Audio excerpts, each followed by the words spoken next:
وتقلب من عندك تغير الشرايح. تمام.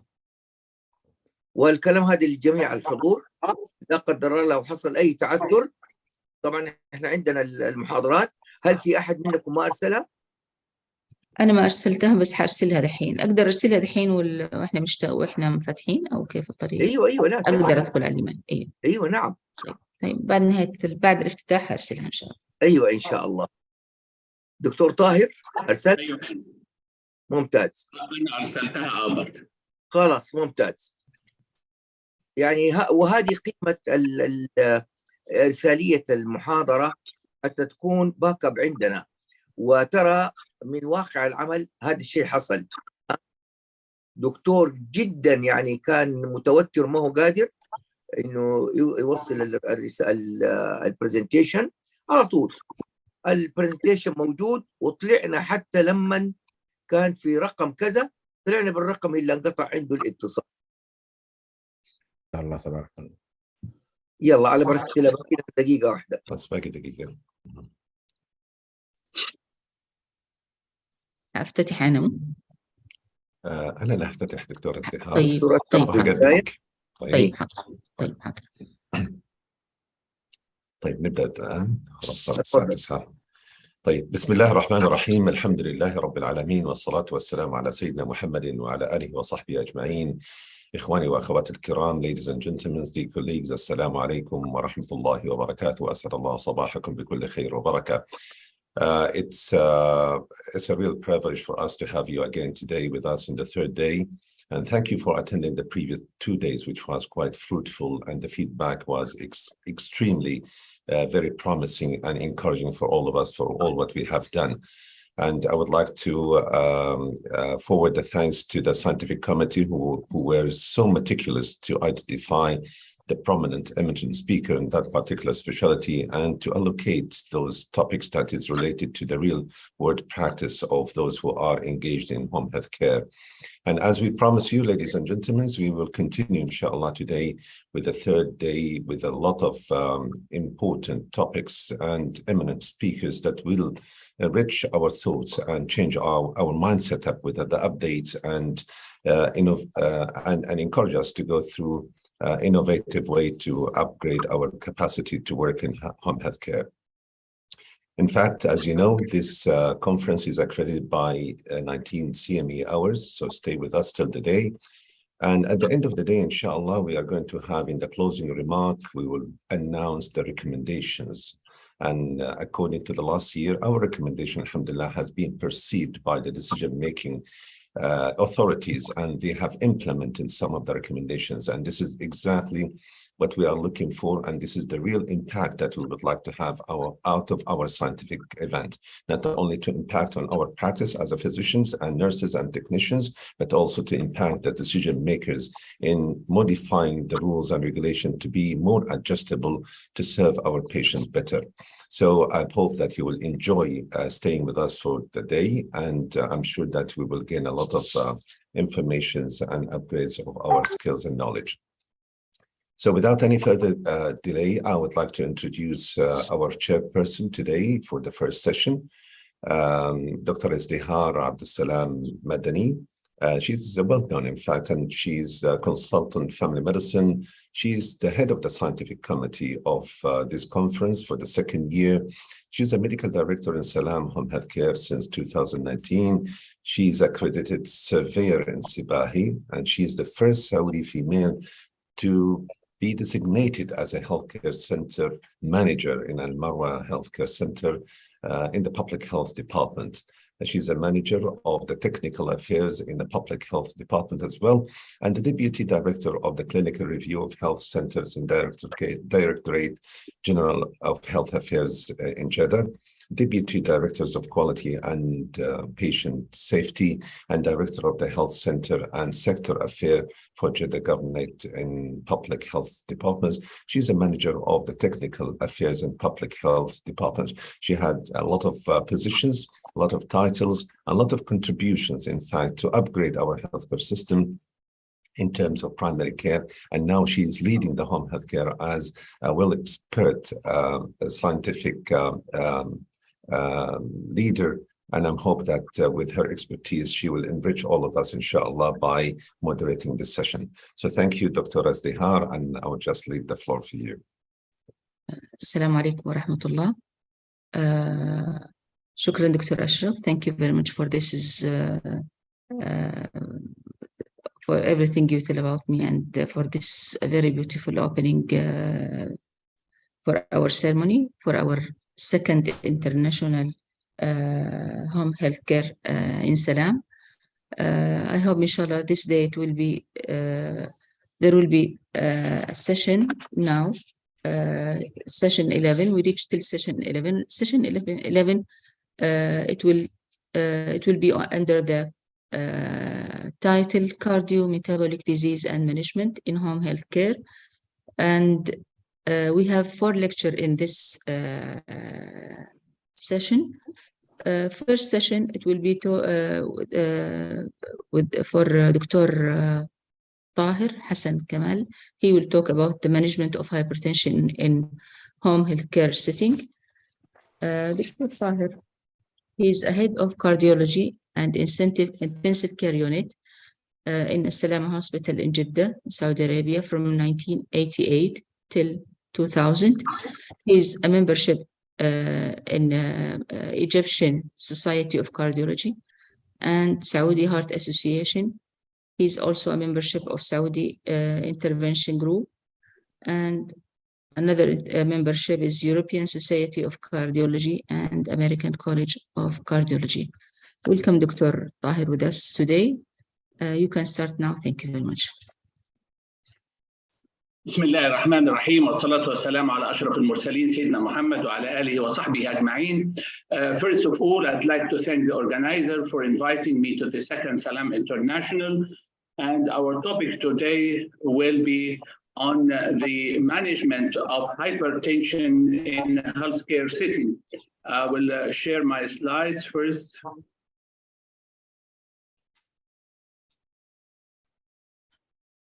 I believe it's clear.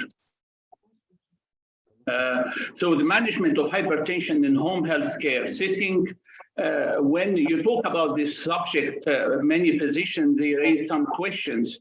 And one of them, what is the home health care? And I believe that the home health care, by definition, is a skilled care delivered by a licensed medical professional, including physician, nurses, therapists, and aides for purpose of treating and managing illnesses, injuries, medical condition directly to patient's home.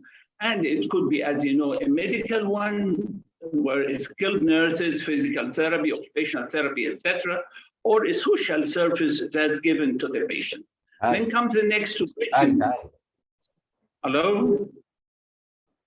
Is it clear, voice? Yes, it's clear. Go ahead, Dr. Some people, they ask what the home health care is the same as a home care. Well, actually, they sound similar, but home health care is administered by licensed medical professional and cover the myriad of ailments and diseases. And what is meant by معليش دكتور طاهر لحظة رجاء من جميع الحضور غلق المايك.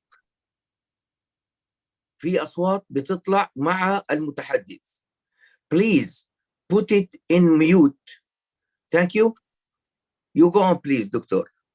Thank you. And when you talk about home care setting, we talk about the residence of a patient receiving the service to the patient. The question is, what's the process of home health care? Actually, the home health care in our situation is very important because it delivers the service to the patient's residence. It's delivered by a skilled professional. It follows the physician prescribed plan, so they belong to physician who makes the plan for management. It makes patient more independent, more self-sufficient at home, and it is less expensive than the hospitalization on the long term.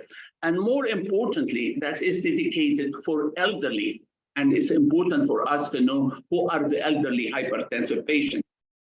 So what the benefits they will deliver to the elderly? They deliver directly to patient residence. It's important because it improves the memory care and their memory care facility by sitting with the patient, entertaining them. Expensive bills will be avoided. Family member will be engaged. The recuperation and recovery from illness is better. Patients improve independence. So many things. Self-sufficiency, avoidance of the serious conditions, better symptoms management, a lot of benefits that can be given to the elderly patient.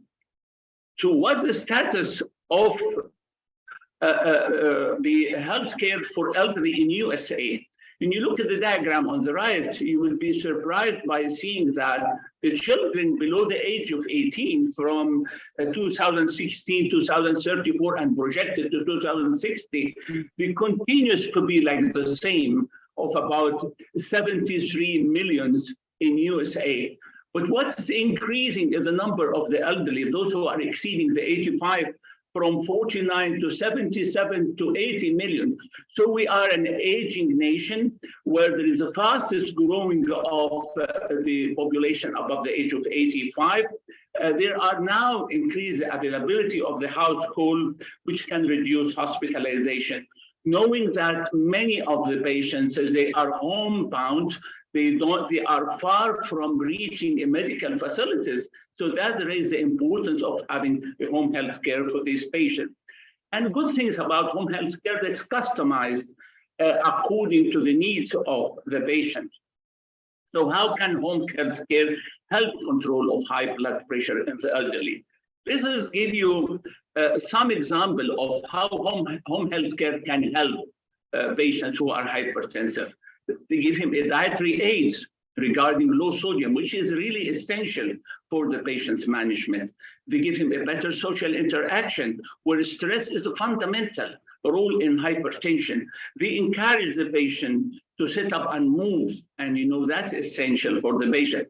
And the most important thing, they ensure that the medications are taken by the patients, because compliance is very important, and adherence. And they avoid having medication that they are bringing side effects when you combine them together in the patient who requires a lot of medication.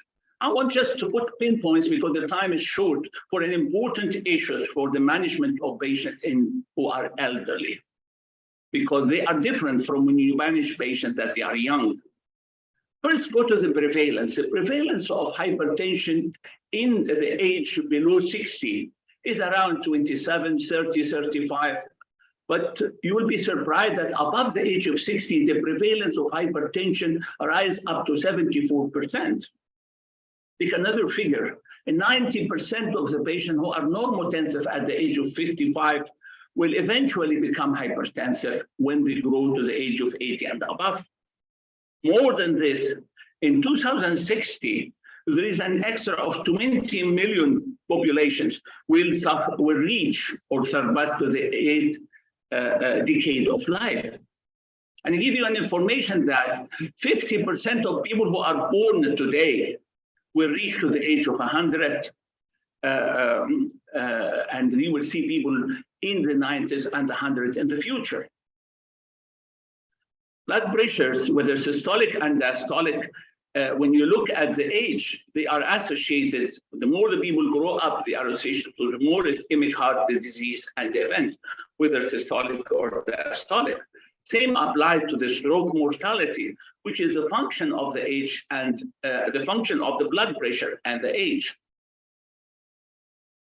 Well, the problem that we have is that people who are elderly, they are not taking medication because of the physician. They having some inertia toward managing them. They feel that they are too frail. If they give them medicine, they will have falls, the blood pressure will lower down. So they tend not to include them in the studies. They tend not to treat them properly. Second thing, they depend on chronological age, which is a very poor surrogate of biological age. And the cutoff point in the guidelines are different, as I'm going to show you. It's controversial and it is not consistent. That's why one of the studies that published recently, people at the same age, but they are different in the clinical status. You find that people who are very poor clinical status, they are the ones who are having the highest mortality. Meanwhile, they are good, they are having less mortality. So you are not treating only the a certain age, and you put a guideline for certain age, but the most important things is the functional age of the patient. When you diagnose blood pressure to the patients who are elderly, pay attention to these important things. First, patients should relax in chair, and you have to have a relax for 5 minutes with arm extended. And you call patient hypertensive if you see blood pressure high into sitting, not only one.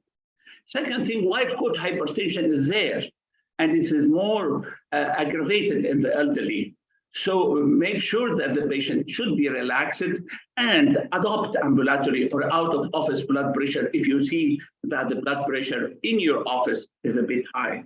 And use of telemedicine, which is really important because this patient doesn't have only hypertension. They have hypertension, they have kidney disease, they have diabetes, they have plethora of medical illness, and you cannot take him from one clinic to the other. You need the telemedicine where you gather information so that you can manage the patient while he is in the same place. Guideline is different. If you look Americans, then Americans say less than 130/80 for all hypertensive, even if they're above the age of 65. If you look at the European 2018, the cutoff point is less than 140/90 in a patient above 65. If you look at the American Academy of the Family Physicians, the cutoff point is above 150. So you're left with 3 different recommendations and 3 different definitions. But what I like here is the European one, because they say the elderly between 65 to 80, but above the 80, we call them very old. And what's applied on the elderly is not applied on the very old. But in the other guideline, the threshold is above 130 and doesn't difference here. The guideline does not specify a certain blood pressure for above 80. What is the pathophysiology of hypertension in the elderly? Mechanical, because when you grow up, there is a stiffness of the vessel, and that is explained why there is this isolated systolic hypertension. And it's important for people dealing with these people to know, if you want to know how stiff is the vessels of the patient, go and do proBNP. proBNP is one of the markers for arterial stiffness in older population, even in absence of cardiovascular disease. Another endothelial dysfunction and associated disorders. In this patient, you have an elevation of endothelin, called vasoconstriction, decreased bioavailability of nitric oxide. There is decline of renin-angiotensin, 40% less than the younger generation. The plasma aldosterone may decrease, and that these people are very liable to hyperkalemia. And there is decreased adrenergic responsiveness. You give the patient beta blockers, you find that he's becoming bradycardic. That's why there is there is an increased peripheral plasma norepinephrine as the compensatory mechanisms in this patient. One of the important pathophysiological mechanisms for hypertension or association is reduction of the Barros receptor sensitivity. That's why you see common orthostatic hypotension in the patient, which accounts up to 18% of the older adult, is associated with increasing fall and cerebrovascular effect.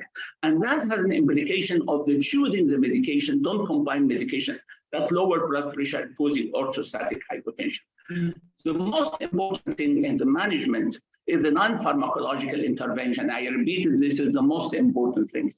And we have to pay attention to it in the elderly. That includes the exercise, the regular exercise, weight control, smoking cessation, avoidance of alcohol, DASH diet, low carbohydrates, more vegetables in the patient diet, less salt, more supplements of potassium in the probiotics, fiber, adjustment of protein intake, lots of good things that people, they are not paying good attention to it.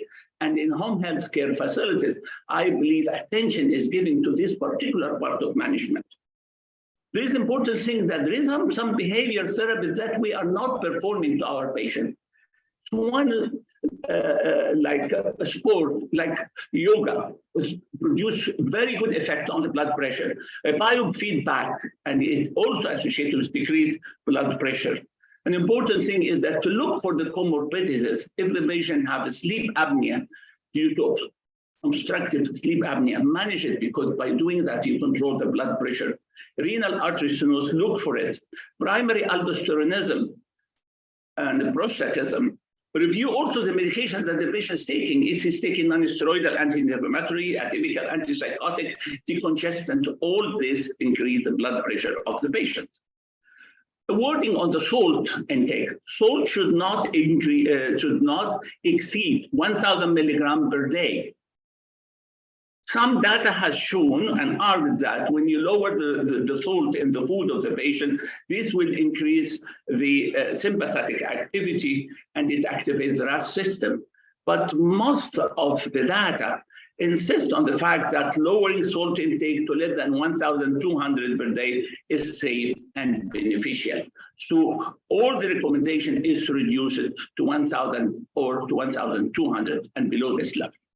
Second thing, intentional weight loss. There was some data when you reduce the weight intentionally in the old, then that will bring an increase in all-cause mortality, but it is not real. If you reduce the weight to the extent that you lower the blood pressure of the patient, then this is of great benefit. And also exercise, whether the elderly can do physical activity or not. Yes, he can have like 90 to 150 minutes per week, up to the 65% of the recommended reserve. Coming to the pharmacological intervention, if you look at the European, as I told you, there is elderly and very elderly. The guideline, the American, everybody above 65, you have to treat the patient, any elderly patient, if his blood pressure above 160.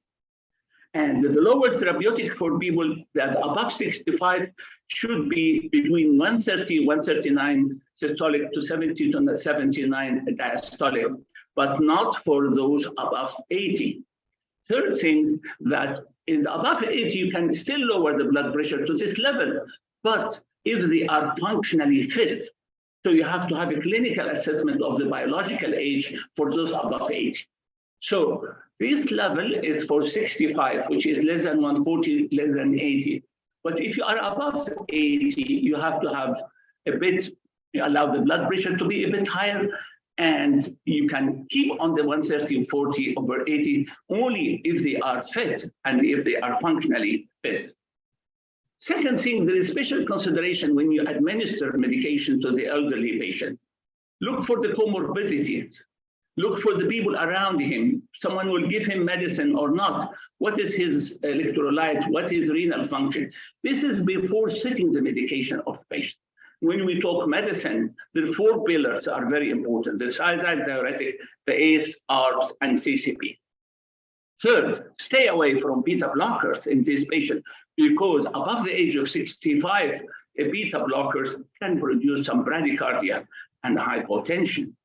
And others, don't combine loop diuretics with alpha blockers, because the elderly men, usually for the prostate, they take an alpha blockers with diuretics.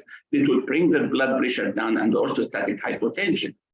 Try it. If you go Americans, you try to keep the blood pressure to less than 130 over 80, mind the medicines that you are using, because you need to use more than one medication, and that by itself will do drug-drug interaction.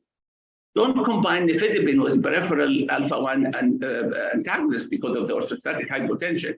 Don't combine the RAS with aldosterone, except when you have a facility to observe the potassium of the patient, because you can end up with hyperkalemia. Look at the guidelines and the basic trials that all our management is based upon. They all had trials which show that chlorsalidone is effective in these patients.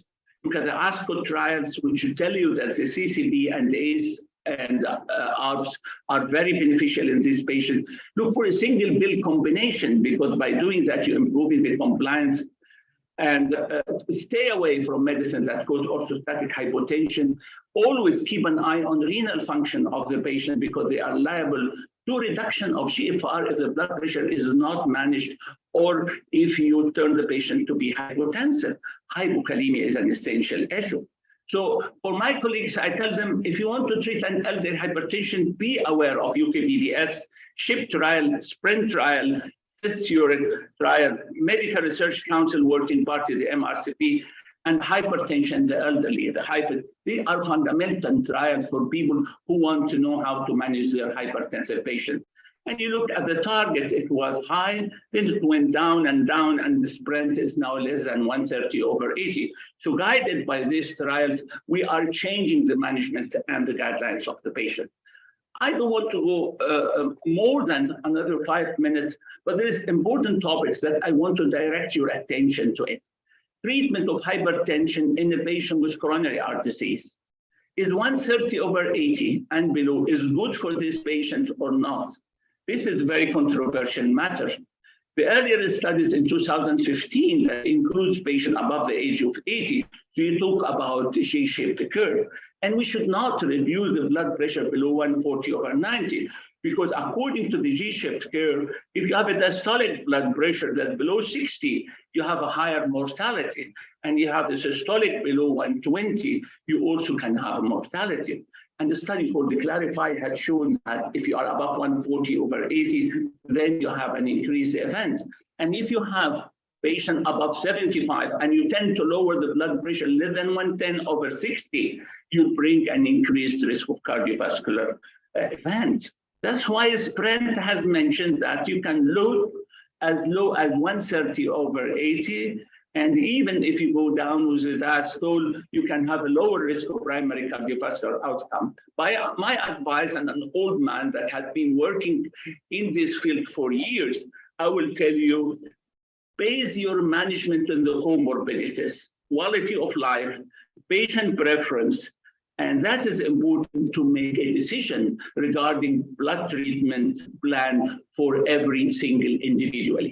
That's why home health care is important, because it's a personalized management based on the patient's needs. Another important thing is when you have hypertension with atrial fibrillation, you want to prevent a stroke, what you call it primary prevention. If you keep the blood pressure high, patient has an excess of stroke, 53% increased risk of ischemic stroke, and the 85% increased risk of hemorrhagic stroke. That's why you have to lower the blood pressure to below 140/90. And even you go down to 130/80 as per American Heart Association guideline to prevent a stroke. What about if a patient has already stroke and you want to prevent another stroke? This is another issue. Don't aggressively lower blood pressure, because when you aggressively lower blood pressure to this group of patients, you compromise the cerebral perfusion of the patient. That's why the guidelines say 140/90 is class 1, but less than 130/80 is the class 2B in patients who can tolerate and patients who are functionally good. Adherence is a very important issue. Mortality is low in patients that are adherent to their medication. So when we talk adherence with antihypertensive and the elderly, it's very important, particularly on those with high comorbidities. So try either by having a single bill or by making sure that the patient is taking the medicine, otherwise you have a problem. There is one controversy in the oldest old. We talk about old, very old, but what I call them oldest old. Who are these oldest old? We call the nonagenarians, those who live above the age of 90. And I can tell you that living to 90 years of age in USA, we by year 2050, we expect to have a 9 million reaching to this age. Unfortunately, they are not in the guidelines. No one think about them or write anything about them. If you don't treat them, they are liable to mortality. And you treat them as per the guidelines of younger individuals, then they are very liable to have an excessive blood pressure that go down, more falls, more stroke, more cognitive problems. The two data with the IBIT above the 80, they show that they are beneficial in reducing risk of death and stroke. But other like in Ghana or CEST-Euro, it shows that there is a reduction of total stroke if you treat people above the 80, but there is no reduction in mortality. So what's the future direction in the management of these patients? We need to work more in the lifestyle modification. We need to work more on the polypill to improve adherence. We need to employ telemedicine because they have several diseases. We need to think of the gut microbiota for weight control and management of hypertension and prevention of atherosclerosis. We need to see the result of pimasertib, which is one of the angiotensin receptor blockers that could be beneficial in the elderly. We need to think of the renal denervation and the resistance patient to manage. So sorry for taking long time in these interesting topics, but I'd like to end by concluding that hypertension is highly prevalent and frequently under-treated. The management of hypertension includes those with established pulmonary disease, atrial fibrillation, stroke, require a comprehensive assessment, sharing decision-making between clinician and patients, focusing on patient preference, medical comorbidities, treatment goal, appropriate judgment between the risk and benefit of the patient. We should work more on lifestyle changes. We should educate people and make the physicians aware of the problem. We better screen this group of patients. We have to adopt the guidelines and to keep looking at the guidelines for the elderly patient. Further research should include those above the age of 85 in whom there is no guidelines for them. And finally, I would like to say, please consider the home health care management in the elderly population. It delivers directly to the patient residence. It provides better memory care. It avoids expensive bills for the patients who are paying much. They are far from the hospital. It involves with family groups in the decision-making. It improves the recovery from illness. It improves independence. It makes people regaining his self-sufficiency, slows the decline of the disease, and better symptoms management. Thank you very much.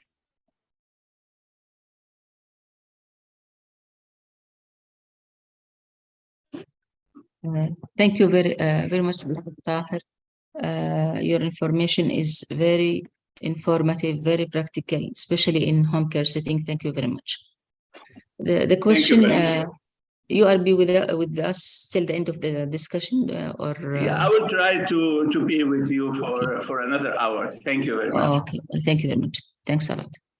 Okay, now the next speaker, he will talk about debate medical versus surgical management of diabetes, of diabesity, by Dr. Ali Abdullah Farraj Al-Shahri. Dr. Abdullah Farraj Al-Shahri, he is a chairperson obesity department, obesity endocrine and metabolism center, King Fahd Medical Center in Riyadh, Saudi Arabia. He is an obesity medicine consultant who has done his primary training in the internal medicine, and he did his fellowship at Department of Adult Endocrine and Metabolism, University of Ottawa in Canada, with a subspecialty in obesity medicine. He works now as a chairperson of the obesity department with the Obesity, Endocrine and Metabolism Center at King Fahd Medical City. He has contributed to many national and international events related to the obesity. His researchers focus on the role of pharmacotherapy in medical management of obesity and post-bariatric surgery care. Welcome, Dr. Ali, with us. The floor is yours. Thank you very much, Victor, and thanks for the introduction. I would like to thank the organizing committee for giving me the chance to be here today, and we'll talk about the medical versus surgical management of obesity in patients with type 2 diabetes. So the objective of this presentation, I expect by the end of the presentation to understand the pathophysiology of obesity and type 2 diabetes, the weight loss goal in type 2 diabetes, and approaching the patient with obesity and diabetes, looking to the component of intervention regarding the pharmacotherapy and metabolic surgery. So the pathophysiology of obesity and type 2 diabetes is a very complex process, but there is two major driver for the type 2 diabetes through the obesity, which is the excess fatty acid from the expanded adipose mass tissue will cause and elevate the insulin resistance. And this chronically will lead to rising in the lipid level, leading to more lipotoxicity and impairment in beta cell function.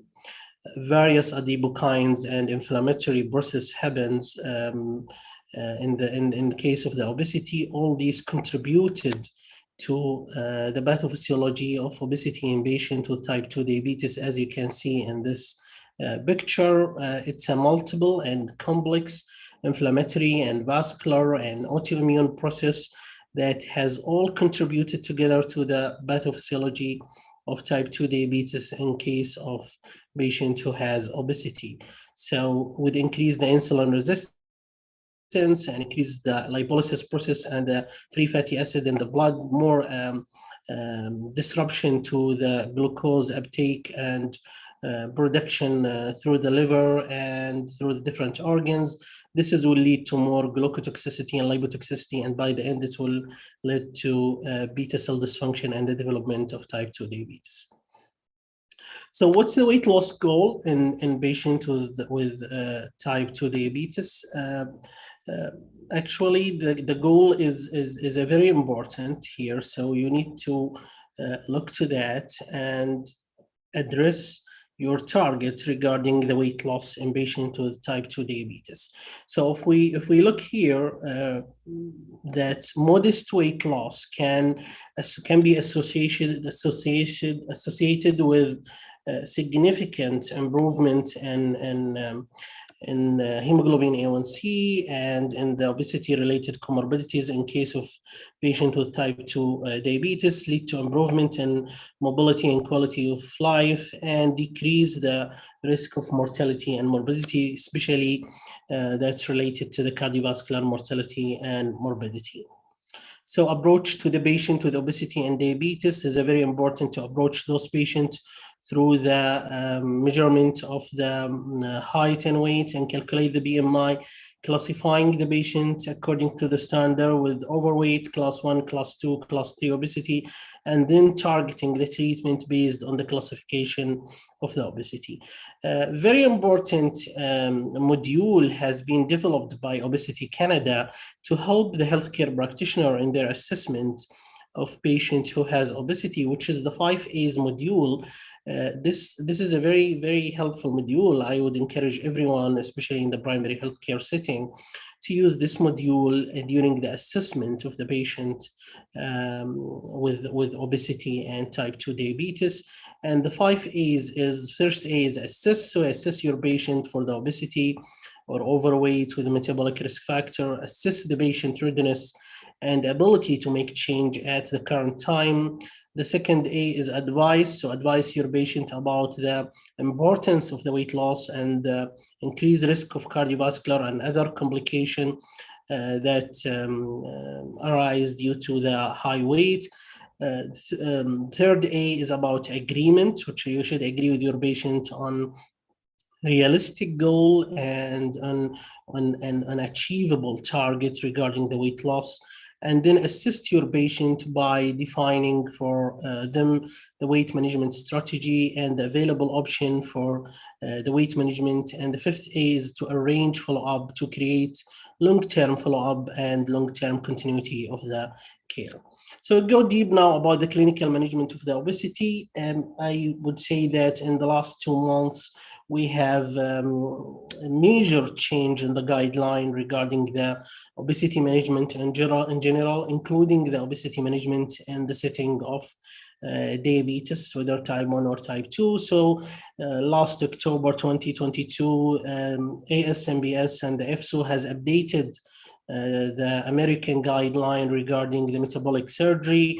We can see now that the metabolic surgery is recommended for any patient with class 1 obesity with obesity-related comorbidities, including type 2 diabetes.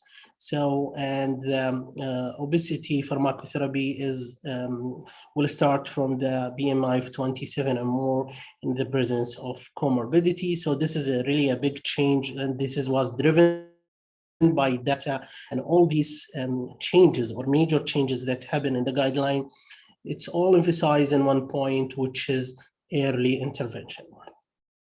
So here, just to show you how important is the magnitude of the weight loss, especially in the setting of type 2 diabetes. So if you have a patient with type 2 diabetes, 15% weight loss or more, you will have better chance to induce the remission of the diabetes. Even modest weight loss will impact significantly on the diabetes control. But if we talk about 15% total body weight loss and more, now we start to talk about the diabetes remission. So we'll go now deep to talk about the intervention arms in obesity, role of the obesity pharmacotherapy in type 2 diabetes patient. And before talking about the obesity pharmacotherapy, I would like to emphasize about some important points. One of them that some of the glucose lowering agent contributed to the weight gain. So it's very important for the physician to choose for his patient the proper drugs that does not contribute to the weight gain, especially in a patient with type 2 diabetes. In addition to that, some of the antipsychotic medication that used to treat diabetes comorbidity or diabetes complication like peripheral neuropathy or depression, it might contribute also to the weight gain. So you should consider that before starting the treatment. Here is just summarizing some medication that I'm sure that most of you is familiar with that. Here is some medication that anti-diabetic medication that's contributed to weight gain. And here is an example of some anti-diabetic medication, which is weight neutral or weight loss potential, like the GLP-1, SGL2, DPP-4, metformin, and amylin. So what pharmacological option we have for obesity? So generally we have 6 drugs approved by American FDA for obesity. What do we have in Saudi markets, or what do we have through the Saudi FDA? We have the orlistat, which is an old drug for obesity management, approved in Saudi since a long time. We have the liraglutide 3 milligram, which is very, very familiar and very well-known medication approved by Saudi FDA. Contrave, which is the combination between naltrexone and bupropion, has got the approval more than a year ago from the Saudi FDA, but unfortunately the company failed to introduce this medication to the market up to date. So just a very quick review about the medication that we have in the Saudi market. Orlistat is pancreatic lipase inhibitor. Some data shows good outcome, especially in a case of in the situation of type 2 diabetes and cardiovascular risk. It has multiple side effects that annoying most of the patients, so it's not widely used due to this side effect, which is mainly related to lower GI side effect. Here, very famous study looks to the effect of this drug on type 2 diabetes, which is the Zendos study and the Orlistat Swedish type 2 study. And there was a reduction of around 0.5% in the hemoglobin A1C in those patients who use the Orlistat, and they have reduced around 5%. So liraglutide 3 milligram, which is very popular and very well-known medication. It's a GLP-1. The GLP-1 in general is approved for diabetes. Liraglutide at dose of 1.8 is approved for diabetes. So this is a new generation of the liraglutide at dose of 3 milligrams used to treat the obesity, and it can be used in setting of type 2 diabetes. As you know, the adverse effect of GLP-1, you are all maybe familiar with that, which is mainly GI side effect. You should be use it with some careful in patients with type 2 diabetes, because you might expose them to risk of hypoglycemia. Contraindication is history of medullary thyroid cancer or pancreatitis. So here is the SCALE trial, which is emphasize about the evidence and the importance of the role of the liraglutide in the management of type 2 diabetes. And here you can see that in most of the scale programs, especially if you look to the scale diabetes, half of the patients have reduced more than 5% weight loss, and 1 out of 4 they produce more than 10% weight loss. And here is about also using this medication in addition to the lifestyle intervention, continue to produce weight loss up to 1 year period. So here is just some local evidence about the liraglutide 3 milligram. This is done in KFMC. We have conducted this study for more than 402 patients, retrospective data looking for the effect of the liraglutide 3 milligram on the patient in general with diabetes and without diabetes. And actually in this sample, almost 40% of the sample, they have type 2 diabetes. And there was a result of 6.5 kg weight loss as a mean change in the weight, and similar result compared to the RCT if we compare it to the scale trial. So almost we have 1 out of 3, they produce more than 10% weight loss. And regarding the impact on the hemoglobin A1C, there was a reduction of about 1% reduction in the hemoglobin A1C in 6-month period for those patients in the local data. Other medication, as I mentioned earlier, which is the Contrave, this medication has been failed to introduce to the market, although it gets the approval from the Saudi FDA. It has long list of contraindication. It's a combination between naltrexone, which is anti-opioid medication, bupropion, which is antidepressant, and anti-smoking cessation. It produces 4.5 to 5.5 total body weight loss, and it has long list of contraindication. Phentermine, which is approved only for short-term use in US. Combination of phentermine and topiramate, which is under name of Casemia, used also to treat obesity and approved only in US. And it has good outcome regarding the weight compared to the other medication, 8 to 10% compared to the placebo. But again, this medication has a long list of contraindication and should be used very carefully in patients with type 2 diabetes because of the risk of cardiovascular complication. So here, just a comparison between different pharmacological arms, liraglutide and other oral medication for obesity management in general. And you can see that liraglutide almost winning the game in addition to the combination of phentermine and topiramate. So the new drug, which is almost in the process to get the approval from Saudi FDA, but it got the approval from the American FDA, which is the semaglutide 2.4 milligram or Wegovy, which is just basically a long-acting GLP-1. We have the long-acting GLP-1 for the treatment of diabetes, which is semaglutide at dose of 1 milligram or Ozempic. So this is a higher dose of the Ozempic to treat the obesity and produced more weight loss, has the same side effect and the same complication, same precaution. So the amount of weight loss that expected with 2.4 milligram, it's almost approaching 15% total body weight loss.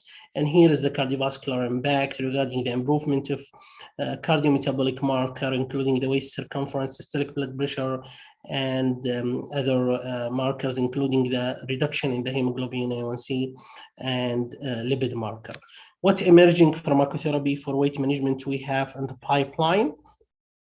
So I think tirzepatide is one of the most promising medication that we are waiting for to be introduced for the treatment of the diabetes, and it produced really good weight loss, and it has also a process to get the approval at the same doses for the obesity, but now it gives the approval from the American FDA for the treatment of diabetes, has went through the SURPASS program, and patient has produced really good weight loss. Also, we have in the pipeline the combination between the GLP and amylin, and also this is also very promising medication, but this medication might take time to be introduced to the market. So if we just highlighted the tirzepatide, which is combination of GLP and GIP molecule, It's a long-acting molecule that has been gone through multiple programs for diabetes called SURPASS and for obesity called SURMOUNT, and the medication has produced really promising results regarding the improvement on hemoglobin A1C, up to 2% reduction in the hemoglobin A1C compared to the placebo, and very promising result compared to the other intervention, including the semaglutide and different type of insulin.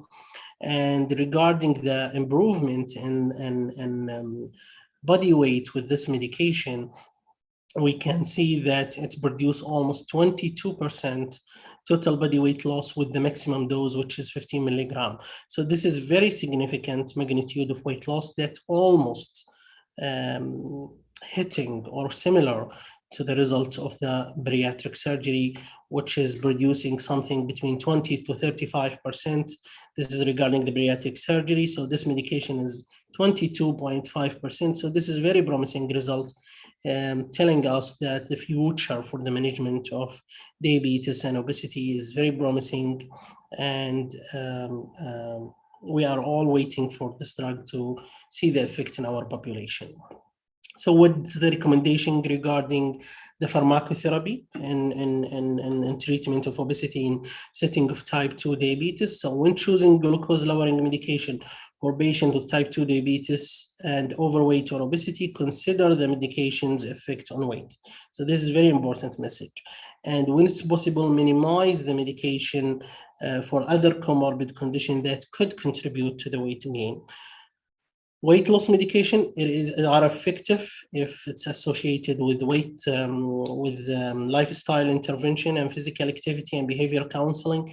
It's for selected patients with type 2 diabetes, not for everyone. It's for people who has type 2 diabetes with BMI of 27 or more. In case of the patient has responded on this weight loss medication in two ways, either improvement of the hemoglobin A1C or weight loss of more than 5% weight loss over 3 months, then lifelong use of this medication should be considered.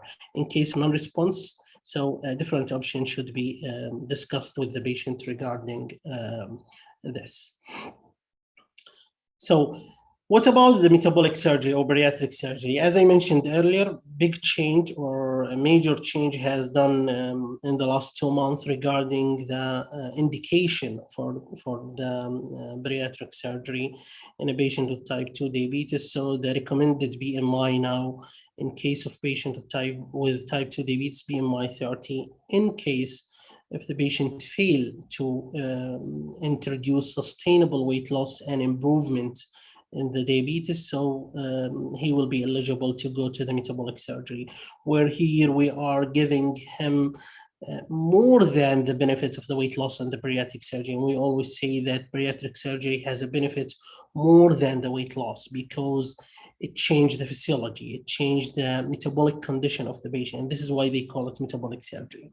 So chance of remission is high, up to 80% in patients with type 2 diabetes, especially in patients who underwent early intervention. So this is ADA data.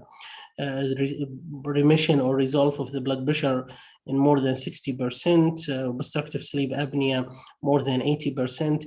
So there is something more in the bariatric surgery that we see to the bariatric surgery and might not see that with pharmacotherapy. So it has very strong data that support it to improve the quality of data. Risk of complication from this procedure is low. All the new data saying that it has similar surgical risk of complication to the acute cholecystitis and acute appendicitis, or even less.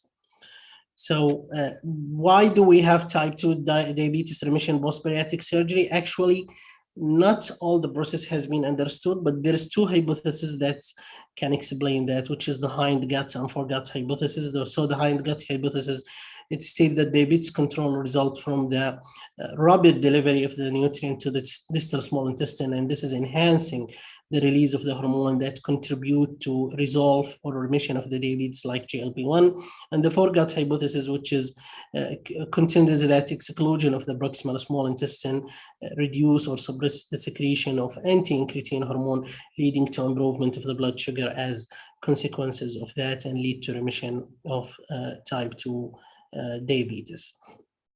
So what's recommendation can we consider regarding the bariatric surgery? So metabolic surgery considered as an option to treat type 2 diabetes in adults with class 1 obesity, BMI 30 to 35, who do not achieve durable or sustainable weight loss and improvement in comorbidity, including the hyperglycemia with the non-surgical method, then you have to take this patient for bariatric surgery. Metabolic surgery should be performed in high volume center with multidisciplinary team approach, and the patient should establish long-term lifestyle support and routine monitoring of micronutrient and nutritional status to keep the result, maintain, sustain the outcome of the bariatric surgery.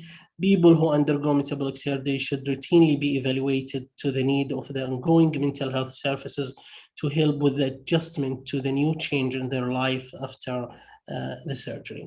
So the take-home message of this lecture is obesity is a chronic disease. It's a gate of most of the multiple medical problems. The presence of the obesity should be recognized seriously in a patient with type 2 diabetes and treated along with the diabetes. There is a strong and consistent evidence that obesity management can delay the progression from pre-diabetes to type 2 diabetes and is highly beneficial in the treatment of type 2 diabetes.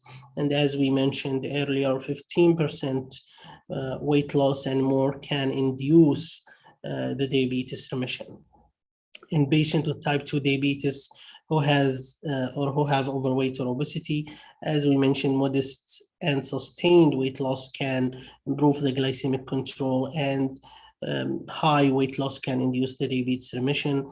Glycemic improvement and diabetes remission are realistic goals, and people should be empowered to seek that goals as early as they can.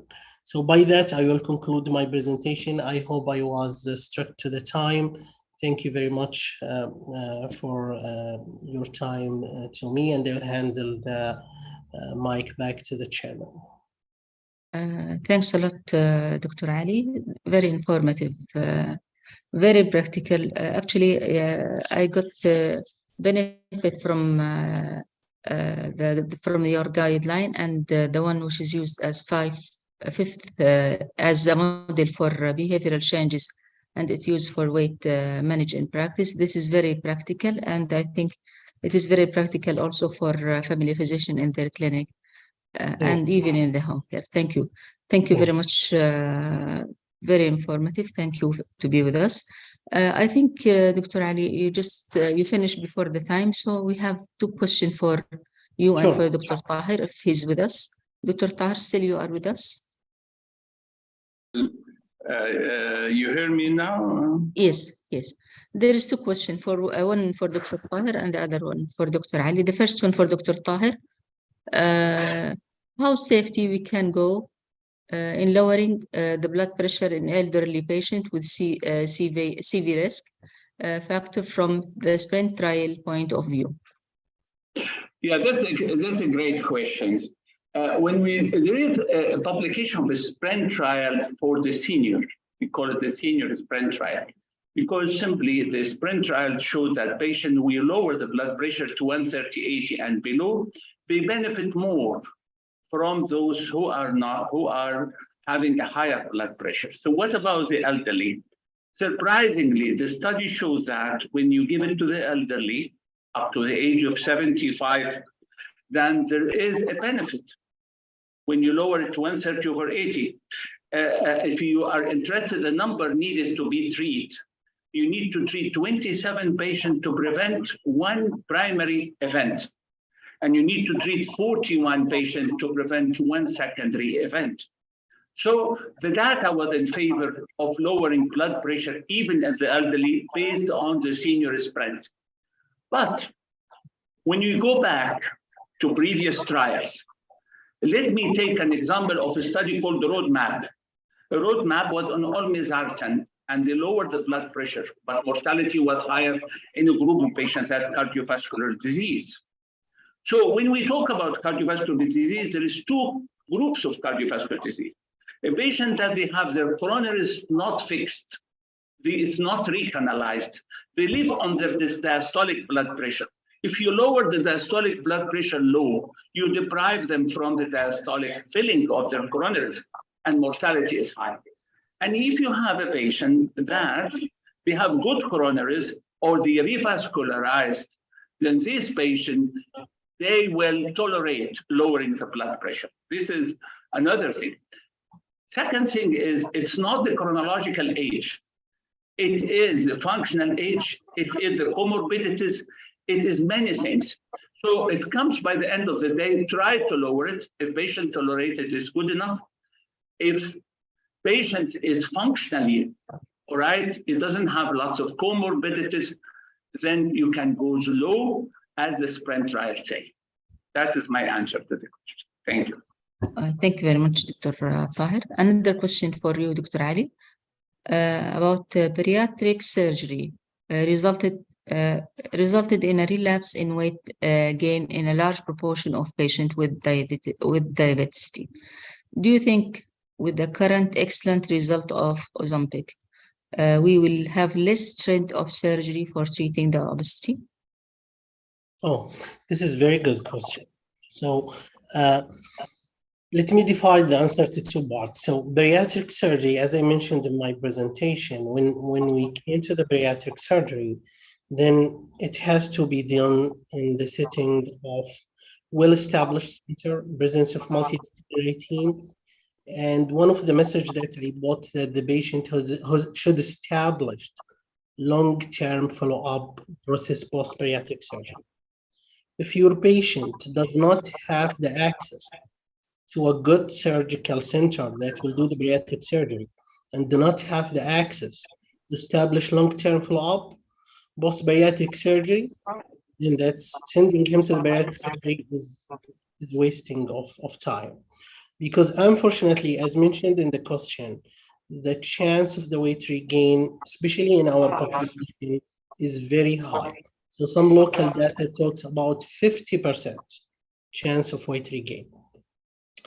So presence of big gun treating the type 2 diabetes and obesity medically, like Ozempic or semaglutide in general, tirzepatide, which we will have in the future, definitely will decrease the trend to the bariatric surgery and might decrease the need of the bariatric surgery, but will not take the bariatric surgery out of the board, because still we have to know that there's some percentage of those patients are non-responder, even with the semaglutide and with this big gun. They might not produce the good response that we expect.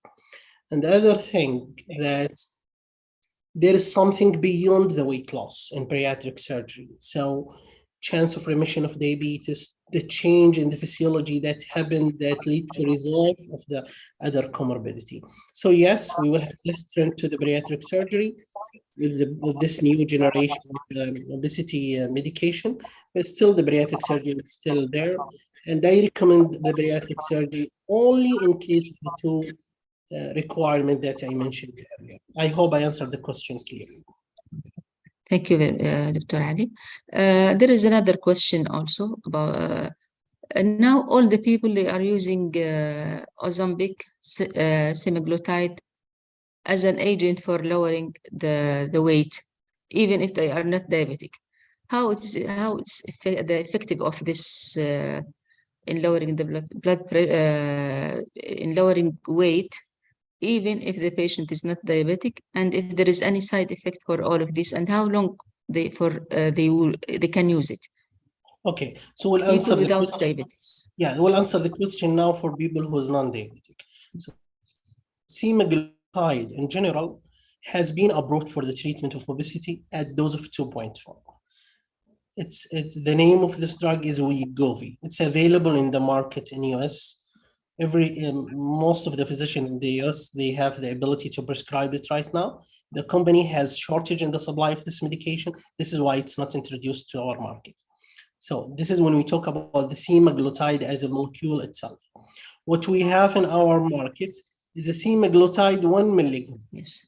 That's for diabetes under name of Ozempic. Yes. Using this drug for the treatment of obesity in patient who is not diabetic, I can't say that's wrong, because the molecule itself has been approved for the treatment of obesity. So it's like when you give a patient, you want to give patient metformin 1,000, but you don't have it, so you give him metformin 500. So it's the same principle. So the molecule is approved for obesity. So using that will not give them the result of the 2.4 milligram, but it can be used. Is there any risk for using this medication? Yes, there is risk of the medication if you use it without medical supervision. So it should be under medical supervision, definitely, because of the risk of complications, side effect that we said. For how long they should use it? So again, obesity is a chronic disease. If you use this medication and you lost weight in this medication or any other medication for obesity, so you should continue this medication for life. Otherwise, when you stop it, you will regain the weight back. Yes. Okay. I think that's all question we have today for this session. Thank you very much, Dr. Ali, for a very informative information and very good answer. Thank you very much. Thank you so much. Thank you. Have a good day. Thank you very much. Now we have the third lecture in this session. It is about challenges in management of diabetes mellitus in elderly at home healthcare setting. It is by Dr. Abdelqawi Ahmed Al-Mansouri or Mansouri. Dr. Ali, Dr. Abdelqawi with us? Yes, Okay. yes. Okay. Dr. Ali, he is a consultant of endocrinology and diabetes in my clinic in As-Safa at present. He was working in IMC since 2018 till 2021. He was working, he worked in Irfan Hospital since 2000 till 2018. He's a co-founder of Endocrinology and Diabetes Referral Center at Irfan Hospital.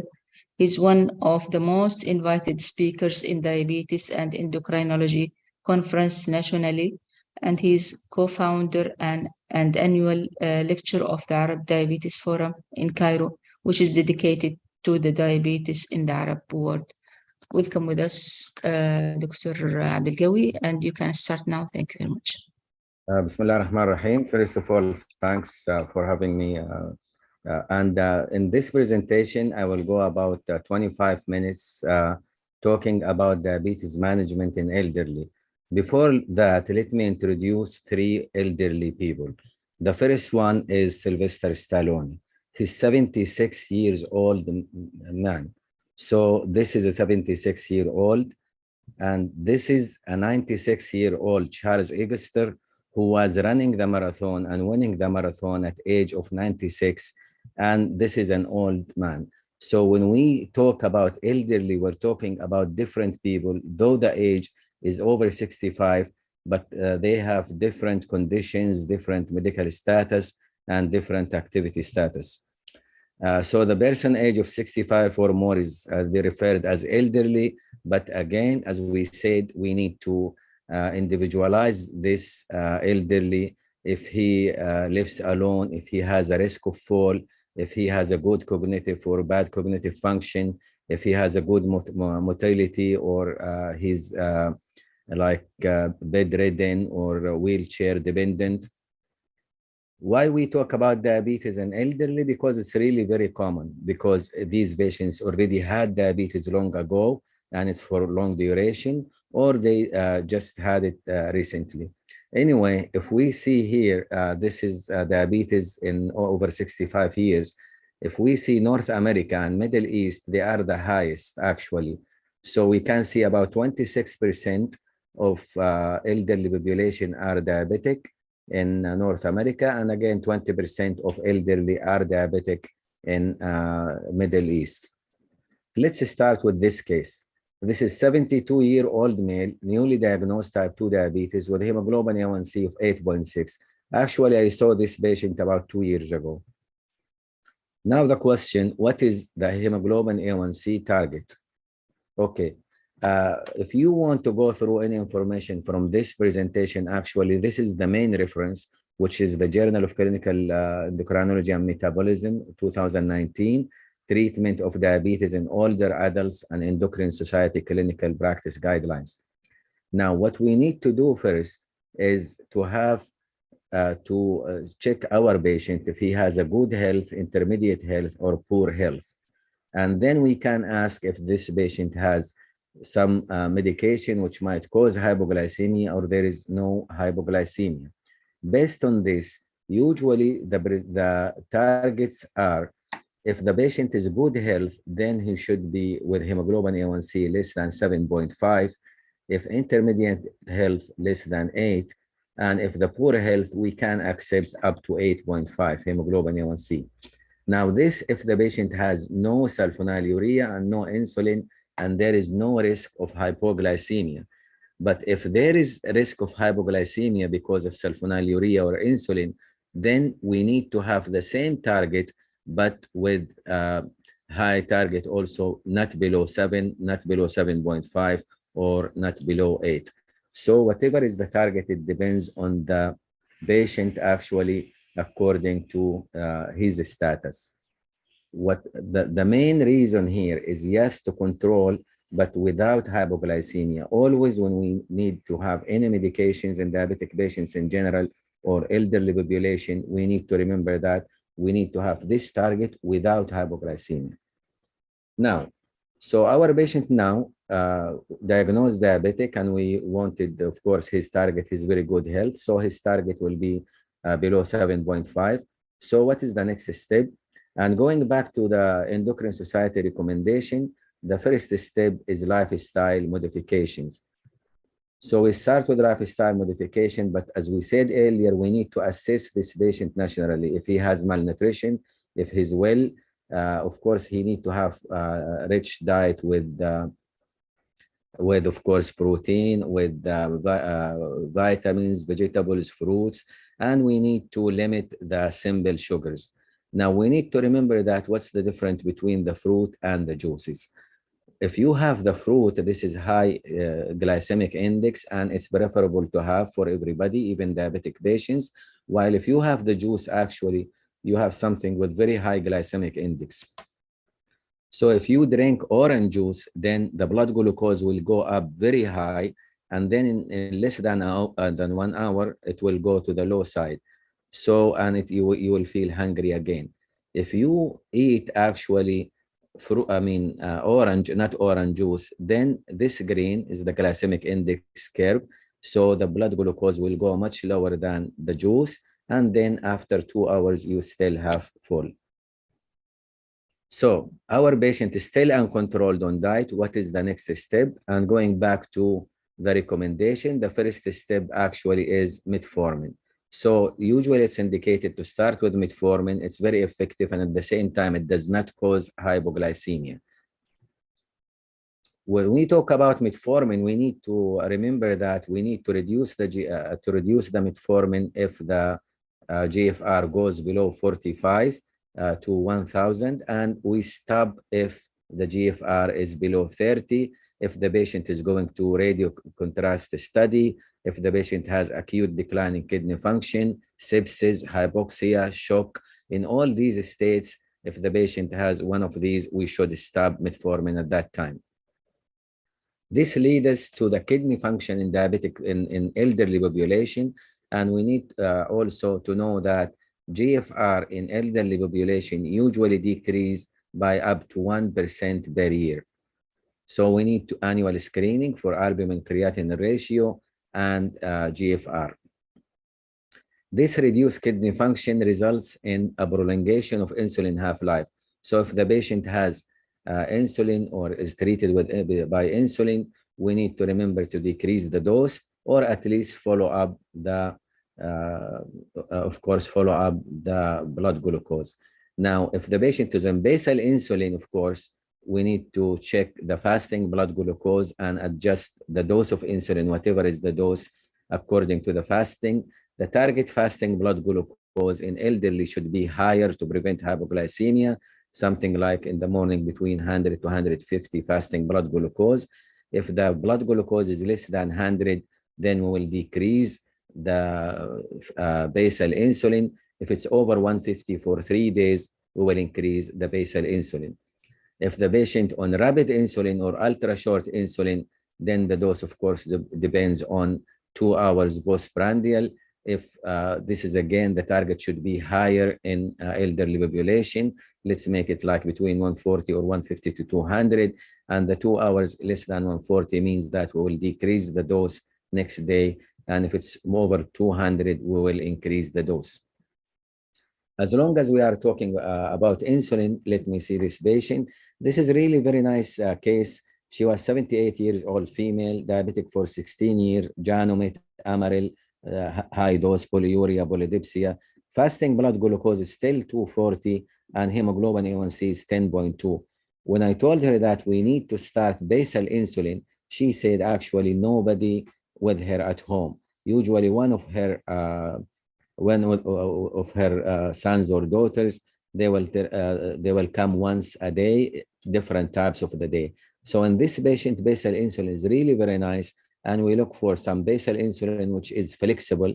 In this case, the degludec or Tresiba was started, and it was instructed to be given any time of the day, every day. And then, of course, the target for fasting blood glucose was 100 to 140, as we said earlier.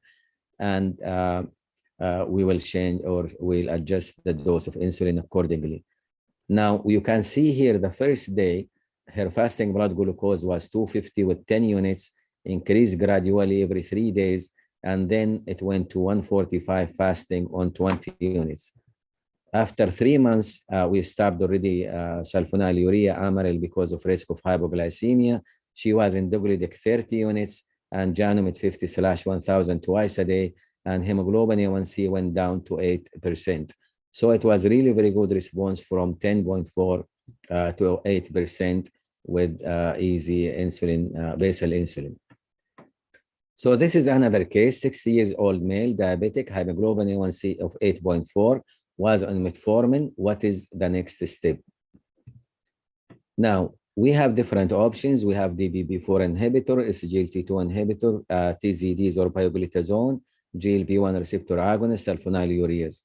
Now, if we start with DPP-4 inhibitors, I think this is the easiest group because actually they are very tolerable. There is nearly no side effects, and there is no hypoglycemia and no increased weight. Linagliptin in particular, if you don't know the case, of course, linagliptin is safe even if there is chronic kidney disease. Sitagliptin is also safe if the renal clearance is normal. And as I said earlier, it's very well tolerated. This is a very nice study which was on 75 or older than 70 years old and continued for 24 weeks of treatment. And the patients were either on linagliptin, which you can see the hemoglobin A1C went down by 0.6%, or with placebo. And as you can see here, linagliptin was effective, but not very effective. Usually, the hemoglobin A1C with DPP-4 inhibitor goes down less than 1%. The same with sitagliptin. And of course, the safety is well, studied, and the risk of the pancreatitis is really very low, not as it was thought earlier. So DPP-4 inhibitors are affordable, tolerable with no hypoglycemia or weight gain, and hemoglobin A1C reduction less than 1%. So they are really very good second line after metformin. What about sulfonylureas? We know that sulfonylureas increase the risk of hypoglycemias. And if we see through different sulfonylureas, you can see here glyburide or diatab or whatever its name in different countries is the worst. Actually, about a quarter of the patients will have hypoglycemias.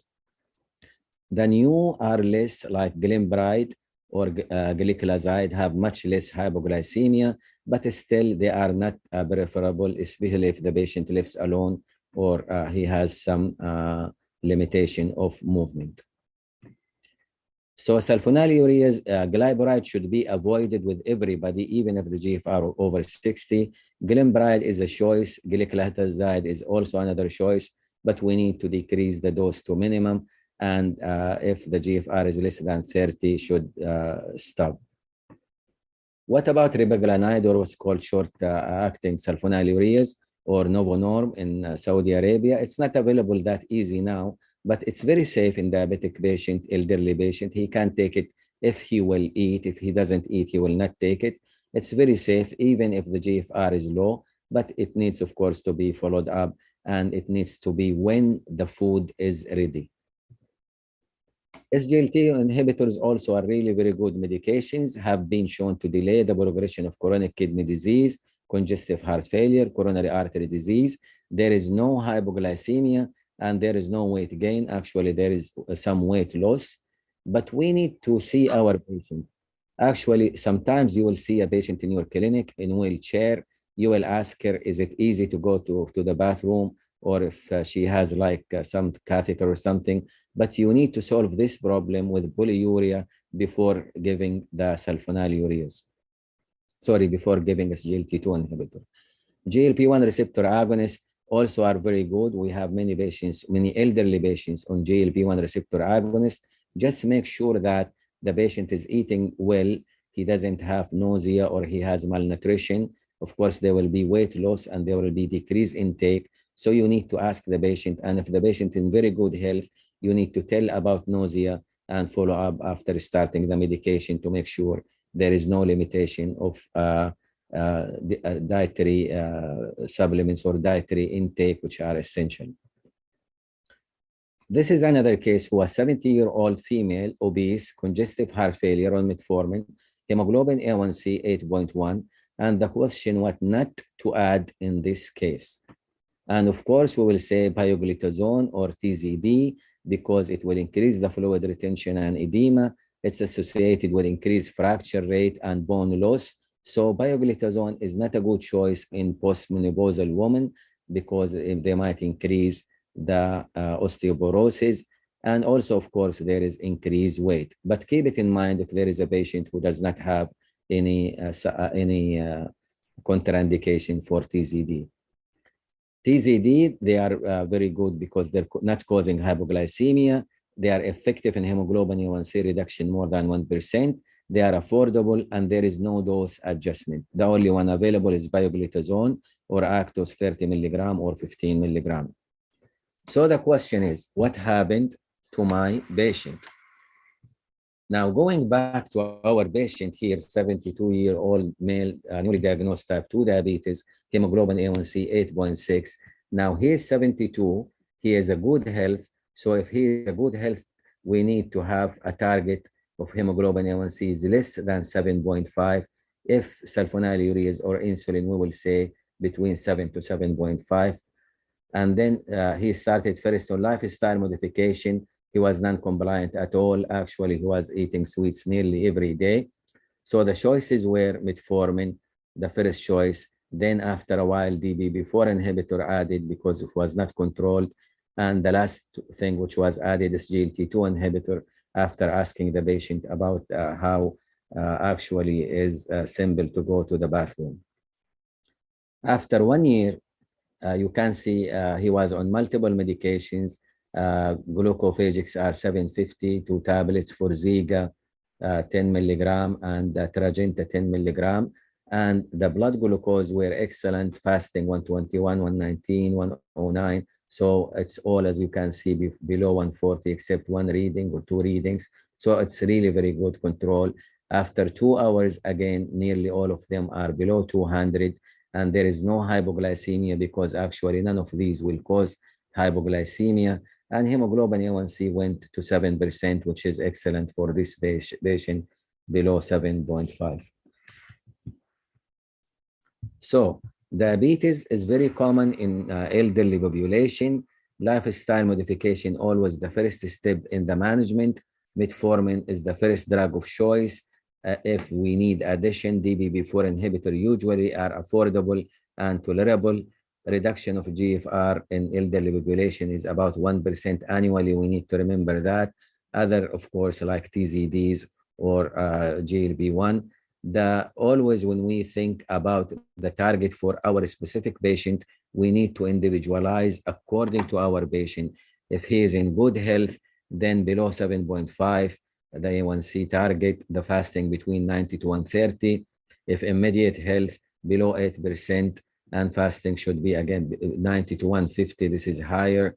And then if a poor health, we can accept fasting up to 180 here, and hemoglobin A1C below 8.5.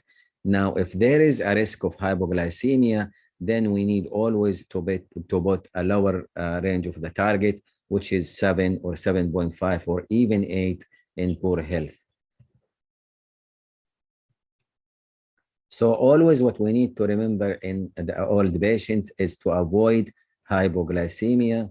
And thank you very much.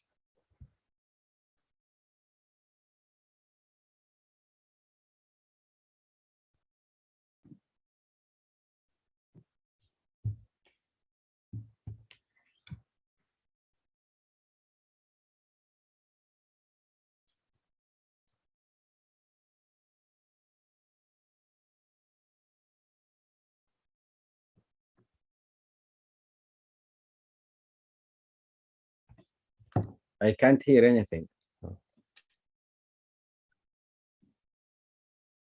Okay, now, yes. Yes. Yes. Dr. Abdelkawi, thank you very much for the informative lecture. You give many varieties for all the patient with different, how to treat them. I think we will, can you wait for us till the end of the second lecture to have the question, or you have to leave?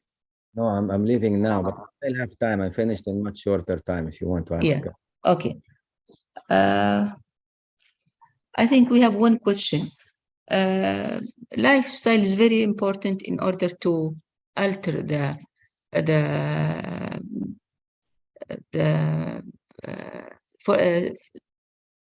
changes, or alter the reading of the blood sugar or blood level or sugar level. If the patient, most of our patients, they are elderly and they cannot move, and still their blood sugar is high, what do you recommend? If there is anything extra, we have to advise them other than moving, or yeah, if we mean by lifestyle movement, I think of course whatever is acceptable for that specific patient, walking, swimming if he can. If he can't, even like changing or some exercise in the bed or in the wheelchair, or bicycling, whatever he can, even if it's something is better than nothing. That's one. Minimal movement. Yes, but I will just talk about the diet in particular. It's not what he eats. It's about how easy is the carb. If the patient has sweets or juices, whatever is the juice, even fruit juice, the blood glucose will go up very high, and he will feel hungry after a while because of high insulin secretion. So more complex. So I'm telling the patients to eat fruits. It's okay, but not fruit juice, as I said earlier. Yes. Okay, Dr. Abdelkawi, I think we have no question now. No, I can see a question from Dr. Hamdi Saifuddin. What is yes. What is if the patient glucose meal is under 100? Yes. Under the target, even for young patients. After meal should be between 100, and then according to the patient, of course, what is the higher target, 180, 200, or 140. So less than 100 is not acceptable. So actually, if the patient is on medication and hemoglobin A1C is excellent, I will decrease the medication. When can you use insulin 50-50? Is it safe in elderly to achieve hemoglobin A1C? Again, individualization. If the patient eat, it's okay to use mixed insulin. but he is in a good health, elderly, in a good health, and he will eat. But if we're not sure that he will have accessibility to the eating or to the meal, then basal insulin, then rapid insulin will be much better choice.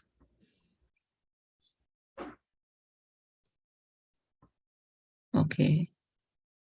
I think this is the only question we have, Dr. Abdelkawi. Thank you, Dr. Azhar. Thanks, Okay. everyone. Thank you very much. Thank you to be with us. And now we will start the last lecture in this session. It is about dyslipidemia, management in elderly. It is by Dr. Abdul Maqsood Al-Jindi. Dr. Abdul Maqsood Al-Jindi is with us. Thank you, Dr. Abdul. Thank you very much.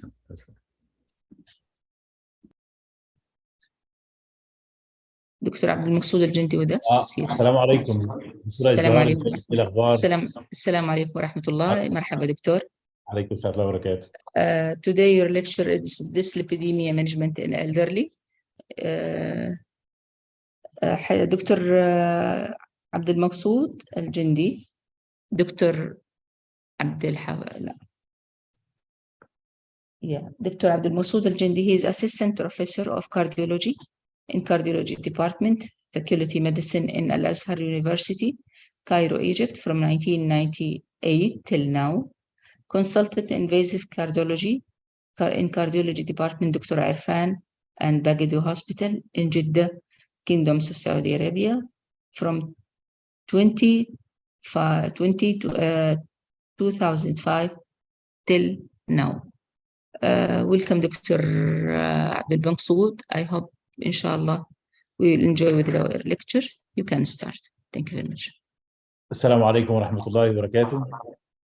First of all, I would like to thank all the organizing committee for inviting me today for this very nice meeting. Actually, I'm so proud to be with all of you. And my talk today, it will be about management of dyslipidemia. And I have the chance to tell you the main risk factors, main traditional risk factor, which can lead to atherosclerosis and vascular disease, including diabetes, hypertension, and dyslipidemia. And the process starts by risk factor, then followed by subclinical atherosclerosis affecting the carotid, coronary, aorta, and the peripheral arterial tree.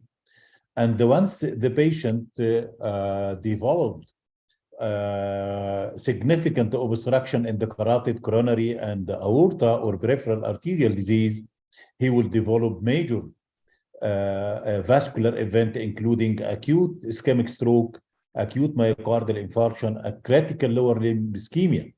And at this point, the mortality rate, it will be very high. So I have the chance today to go through all the statin and non-statin therapy within the coming 25 minutes. But really in elderly patients, the clinician makes a recommendation to the patient and his or her family based on evaluation of the risk of atherosclerotic versus non-atherosclerotic cardiovascular disease, comorbidity burden, quality of life, survival prognosis, lifestyle and socioeconomic status, and the presence of frailty. In this group of patients, the ultimate decision for lipid-altering therapy is based on the patient's and the patient's family preference. So all our elderly patients are very high risk and high risk to develop vascular event, including stroke, MI, and critical lower limb ischemia. And here the atherosclerotic cardiovascular disease remain a major global health burden. LDL, cholesterol reduction, is proven strategy to prevent atherosclerotic cardiovascular event. The role of statin therapy was emphasized in the 2013 ACC/AH guideline for the first time. And they mentioned the statin are the cornerstone for treatment, but with some limitation, including myalgia, elevation of liver enzymes, and in minority of cases, critical complication like rhabdomyolysis. So statin is the cornerstone for management of dyslipidemia. Statin are divided into high intensity, moderate intensity, low intensity statin therapy. In high intensity statin therapy, which can decrease LDL cholesterol by approximately 50% or more. Examples of high intensity, only two examples, atorvastatin 40 to 80 milligram, rosuvastatin 20 to 40 milligram.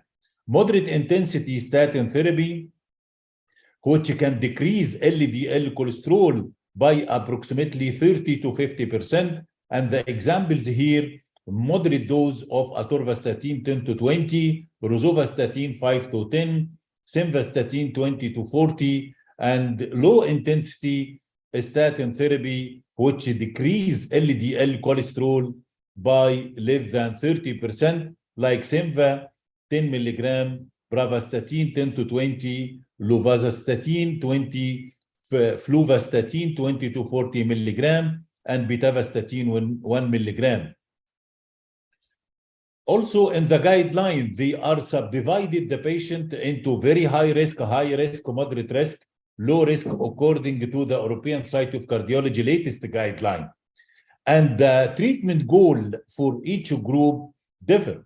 So in very high risk patient, our goal to keep LDL cholesterol less than 55. In high risk group, LDL should be less than 70 milligram per deciliter.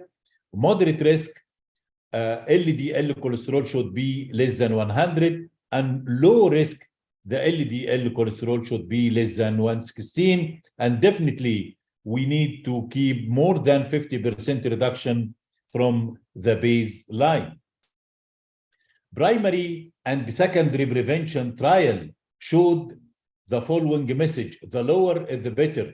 So by going down to the LDL to the lowest detected level, according to the primary and the secondary prevention trial, you will decrease the event rate. And this is clear, lower the better. One important message for statin therapy: pivotal statin trials had median follow-up of more than 5 years and demonstrated very important message here: lag effect and legacy effect. Lag effect, it means clinical benefit grew over time. Legacy effect, clinical benefit persistent in the extended follow-up for the parent trial, if you will extend the trial more than 5 years. So statin has lag effect and legacy effect.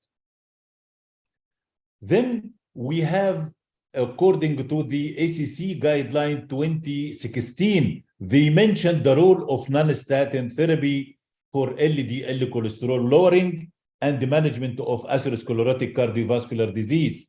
And the first non-statin therapy, which is ezetimibe, and all of you know the mechanism of action. It prevents absorption of the cholesterol from the intestine.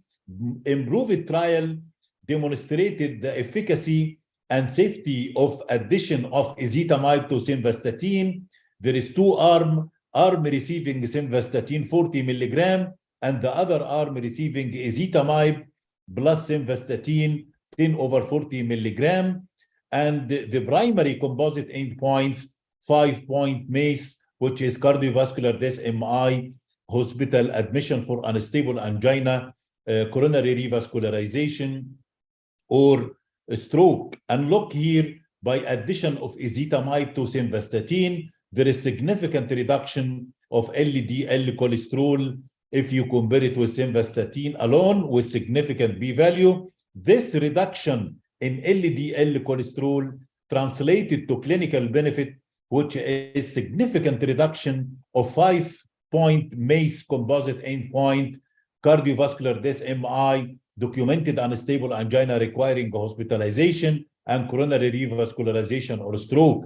And the reduction in this primary composite endpoints was statistically significant.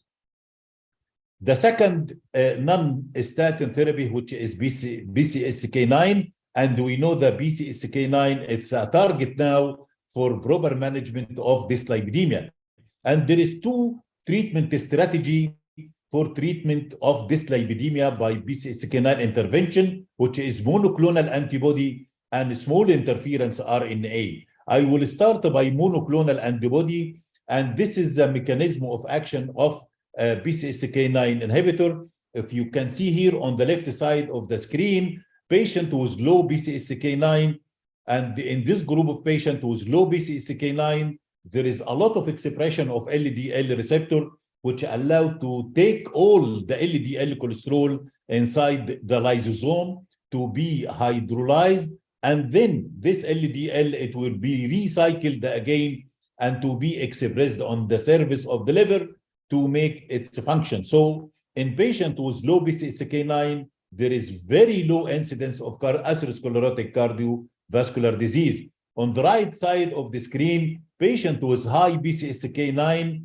and with high BCSK9, the BCSK9, it will be attached to LDL receptor. Together with LDL, we will go to the lysosome, and all it will be hydrolyzed in the lysosome, and no recycling of LDL receptor on the surface of the liver, which lead to accumulation of the LDL cholesterol on the circulation, which lead to very high incidence of atherosclerotic cardiovascular event. So the only way here in patient with high BCSK9 to give monoclonal antibody to prevent the attachment of BCSK9 to LDL receptor to make its job to go inside by LDL to release LDL in the lysosome, then the LDL receptor, it will be recycled again on the surface of the liver. In 2017, cardiovascular outcome data from Fourier trial demonstrated a significant reduction of LDL cholesterol, and this is a trial design of glucomab subcutaneous every 2 weeks versus placebo, and you can appreciate here by addition of iflucumab, there is 59% reduction of LDL cholesterol if you compare it with placebo. This reduction in LDL cholesterol translated into significant reduction of the primary endpoint of cardiovascular death, MI, stroke, hospitalization for unstable angina, and coronary revascularization by 15% with highly significant p-value 0.0001. Also, the secondary endpoint, which is 3-point hard MACE, including cardiovascular death, MI, and stroke, it will decrease 20% relative risk reduction, and the p-value here 0.00001, which is highly statistical significant. And if glucomab can work in all patient subgroups, so the benefit persistent in all patient subgroup, type of disease, baseline LDL cholesterol, baseline statin intensity, addition of ezetimibe or not, an initial dosing regimen, either every 2 weeks or monthly administration. It's safe, yes, it's a safe medication, and the only reported side effect, local side reaction. Second, the monoclonal antibody, which is aliricumab, and this is well studied in Odyssey outcome trial, and you can appreciate here 2-arm aliricumab subcutaneous every 2 weeks versus placebo, and you can appreciate here in intention to treat analysis or on treatment analysis, there is significant reduction of LDL cholesterol, and this is also on treatment arm, and this reduction in LDL cholesterol also translated to clinical benefit for primary composite endpoint MACE reduction, including cardiovascular death, non-fatal MI, ischemic stroke, unstable angina requiring hospitalization by 15%.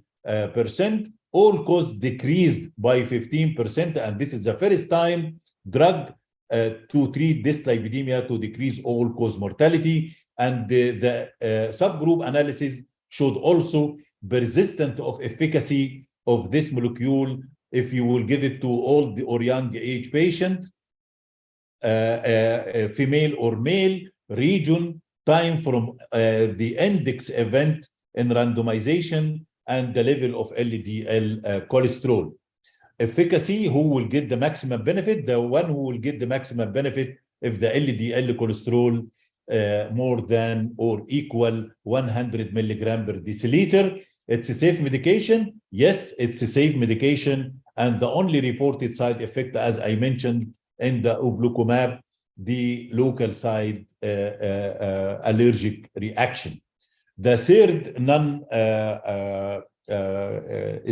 therapy, which is a small interference RNA, and the very simple mechanism of action.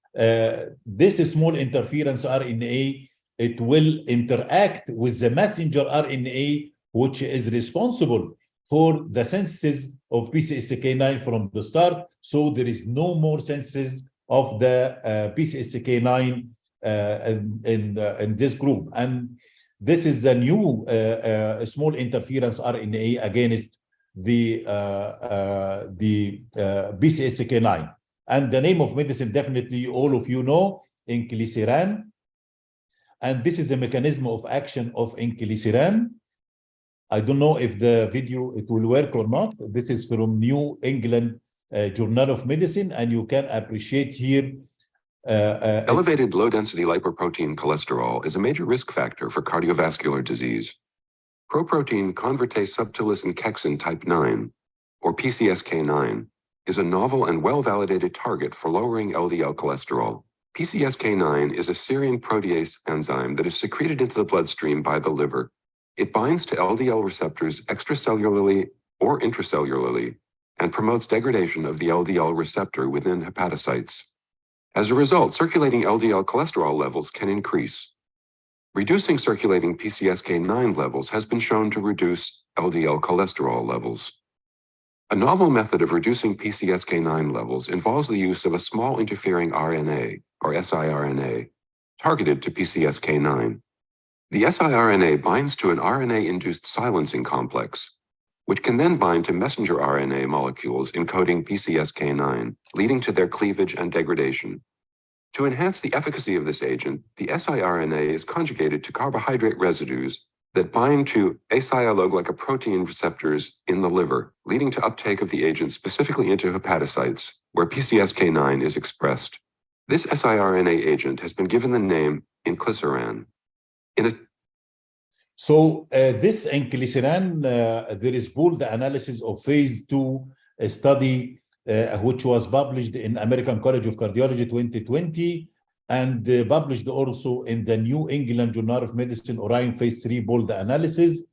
And you can appreciate here the doses. It's one injection for the first time, then the second injection after 3 months, and then every 6 months, one injection subcutaneous. And this is a trial design, Orion 9, 10, and 11. In Orion 9, heterozygous familial dyslipidemia, Orion 10, atherosclerotic cardiovascular disease, including coronary artery disease, cerebrovascular disease, and peripheral arterial disease.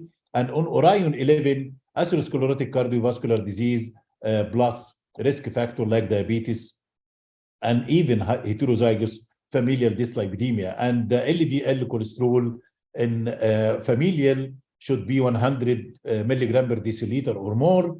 In Orion 10, LDL cholesterol should be more than 70 milligram or more. And Orion 11 also should be equal or more than 70 milligram per deciliter.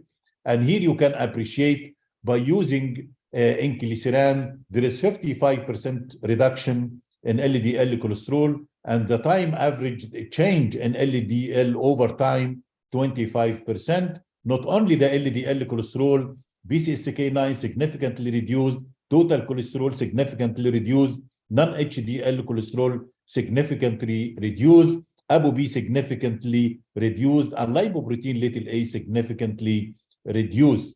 There is no any reported side effect. And one of the most important data from this Orion pooled analysis, there is an exploratory clinical benefit giving us signal there is clinical benefit until we have the results of the outcome data in 2026. Another new drugs, non-statin, which is promising, and I think it will be revolution because it active only in the liver and it will not affect the muscle, so there is no more myalgia or muscle-related complication, which is bempedoic acid. And the mechanism of action of bempedoic acid, it will act on the cholesterol synthesis pathway one step upfront to the HMG-CoA reductase enzymes. And this bempedoic acid, it will inhibit ACL to prevent the conversion of citrate to acetyl CoA. And here, they need only to be active in liver, not active in the muscle, so no muscle pain. It's an FDA-approved medication, and it will decrease the LDL cholesterol by 20%, and the dose 180 milligram orally once daily. Outcome data, it will be published this month. Another non-statin therapy, but this is mainly it used in FH patient, either HeFH or HoFH. And this is, as you know, in patients with severe hypercholesterolemia, many of them have heterozygous FH, and the risk of atherosclerotic cardiovascular disease is greater in individual with heterozygous FH versus those without. The first medicine, which is also monoclonal antibody, evanicumab, and evanicumab, it will work on the ANGPTL3 inhibition, and this, it will allow conversion of very low density lipoprotein to LDL cholesterol and to be taken and metabolized in the liver. This can be given intravenously or subcutaneously, and the FDA approved this medication to significantly decrease the LDL cholesterol, mainly in patients with familial hypercholesterolemia, either FEH or FOH, because it will work on inside the liver and it will not depend on the receptor for reduction of LDL cholesterol. The dose may be intravenous or subcutaneous. Both are effective and the same, and the easiest way to use it subcutaneous like monoclonal antibody, and the mean reduction of LDL cholesterol by using evanicumab reaching 50%. Outcome data, also it will be published this year as regard the clinical benefit, morbidity, and mortality. Another non-statin therapy also, it's receptor-independent treatment for hypercholesterolemia, which is lumitabide, and this is available in the kingdom, in the governmental hospital, and maybe in the military hospital. And this drug, it will inhibit the MTTP, which is microsomal triglyceride transfer protein, and by inhibition of this one, it will prevent the assembly of ApoB to triglyceride to form a very low density lipoprotein, and it's effective medication, FDA approved, and mean reduction of LDL cholesterol reaching 50%. It's a promising medicine, and it's available in the kingdom, and it will be suitable for patients who develop myalgia, muscle pain, elevation of CK due to the side effect of statin therapy. Outcome data, it will be published this year. And the last point I will talk today about the management of dyslipidemia for patients who are receiving triple combination and still the LDL cholesterol not at goal. And this is mainly for patients with familial hypercholesterolemia, either FEH or FOH, and this is LDL apheresis, and by this mechanism, it will selectively remove the ApoB containing lipoprotein from the circulation, which lead to significant reduction of LDL cholesterol. And the most important finding here, the LDL cholesterol after the session of plasmapheresis, even every 1 week or twice a week, the LDL, it will not return to the baseline. It will lead to 50% reduction, and it will return to the 50% reduction only. So the reduction of LDL cholesterol by plasma apheresis, it will reach about 60%. Also, there is a lot of outcome data, and it will be published. Thank you so much for your attention, and I'm ready for any question.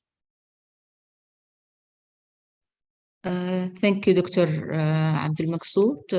Your lecture very informative, and there is many good updated information. Thank you very much. I think we have 2 questions for you. Yes. Does coenzyme Q10 and omega-3 effective in reducing the LDL? So first of all, I'd like to mention about the omega-3 fatty acid. Omega-3 fatty acid, mainly the highly purified one, which is icosapentaethyl, the EPA.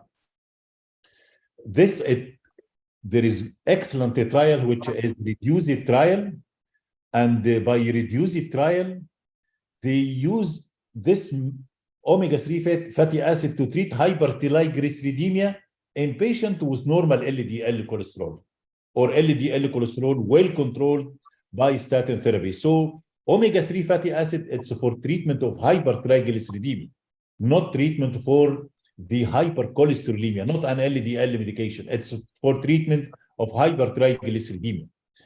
And the most important knowledge here, in patients with hypertriglyceridemia, the first step management, it's statin therapy if not reaching the goal. So definitely the phenofibrate decreased now, the evidence decreased, and the evidence increased for omega-3 fatty acid.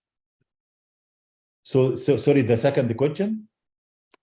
The second question, does coenzyme Q10 decrease the rhabdomyolysis? Yeah, there is a lot of data and controversy about the use of this coenzyme 10, but actually there is no any solid data to support it will decrease the rhabdomyolysis. But I will tell you something. The incidence of rhabdomyolysis in statin therapy, it's a very low incidence. You can, in our life, we can treat all the patients and we can see 1 or 2 patients in our life. Okay, another question, doctor. If the patient having fatty liver with increased enzyme and increased LDL and HDL, what do you recommend the drug which is used for this case? Actually, in this case, mainly we can go to the non-statin therapy. So we can start by ezetimibe 10 milligram. And I would recommend in this case, we can use PCSK9 targeted therapy, either monoclonal antibody like ivlucumab or aliricumab, or a small interference RNA, which is inclisiran. It will be suitable. The other medicine which is working in the liver, like lumetabide, it's not suitable because one of the side effects of lumetabide, it will lead to increase of the triglyceride inside the liver, and it will increase the fatty liver. So the best option to inhibit absorption from the intestine, and the second option to inhibit the PCSK9, either the synthesis by small interference RNA or antagonizing its effect on the receptor using the monoclonal antibody. Okay, Dr. Abdul Maqsood, thank you for this is very informative answering. I think now the end of this session. Thank you for all participants in this session with a very beautiful participation, very informative information. Thank you very much. Thank you very much, Dr. Abdullah. Thank you very much. Thank you. Now we will move to another session, session number 12. Session number 12 will be the chairperson is Dr. Khalid Bawakid. Dr. Khalid Bawakid with us. نعم موجود. Okay. تفضل دكتور خالد. Okay. Dr. Khalid Bawakid is a consultant in family medicine and allergy working in Ministry of Health in Jeddah. Welcome, Dr. Khalid.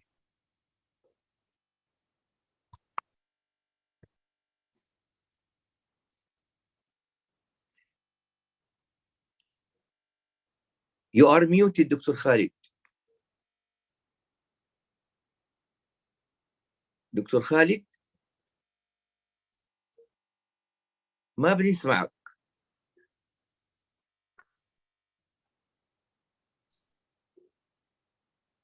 He is, I think, mute. السلام عليكم. معلش. وعليكم السلام ورحمة الله. دكتور خالد الدكتورة ازدهار قدمتك. ايوه انا معكم. بتقديم الجلسة. حاضر بإذن الله تعالى.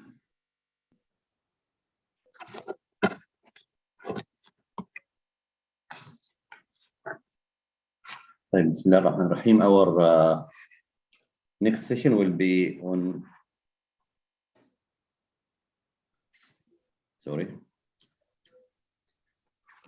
on neurological disorder and management in home health care. And our first speaker will be Dr. Ziad Al-Shami. Dr. Ziad with us now. السلام عليكم، أنا معكم. يا أهلا وسهلا بكم. Dr. Ziad Al-Shami, he is a consultant neurology and headache and director of Advanced Neuromuscular Care Center in Dr. Samir Abbas. And Dr. Ziad, inshallah, will give a talk on headache in elderly and home health management style. Please, Dr. Ziad, you are welcome. السلام عليكم ورحمة الله وبركاته. سعادتي أكون معكم اليوم. إذا بيحطوا لنا السلايدات فضلا أمرا.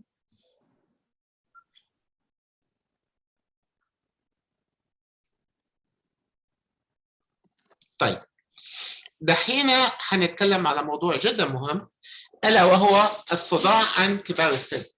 كبار السن يا سادة يا باناليست، كل حاجة فوق ال50. فكل اللي قاعد اليوم هنا ومشبشب حاله وناوي على الثانية والثالثة كلنا كبار سن دحين فوق ال50. صباح الخير. اللي بعده خلينا نتكلم على الكرينيوم اللي هي جمجمة اللي خلقها رب العالمين. الجمجمة ربك خلقها دورين، الدور الأرضي والدور الأول. الدور الأرضي في النخاع الشوكي، أول 5 فقرات مع أعصاب وعضلات والمفاصل بين الفقرات. والدور الأول في الدماغ والمخيخ وفي الأذن الداخلية، وهدول مشبوكين مع بعض، غير الأوعية الدموية والحاجات الثانية والسحايا. فلما نتكلم عن صداع هنتكلم عن كل الهلمة هذه. اللي بعده بفضل نعمل next slide. Next slide. Next slide. دكتور عبد الحفيظ معانا، مين اللي بيغير السلايد لو سمحت؟ نعم بس ممكن نخرج وندخل ثاني. أخرج وأدخل؟ لا مش أنت. إحنا لأنه حصل في عطل في النكست. أيها تفضل. طبعا بالإضافة إلى الأوعية الدموية الرئيسية الكروتيد والفرتيبرال، والتوزيع للجزء الخلفي من الجمجمة والجزء العلوي واللحف المحيطة. اللي بعده اللي قبله اللي قبله اللي قبله اللي قبله اللي قبله. في كمان عندنا في كبار السن بدنا نتذكر إنه عندك جمجمة الجزء الفوقاني الجمجمة، بس الجزء الثاني في عندك العمود الفقري، وعلى يدك اليمين في عندك الفك السفلي مركب تركيب، وفي المفصل حق الفك اللي هو التي ام جي يلي بدنا نفكر فيه بالتهاباته، والتهاب الشريان الصدغي اللي هو temporal artery وامتداداته. اللي بعده next العصب الخامس وتوزعاته مع منطقة جذع الدماغ مع التروية كلها، التهابات العصب الخامس وامتداداته مع الأمور الثانية. اللي بعده next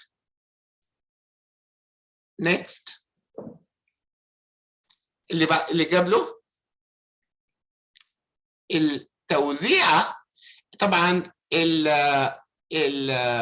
الصداع النصفي يكمن بين جذع الدماغ ومنطقة الثالاموس الزرقاء هذه، ولكن بدنا نتذكر دائما في كبار السن إنه الرقبة بتبتدي تستثير الشقيقة ما بعد سن 50. اللي بعده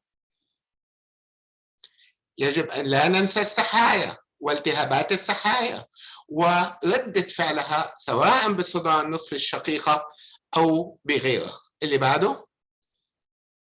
بعده فعندما نتكلم عن كبار السن لا نستطيع أن نفرق بين الصداع البدئي والصداع الثاني، بل يجب أن نميزهم تمييز بفحص المريض بشكل جيد، أخذ القصة المرضية أولا بشكل جيد، ومن ثم نحط ببالنا إنه 60-70% منهم حيكون في عندهم صداع بدئي اللي هو شقيقة وشد عضلي والحاجات الثانية وألم رقبة وبين الكتوف، ولكن في هاي ريسك إنه يصير عندنا التهاب زي الجاينت سيل ارثرايتس، الانتركرينيال ليجنز وغيراته من ضمنها الأورام والأمور الثانية.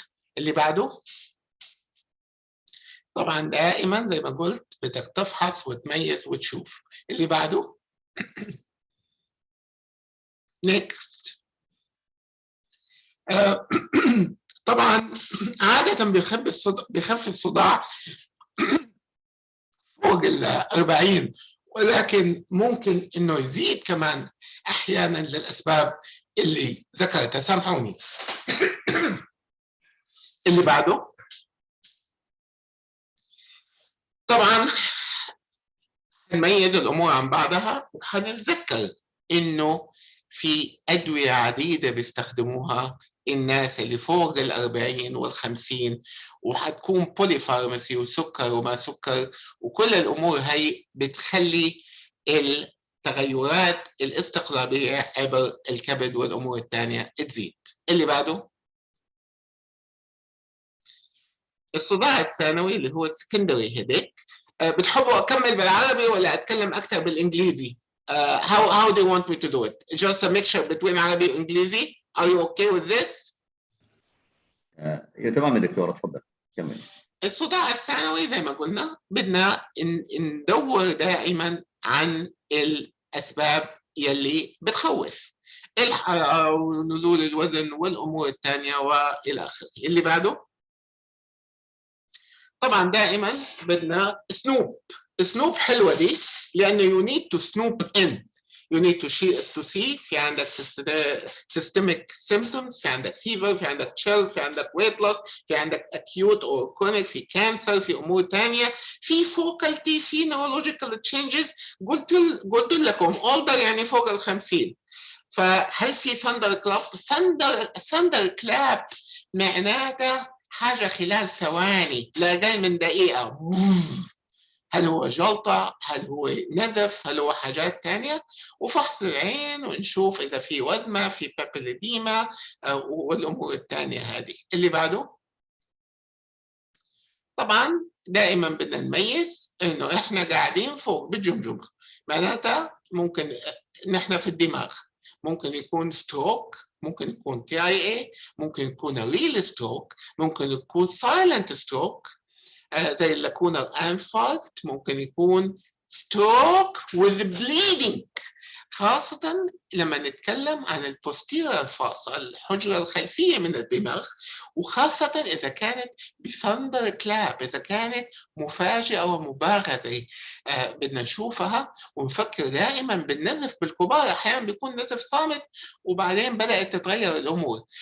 الأورام حكينا عنها، بيطيحوا كبار، بيطيحوا. طاح الصبح وهو عم يتوضا، هل صار صداع بعدها؟ الجاينت سيل ارثرايتس اللي حكينا عندها، ونفرجها عن التي ام جي، ونفرجها عن الشينجلز. احيانا بيصير عندنا التهاب الالتهاب العقبولي البوست هيربيتيك، وبيعمل شنجل وبيكون مؤلم في البدايه. والكارديوسيفالجيا اللي هو مشاكل القلب عندهم اللي بتعمل صداع بسبب نقص الترويه او بسبب التسارع في ضربات القلب، الاريثميا اللي بتصير، وسواء بريديكارديا او تاكيكارديا وكل الامور هذه. موضوع نقص الاكسجين بسبب السليب ابنيا، وموضوع الجلوكوما. خلينا نطرق عليهم بسرعه. اللي بعده نيكست. طبعا زي ما قلنا هلا حاجه حلوه هي مش حاجه حلوه بس حاجه مهمه. قضيه اذا بده يصير عندنا تجلط بالدماغ او ستروك، اغلب مرضى الصداع النصفي اللي بيكون عندهم صداع نصفي قبل كده، وانتبهوا على الحريم، لانه هنا بيصير ممكن تيجي الاورا حقت الصداع النصفي بدون ما يجي الم، بس بتجي اورا. طيب كيف تميز هذه عن التي اي اي؟ التي اي اي بتيجي بس خبط لزق كده، بينما الاورا بيلد. فهنا انت بدك تميز هذه عن هذه. اللي بعده نيكست. ثاندر كلاب هيديك قلنا خلال 60 ثانيه ممكن يصير internal او intracranial bleeding مع parenchymal hemorrhage. It depends where it's happening. هي subarachnoid ولا هي epidural ولا هي subdural، وكيف الستوري building up. فهنا ما في مزح، ما في مزح. next. طبعا you have to evaluate. حلوه السي تي دمها خفيف، تعملها على السريع. اذا في بليد ببين، اذا في beginning of infarct ببين، كل الحاجات وبعدين تدي لك انه يا اخي ما في هونيشن، ما في مشاكل. اذا بدك تعمل lumbar puncture سوي. فحلوه السي تي. جو اهيد. نيكست.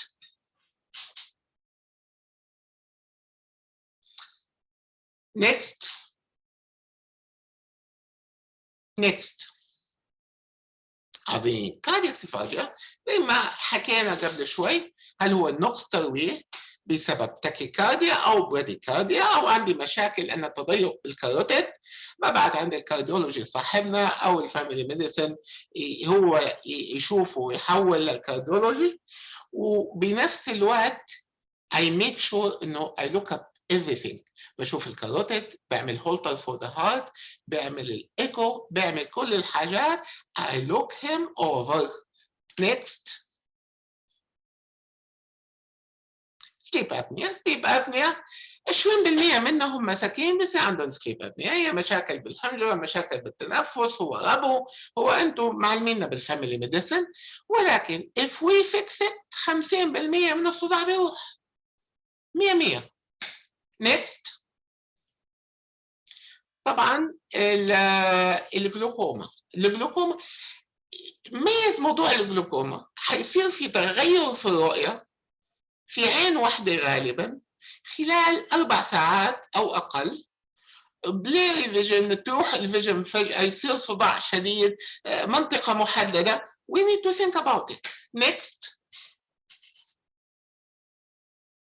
سيرفوكوجينيك زي ما قلنا الصورة اللي حكيناها قبل شوي، الرقبة مشبوكة شبك بقلب الجمجمة، الاثنين مع بعض. بدنا نفكر دائما في الرقبة والتواصلات. مضادات الالتهاب مهمة، مخيات العضلات مهمة. قضية التريبتازول والاميتريبتالين كثير يستخدم في كبار السن، بس بدنا ننتبه عشان موضوع الكاردياك والاريثميا وجفاف الفم والانتي كولينرجيك وكل الامور الثانية هاي اللي لازم نكون حريصين فيها. اللي بعده next. طبعا what we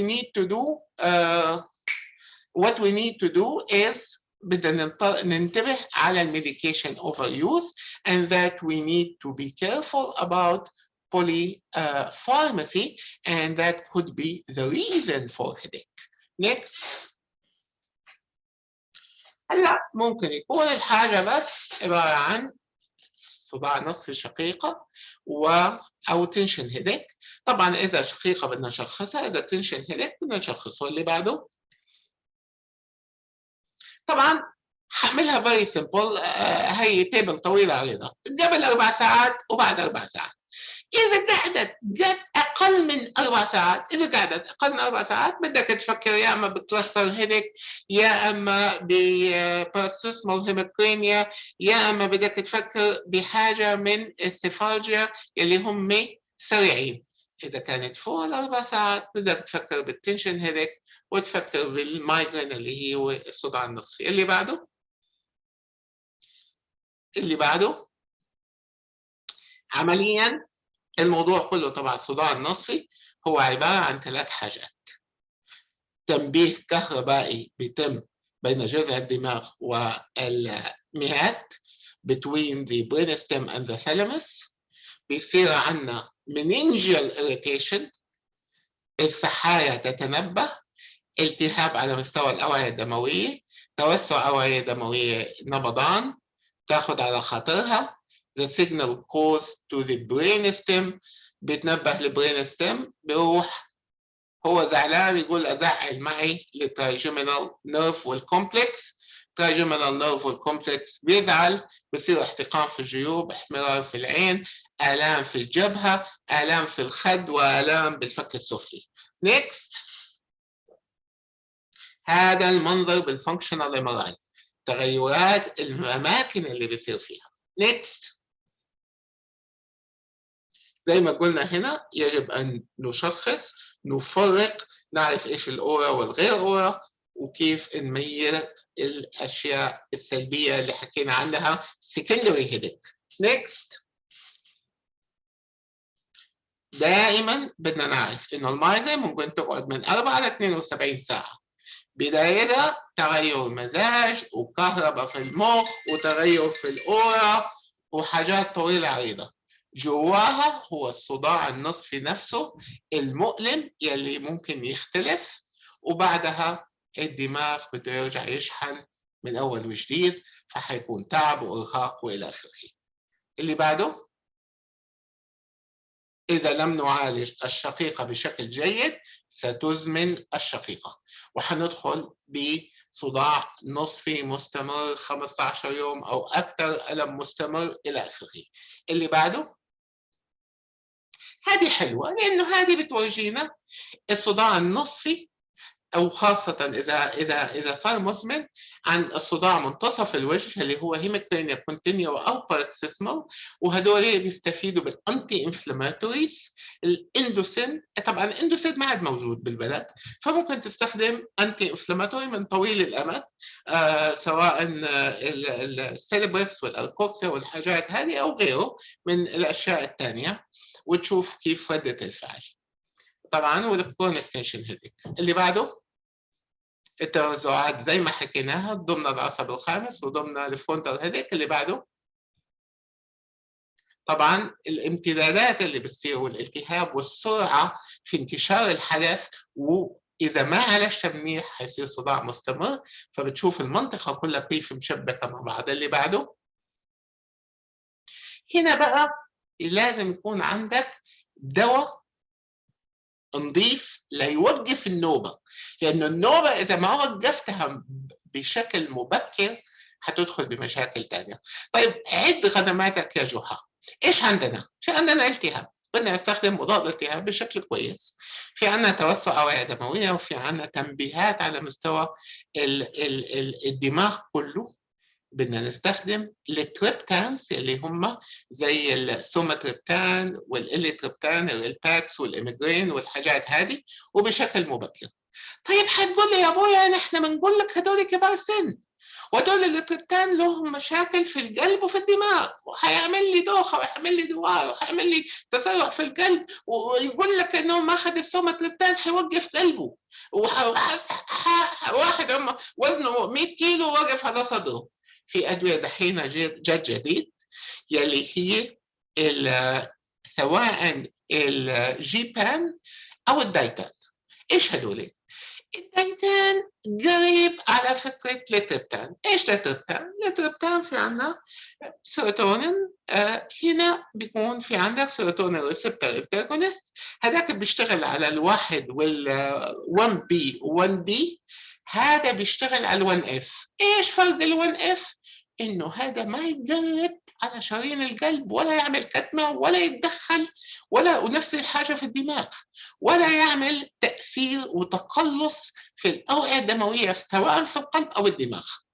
اسمه لاسميتيدان. طيب هذا بريء مره ما له مشاكل؟ لا، هذا لانه قوي بيشتغل سنترالي وعلى مستوى الدماغ ممكن يعمل دوخه، ما تقدر تسوق بعده 8 ساعات. فلما تكون الدنيا داخله شمال قول له خده في الليل ونام. فهذا الادويه الجديده. والجيبان كمان الاب اللي بيبيعوا بوتوكس حينزلوه على السوق خلال شهر شهرين، وحيكون جدا مفيد للناس اللي عندهم مشاكل في القلب. وفي الخلطه السحريه تعطي شويه مضاد التهاب مع مضاد اقياء مع مضاد حساسيه، وهذا يساعد يوقف الامور. طيب لما نيجي نعمل وقايه، الوقايه بدها حكمه، لانه هدول مرضى كبار بالسن. اذا بتعطيه ترايسايكليك انتي ديبريسنت اللي هم كلاس A، وبتعطيه البيتا بلوكر اللي هم الالوبرينول والميتوبرينول والبوسبرولول اللي هو كل هدول حيعملوا سايد افكت، يعملوا براديكارديا ويعملوا هايبوتنشن ويعملوا كل هذا الكلام، الاملور، كل هذا مع بعض حيعمل لي سايد افكت وحيعمل لي هايبوتنشن. طيب الادويه الثانيه الاميتريبتيلين والكذا كمان هدول سكند كلاس، بس هدول حيعملوا مشاكل. طيب ايش في عندك يا شامي جاي تحدثنا هنا عن حاجات جديده؟ في الانتي سي جي ار بي. الانتي سي جي ار بي، السي جي ار بي اللي هو الماده الالتهابيه ذاتها بيشتغل عليها وبيقفلها. كيف يقفلها؟ في نوعين بالسوق. واحد دبلوماسي يروح يقفل الباب عليه ويقول له يا ابوي اسكر بابي واريح مخي واريحك. الثاني بياخده وبيرميه برا، بيحبسه. فواحد يلي هو جلبتوزونوماب اللي بيمسك السي جي ار بي وبيزيحه، يقول له انت ماده التهابيه ما ابغاك، والثاني يقفل عليه الباب اللي هو الايموفيك او الارينوماب وجلبتوزونوماب. الاثنين موجودين، وهنا الفاميلي ميديسن انترنال ميديسن بدهم يشوفوا ويقرروا ويتواصلوا مع النيورولوجيست في هذه الحاله، وبيكونوا جود جيت كيبر. طبعا الاولد بيبل بالشارت على يدك اليمين السكندري هيدك اللي حكينا عنه. طيب اللي بعده نيكست. طبعا دائما لما بدنا نقرر نعمل مانجمنت بدنا نحط كل القرارات هاي وننتبه على الادويه انها ما تدخل ببعضها وتكتر، ونتذكر انه في حاجه اسمها بوتشولونيوم توكسين البوتوكس، خاصه لما يكون صداع نصفي مزمن مع مشاكل في الرقبه وتشنج عضلات والمشاكل هذه، بندي بوتشولونيوم توكسين. الحريم وزيجانهم يقولوا جزاك الله خير عملت لي تجميل مع موضوع علاج للصداع. والكبار بالسن زيونا حقونا ال50 وكذا اللي بده يشبشب حاله كمان بينبسط. الاثنين بيشتغلوا، بس يجب ان تختار مريضك بعنايه. اكثر من 15 يوم، اكثر من 8 ايام مايجرين في الشهر، والمده والامور هذه، واثنين ثلاثه ادويه بريفنتيف هي فيلد. نيكست. طبعا هذه الخلطه اللي حكينا عنها في سي جي ار بي تحت بالنص وقاعد جنب بين العصب وبين الوعاء الدموي، هنا تشتغل التريبتانز، هنا تشتغل الجيبانز، هنا تشتغل الدايتان يلي بيشتغل على ال1 اف، بينما 1 بي 1 دي هم السوماتريبتان والإليتريبتان. نيكست. طبعا هنا علاقة الرقبة بالصداع النصفي. على يدك اليسار الصداع النصفي اللي هو دائما موجود، وموجود بين جذع الدماغ ومنطقة المهاد، بين البرين ستيم وبين الثالاموس. بينما الثاني لما اكتيفيت السباينال ترايجيمينال وبيعمل لي الدوسال روت جانجليون وبيعمل لي سيرفيكوجينيك مايجرين وهيديك. نيكست. هنا انتشرت الامور، اصبح صداع نصفي مستمر. اللي بعده، دائما بدنا نعطي ريكومنديشن بناء على كل القرارات اللي حكيناها قبل شوي. نيكست. انا ما احب اقرا سلايد، احب اني اشرح. وهنا كيف تختار الدواء وتختار الكميه من مضادات الالتهاب والاشياء الثانيه، او تحاميل، او الخلطه اللي بين مضاد التهاب ومضاد اقياء ومضاد حساسيه. اللي بعده نفس الحاجه على التريبتان. التريبتان عيله، اب وام وخيلان وجدود، والجد الكبير هو السوماتريبتان الاميجران، وبعدين الحاجات الثانيه اللي موجودين عندنا في البلد اثنين اللي هم السوماتريبتان والاليتريبتان. اللي بعده طبعا هدول جماعه الجيبان، هدول يلي حينزلوا على السوق قريبا من شركه ادفي حقت البوتوكس، وهدول يلي ما ليهم سايد افكت اللي هو اليوروجيبان. الريميجيبان كمان حينزل قريبا من شركه فايزر. اللاسميتيدان هذا دواء اوريدي موجود، وهذا بتستخدمه في الليل لانه 8 ساعات ما تقدر تسوق، بس اذا في مشاكل في القلب ما تقدر تستخدم هدول الثلاثه. هدول نازلين وحيعملوا تغير جذري في معالجه الصداع في حبايبنا كبار السن اللي نحن منهم الحمد لله. اللي بعده طبعا البريفنشن، بدك تاخذ قرار باختيار الدواء، الاثار الجانبيه، الديباتين والرشفه ونقص الشعر اللي كبير السن مش ناقصه، والبيتا بلوكر اللي بيبطئ القلب، وكل الامور. اللي بعده كمان الاختيار الترايسايكليك انتي ديبريسنت حيدخلنا بمشاكل. اللي بعده لا اللي قبله، بس اللي قبله. طبعا هنا الاختيار بين ادويه الانتي سي جي ار بي الجديده اللي ذكرت عندها، اللي هم الموجودين هلا الارينوماب والجليكتوزينوماب، وحينزل قريبا جدا جدا جدا خلال اشهر 4-5 اشهر الابتيزينوماب اللي هو تعطي حقنه عن طريق الوريد في العياده كل 3 اشهر، وخلاص خلصنا مرة كل 3 أشهر حقنة خلال نص ساعة بتنعطى. اللي بعده طبعا هذا البوتوكس وكيف تديه إلى آخره. اللي بعده، وهذه النقطة اللي طرحناها وعلاقة الرقبة في الرأس. اللي بعده في الصداع، الرقبة علاقتها بالصداع. اللي بعده، وهذا توزيعات العصب الخامس وكيف ممكن تعمل بلوك سوبرا اوربيتال او اوكسيبيتال. حالة الصداع الشديد جدا ابعتوا عند نورولوجيست بيشتغل هالشغلة، حيدعي لك وممكن تقعد اشهر مرتاح. اللي بعده طبعا هي علاقة انا عندي صداع مستمر، بدك تعرف انه هذا كودد بالبوستيريور هون ويطلع لفوق الين الثالاموس، ومن الثالاموس سب كورتيكال. فما في حاجه اسمها صداع ويلا، هذا صداع عم بيعمل التهاب مزمن عم بيغير الدماغ forever. we have to treat it right. اللي بعده طبعا هاي الاماكن اللي بتحكم فيها البوتوكس بالفرونتال اللي هو V1 تبع التراجيمينال، وV2 اللي هو التمبرال، وV3 اللي هو القسم الخلفي مع الاوكسيبيتال وبين الكتفين.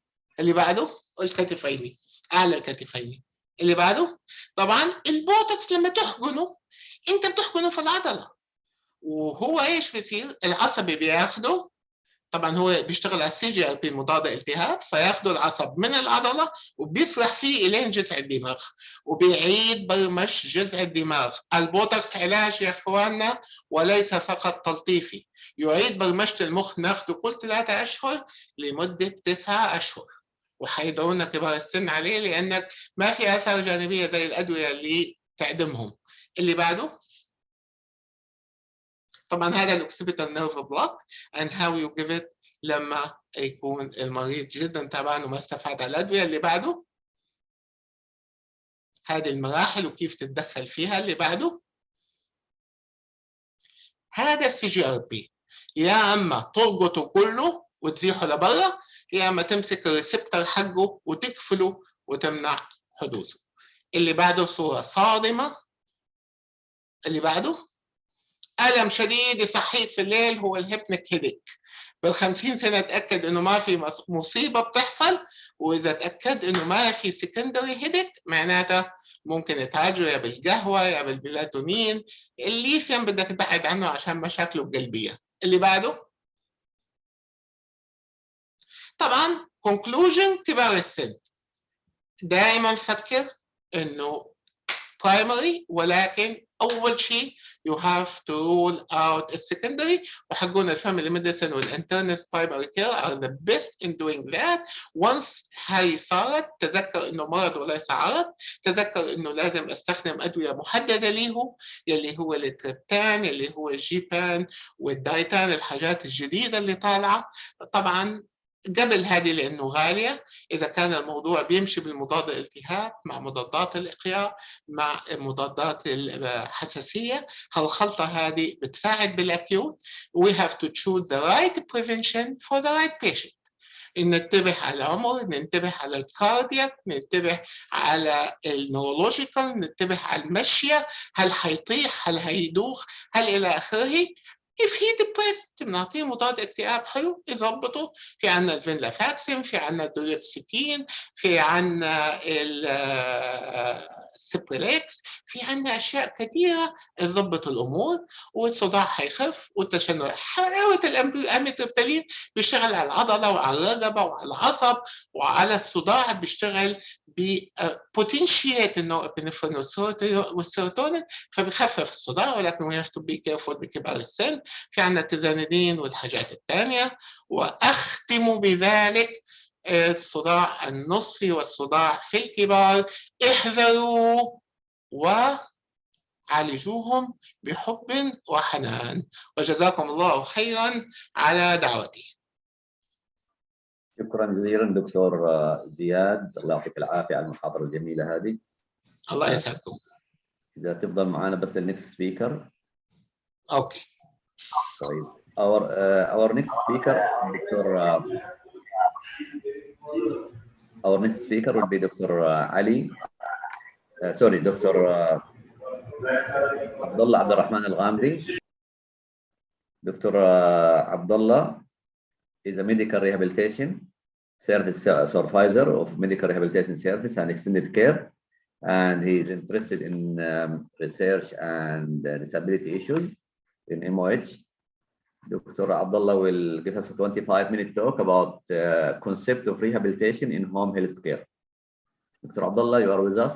السلام عليكم ورحمة الله وبركاته. حياك الله دكتور، تفضل. سعد الله صباحكم بكل خير، وشكرا لكم يا دكتور خالد على كلماتكم وعلى إدارتكم الرائعة. والشكر موصول لسعادة الدكتور أشرف أمير على الدعوة الكريمة، وللدكتور عبد الحفيظ خوجة على تواصله واهتمامه، وكذلك للجنة المنظمة ممثلة في الأستاذ عبد الرحمن بهكلي ووالده حسن بهكلي. الله يعطيك العافية. We're going to talk inshallah on concept of rehabilitation in home health care. Let's back to in medical rehabilitation. What is the medical rehabilitation? The first is the utilization of existing capacities of handicapped person by the combined and coordinated use of medical intervention and social education. The history of medical rehabilitation. في الحقيقة التأهيل الطبي يعني يعتبر حديث، وتكون في أواخر السنوات العقود الماضية. And the term medical rehabilitation coined in 1938. In 1946, this field grew after treating a large number of urgent soldiers returning from the World War. وكانت في السابق تسمى دور نقاهة Convalescence Hospital. Where is the rehabilitation? معلش يا دكتور بس البار اللي فوق ما يظهر معايا مأثر على السلايد عندي. دكتور خالد. معك دكتور تفضل. دكتور بس عبد عشان الحفيظ بس عشان اي تفضل. بس عشان البار بس مأثر عندي بس على الزملاء في ممكن تصلحوا لنا بس ايوه كيف دحين؟ ايه دكتور عبد الحفيظ بس البار قدامي هنا اللي فوق البار الاسود مأثر على السلايد. والله من عندنا ما عندنا ولا شيء ترى. الشاشه جميله وماليه الشاشه. ايوه بس انا عندي الظاهر الكنترول بس. ايوه اي طيب اذنكم بس دقائق. Where is the rehabilitation medicine located in the health work map? Rehabilitation medicine is a branch of basic medicine. As you know, there is a preventive medicine, therapeutic medicine, and finally the rehabilitation medicine, and considered as a third response after preventive medicine and therapeutic medicine.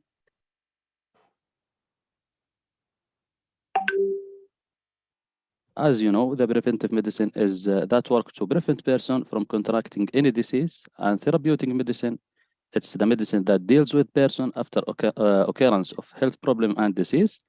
And the rehabilitation medicine deals with the person after the failure of preventive and therapeutic medicine and the last treatment stage. The most expensive medicine actually.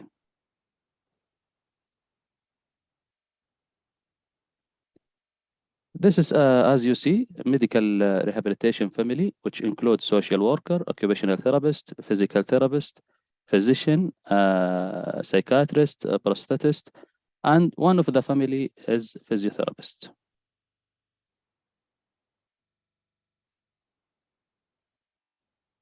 What is the physical therapy? Is one of the main healthcare professions provided by physical therapists who promote and maintain health stability, reduce or manage the pain, restore function, as well as prevent disability. What is known about the topic? Rehabilitation in the home environment has proven cost-effective of hard conditions like orthopedic and neuro cases, stroke and joint replacement, and also direct and continuous monitoring of the patient, reduce rate of morbidity and mortality, and facilitating better quality of life. Is BT in the home care system effective? Actually, a lot of people believe that physiotherapists need expensive and heavy equipment and tools to engage in an effective program. But this is not necessary because by the clinical experience and the creativity of physical therapists can utilize available resources to maximize patient rehab program experience. As can you see, there is some of the effective therapeutic tools and techniques, which is very simple and light, and it's give more for the patient, like ergometer machine and a portable electric stimulation, and also elastic band, and also some of kinesio tape and belt, which is used in the Mulligan technique. Who need physical therapy within home care? Actually, the acute or severe cases after discharge from the hospital, when the patient mobility is limited, also when leaving the home present a health risk for the patient, and also a lack of adequate transportation of the patient and family, or simply desire a private physical therapy session in the home. The most important reason to receive physical therapy and rehabilitation at home. One of the main reasons to reduce the risk of falls, especially the fracture in the older adults, can start of more serious health problems and can lead to long-term disability, as we see in the hospital wards. Also reduce infection probability and maintain health stability in cases of immunodeficiency due to many reasons, like using the certain treatments like immunosuppressive medications, or other factors like the aging process, or some pediatric cases. enhance functional ability through ADL activities. When the physical therapist is working with the patient in the home, the movements and exercise are immediately relatable for them. احنا دائما بنوصي انه تكون اغلب الاقسام الطبيه الان بتحاول توائم في اقسام العلاج الوظيفي تواجد بعض الادوات. الدكتور عبد الله ايش مسوي؟ الشاشه كلها المحاضره. دكتور عبد الحفيظ لو تحط على الميوت لو سمحت. شكرا لك. عفوا. من أغلب الأسباب الهامة في تقديم العلاج الوظيفي والعلاج الطبيعي هو توفير بيئة ملائمة توائم بيئة المنزل، وذلك نجدها في أغلب أقسام العلاج الوظيفي. توفير بعض الأدوات الأساسية التي توائم حالة المريض وتجعلها قريبة للمنزل، فتلقي المريض للعلاج الطبيعي في المنزل يكون أكثر موائمة وأكثر functionality بالنسبة للبيشنت، بحيث إنه يكون apply للإكسرسايز during الأنشطة اليومية. Other psychosocial reason to receive physical therapy and rehabilitation at home: convenience.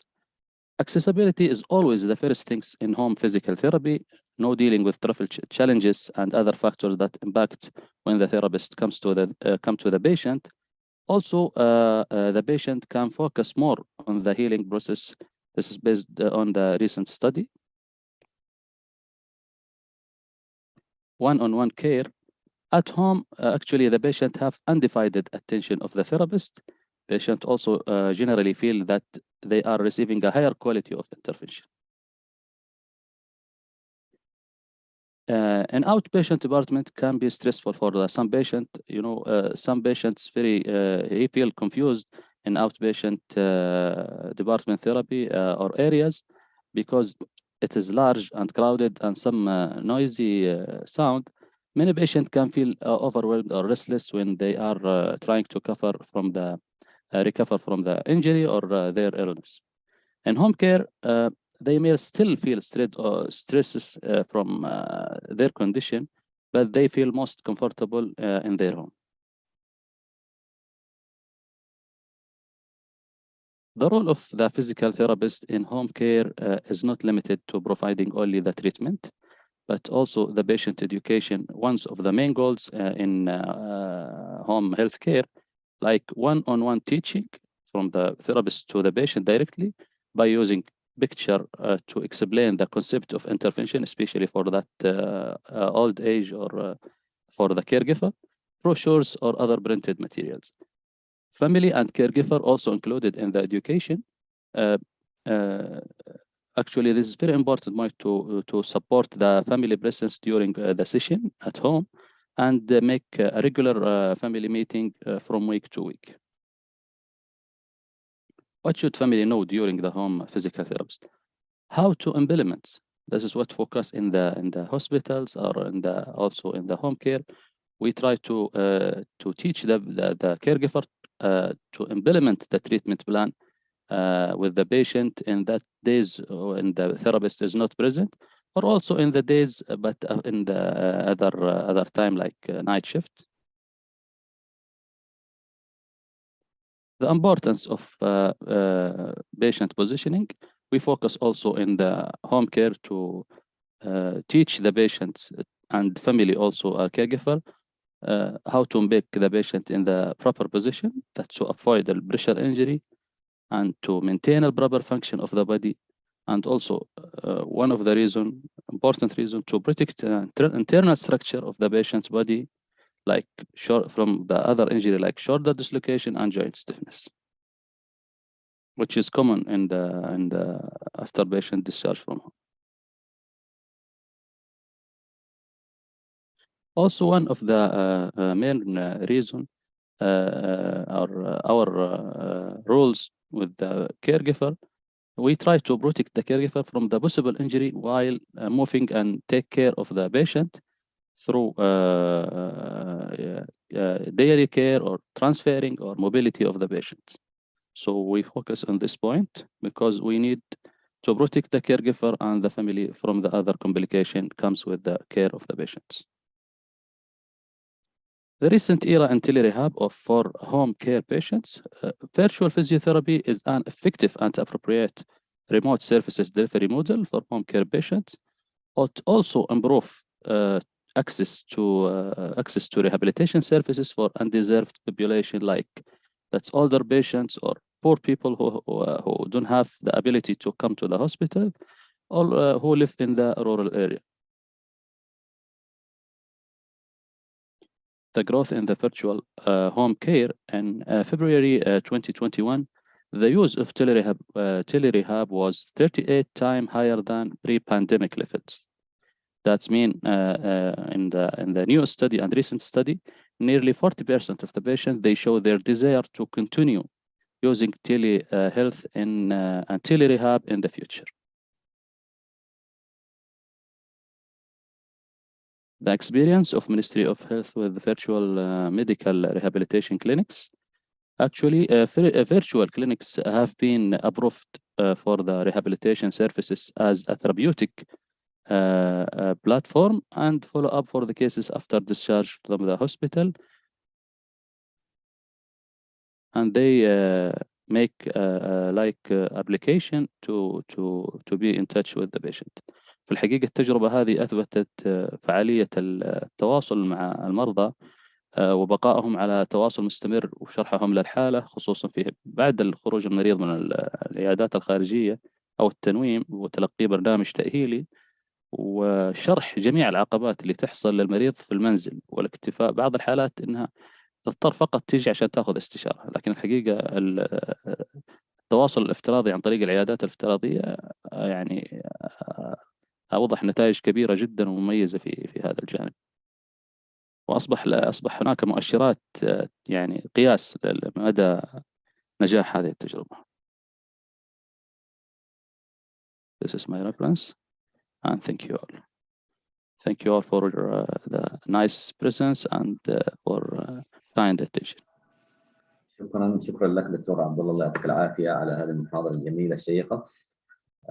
والآن نشوف إذا كان في أسئلة ولا لا. ما شايفين أي أسئلة هنا، ما في أي أسئلة. لو أحد من الأودينس عنده أسئلة واستفسارات أنا ممكن أبدأ بسؤال دكتور عبد الله لو سمحت لي عن تفضل يا دكتور. الريهابيليتيشن. طبعا أنت عارف إنه نحتاج أجهزة، وأنت يمكن you mention in your slides إنه it's easy، لكن how يعني easy we can make rehabilitation using for more cases at home using this instrument, and is it available for all patients or not؟ يعني هل ممكن نحن نزود المرضى بهذه الأجهزة ولا نحن نشيلها معنا ونردها ثاني ولا الفريق ثاني؟ هو والله يا دكتور شوف، بالنسبة للأجهزة هذه هي في الأغلب أصلا disposable، يعني لايك التيب، الكاينيزيو تيب، الإلاستيك باند، بالعادة هي تعطى للبيشنت as a single use. الارجومتر اللي هو الكرانكينج ماشين، بالنسبة لي أنا كان عندي مجموعة مرضى كنت لأنه سعره تقريبا رمزي ما هو مكلف، فأصلا حتى يعني أقسام الرعاية المنزلية الآن جالسين يحصرون هذه الاحتياجات بحيث أنها تكون متوفرة للمرضى. بس الالكتريك ستيميوليشن ممكن انت تعطي ريكومند للبيشنت او تعطيه از بريسكريبشن اذا كان هو البيشنت عنده الرغبه انه يقتني الجهاز هذا، يكون تحت اشراف الفيزيوثيرابيست. هي تقريبا اسعارها في متناول يعني، بخصوص بعض الاشياء اللي تحتاج مثلا يعني مهارات معينه في التكنيكس، لايك يعني الموليجون اللي هو البلت اللي يستخدم في تصحيح الاستراكشر او في ريديوس البين، اللي هو في بلت بيستخدم بين الثيرابيست والبيشنت. انا ممكن وضحته في الصوره اذا بعد اذنك نرجع نشوفه. هذا يا دكتور اللي هنا، هذا البلت هذا بيستخدم في موليجان تكنيك، ويعني هو يعتبر ادفانس تكنيكس، وفي يعني اكثر من ستيج وفيزز، يعني الثيرابيست يفترض انه يجتازها حتى يكون يعني مختص في هذا التكنيك. فهذا هو لا بيبقى دائما مع الثيرابيست. هذه الاشياء اللي هي لايك الكاينيزيو تيب هذه بتبقى في البيشنت لمده يومين او 3 ايام، وبعدين بيرجع الثيرابيست يعمل اسسمنت للحاله ويزيلها. الالاستيك باند هذا بيتوزع برضه كذلك للبيشنت، والارجومتر ماشين هذا برضه في المتناول يكون معهم.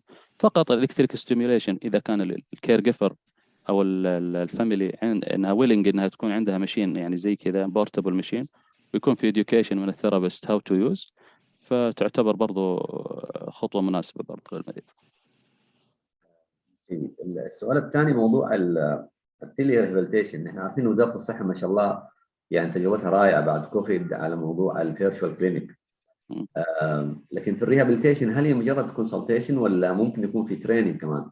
هو يا دكتور في بعض الحالات اللي ما تحتاج انه البيشنت يكون موجود، زي حالات مثلا اللي هي بوست ديسشارج، ففي احيانا بيشنت بيبقى يحتاج فقط اللي هو الفول اب از هوم بروجرام، فيكون في سوبرفيجن على الاكسرسايز اللي ات هوم، اذا كان فقط يعتمد على الاكسرسايز، اذا كان فقط يعتمد مثلا على الفاميلي اديوكيشن، بيحتاج فقط على اذا كان في اي ابديت حصل مع البيشنت بيكون له لينك اكسس. لكن في بعض الحالات اللي تحتاج دايركت انترفنشن فلا، فالبيشنت يجي ياخذ مثلا 2 سيشن 3 سيشن حسب رغبته. بعضهم يكونوا في مناطق طرفيه وهم المستهدفين يعني، او الناس اللي ما عندهم القدره في الوصول، بعضهم ما يكون ما عنده القدره انه يكون عنده سياره خاصه للوصول للعيادات الخارجيه او ما هو مؤهل للتنويم، فيكون التواصل معهم جدا جدا يعني مفيد في هذه الحالات.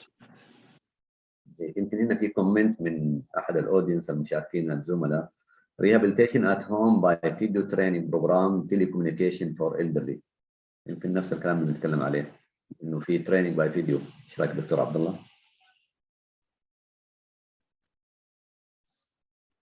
شفت اي نعم دكتور، هو نفس اللي حضرتك تطرقت له، وفي الغالب هم من المستفيد من هذه اللي يكونون اوت اوف ذا سيتي الهوسبيتال نفسه، او الناس اللي هم في الغالب برضو اللي ما عندهم ادكويت ترانسبورتيشن مناسبه للوصول الى للاقسام التاهيليه، او من له رغبه، في بعضهم يكون عنده ارتباطات عمل او بحيث انه يكون غير متواجد، وبعضهم يحضر يعني يكون في سيشن از فيزيكال اتندنس وسيشن فيرتشوال. فهذه تعتبر اوبشنز اصلا للبيشنت اللي مثلا نو نيد تو فيزيت الاو بي دي، واصبحت فيها حتى معايير يعني زي ما حضرتك عارف يا دكتور خالد، فيها مؤشرات لقياس هذا، وصراحه المؤشرات جالسه توضح انه في عدد زيارات بتتسجل كثير على عيادات الافتراضي. بالضبط. الله يعطيك العافيه دكتور عبد الله. ما ادري اذا كان في احد من الاودينس عنده من الزملاء الحضور عندهم اي سؤال او استفسار. في معنا الدكتور زياد كمان عن الهيدك.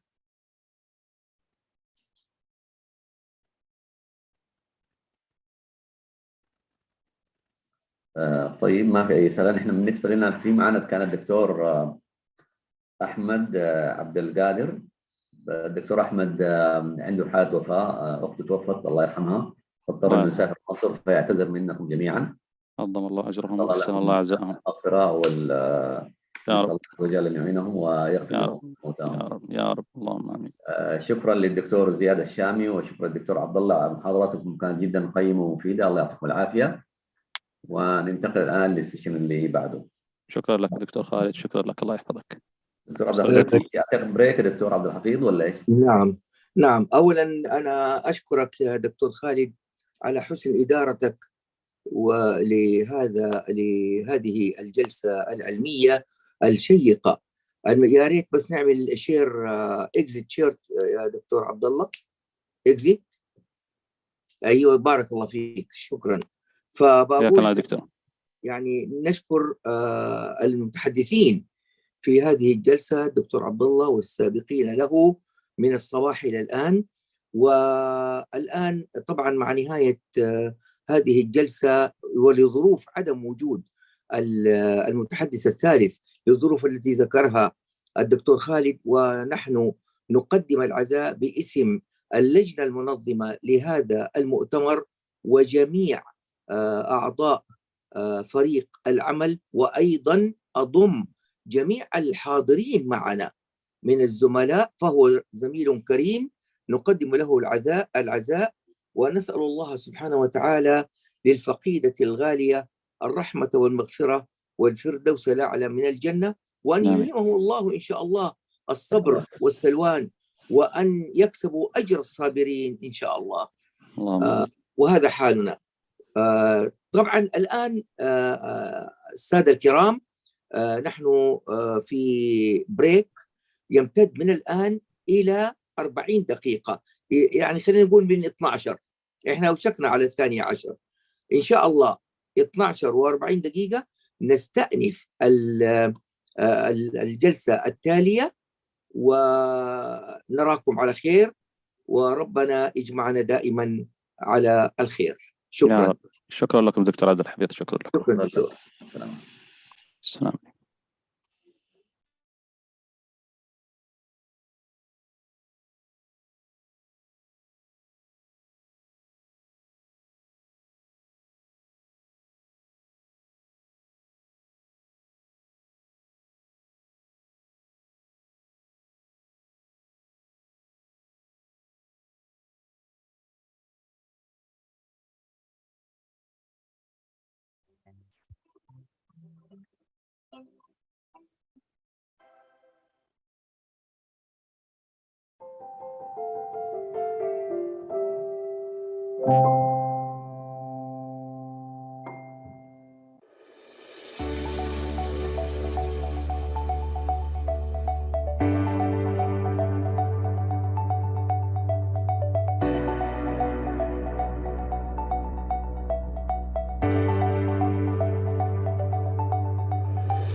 السلام عليكم الزملاء الكرام، السلام عليكم ورحمة الله وبركاته. نبدأ بسم الله إن شاء الله تعالى الجلسة الثالثة عشر session number 13. Today إن شاء الله in this session we have 4 speakers بإذن الله تعالى. Our first speaker will be Dr. Nizar Muhammad Bahabri. Dr. Nizar is a well-known consultant in internal medicine. And he has American Board of Infectious Disease, American Board, Canadian Board of Internal Medicine, and American Board of Internal Medicine. Dr. Nizar is currently the Chief Medical Officer of Samir Abbas Hospital. And inshallah, he will give us a 25-minute talk on antimicrobial, the use and abuse in the management of infection at home care. Dr. Nizar, معنا.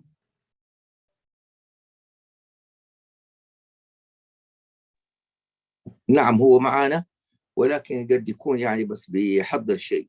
ايوه اي دكتور نزار معانا.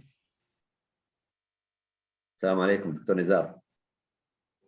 You are muted دكتور. عليكم السلام ورحمة الله وبركاته.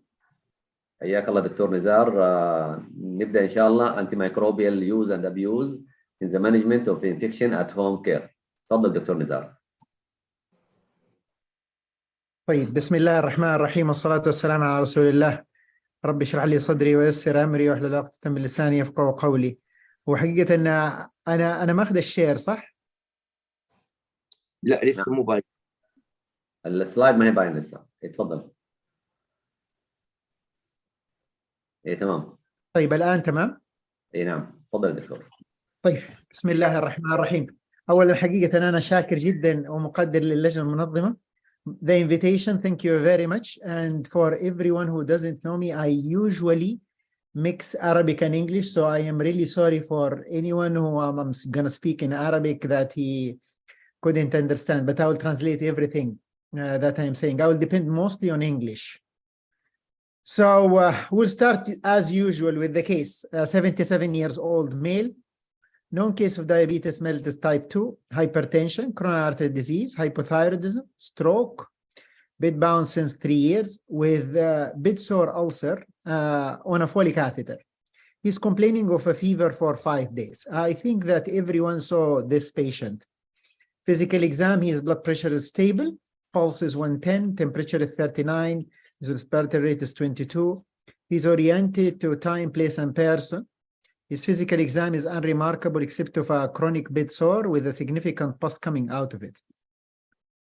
So if I want to ask you in those kind of cases, the most important factor to increase any patient chance of becoming Klebsiella multidrug resistant organism, is it the duration of antibiotic of more than 2 weeks, patient immunosuppressive agent, being in ICU for 2 weeks, and use of fluoroquinolones?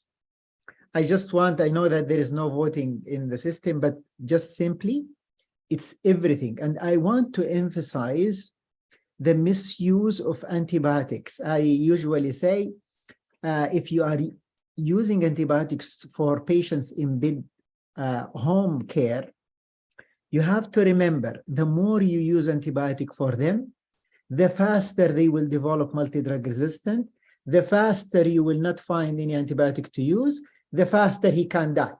So if you are a good believer that every one of us should die, and we know that we are gonna die, يصير انت ممكن انك تكون مؤمن انه من لم يمت بالسيف مات بغيره، تعددت الاسباب والموت واحد.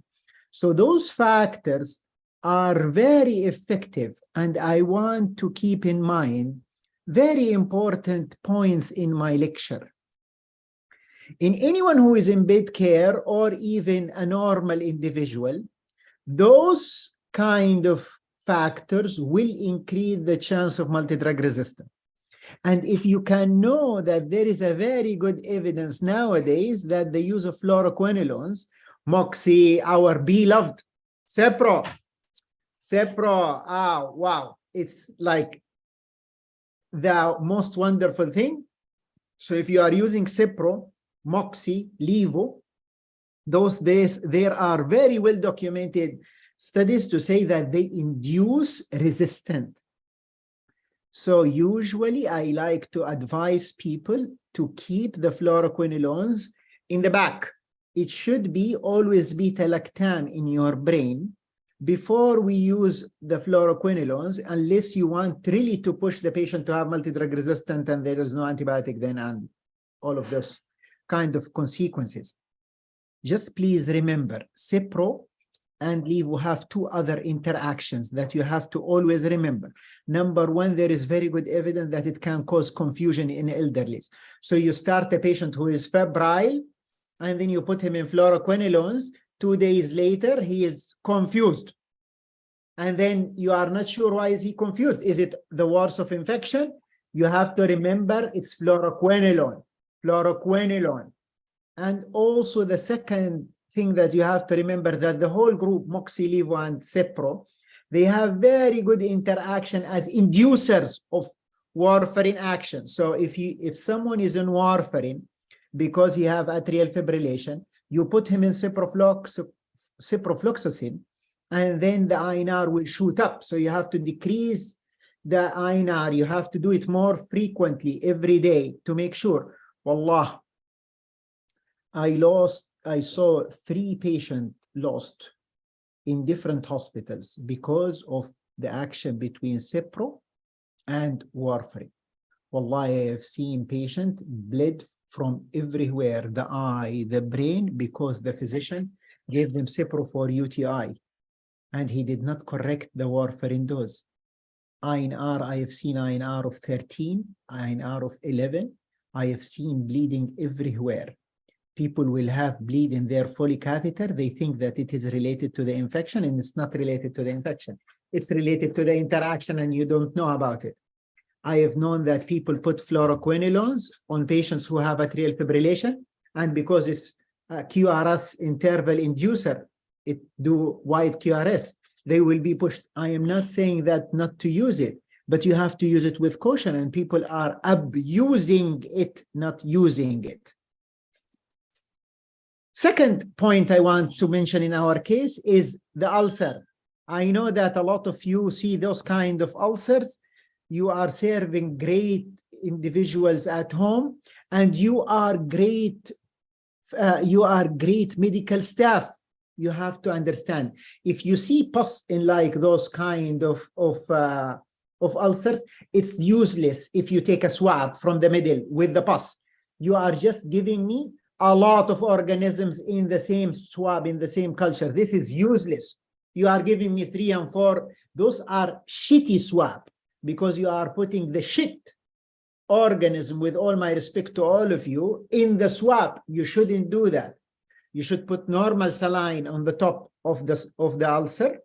You should clean it.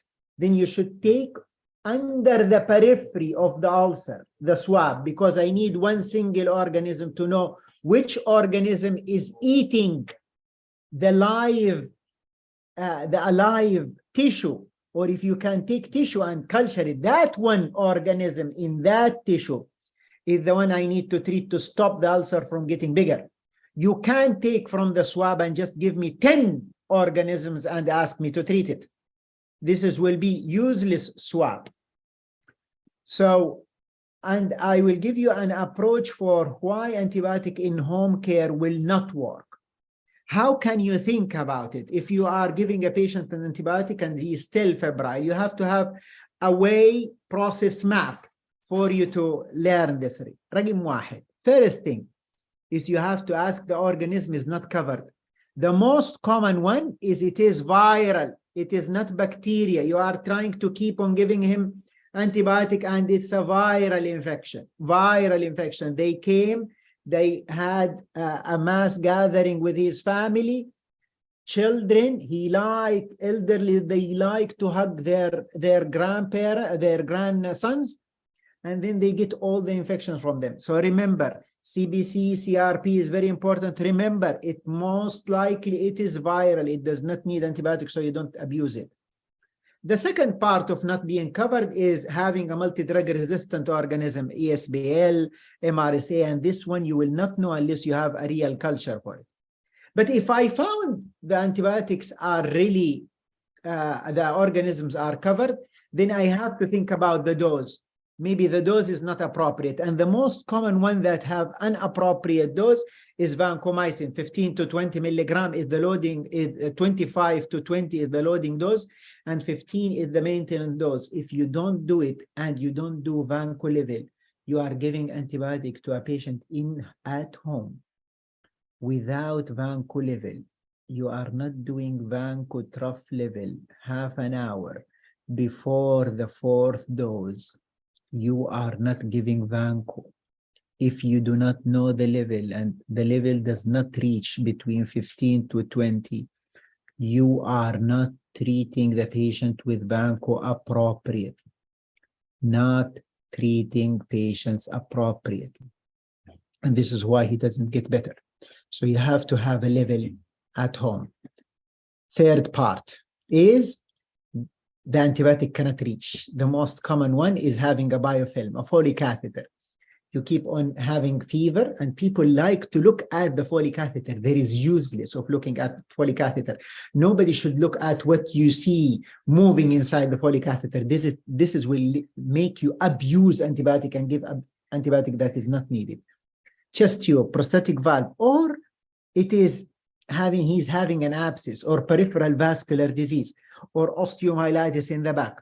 So remember, if you have an ulcer, if you give him 6 weeks and you cannot treat the ulcer, it will not be closed and he's still in his back, you are not really treating anything. You are just treating a chronic ulcer that will never be treated. So there are some ID consultants will suggest that if the patient is febrile because of a back ulcer, from a decubitus ulcer, you only treat for 1 week or 10 days until fever is gone, because you know that it will come back again because you are not closing the original source.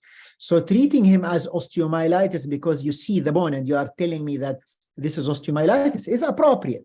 But there is another way of doing things, is just you treat for 10 days until he's febrile, because the patient will not get any benefit, because he's going to get multi-drug resistant, because you are not closing the source. If you are not closing the source, then it's going to be useless. Remember, the most beautiful thing about antibiotics, if you don't want to misuse it, is de-escalation. You have to suspect the infection, know that you are using wide spectrum, then you get a culture, you know your organism, then de-escalate. You cannot patient get better in a broad spectrum antibiotic and you continue on the same broad spectrum antibiotic. You need to change those ones, because those will give you multi-drug resistant that you will have cephalosporin resistant, you will have aminoglycosides toxicity, you will have fluoroquinolones resistant, you will have carbapenem resistant, and then you are going to see the MDR and the XDR and the PDR. You tell me I see PDR, and I am sure a lot of people who work in home care, they know that they see PDR, which is multi-drug resistant to everything. It's resistant to everything. And this is because of the following infections that we are treating inappropriately with an abuse. Number one is UTI, the most common one. I have a very big problem with people treating UTI as UTI. If they tell you that the patient is not doing well, he is at home, he is bedbound, you will do from a Foley. It must have a bacteria in it. So please, Please, if you didn't remember anything of what I said in this lecture, please, when you want to treat UTI, make sure that you do a urine analysis. Please do a urine analysis. If you did not have white blood cells more than 50 or 40, only 10 or 20 or +1, +2, please do not treat. This is colonization. This is colonization. This is colonization. You don't need to treat because you are just going to drive this patient to have multi-drug resistant organism.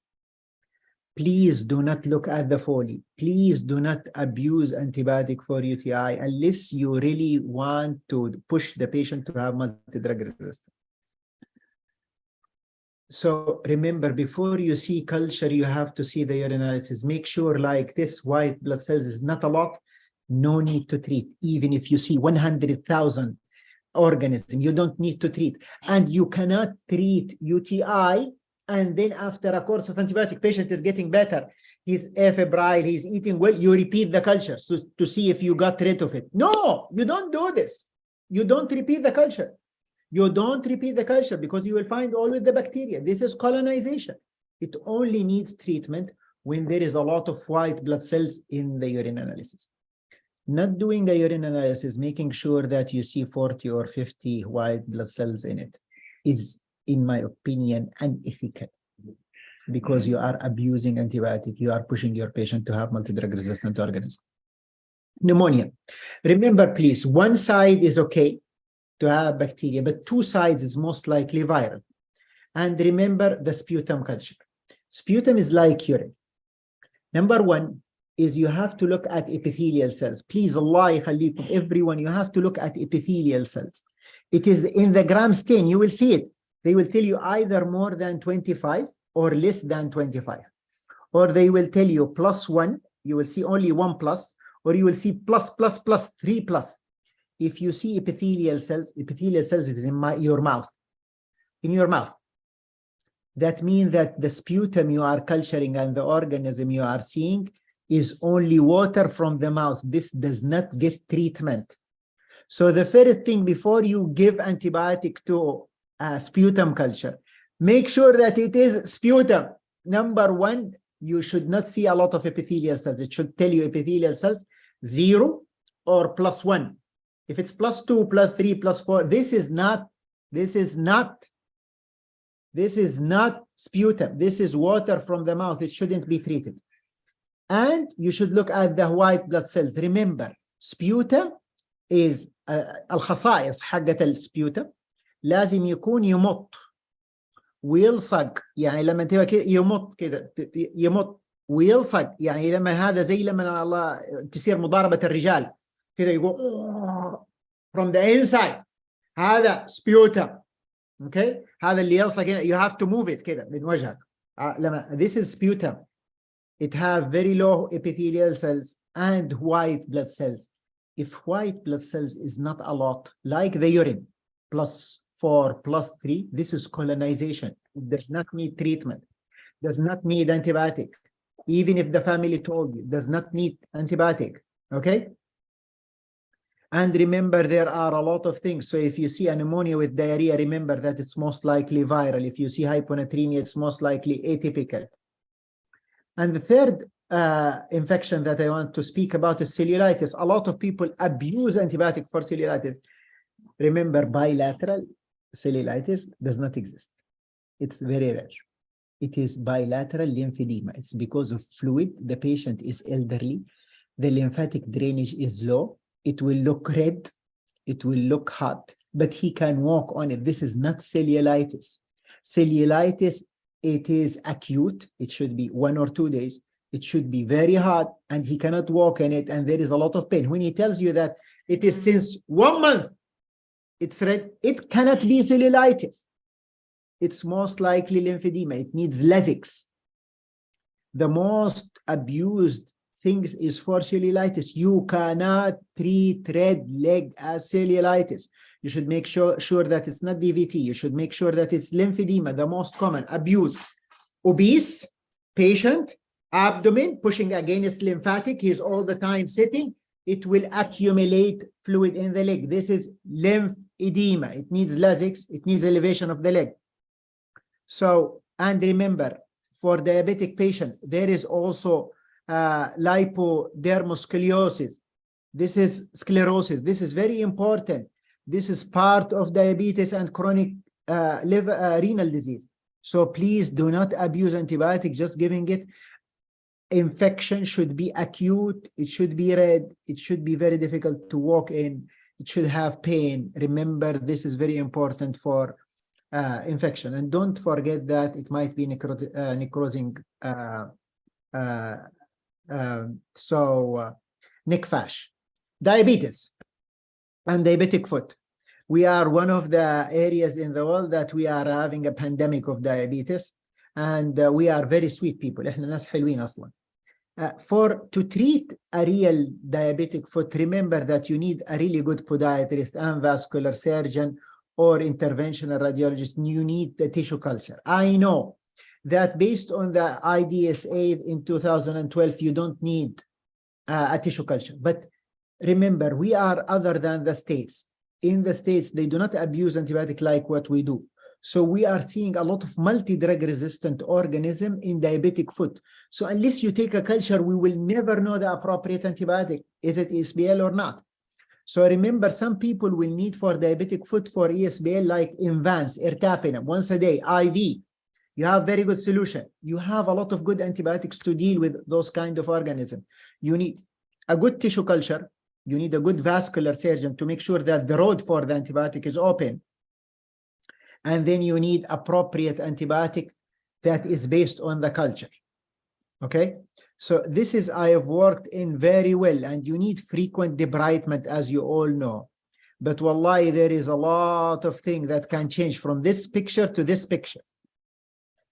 And lastly, I want to remind everyone that they can have elderly, they can have perforated abdomen, microperforation that can lead to abdominal abscess. So if patient is febrile and you don't have a reason for it, make sure that you make a CT scan of the abdomen, make sure that you don't have a liver abscess, you don't have an intestinal abscess, you don't have abdominal abscess. And remember, the most important thing about an abscess is to drain it. And when you drain it, the appropriate duration of antibiotic is until it's gone. Please, last thing about abuse, remember, metronidazole should not be used frequently. Metronidazole can cause gastritis, vomiting, nausea. And if you are prescribing tazocin, meropenem, ertapenem, levofloxacin, moxifloxacin, Bactrim, Clinda, they all have very good anaerobic coverage. You don't need to add metronidazole to it. Please, metronidazole, don't use it for diarrhea. There is nothing to treat diarrhea in metronidazole except Entamoeba histolytica, and there is not a lot of Entamoeba histolytica in our community. Food poisoning is coming from gram-negative in our community. Gram-negative, and metronidazole does not cover gram-negative. It only covers Entamoeba histolytica. And when you do a stool culture, it will show Entamoeba histolytica, but it's not true. It's Entamoeba dispar, which is found in our water. And Entamoeba dispar does not cause diarrhea, does not cause a disease. So please remember, abusing antibiotic is just a way for you to push patient to have multi-drug resistant and to leave earth. Remember, if you don't abuse it, use it appropriately so you can keep your patient alive and in a good health. By this, I conclude. Thank you very much. سبحانك وبحمدك أشهد أن لا إله إلا أنت أستغفرك وأتوب إليك. شكرا لك دكتور نزار على المحاضرة القيمة، وصراحة في معلومات مرة مفيدة مختصرة ومفيدة جدا، وإن شاء الله تكون أفادت الزملاء اللي حاضرين معنا. لو نستأذن تبقى معنا لآخر السيشن إذا عندك وقتك تسمح. يعني معلش هو بعد قد ايش؟ عندنا قدامنا 3 محاضرات كمان، 3 سبيك. ممكن بس احد يعني ما بدي شير هلا سكرين، بدي غير الباك جراوند تبعي اول. طيب ما مشكلة. مش بتحط بدي احط صورتي. We will now move to the next speaker. Our next speaker will be Dr. Alauddin Khalil Ibrahim Ahmed. Yes. Dr. Ala is a consultant, non-invasive cardiologist Chief of Cardiology Department and Head of CCU and Program Director of Cardiology Fellowship المواساة Specialist Hospital. دكتور علاء الموسى. ECG. دكتور علاء تفضل. Okay, just sharing the screen.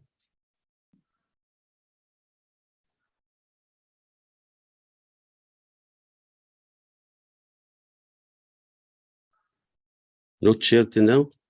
لا لسه يا دكتور.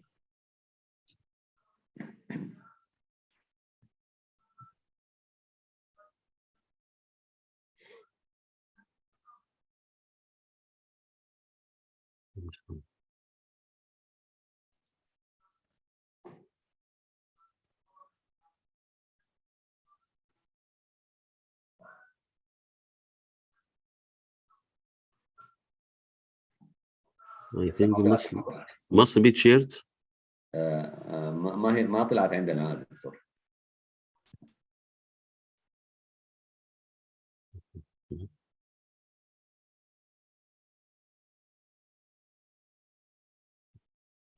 This just to go to share screen.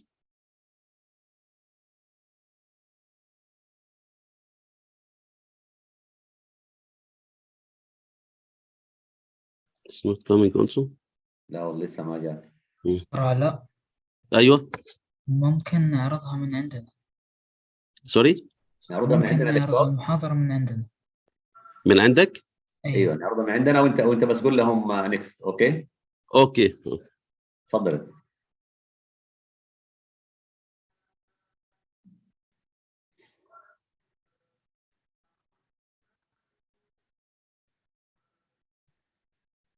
تفضل يا دكتور علاء المحاضرة قدامك. طيب طب افتحها بس على الاخر لان كده مش واضحة دكتور؟ افتحها على الفول سكرين لان كده مش الفول سكرين. حطها على الفول سكرين. ايوه حطها على الفول سكرين لو سمحت. هي على الفول سكرين الآن. لا باين عندي لا انا اقصد كده اللي بتحرك عشان تبقى برزنتيشن از برزنتيشن. اوكي 1 minute.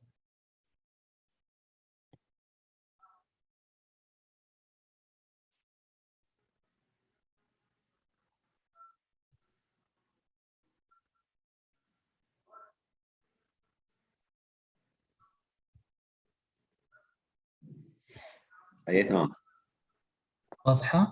واضحة دكتور علاء. اوكي بسم الله الرحمن الرحيم. الحمد لله رب العالمين والصلاة والسلام على أشرف المرسلين سيدنا ونبينا محمد وعلى آله وصحبه وسلم.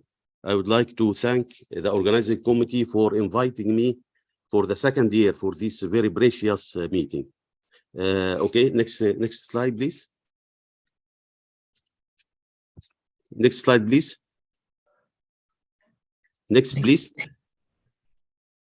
معانا نكس غير الشريحة ما هي راضية تقلب. هي خليك معانا بس غير الشريحة الدكتور. هي ما هي راضية تقلب بس دقيقة. طب ليه تستراي اجين الشيرنج سكرين؟ طيب حاول معاك يا دكتور ما في مشكلة. يا ريت بس لو حد معايا مش عارف دلوقتي شير سكرين اهو. شير سكرين. ممكن تدخل مرة ثانية دكتور علاء. اخرج وارجع تاني؟ ايوه يمكن تكون بعض الأحيان تكون معلقة. طيب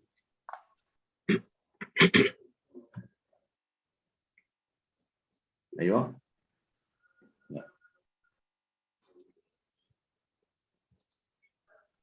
افتح البرزنتيشن دكتور علاء واخليها على سطح المكتب وبعد كده اضغط شير سكرين. وخرج ترى اعتقد انه خرج.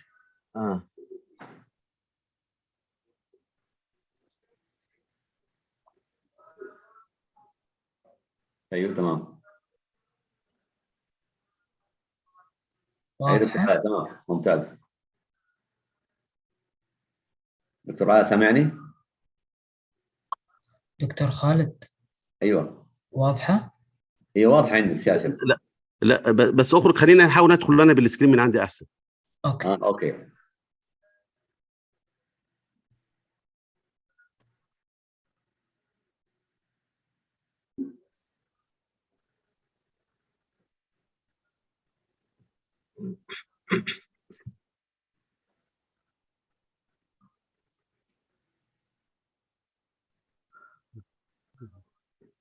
برضه still not coming. خلاص خلي يصير اذا ما جات اذا تسمح لنا دكتور علاء يعرضها من عندنا طيب بس ماشي، بس يقلبها معايا. اوكي خليه يعرضها طب من عنده. هيعرضها لو سمحت. معليش نتجاوز مسألة الفول سكرين. إذا كانت معلقة شايف في تعليقة اللي هي فول سكرين الآن. أيوه هذه، بس لا ما جات فول سكرين. لا مش فول سكرين. أي لكن ممكن نتجاوز يا دكتور علاء ونكمل. طب بس ازاي؟ طب هنكمل ازاي؟ لا هتقلب نيكست وتمشوا. اوكي بس اللي تتعمل اللي هي برزنتيشن از برزنتيشن، يبقى الفول سكرين عشان تبان.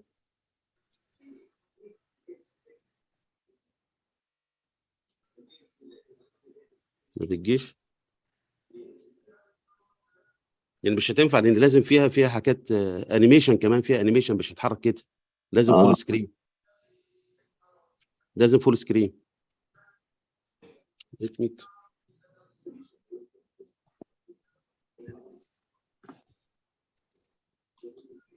You will stop the screen. You want to let me try again. Full screen.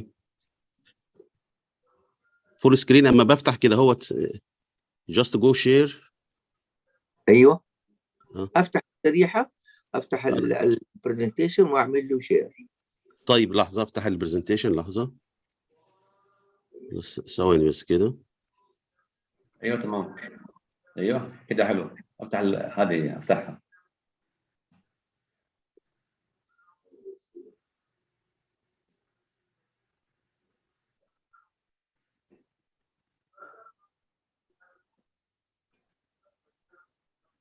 تمام الله ظهرت كده عندك؟ خلاص تمام كده ظهرت كده. ايوه توكل على الله. توكل على الله. بسم الله الرحمن الرحيم. Sorry for this delay. At the beginning, just I want to talk about the interpretation of the ECG. Before we start, we have to have an overview about the conductive system of the heart, and also to know how this can be translated into the practical point of view for interpretation of the ECG. As you know, the electrical system of the heart is starting by the SCA node, which is the sinoatrial node. It is an rounded shaped or oblong shaped structure located in the right atrium, high up in the right atrium, at the junction of the superior vena cava with the right atrium. From this area, already the impulse will start and it will be distributed through a small fibril to distribute to the whole right atrium and going also to the left atrium. And from this, the impulse will go to the second structure for the conductive system, which is the AV node. AV node is also, it is the small, rounded shaped or oblong shaped structure located opposite the lower 1/3 of the interatrial septum. The impulse from the AV node will go into the his bundle, which is the part which is blamed from the AV node, and this bundle will be divided into two parts, which right bundle branch and the left bundle branch, and this ends by small particles, which is called as Purkinje fibers. The Purkinje fibers bursts itself inside the wall of the myocardium of the right and left ventricle, and it is the end structure of the electrical part of the heart. Why is it not going? This animation will show this is the SCA node and called as also the pacemaker of the heart. What is the pacemaker of the heart? Pacemaker of the heart, it is the part of the structure which is beating the heart or exciting the heart with high rhythmicity and automaticity, or simply with high heart rate. The SCA node has its intrinsic heart rate between 60 to 100 beats per minute. That's why it is the highest heart rate inside the heart. That's why it is the pacemaker of the heart. From this part, going to the impulse to the AV node. AV node, it's a structure, as we said, it receives the impulses from the SCA node and conduct this to the his bundle, and from his bundle to the bundle branch, and from bundle branch to the Purkinje fibers. If the SA node stopped for functioning, the AV node will be the pacemaker of the heart because it is the part which has the latest part of the heartbeat. It beating the heart from 40 to 60 beats per minute. Also, the His bundle, the same rate. And if the AV node or the His bundle stopped working also, the other part of the heart must be work for the patient to be alive. So the Purkinje fibers start to be the pacemaker of the heart, and it is the beating the heart with the rate from the 20 to 40. How is the impulses or the electrical activity started in the heart? The electrical activity is starting in the heart, as we said, from the SA node. It will cause depolarization of the area of the right atrium around the right atrium, and after that will cause complete depolarization of the both right atrium and the left atrium. This depolarization will be translated in the ECG in the form of the B wave. So the B wave is a representation of the atrial depolarization. And after that, when the impulses going to the AV node, it will go through the AV node, his bundle, and the bundle branch until it reaches to the Purkinje fibers before it causes depolarization of the ventricle. So during this time, it will represented in the ECG in the form of the BR interval or BR segment until it reaches to the left ventricle and right ventricle and cause depolarization of the ventricle. This depolarization of the ventricle will be represented in the ECG by the QRS complex. And as you know, after depolarization, what will happen will be time, and after that, complete repolarization. During this time between depolarization and repolarization, you will find here the presence of the ST segment. And for repolarization, it will be represented in the ECG in the form of the T wave. So it is the summary of the electrical activity of the heart. As we said, atrial activation or depolarization will be represented by the B wave, which one we will see in your paper for the ECG before interpretation. And after that, when the impulse is going through the AV node and go to the bundle and the bundle branch until reach to the Purkinje fibers, it will be represented in the form of the BR segment or BR interval. And after that, once it reaches to the ventricle, it will be represented by the QRS complex. And after that will be time between depolarization to the repolarization, which will be represented by ST segment. And after that, complete repolarization will be represented in the ECG by the T wave. How can practically we see this in our daily practice? You have in your daily practice that the paper for the ECG. The first thing before we'll go for the interpretation of the ECG, you have to know the things physically in front of you. It must be the paper, it has the paper speed. While it is moving, it has a speed. It must be the speed around from 20, the speed in the form of the 25 millimeter per second. Why we are looking for this? Because sometimes in the machine, by mistake, it will come into the 50 millimeter per second or 100 millimeter per second. It means that the paper will move very fast, and the QRS complexes, it will be very, very little in the paper and showing as if the patient has severe bradycardia. And the reverse thing happened also. Sometimes only it will be 12.5 instead of the 25 millimeter per second. It will be very, very slow. And during this time, you will find multiple QRS complex closer to each other, which is showing as if the patient has severe tachycardia. So it is very important to look to the speed of the paper. It will be located either up on the paper or sometimes in the other machines, it will be located down on the paper. So it is very important. And also the amplitude, the height, it will be 2 large squares. In the form of the 2 large squares, it means that 10 millimeter. As you see the paper of the ECG, it has large squares and including inside small squares, as we'll see here in details. Each paper will have this is large square, and this is large square divided into 5 small squares in the row, and on the vertical also 5 small squares. Each small square have its duration is about 0.04 second or 40 milliseconds. So it is very important to know that the large square, it will be 40 millisecond multiplied by 5, it will be 200 milliseconds. It's very important for calculation after that when we are going for interpretation to know the interval of the ECG, like EBR interval, QT interval, and all these things. Now we have the background about the electricity of the heart and also the electrical system of the heart, and also the paper we are reading the ECG on it. So now we are going for our daily practice. How can we interpret our ECG? To interpret the ECG, put in your mind 8 points. And at the beginning, I advise all the people to write this point in front of him in a small paper in his pocket. Once he see the ECG, just try to remember all these items, because each item of this, it will help for diagnosis of abnormality. And it's very easy not to miss if you put all this mind in your mind. So this is started by rate, rhythm, axis, BR interval, QRS complex duration, QT interval, STT changes, and the chamber enlargement. We'll go in details for each one. How can we calculate the rate? It is very easy. In many ECGs, there will be, you find that in the bottom of the paper of the ECG, about 6 seconds long strip, and this is long strip for 6 seconds.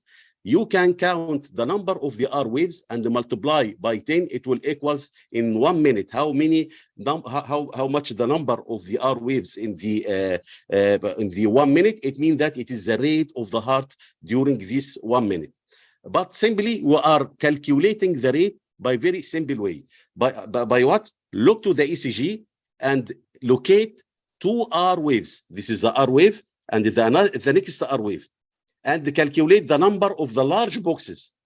Calculate the number of the large boxes present. Large boxes, which is that here, number 1, 2, 3, 4, 5. And divide 300 divided by number of the large boxes. So 300 divided by 5, it means that it is 60 beat per minute heart rate. If it is 4, it will be 75 beat heart rate and vice versa. Okay, so this is the rate. What about the rhythm? When we say that the rhythm, we speak about sinus rhythm, either sinus or non-sinus. Why we say sinus? It means that the impulses coming from the sinus node of the heart or the pacemaker of the heart.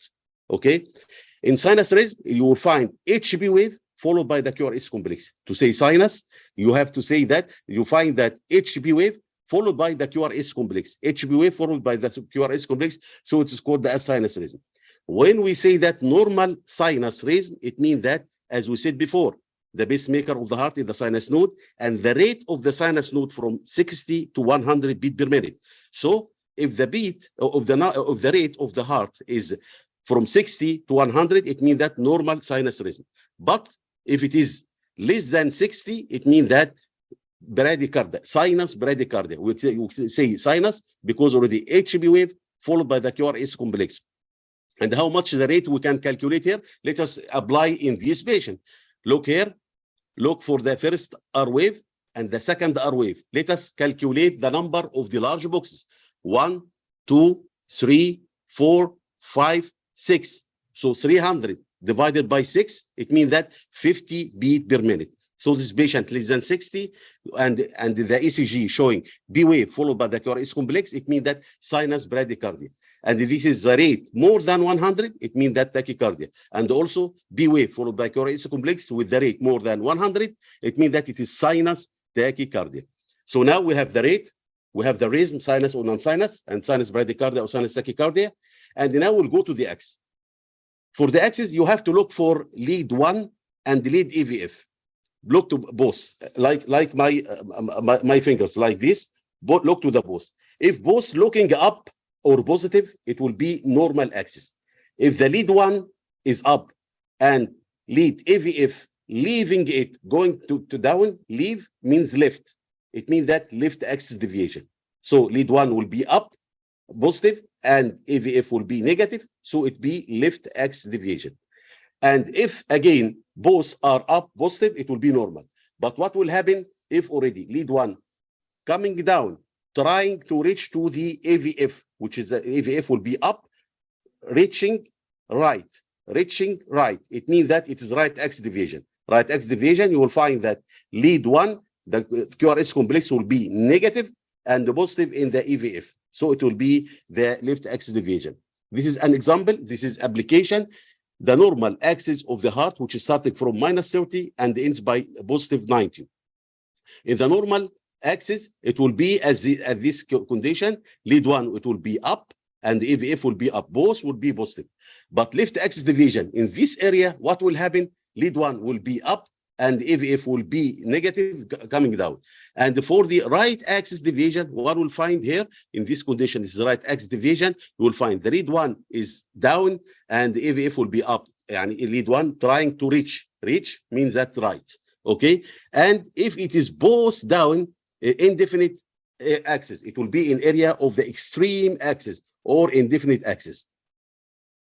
This is an example. I think all of you can now diagnose which axis of this. Let us look for the lead one. Let us look for the AVF. Lead one going where? Going down, trying to reach to the AVF. So reaching right. So it is right axis deviation. Okay, now we talked about 3 items for interpretation: rate, rhythm, axis. After that will be 3 for interval: BR interval, QRS complex duration, and the QT interval. Let us take one by one. BR interval, it is measured like this from the beginning of the B to the beginning of the QRS complex. Normally, it will be between 3 to 5 small square. It will be between 3 to 5 small square. Okay. If it is more than 5 small square, it will expose the patient to one type of the heart block, which is the first degree heart block. So it is very important to know the BR interval. If it is more than abnormal, more than 5 small square, it will put the patient in the category of the first degree heart block. But if it is less than 3 small square, it will expose the patient for type of the pre-excitation syndrome, which is a WBW syndrome, and to expose the patient for tachycardia and development of the SVT and all these things. That's why it is very important to know the PR interval and its normal values. QRS complex duration is starting from the beginning of the Q and end by the end of the S. Normally, it must be less than 3 small square. Why? Because it is more than 3 small square, it will be broad QRS complex or wide QRS complex, which will expose the patient to the diagnosis for the presence of the bundle branch block, either right or left bundle branch block, and each one has its criteria, but it is out of scope of our lecture now. Okay, so the second interval you have to look for the QT interval, QRS complex duration. The third interval will be QT interval, which is starting from the beginning of the Q and the end by the end of the T wave, from the beginning of the Q to the end of the T wave. Normally, it must be less than 0.44 second, less than 0.44 second or 440 millisecond. What is the importance of this QT interval? Because if QT interval is prolonged, it will expose the patient for the serious type of the ventricular arrhythmia, which called as Torzat-Dubois. And next slides, I'll show you very practical way to diagnose the prolonged QT interval. Okay, so now we have the rate, the rhythm, the axis, and the 3 interval, which is a PR interval, QRS complex duration, and the QT interval. Just to summarize this, BR interval, as we said, it is ranging from 3 to 5 small square, okay? And the QRS complex duration, it less than 3 small squares, and the QT interval more than 440 millisecond. And how to calculate very simply the prolonged QT interval? It is very easy. Look to the ECG, like here, and look to the R wave and the next R wave. And just look the distance between both and put the half of the RR interval, which will be here. The half RR interval will be in this area. And look to the QT. QT is starting from Q to the end of T. The QT ending before the half RR interval. It is less than half RR interval. So it is normal.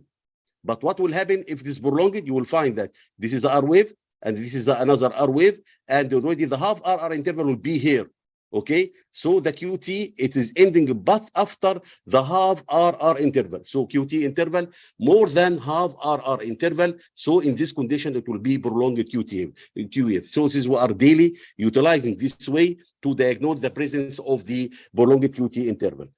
So the items for the interpretation of this ECG, we said that 8 items. Number 1, rate, rhythm, axis, BR interval, QRS complex duration, QT interval. Remaining two, which is the STT changes and also the chamber enlargement. STT changes, it means that you are looking for ischemia, either ST segment depression, which is indicative of the ischemia, or S segment elevation, which is indicative for the infarction, and also the presence of the T wave inversion in case of ischemia. Just before going to this, just to give you an idea that already the heart is supplied by mainly by the left coronary system and the right coronary system. Left coronary system divided into left circumflex and the left anterior descending, and the right side supplied by the right coronary artery. Right coronary artery supplying mainly the inferior wall and the right side of the heart, and the LAD supplying most of the anterior and anterolateral part of the heart, and also left circumflex supplying the lateral part of the heart, and sometimes supplying the inferior part of the heart. What is the importance of this? Important this in the ECG. When we're looking for the ECG, for the changes of the STT changes, either segment elevation or depression, we have to localize the area of the heart which is suffering from ischemia, which, as we said, either the inferior wall, because the inferior wall, it means that the right coronary artery, it is the one is affected. And at the time when we inviting the interventionist, we are telling him that the patient most probably having that right coronary artery stenosis, he have changes in the inferior leads or anterior leads because of the LAD lesion, like this. How can we interpret this in the ECG? The inferior wall in the ECG, it is represented by lead 2, lead 3, and AVF. And septal wall will be represented by V1 and V2. Lateral wall between lead 1, AVL, V5, V6. And, and anterior wall from V2 to V4. And sometimes you will find combination, like from V1 to V4, it means that anteroseptal, or the inferior lead and the lateral, the lead 2, lead 3 AVF, and the lead 1 and AVL, or V5, V6, called as infrator. Sometimes you find combination of this. This is an example. This is an example of the ECG. There is S segment elevation here, starting from V1 and ending and the V4, mean that it is patient has acute anteroseptal myocardial infarction.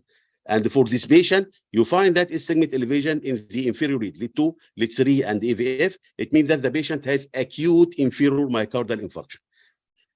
We'll go to the other category, which is the heart block. I'm trying to give you samples because it is the lecture. It is not too long to explain all the things in the ECG. So I'm trying to show you that common things and samples for this.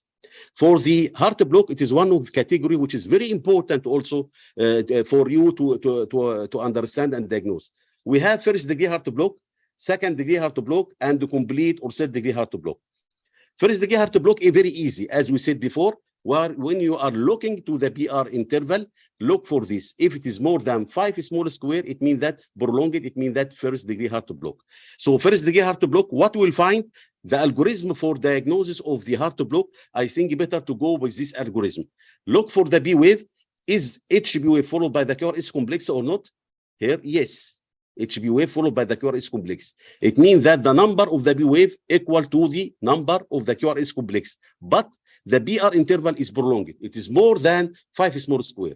So in the first degree heart block, you will find that the number of the B wave equal to the number of the QRS complex, but the BR interval is prolonged. This is the first degree heart block.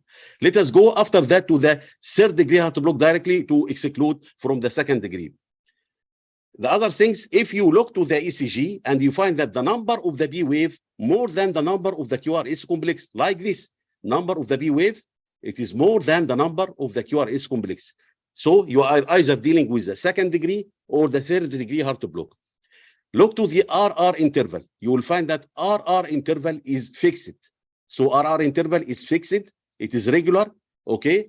And also look for the BR interval. Is it fixed or not? You will find that no relation between B wave and the QRS complex. Here the B wave very close to the QRS complex.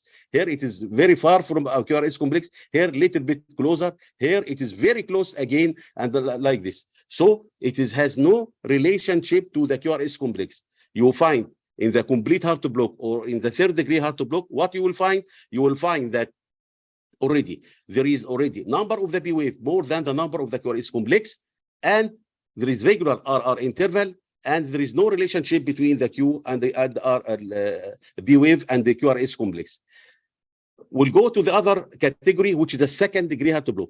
If you find number of the P wave more than the number of the QRS complex, again, you are dealing with either second degree or the third degree. Now, third degree, we excluded. So if you find number like this, and it RR interval, it is not regular, so it is not third degree Hartree block. So it will be second degree Hartree block. Second degree Hartree block, two categories. One called as MOPS type 1 or Wenckebach Hartree block, and the other one called as MOPS type 2. MOPS type 1 has a specific relation. Once you look to the ECG, you will find group beating, and it's a group beating repeating itself again. Here, group beating, like 3 beats and stop, and again, starting again, and Dr. stop. You have 5 minutes. You have 5 minutes, okay? Okay, okay. It's already 3 beating and stop like this. And if you look to this group, there is a specific relationship between the P wave and the QRS complex. What is that specific relationship? BR interval here, prolonged BR interval, more prolonged and drop, and again repeating itself. BR interval, more prolonged and drop. And if you measure BR interval here, we'll find that after occurring after the drop the beat, you will find that BR interval here, it is smaller than the BR interval before the drop the beat, which is a diagnostic for the MOPS type 1. And also you find this BR interval is equal to the first BR interval in the previous group. So it is diagnosis for the second degree EV block and MOPS type 1. What about MOPS type 2? You will find also number of the P wave more than number of the QRS complex. But in this condition, what you will find that already the BR interval, which is conducting, it is equal in all the type. The conducted one BR interval here is equal to the BR interval here, equal to the BR interval here. So it is MOPS type 2 AV block. Okay, so this is just example of the Hartree block. The last part, which is the left, which is that chamber enlargement. We have left ventricular hypertrophy, we have the right ventricular hypertrophy, and bilateral enlargement. For the left ventricular hypertrophy, the gold standard for diagnosis of the left ventricular hypertrophy called as Cornell criteria. What's Cornell criteria? You will find that R wave in the AVL plus S wave in V3, it will be more than 28 millimeter in males and more than 20 millimeter in females. This is the example. Look here, this is the AVL. R wave in the AVL plus the S wave in the V3. Here it is S wave 20, here it is 9, so it is 29, more than 28, so it is an example for the left ventricular hypertrophy. There is another common criteria also called the Sokolow criteria for diagnosis of the left ventricular hypertrophy. Most of you are utilizing this, looking to the lead V1, S wave in V1 plus R wave in V5 or V6, it will be more than 35 millimeter. So it will diagnose left ventricular hypertrophy. Like here, the S wave here in V1 plus the R wave in the V6, it is more than 35 millimeter. If you measure, calculate the number of the QRS complex is too much here, so it is more than 35 millimeter. So it is mean that left ventricular hypertrophy. What about the right ventricular hypertrophy? For the right ventricular hypertrophy, you must have right axis deviation, number 1. Number 2, you will look to the V1, you will find that positive R wave in the V1, and the R to S wave more than the ratio of 1. Okay, and also you will find that the R wave, it's more than 7 millimeter. It means that large square and another 2 small square. So for the criteria for diagnosis of the right ventricular hypertrophy is the presence of the right axis deviation and the presence of the R to S more than 1 in the V1 and the presence of the R wave more than 7 millimeter. Like this example here, see here, there is already a right axis deviation, okay, and also the R wave in the V1, it's more than 7. What about the atrial enlargement? 2 minutes, doctor. 2 minutes. 2 minutes, okay. B wave in the for the P pulmonale, which is the right atrial enlargement, you will find that the B wave will be tall. I'll show you now. And for the left atrial enlargement, it will be B mitral like this. If you find here, this is a normal B wave in the lead 2 and the V1. Normal B wave in the lead 2 must be the duration less than 2.5 small square, and the height must be less than 2.5 small square. In the V1, you will find that the initial part less than 1.5 small square, and negative part, which is represented left atrial, less than 1 small square. What happened in the right atrial enlargement? You will find in the lead 2, the duration is okay, less than 2.5 small square, but you will find that the height more than 2.5 small square. And in V1, you will find that the height more than 1.5 small square. What you will find in case of the left atrial enlargement, you will find that in the lead 2, the duration is more than 2.5 small square. And also in the V1, the depth will be more than 1 small square, and the width will be more than 1 small square. I think I'll stop here because the remaining is the arrhythmia, and it's difficult to continue because of the lack of time. Thanks a lot for inviting me again for this precious meeting. شكرا جزيلا دكتور علاء على هذه المحاضرة الطيبة. وصراحة يعني الاي سي جي يبغى لها مش محاضرة، يبغى لها كورس كامل، براكتيكال كورس. الله يعطيك العافية، اختصرت وجبتها بشكل جميل. الله يكرمك. نشوف بس عشان بس الدكتور علاء والدكتور نزار ما يعني اذا كان في اي اسئله من الاودينس. دكتور نزار معانا ولا موجود؟ ايوه معاكم انا. الله يعطيك العافيه. طيب نحن بس نشوف اذا كان في عندنا سؤال واحد. الدكتور نزار الله يعطيه العافيه، اعطانا ما شاء الله يعني محاضره جميله وسريعه، واعطانا اليرت لاشياء مهمه. اتكلم عن نيمونيا والسيولايتس واليو تي اي. هنا في سؤال يا دكتور لو سمحت، بتقول patient with urine disorder with hematuria and bacteria, what antibiotic can be used? So this is a very good question. First is we have to make sure that we have a lot of white blood cells. Not every hematuria we need to treat. It can be a hematuria related to a small stone. So you have to make sure first that there is a lot of white blood cells. 40, 50, more than 40 in white blood cells, or +3, +4 in urine analysis. Number one. Number two, you start with fosfomycin. Fosfomycin, FOS, fosfomycin, 3 gram once daily. ينحط زي الباودر over a cup. You drink it once a day. It's excellent for all gram negative, including ESBL منهم. Once a day for 3 days. بعده you try to use nitrofurantoin. If it didn't work, it should be 100 milligram Q6. People do mistakes by using it Q12. And then Bactrim. The last thing ever is Cipro.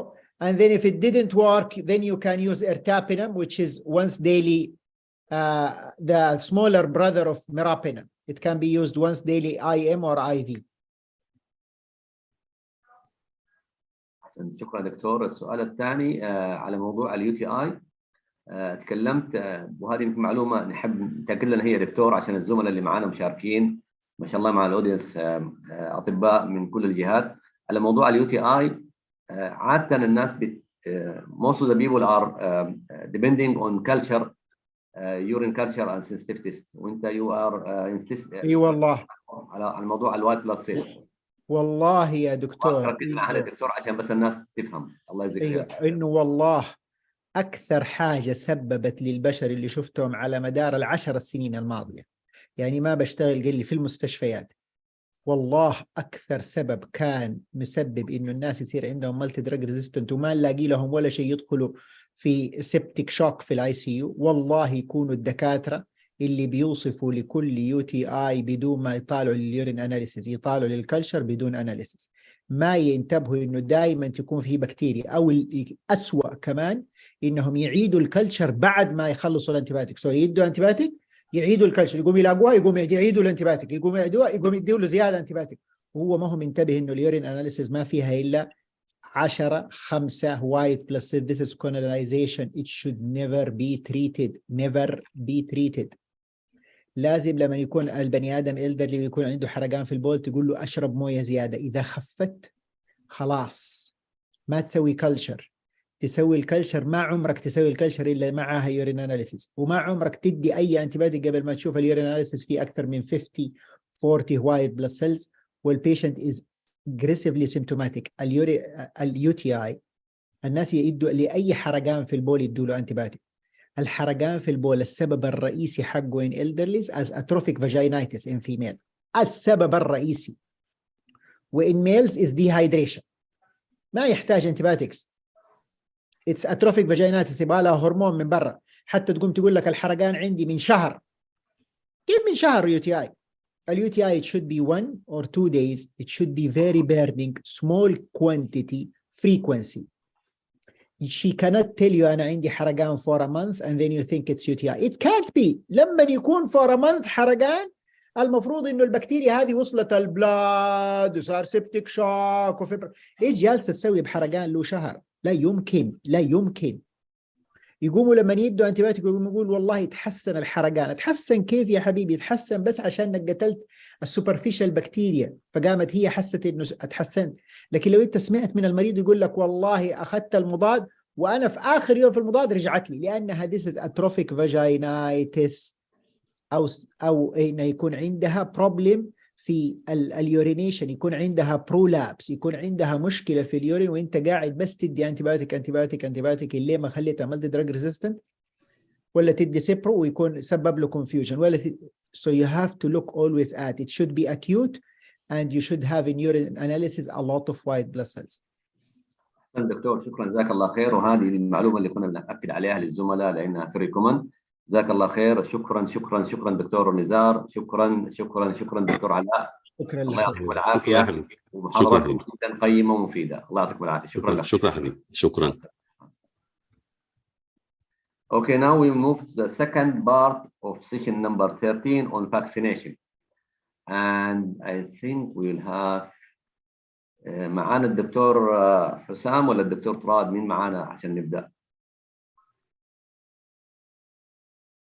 أنا معكم حسام جنيد. Okay, we'll start with Dr. Hussam. Okay, our next speaker will be Dr. Hussam Junaid.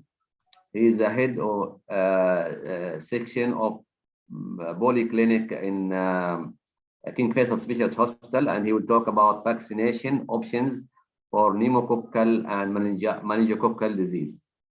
Dr. Hussam, تفضل. حياك الله. شكرا، يعطيك العافية. Is the slides clear? Okay, good. بسم الله الرحمن الرحيم. Thank you. I would like to thank the organizing committee for giving me the chance to be with you in this important conference. Actually, I was assigned a mission impossible. I was assigned to give information about 2 important diseases in 15 minutes only. So, but I will try my best, inshallah.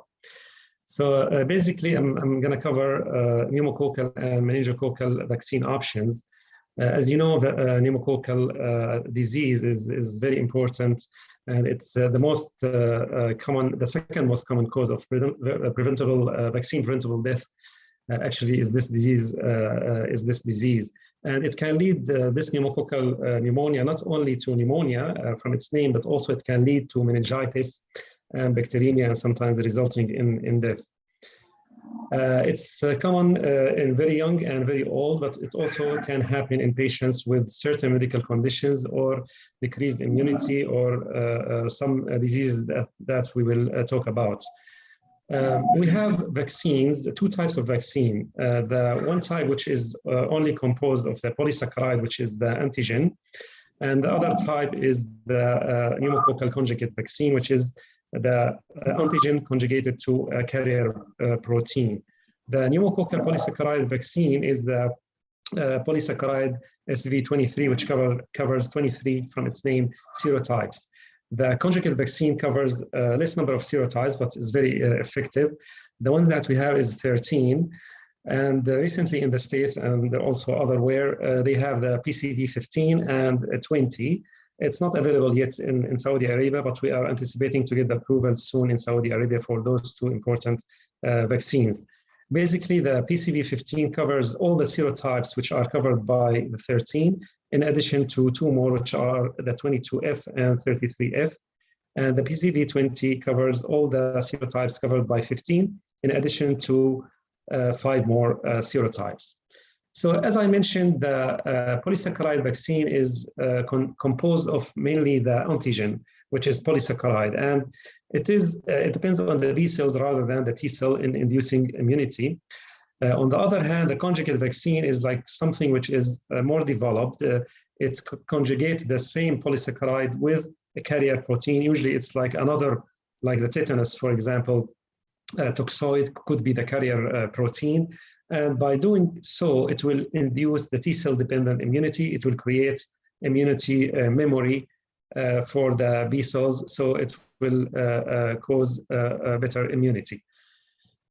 From the studies showed that after the introduction of the conjugate vaccines in children, even in the early days in 2000, at that time there was the PCV7, the incidence had, decreased significantly for the pneumococcal disease, especially the invasive one. And even if after the introduction of the PCV13 in children, the incidence continued to decline. Giving the vaccine to children did not even affect only the incidence in children, but affected also the incidence of the disease in other age groups, especially the elderly, the more than 65 years old. So it dropped also, even without, like before giving it universally to older population, the incidence decreased since the introduction of the PCV13 for children in 2010. If you look at the dots here, how it's going down even for the elderly. One of the landmark studies which showed the efficacy of the conjugate vaccines is the CAPITA study, which was done in the Netherlands, which is a small country. However, it included a huge number of patients, almost 85,000 patients. They were vaccine naive, who were more than 65 years old. And they randomized them to either get the PCV13 or placebo. And they wanted to look at the outcome, which was the primary one is to see the incidence of invasive or non-invasive vaccine-type community-acquired pneumonia, or looking at other outcome, which is having another type of non-invasive, non-bacteremic community-acquired pneumonia, or vaccine-type invasive pneumococcal disease. And they followed those patients, and they found that the incidence of the disease, whether it's invasive or non-invasive, has declined. And it was very significant, 75% for prevention of first episode of vaccine-type invasive pneumococcal disease. So this landmark study showed the efficacy of this PCV13 in patients who are elderly, more than 65 years of age. And this also efficacy continued with years, did not wane away after like 4 years during the duration of the study. Other studies were done as well, also in different age groups, and in patients who were like polysaccharide naive, or who also were previously vaccinated with the polysaccharide, in patients with certain medical conditions. And it showed that, giving the Prevnar or PCV13 was effective in reducing the feared outcome, which is the invasive pneumococcal disease. So we talked about the effectiveness of the vaccine. We talked about the disease itself, pathogenesis. Now, what about the recommendations, who to give the vaccines? We have the 2019, the Advisory Committee of Immunization Practices from the United States in 2019, and we have the most recent one in 2022, which talks mainly about the new vaccines. However, we still apply those 2019 in our patients population, since the ones that are available here are still the PCV13 and the pneumococcus. So if we go back to the 2019 recommendations, they introduced the concept of having shared medical decision between the patient and between the physician when it comes to giving the Prevnar 13 for patients, because they noticed that there was decline, as I mentioned, in the incidence of the disease after the introduction of the vaccine in children. So that affected even the incidence in adults. This is why they introduced this, what we call the shared clinical decision-making, to discuss with the patient before giving them the vaccine for the elder population.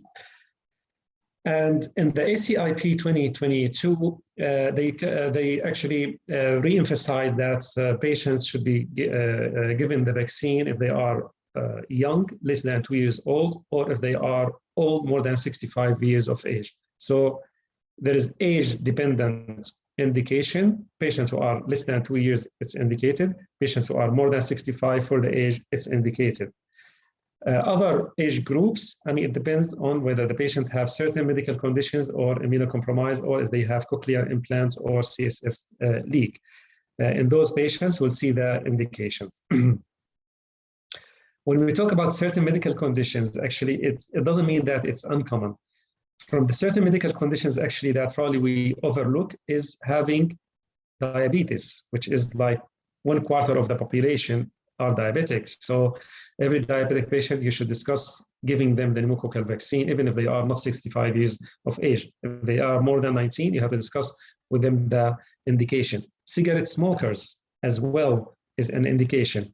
In addition to like chronic heart, chronic liver disease, chronic lung disease, including asthma. So your asthmatic patients, your diabetic patients, your cigarette smoker patients, I mean, those patients, they are indicated to give them the vaccine. In addition to other like immunocompromising conditions, like HIV, Hodgkin disease, leukemia, lymphoma, multiple myeloma, nephrotic syndrome, and also patients with cochlear implants and CSF leak, because those patients, they are at increased risk of having meningitis, which is one of the complications of the bacteria. So going back to PCV13, it is still, even in 2022 recommendations, still recommended for those who are less than 2 years of age, because the PCV15 and 20 are not approved for this age population. And for patients who are between 2 to 18 years with certain medical conditions.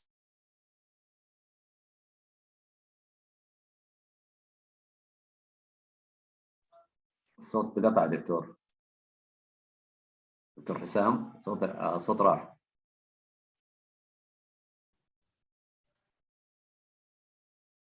Can you hear me, دكتور؟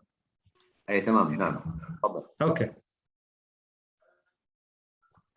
Okay, I want to make sure that the connection is good. So if you can hear me, now for the PCV15 and 20, the ACIP recommends that if you have the PCV 20, then you give the PCV 20 and that's it. Only when those, you don't need to give the polysaccharide vaccine with it. If you have the PCV 15 and you choose to use it, then it should be followed by the saccharide 1 year after that. And those vaccines are indicated again in patients who are more than 65 and in patients less than 65 and above 19 with certain medical conditions. Which one you give first if you decide to give the PCV13, if it's the only one available? You give the PCV13 first and then followed by the polysaccharide, because studies showed that if you give it in this order, it will be more beneficial. Now, if you have a patient and if you are in your clinic, you still have only the PCV13 and the 23, and you have a patient with certain medical conditions. The patient is like, let's say, 25 years of age, asthmatic, then in those patients, if you give them the polysaccharide, you follow it by the PCV13, and then after that, after 5 years, you give them the polysaccharide, and at the age of 65, you give the final dose of polysaccharide dose. And if they have like certain medical problems immunocompromising them, other than the certain chronic medical conditions like the nephrotic syndrome, the lymphoma, here you repeat all the polysaccharide if you want to use the PCV13 every 5 years, and you give only one final dose at the age of 65 and make sure that there is 5 years apart from them. And you give the polysaccharide after the PCV13 by only 8 weeks in this indication. You don't wait for 1 year.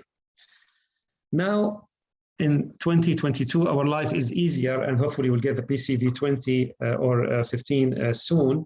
Now the recommendations are much easier because we have only like 2 vaccines, and you give it based on the indication, based on the age, more than 65. You give the PCV20, 1 dose, that's it. No polysaccharide, no other vaccinations, and the patient is done. Or if you decide to give the PCV15, then you follow it up by the polysaccharide after 1 year. Even if the patients have other indications and they are younger than 65, if they have, whether they have chronic medical conditions, cochlear implant or CSF leak, or immunocompromising conditions, then also you give PCV20, only 1 dose, and that's it, and the immunization is complete. Or if you decide to give the 15, then you have to give the polysaccharide 23. Why 20 alone is enough? Because it covers basically most of the serotypes, and studies showed that there is no benefit of adding the polysaccharide. The 15, it covers less serotypes, and it needs additional coverage by the polysaccharide in those age groups. So hopefully when we get those vaccines, our life will be easier, and we don't need to keep memorizing all the tables that we have. Even in patients who previously received the polysaccharide before, but did not receive any Prevnar vaccine, then you still give in those patients after 1 year, either PCV 15 or 20, and their immunization is done. If their history is not known or never received the vaccine, then you give only 1 dose of 20, or if you decide to give 15, then after 1 year, you give the polysaccharide. Preferably after 1 year, no less than 8 weeks, you give the polysaccharide, and they are done. I hope that this is clear once we have the 20 and 15 available. And here to summarize the ACIP recommendation based on age. So here, if you look at the pneumococcal vaccines, you give either 1 dose of 15 followed by polysaccharide, or if you decide to give the 20, give it only 1 dose and that's it. And even if the patient younger than 65, they have certain medical condition, you give the same order. And those medical conditions, as I mentioned, either immunocompromised or like diabetes, for example, or cochlear implants or CSF leak. Now we have different scenarios, but for the sake of the time, I'm not going to go over them for also giving the vaccines. But in the Saudi schedule, still we have, here, for the patients who are having, for giving them the pneumococcal vaccine for kids, it is part of the national immunization schedule to give them the pneumococcal vaccine at the age of 2 months, and then you repeat at 4 months, and then 6 months, and then at 12 months. And for those who are more than 65 years of age or have certain medical conditions, then the recommendation here in Saudi Arabia to give the Prevnar first, and then followed by polysaccharide by 1 year, because we still have only the 13. I will go over only one scenario, this scenario, for the sake of time again. And this scenario actually, I'm going to just minimize this. If you have a 66-year-old man with chronic heart disease, and they see their doctor for office visit, they received only 1 dose of polysaccharide at the age of 55. So this patient is more than 65 years of age. They have chronic medical condition. Even for the age alone, it's more than 65, and they receive only 1 polysaccharide. So now they are eligible for having, if you have the PCV 20, then you give it, and their vaccination is complete. If you don't have it, you give 1 dose of Prevnar, followed by polysaccharide 1 year later. You still have to finish their polysaccharide series if you don't have the 20. Now I'm going to move to the meningococcal disease. The meningococcal disease actually is also a very serious disease caused by the Neisseria meningitis. It has different serotypes, but the ones which are covered by the vaccines are basically the most common 6, the A, B, C, W135, Y, and X, and we have the B as well. So it's a serious disease that can lead to death if not treated, and it has serious complications, including hearing impairment, neurological, you name it, if you don't treat it, or even in treated partially. And it's more common in patients with who are living in closed living quarters or crowding, like in dorms for the college students or in military recruits. This is why those patients are at increased risk. And also some patients who have certain immunologic problems, like having functional or anatomic asplenia, or if they have also complement problems. Giving the vaccine also in adolescents to reduce the incidence quite significantly, as you see in this diagram. We have actually now the polysaccharide vaccine, which is not commonly used, and it's used in certain countries, and we have the conjugate vaccine. The conjugate vaccine, both the B vaccine and the other vaccine, which is covering the other 5 serotypes, can be conjugated with carrier protein, usually the diphtheria toxoid, and different types of vaccines. This is basically the same concept as I talked about the pneumococcal. Actually, same here apply to the meningococcal vaccine. The Pneumonorex vaccine, which is covering the ACWY, it's conjugated with a toxoid, the tetanus toxoid, and it also induces the T cell immunity and causes better memory. It has many advantages over the polysaccharide vaccine, including prolonged duration of protection. Dr. Sam, you have yes. Okay.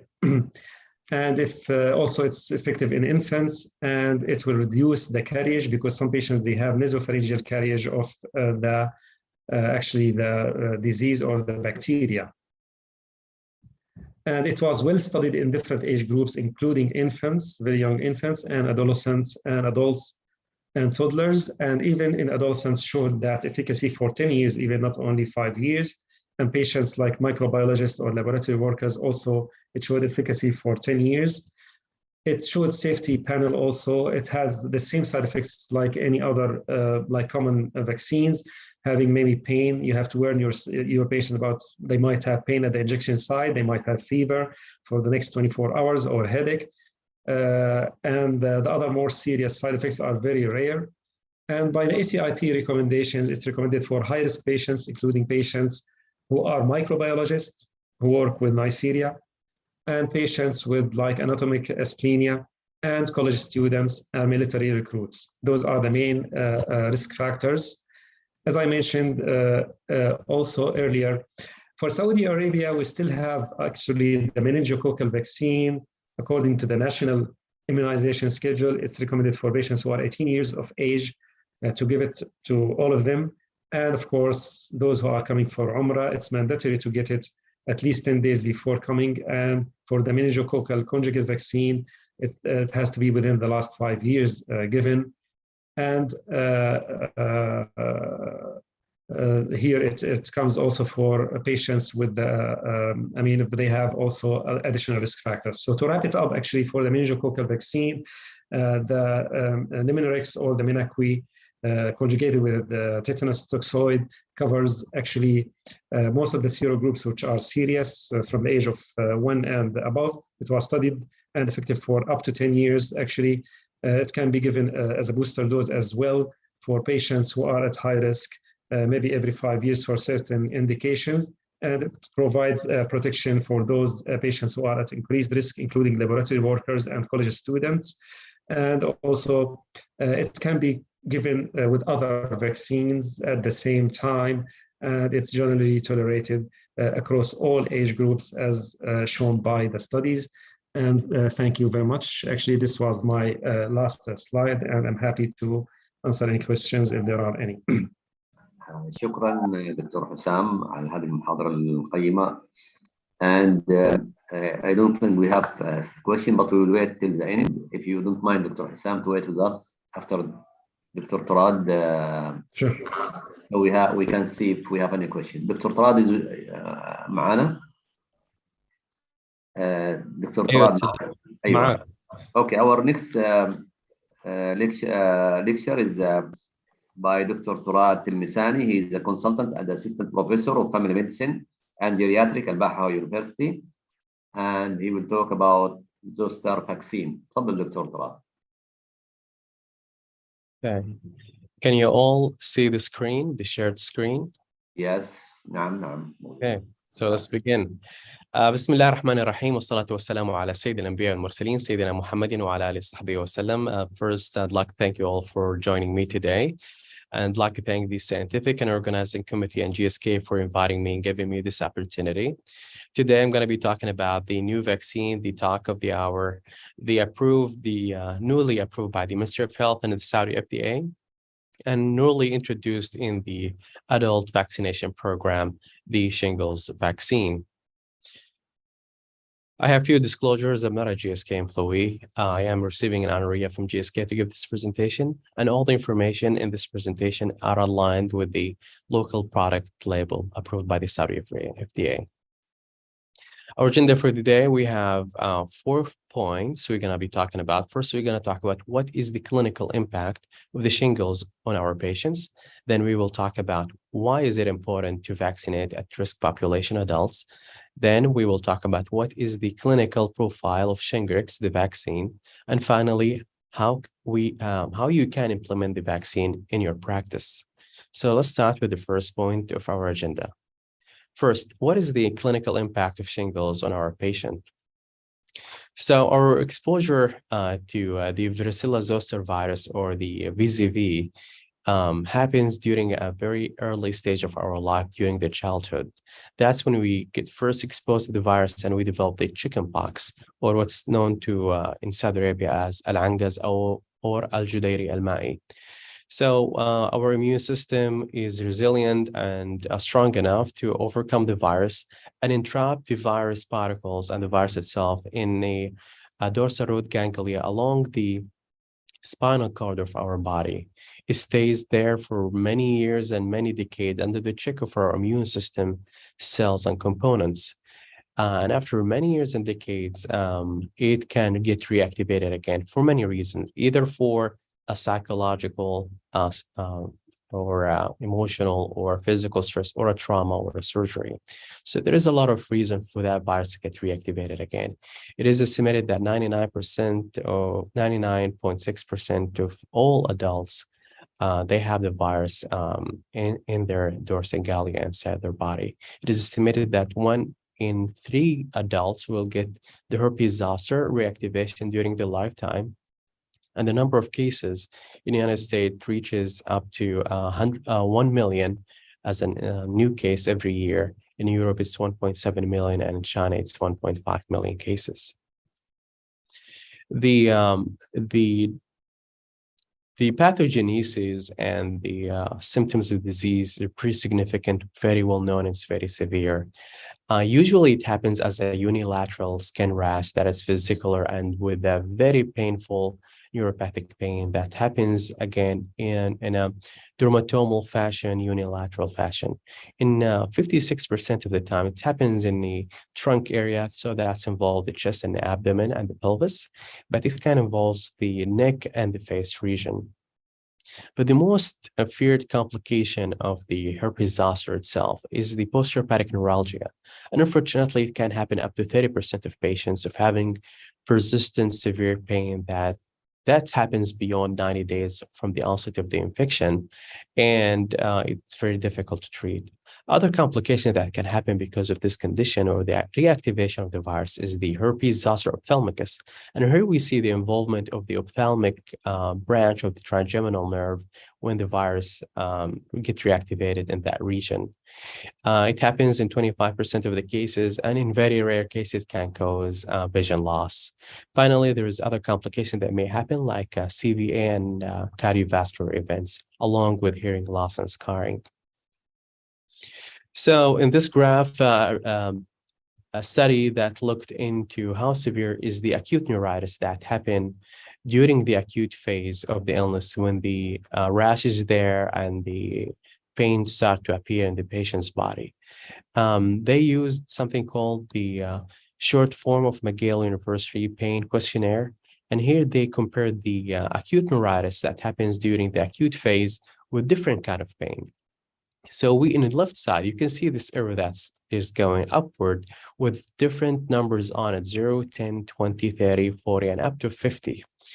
And the HZ that stands for herpes zoster pain, it is situated between the labor pain and the acute headache pain. And the other side, on the right side of the same arrow, they did a comparison of the reported patient pain of the chronic pain, different chronic pain condition versus the postherpetic neuralgia. And here we see that postherpetic neuralgia is just below the fibromyalgia. What is most striking is that the acute neuritis and the acute phase of the disease do cause a significant life impairment events like the lack of sleep up to 63% of the patient, and that was reported in the ZOE 50 study. And affect also the enjoyment of life, the general activities and mood. And these things as a geriatrician are very important to my patient population. It is very unfortunate that if we hit the milestone of age 50, our chance of getting the reactivation of the virus from the dorsal ganglia increased by 30%. And if there is other comorbidities along with that, like diabetes or cardiovascular disease, that will increase the risk of reactivation significantly. For patients who have diabetes, it will add 40 percentages on top of their 30% from being at age 50 or above. And if they have a cardiac disease, that will increase by 20%. So there's a significant increase up to between like 60 and 70% of getting the reactivation. A recent study that was published earlier this year looked into, for patients who suffered from COVID, whether or not they have a higher chance of getting the reactivation of the virus and so developing the herpes zoster or the shingles. For patients who had the COVID and were treated in an outpatient setting, they had a 15% increase of having the virus get reactivated. But for those patients who were unfortunate enough and they were admitted to the general floor or the ICU to treat their COVID-19 disease, the risk of reactivation was up to 21%. Okay, why is it important to vaccinate at-risk adult? The reason is looking at the different studies, meta-analysis was done and looked into how is the prevalence and incidence of shingles or herpes zoster happens across different countries of the world. And it was very universal that if a person at if any part of the world hit the milestone of age 50, the incidence of having herpes zoster increased dramatically over the coming years. And so that's why we are very keen in providing this vaccine to our older adult population. Here we're looking into our immune status against the virus itself. So if you look into the red bold line starting from the left down at the beginning of the two axes, we see, let's assume that there is no previous exposure to the virus. That is when the line is flat. But when the first exposure to the virus happens as a primary infection and we develop the chickenpox, that will develop a decent number of antibodies against the virus in our immune system. It will be maintained with us for many, many years. And after that, our immune system, antibodies, T cells, and B cells will decrease in number gradually in a process called immunosenescence. But there is a dotted line that you can see horizontally. This dotted line represents the shingles threshold. It is different from one person to another.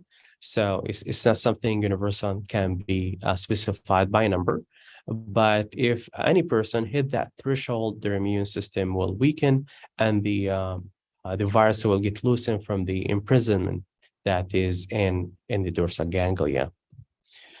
So we already spoke about this, but one thing I need to mention that for us as a physician, sometimes it's not pretty easy to diagnose and treat herpes zoster. The reason is sometimes when you have a busy schedule and you have a patient who is complaining from a back pain or a burning sensation in the skin, maybe herpes zoster is not the number one thing that pops in your head unless you see the rash.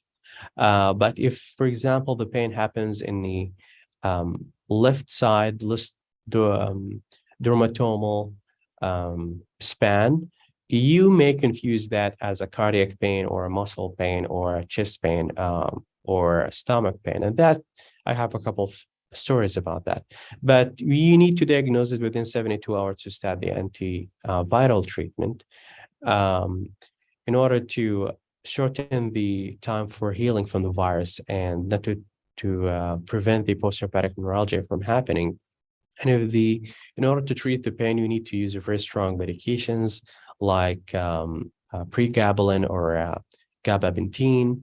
Some of the antidepressants can be used to relieve the pain, but unfortunately, a tricyclic antidepressant or it's not something that I recommend for my patients who are 65 and older because of the severe anticholinergic side effects. So it's not recommended. And it's very difficult to prescribe Lyrica, pregabalin, and gabapentin these days because of the recent restrictions.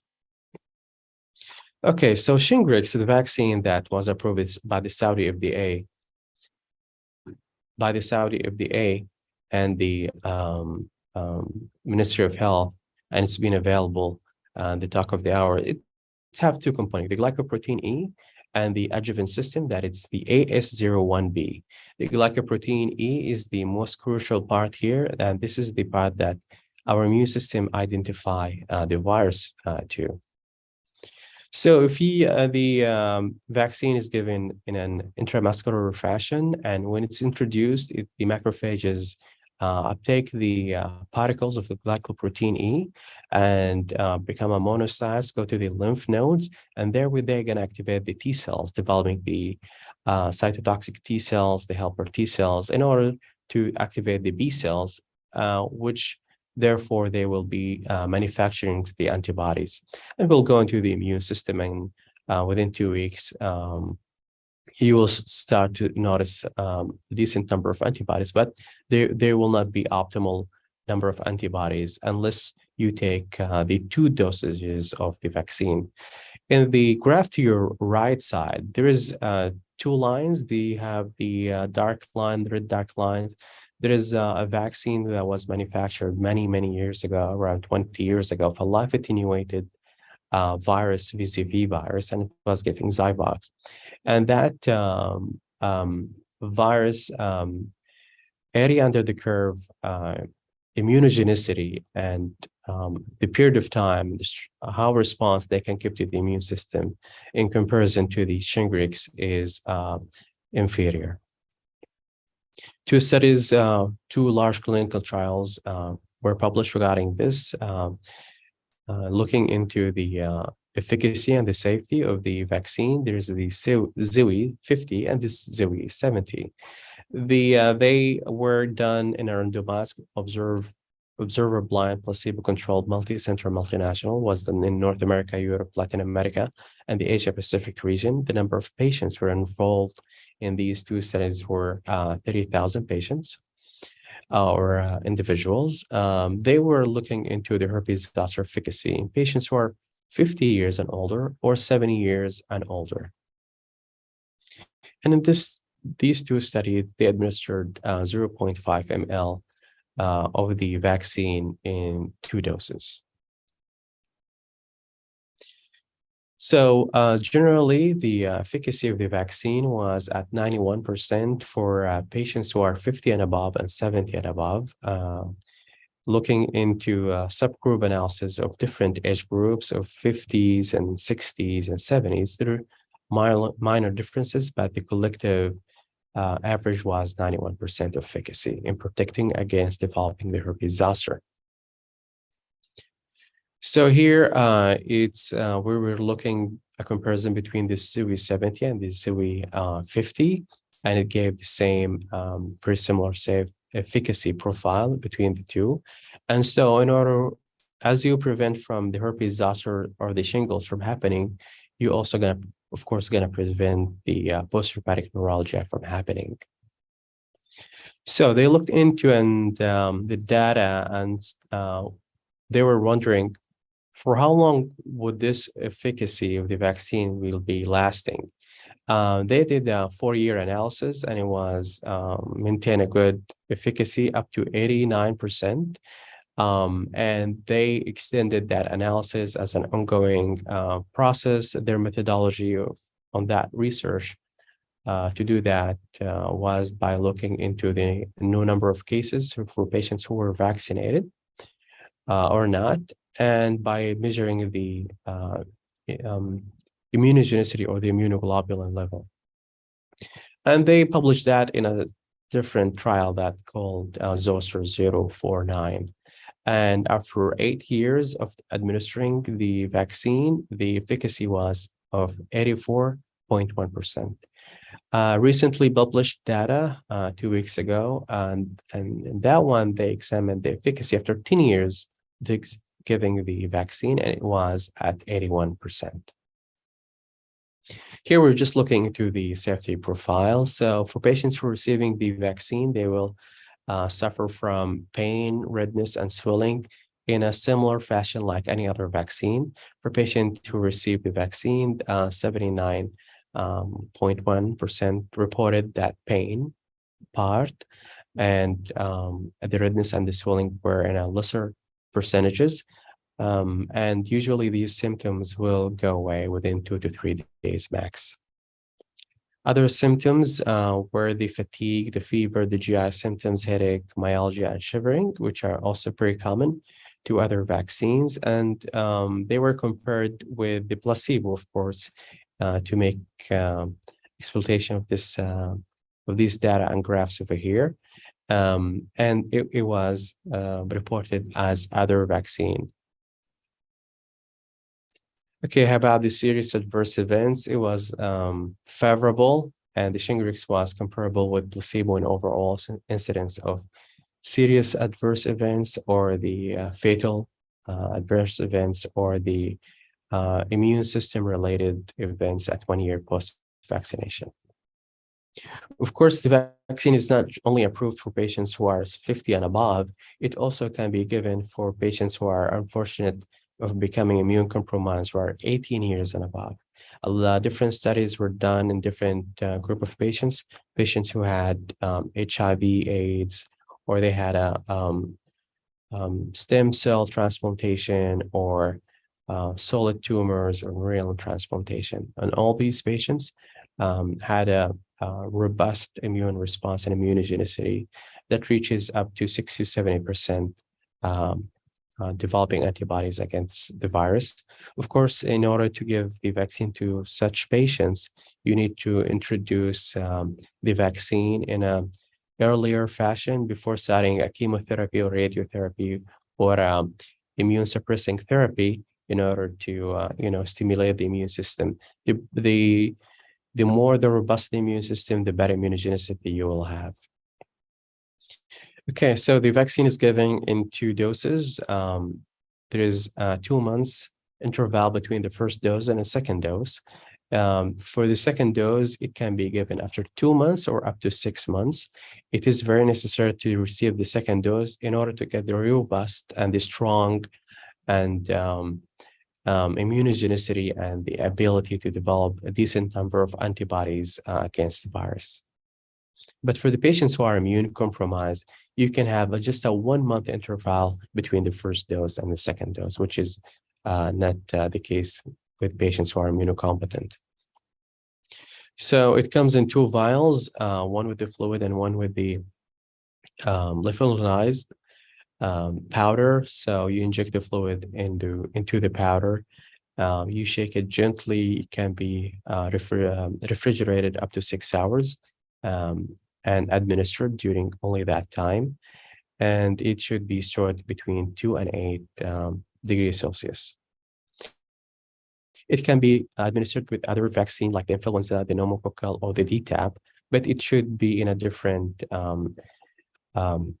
deltoid muscle. So you can administer these vaccines in one side, but the Shingrix should be on the opposite side.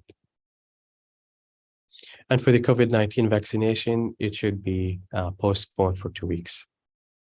These are different parts of the world where the recombinant vaccine were approved or recommended either in North America, Europe, or different parts of the world. And Saudi Arabia is the first country in the MENA region to approve the vaccine and start giving it to the adults who are needing that. This concludes my presentation. I thank you all for your time and for giving me this opportunity. So thank you very much. شكرا لك دكتور طراد. Thank you very much for your nice presentation and informative. شكرا أيضا للدكتور حسام. اسمحوا لي بس أقرأ لكم بعض الأسئلة والتعليقات. عندنا سؤالين أعتقد، وتعليق الأول session is very helpful and applicable. Thank you for Dr. Hussam. You make it very clear and easy.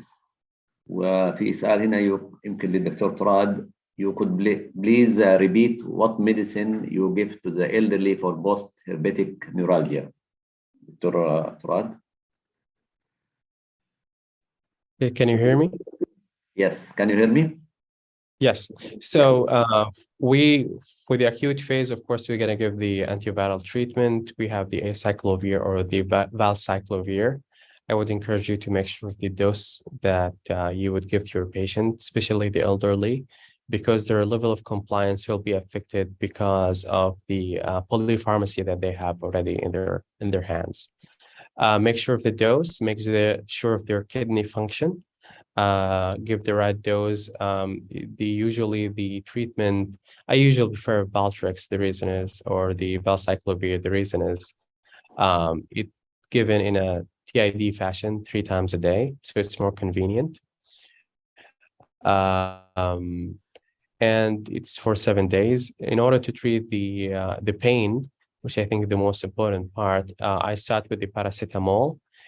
Some people, if the patient is lucky enough to start the antiviral treatment earlier, that's going to help a lot. But paracetamol, start with that. If it doesn't help, escalate to something with codeine. If it doesn't help, you need to proceed with a very low dose of pregabalin, 75 milligram Lyrica, for example. If it doesn't help, you can escalate up to nerve block. There is some reports about giving corticosteroid injections that can help with the addressing the pain, the severity of the pain. So you go in a very slow and starting from very low dose and titrate up as the pain is feeling comfortable. And yeah, you may reach a point of using opioids to control the pain. شكرا دكتور. هنا في سؤال اقرا لكم بالعربي زي ما مكتوب. هي بتقول انا اخذت جرعه اولى وعندما ذهبت لاخذ الثانيه قالت الممرضه الموجود فارسيلا وليس حقة الحزام الناري. انا قلت لك زي ما مكتوب. ممتاز. السبب لانه في تطعيمين طبعا لنفس الفيروس. في تطعيم يعطى للاطفال للحمايه من العنقز، ومرة ثانية طبعا اللي يختلف ما بين التطعيم الفاريسيلا للأطفال أو الحزام الناري إنه تطعيم الأطفال فيه له الفيروس لكن مضاعف، لكن تطعيمة الحزام الناري فيها جزء من الفيروس فقط. فبالتالي هي لازم تتأكد إنه هي بتاخد التطعيم الصحيح. وطبعا تطعيم الحزام الناري ما ينفع للوقاية من العنقز، ولا تطعيمة العنقز بينفع للوقاية من إعادة تنشيط الفيروس وبالتالي سبب الحزام الناري. فبغى تكون دقيقة معها في الموضوع ده. صحيح. جيد، أحسنت. شكرا دكتور تراد. Okay, no more question. By this we end session 13. Would like to thank Dr. Turad Tilmisani and Dr. Hussam Junaid for your nice practical and informative lecture. And we'll move now to the second session. Dr. Abdul Hafiz, is the mic to you. أشكرك دكتور خالد، بارك الله فيك على حسن الإدارة لهذه الجلسة ل4 متحدثين كبار جدا. يعني أنا استمتعت وأنا في هذه الفترة بالسماع والفائدة من المعلومات القيمة اللي وردت في ال4 الجلسات. أشكر ال4 المتحدثين جميعا كما شكرنا سابقيهم في حقون الصباح. وبهذا تنتهي الجلسة 13 ومعها تنتهي الفترة الصباحية لهذا اليوم الثالث وهو آخر يوم من أيام المؤتمر. نلتقي بكم بإذن الله تعالى في تمام الساعة 5 قبل المغرب لنستهل بالجلسات المسائية. ونسأل الله أن يعين جميع المتحدثين ويعيننا وأن تستفيدوا بكل ما يرد في هذه المحاضرات القيمة. أشكر المتحدثين مرة ثانية، رؤساء الجلسات والحاضرين أساساً سواء وكلهم. طبعاً اليوم إحنا الخميس اليوم الثالث، كل الحضور فيرتشوال عن طريق زوم. نشكركم جميعاً ونلتقي إن شاء الله في 5. في أمان الله. حبيت أوضح دكتور عبد الحفيظ للإخوان والأخوات الحضور إنه في الجلسة الأخيرة راح يكون في توصيات اللي خرجنا بها من هذا المؤتمر، وهي توصيات مهمة جدا، هي ملخص لكل ما ينبغي علينا يعني إدراكه من خلال هذه الأوراق العلمية اللي طرحت في هذا المؤتمر خلال 3 الأيام الماضية. وبإذن الله راح يكون في دور لصناع القرار لأخذ هذه التوصيات وتطبيقها إن شاء الله بما يرونه مناسب لتطوير خدمات الرعاية الصحية المنزلية في بلادنا الغالية بإذن الله. أشكركم جزيل الشكر دكتور عبد الحفيظ. شكرا دكتور أشرف. فعلا إن شاء الله كلنا مترقبين هذه الجلسة الختامية لنستمع إلى التوصيات التي خرجت عن طريق هذه الثلاثة الأيام أو من خلال الجلسات التي امتدت على مدى 3 أيام. نلتقي بكم إخواني الكرام الساعة 5 إن شاء الله. في أمان الله.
You're muted. صوتك.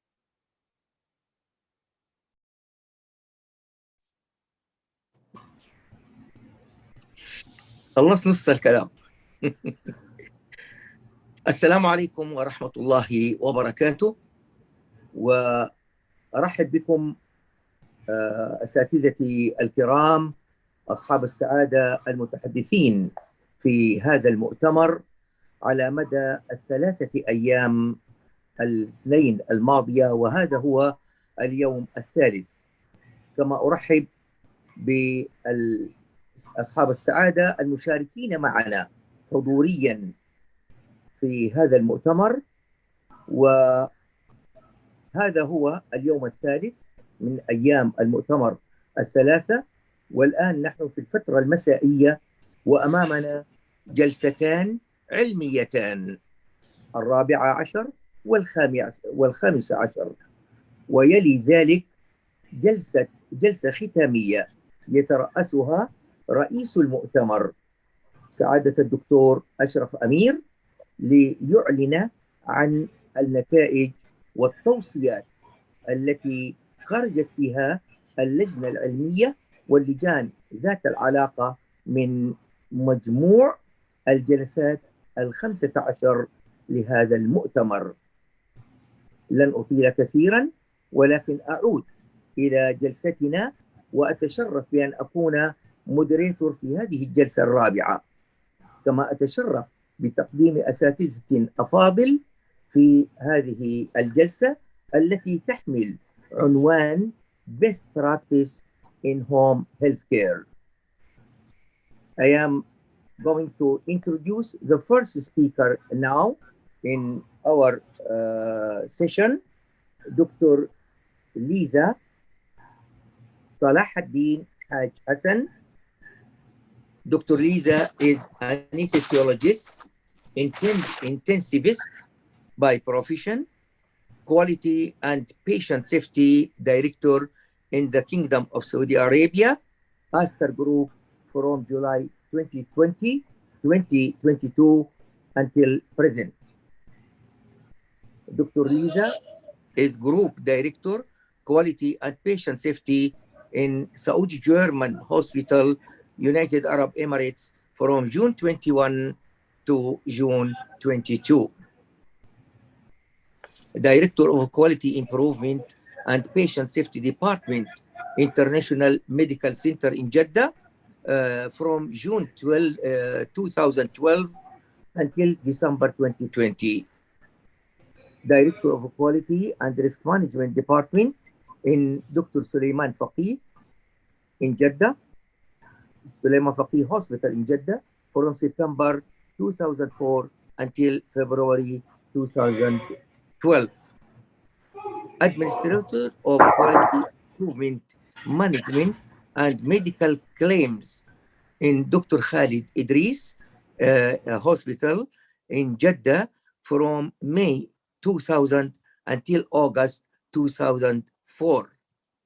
Dr. Lisa is dedicated leader with clinical and administrative background with extensive healthcare experience.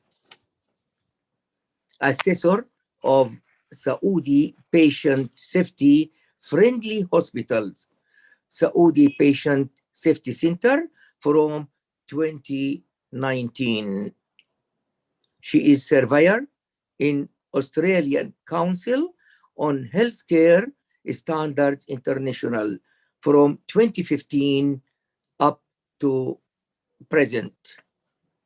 Dr. Lisa is for consultation and preparation for JCI accreditation for many private hospitals, primary health centers, home care and rehabilitation organizations, and member of MRQP for standards development and surveyor training from 2000 to 2004. She is an instructor of Total Quality Management Diploma, American University of Cairo from 2013 to 2019. Dr. Lisa has nearly 20 years of experience in quality, risk management, patient safety, healthcare organization management, and strategic planning. And lots, I cannot continue. I will stop here, and I welcome you, Dr. Lisa, to give your lecture entitled Quality Measures in Home Healthcare, the Way to Excellency. You can start now, please. Hi, Dr. Khoja. Thank you for this introduction. I'm the one who is honored to be a part of this conference and attend this and be lectured with this group.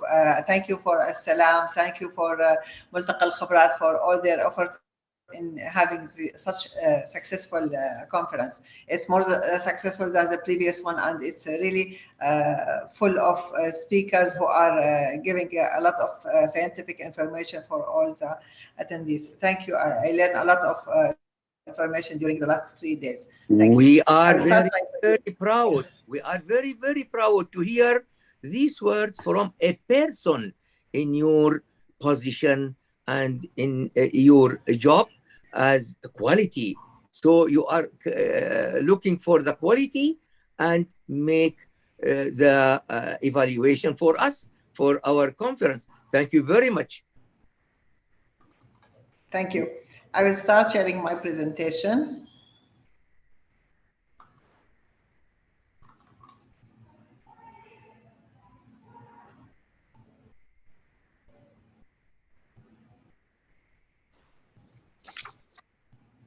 Can you see it? Yes. Okay. Bismillahirrahmanirrahim. I think from the title of this presentation, we can know that we are talking about the quality management in home health care. And I will talk later on how we are linking it to our way of to excellency. So let us start this presentation by identifying what are our objectives for this presentation. First of all, we need to agree about a few definitions and do introduction about this presentation. Link the home health care with the value-based care.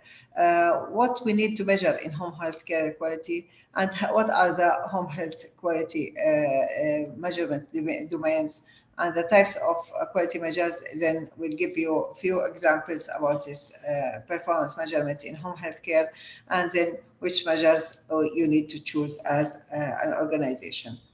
So starting with the definitions, as we know, this is the common definition of quality, which is by Institute of Medicine, that it's talking about healthcare quality is a degree where we, as a healthcare provider or services, as individual or as a population, we increase the likelihood of desired healthcare outcome. And this is a key word in this presentation.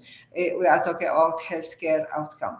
Then which is need to be consistent with current professional knowledge and standards. So we cannot make sure, we cannot measure our outcome without comparing it with international standards or professional knowledge.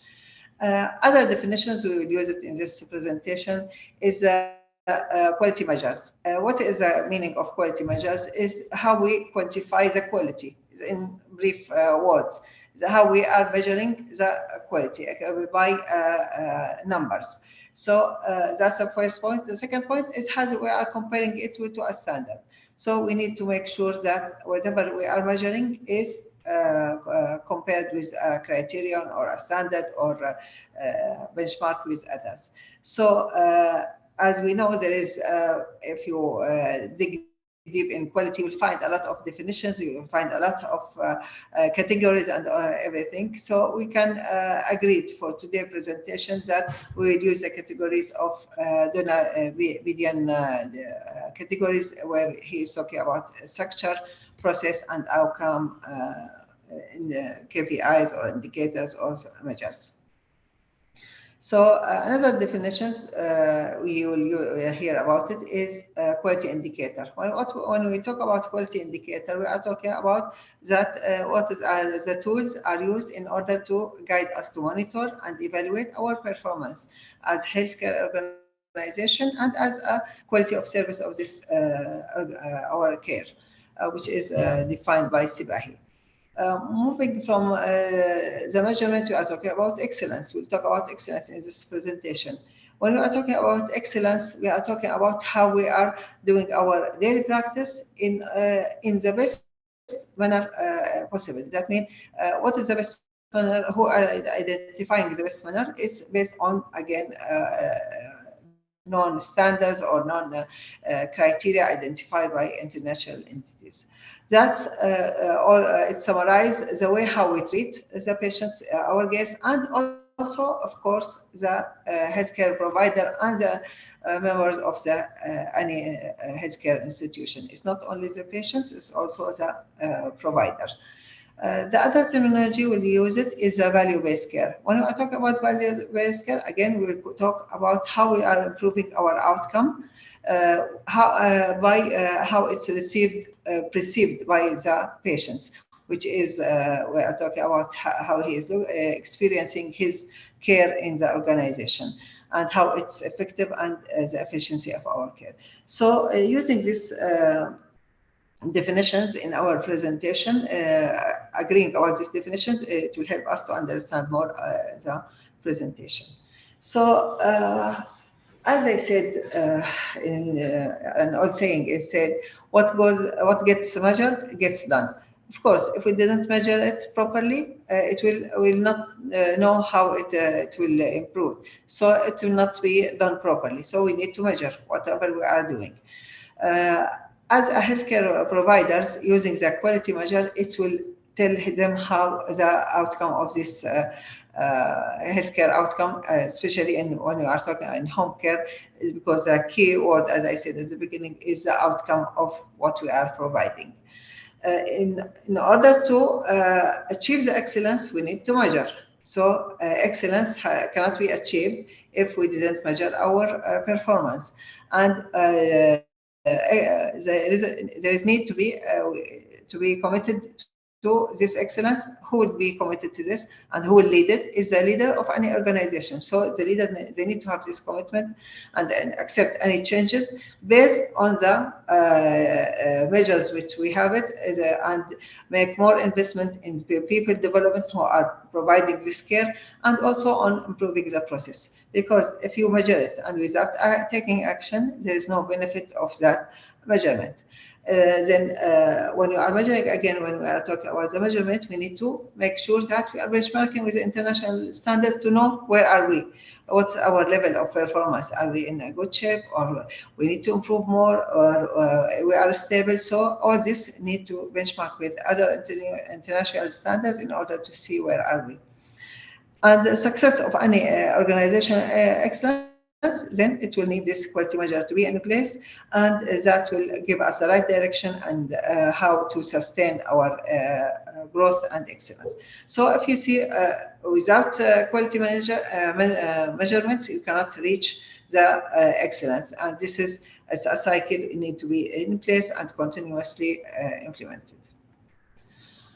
I introduced this two slides about home healthcare and value-based care, because as we know, home healthcare industry is increasing, and the insurance companies start considering the value-based care arrangement with the home healthcare provider who has the measurements in place, because they are concerned about the saving the money, as we said. But it's if it is not a good outcome, they will not pay for the healthcare provider. So this it will need to be measured in order to get the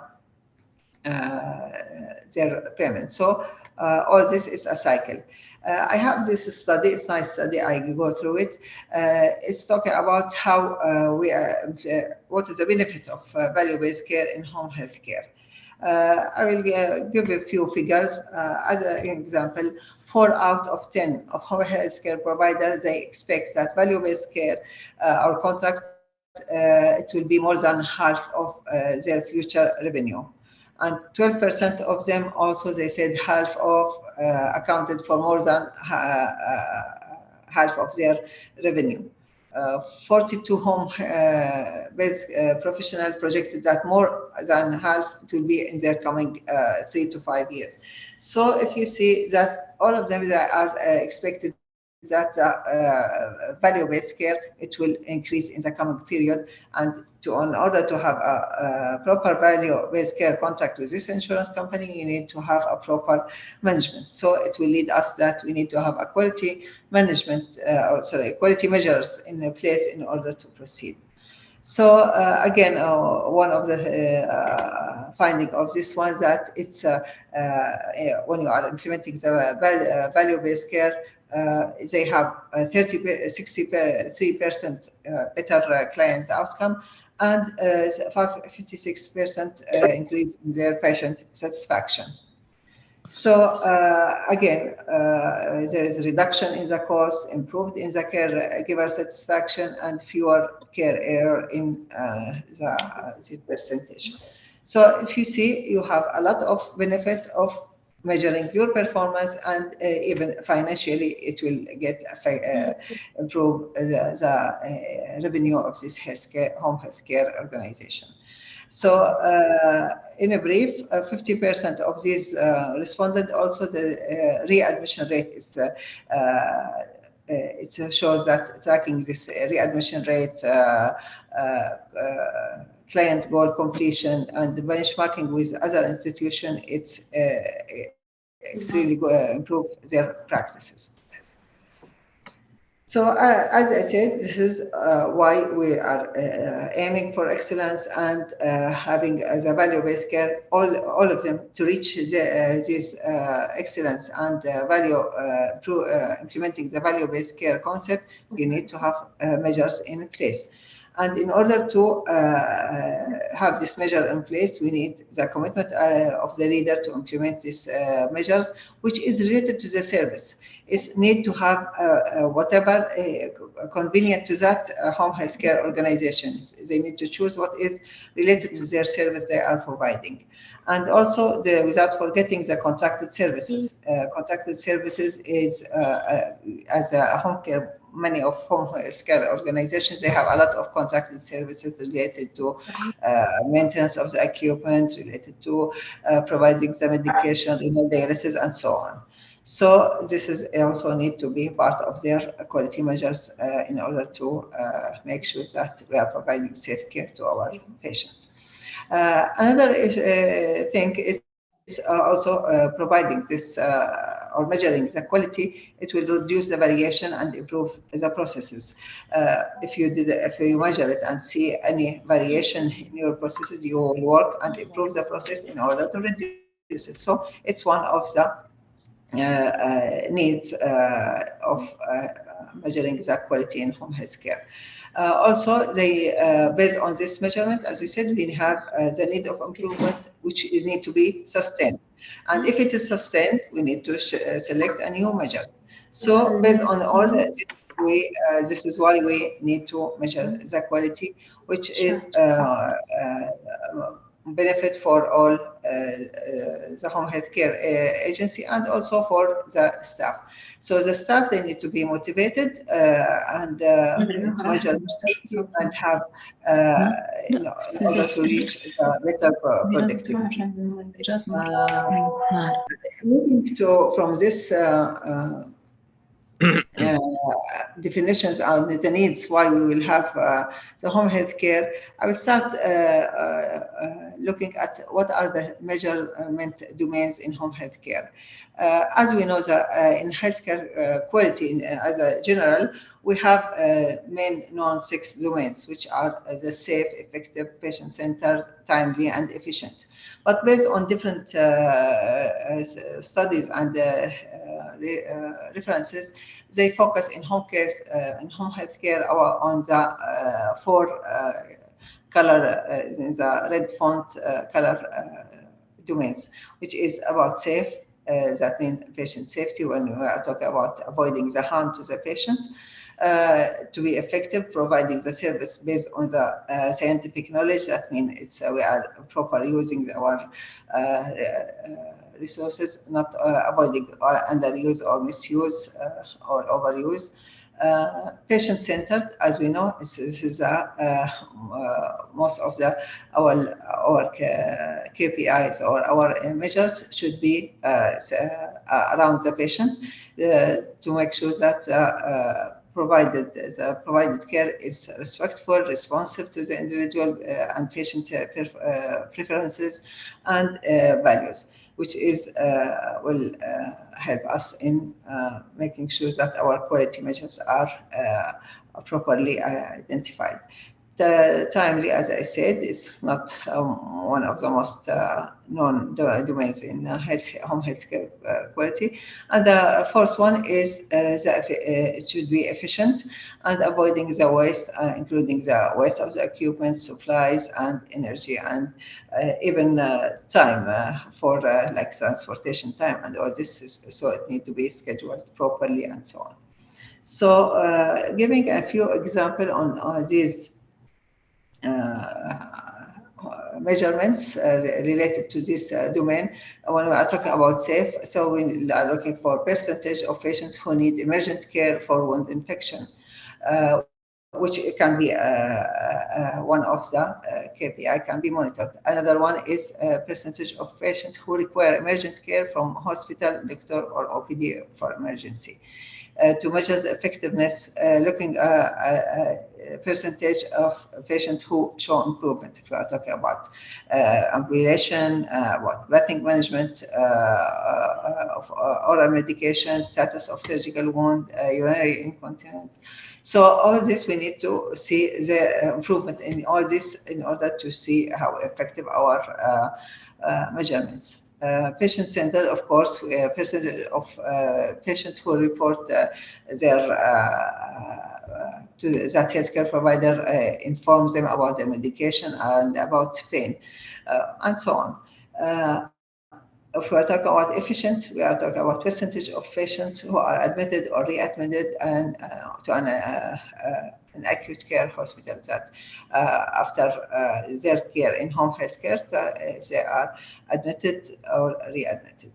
So these are a few examples of the measurement domain. The another aspect of quality we are looking about the type. As we mentioned earlier, we are talking about structure, process, and outcome. When we are talking about structure, as we know, structure, we are talking about the basic requirement, regardless if it is manpower, equipment, space, or whatever. When we are talking about process, what are the steps is moving us from during these processes, regardless if it is how we are managing, how we are moving from one step to other, and so on. The last one is about the outcome, which is, as I said, which is the key word in whatever. If we have a proper structure in place, a process, a good process in place, it will give us a good outcome. So we need to measure all these types of quality. And giving a few examples related to home health care, when we are talking about structure, if we are talking about if you have any external assessment for this organization, if we have any cost utilization issues, workforce, and so on. If we are talking about process, we are talking about patient assessment, we are talking about implementing of the treatment, the care planning steps, and so on. If we are talking about education and consultation, this is also how we are providing it, timely of care, using influenza immunization, and so on. Outcome, of course, we are talking about the outcome, safety of care, falls, patient experience, mortalities, readmission. All this are examples of outcome measures. Talking about types of quality and the quality domain, I will give you a few examples of healthcare, home healthcare measurements, which is used internationally. These measures can be, as I said, structure, process, or outcome, and can be covering different domain, either safety, either patient-centered, or can be more than one of these. So these are how you will identify your measures. Giving example of these measures, under the scope of quality of care, we can have average length of service, service failure, client turnover, client satisfaction, and this is, we'll see, and these are the formula. I can share the presentation to go in detail, so because we don't have much time, I think, to cover. As an example, if we are looking about average length of services, we are dividing number of all active clients during the time, like monthly or quarterly or whatever, how we are measuring it, on total number of months care was provided. So it's depending on how you want to measure it. Service failure, number of events in a specific time. Client turnover, which is important to assess your satisfaction of your patient, why they are leaving. So you'll see how many clients stop the service during a fixed period, and to see and compare it with other institutions, or comparing with other months to see your improvement, and so on. Under financial, of course, in order to maintain your organization, you need to be stable financially. So you need to make sure that the revenue also is covering, the revenue is in place, and your income is covering your needs. So you need to measure the revenue. Also your monthly expenses, which is varies for different resources, rents, utilities, employee salary, and so on. This is a profit, how your direct cost and your indirect costs, where you will subtracting all this from the revenue earned. So these are a sample of the financial KPIs or indicators used in home health care. Regarding the human resources, of course, the caregiver turnover is one of the KPIs you need to measure to see why your staff are leaving within a specific time frame. Then you need to see your client versus caregiver ratio. There is also, again, there's benchmark how many caregiver for each numbers of client. So we need to measure it in order to see if you have enough manpower to cover your services. In marketing, of course, you need to see the referral, top referral sources, from where you are getting the referral, where you need to focus in order to attract more patients or more clients. So these are one of the also KPIs used. Conversion rate, what we mean by conversion rate, that how many inquiries turn into admissions. That means how many calls you received and asking for the home care, and out of them, how many they have admitted in your service. So all this, it will show how you are performing. So at the end, when we are talking about these measurements, you will have a lot of samples of these measures, and you will find a big amount of these measures. What you need to choose? You always choose what are the right key performance for your home healthcare based on the scope of service of that organization. So the most important is to choose whatever is convenient for your organization, and it's you need to choose what is linked to your goals as an organization. Where are you going to move? What are your priorities? What are your goals? So you need to choose these measures based on these goals in your organization. So to achieve the goal you seek, you need to choose the right measurements, which that would help you as an organization to raise the level of your organization and reach the excellence in home health care. As I said, we said at the beginning, if you didn't measure it, it will not be done. So that will help you in order to move your home health care service to higher level. So as we know, to choose which measure to track, we need to know that it should be smart, specific, measurable, attainable, realistic, and timely. When we are talking about this smart elements of choosing the KPI, it's really important because it's, as an example, there was one organization in my previous history when with JCI, they came and assessed one hospital, and they find wealthy information and KPIs, many KPIs, but it was not, it was there and nicely presented and everything, but when they check what action has been taken, they find out that it's there's not much action has been taken. So keeping KPI without having benefit and realistic and specific to your organization, it will not be helpful to move you to the excellence. So always need to make sure that our KPI are smart.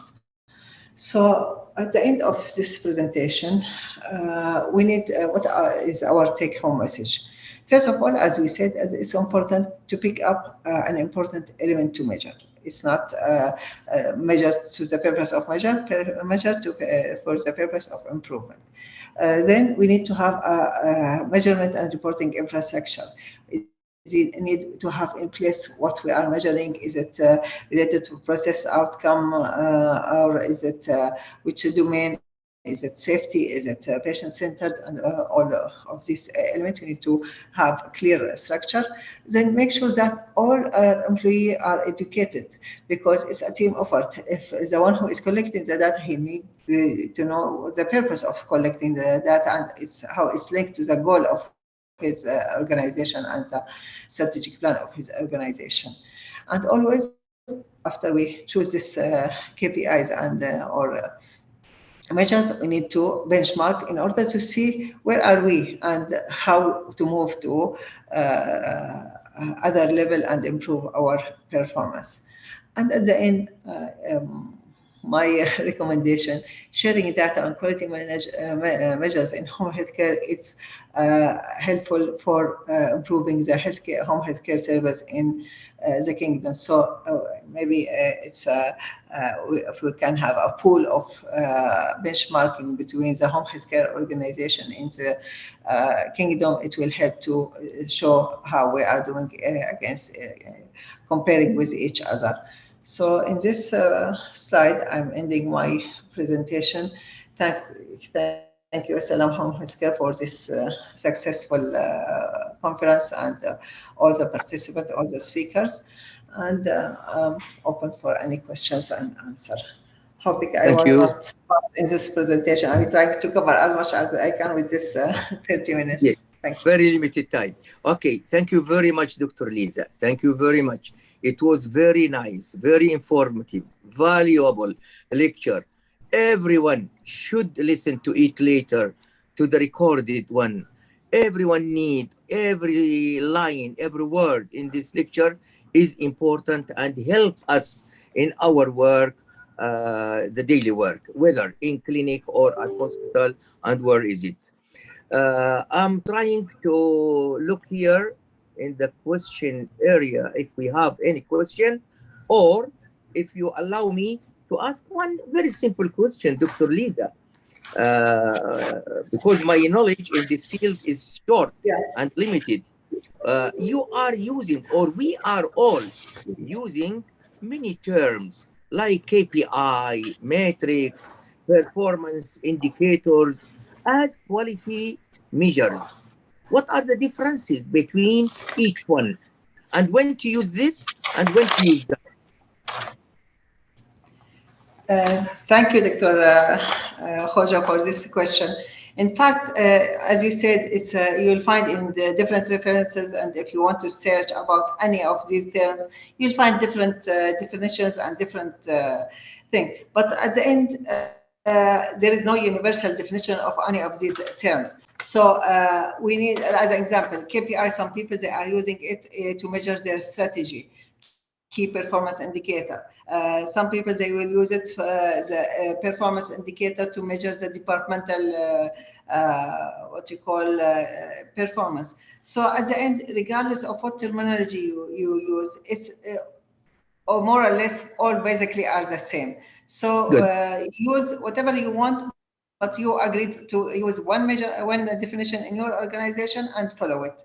So it will not be confusing for the people. Not each department using different term. At the end, we need to use one term in one organization, and it's all basically the same.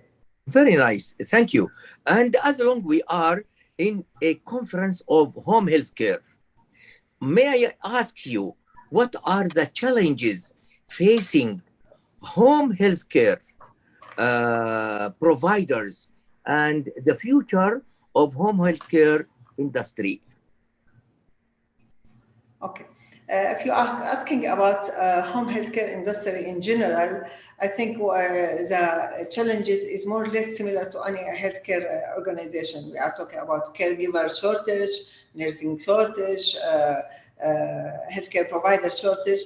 The other issue is a high turnover of the clients. This is one of the challenges as a healthcare industry, having more the expense, increasing the expense costs, as we know, or the technology are increasing, replacing with the new technology is having more cost. So if we are talking about generally about the home healthcare industry, I think these are one of the challenges.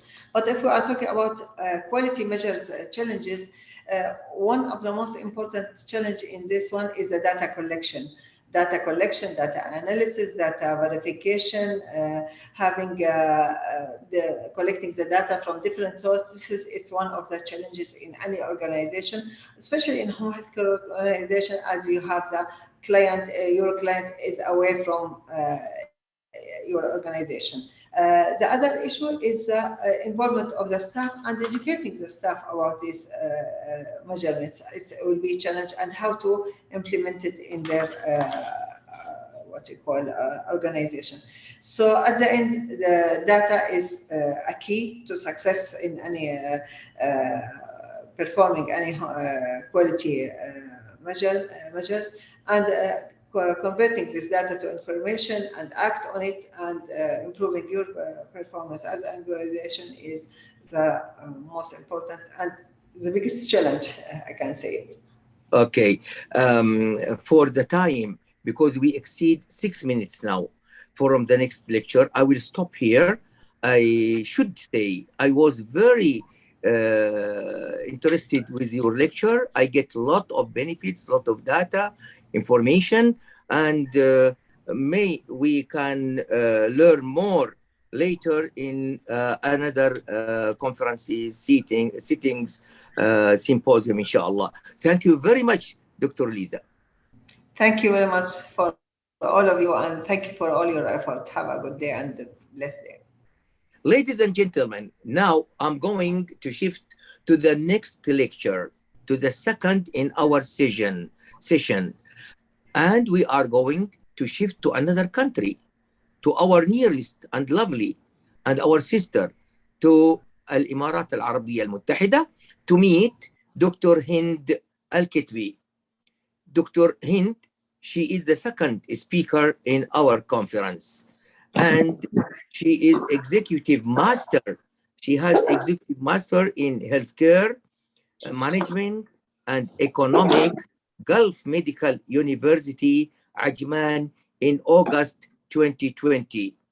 Graduate of Bachelor of Science in Nursing, University of Sharjah in June 2009. She is acting director of nursing, Dubai Health Authority, Dubai, United Arab Emirates, from February 2010 until now. Assessor of Saudi Patient Safety Friendly Hospital, Saudi Patient Safety Center, from 2019 up till now. Dr. Hind, she is going to give us very nice, very interesting subject entitled The Smart Home Care. I'm very urgent to listen to your lecture, Dr. Hind. I welcome you in the conference, and you can start now. Thank you. Assalamu alaikum. Today we will start to present smart home healthcare. I will share the screen.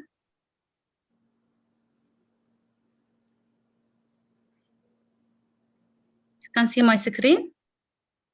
Yes. Okay. Yes, smart home care. Yeah. Our smart home care, we are in Dubai Health Authority in Dubai. We provide the home service for the home care patient. First, I will tell you our background and challenges, why we choose the smart home care. A healthcare service provided at the patient home for the purpose of promoting, maintaining, or restoring health and minimizing the effect of illness and disability. Our home care service aims to provide community of care from healthcare facilities to the health environment within the scope of BHC home care service. Home care service is fully integrated with the existing healthcare service delivery through the electronic medical record. We call it Salam. Before we have paper file for the patient, but now we are paperless strategies, so we moved to the electronic medical record file for the patient. We call it Salam from EPIC. Why we choose Smart Home Care Initiative? Because our community needs people of determination, elderly, bedridden, increase the outreach. We register yearly new patient equally to 924 patients who needs the home care service.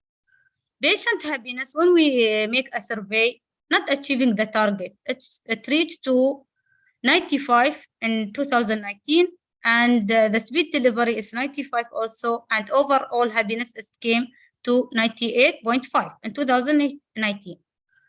Physician and nurses productivity. Their productivity is less because of time consuming, traveling to the home of the patient.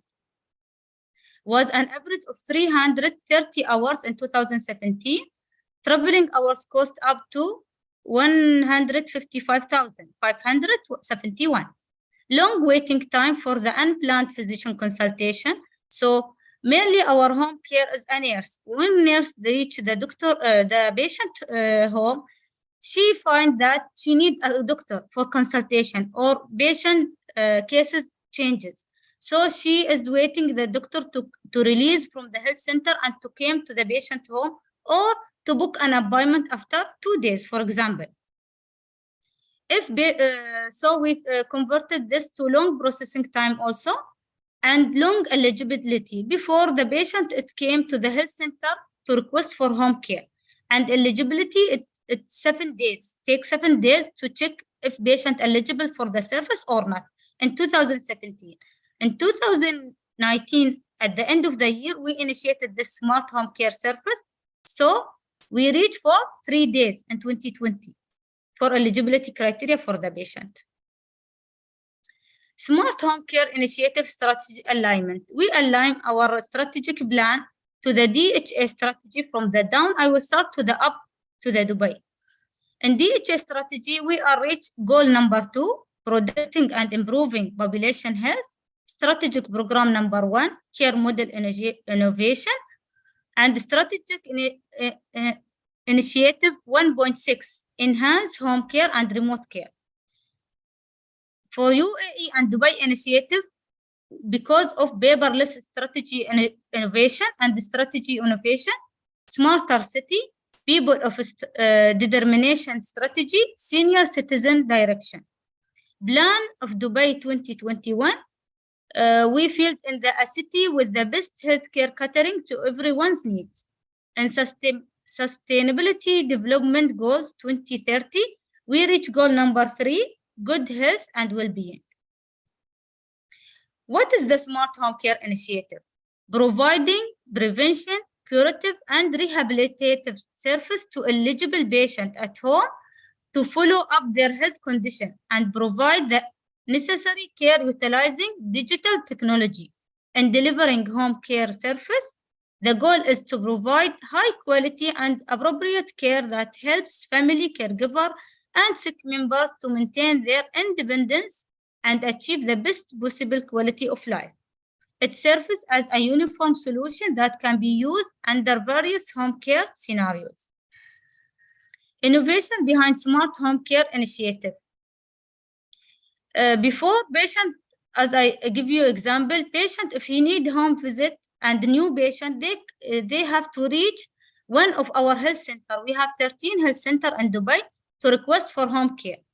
But now we make it as a call center, 800 DHA. So request through the DHA website or call center. So no need to visit the center and eliminate waiting times at the BHC center to 0.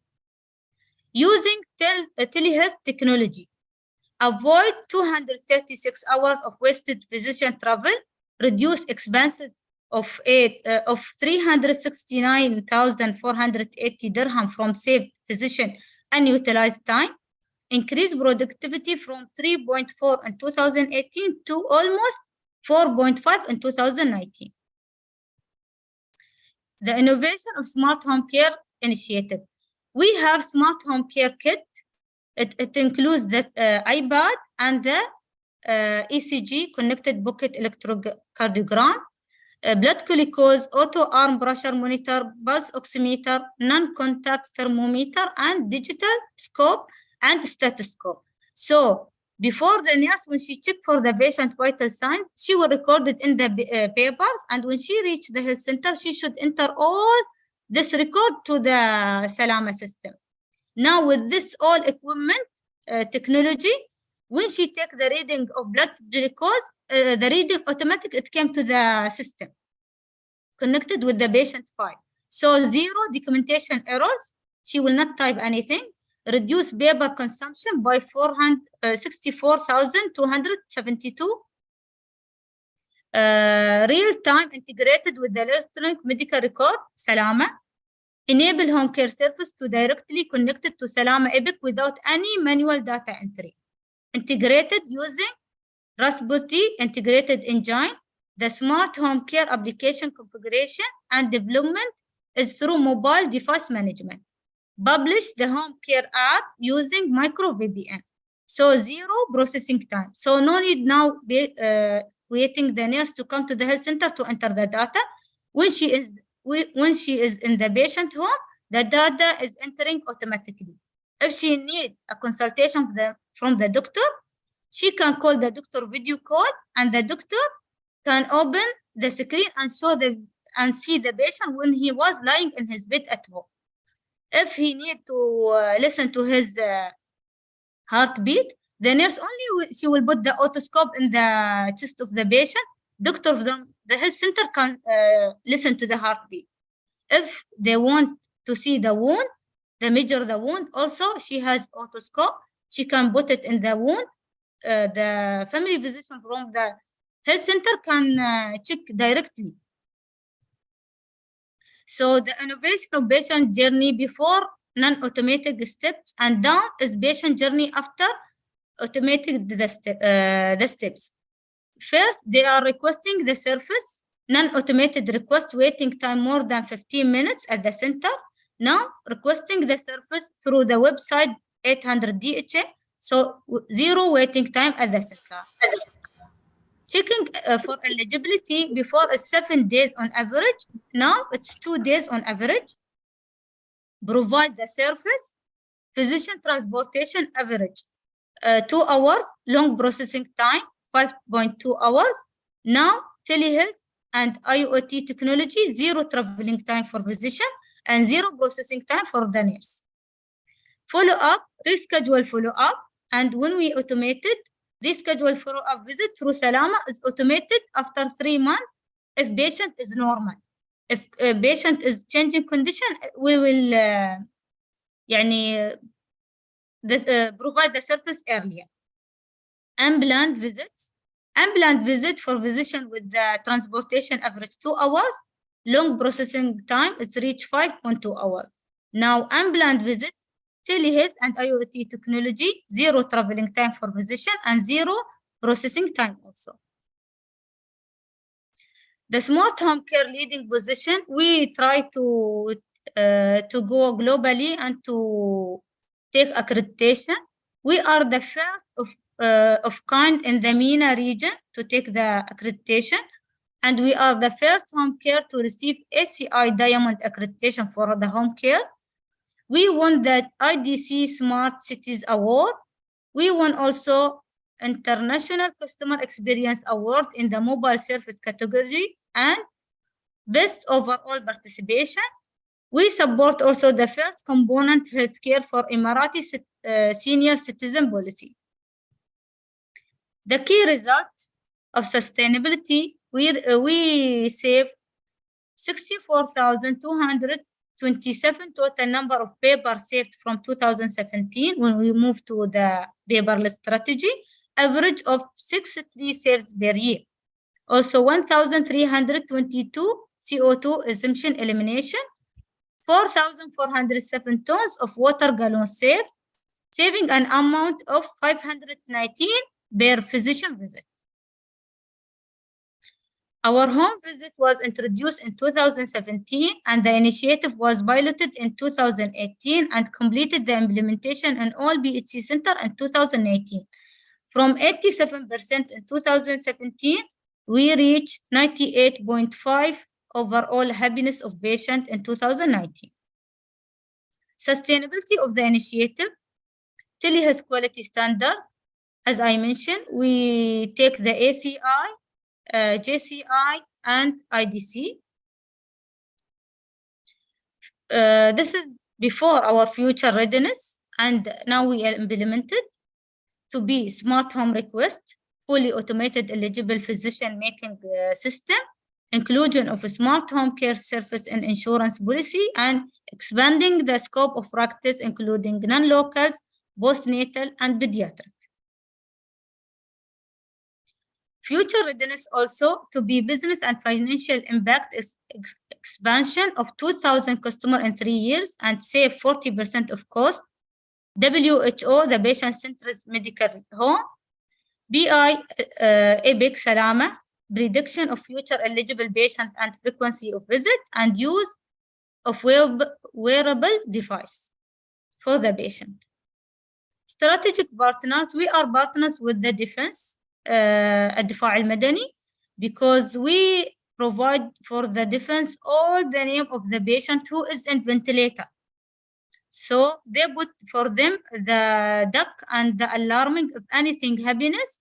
So the action it will take fast because they know there is elderly there in this house or there is patient on ventilator. Also, we have partnered with Dubai Electricity and Water Authority that we have patient in ventilator. So try to put a generator. So if there is any cut of electricity, automated the generator will work. So the patient, they will not pass away or ventilator stop working.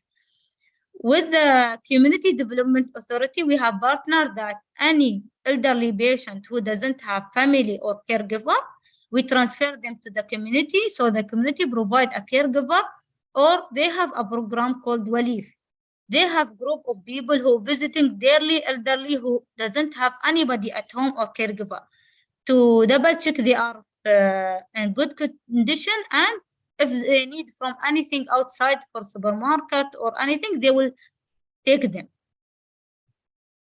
Our future innovation in the project, the future plan to enhance home health smart monitoring system and implement smart home monitoring system for home visit client to ensure community of care to the healthcare client and provide people with the healthcare at virtual within the scope of BHC's home care service, to monitor patient remotely and early intervention within the scope of BHC home care service also.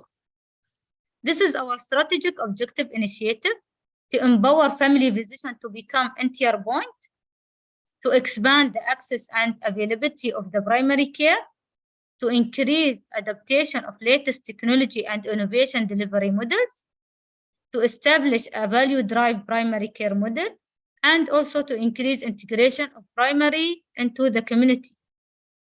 This is all our strategic objective initiative.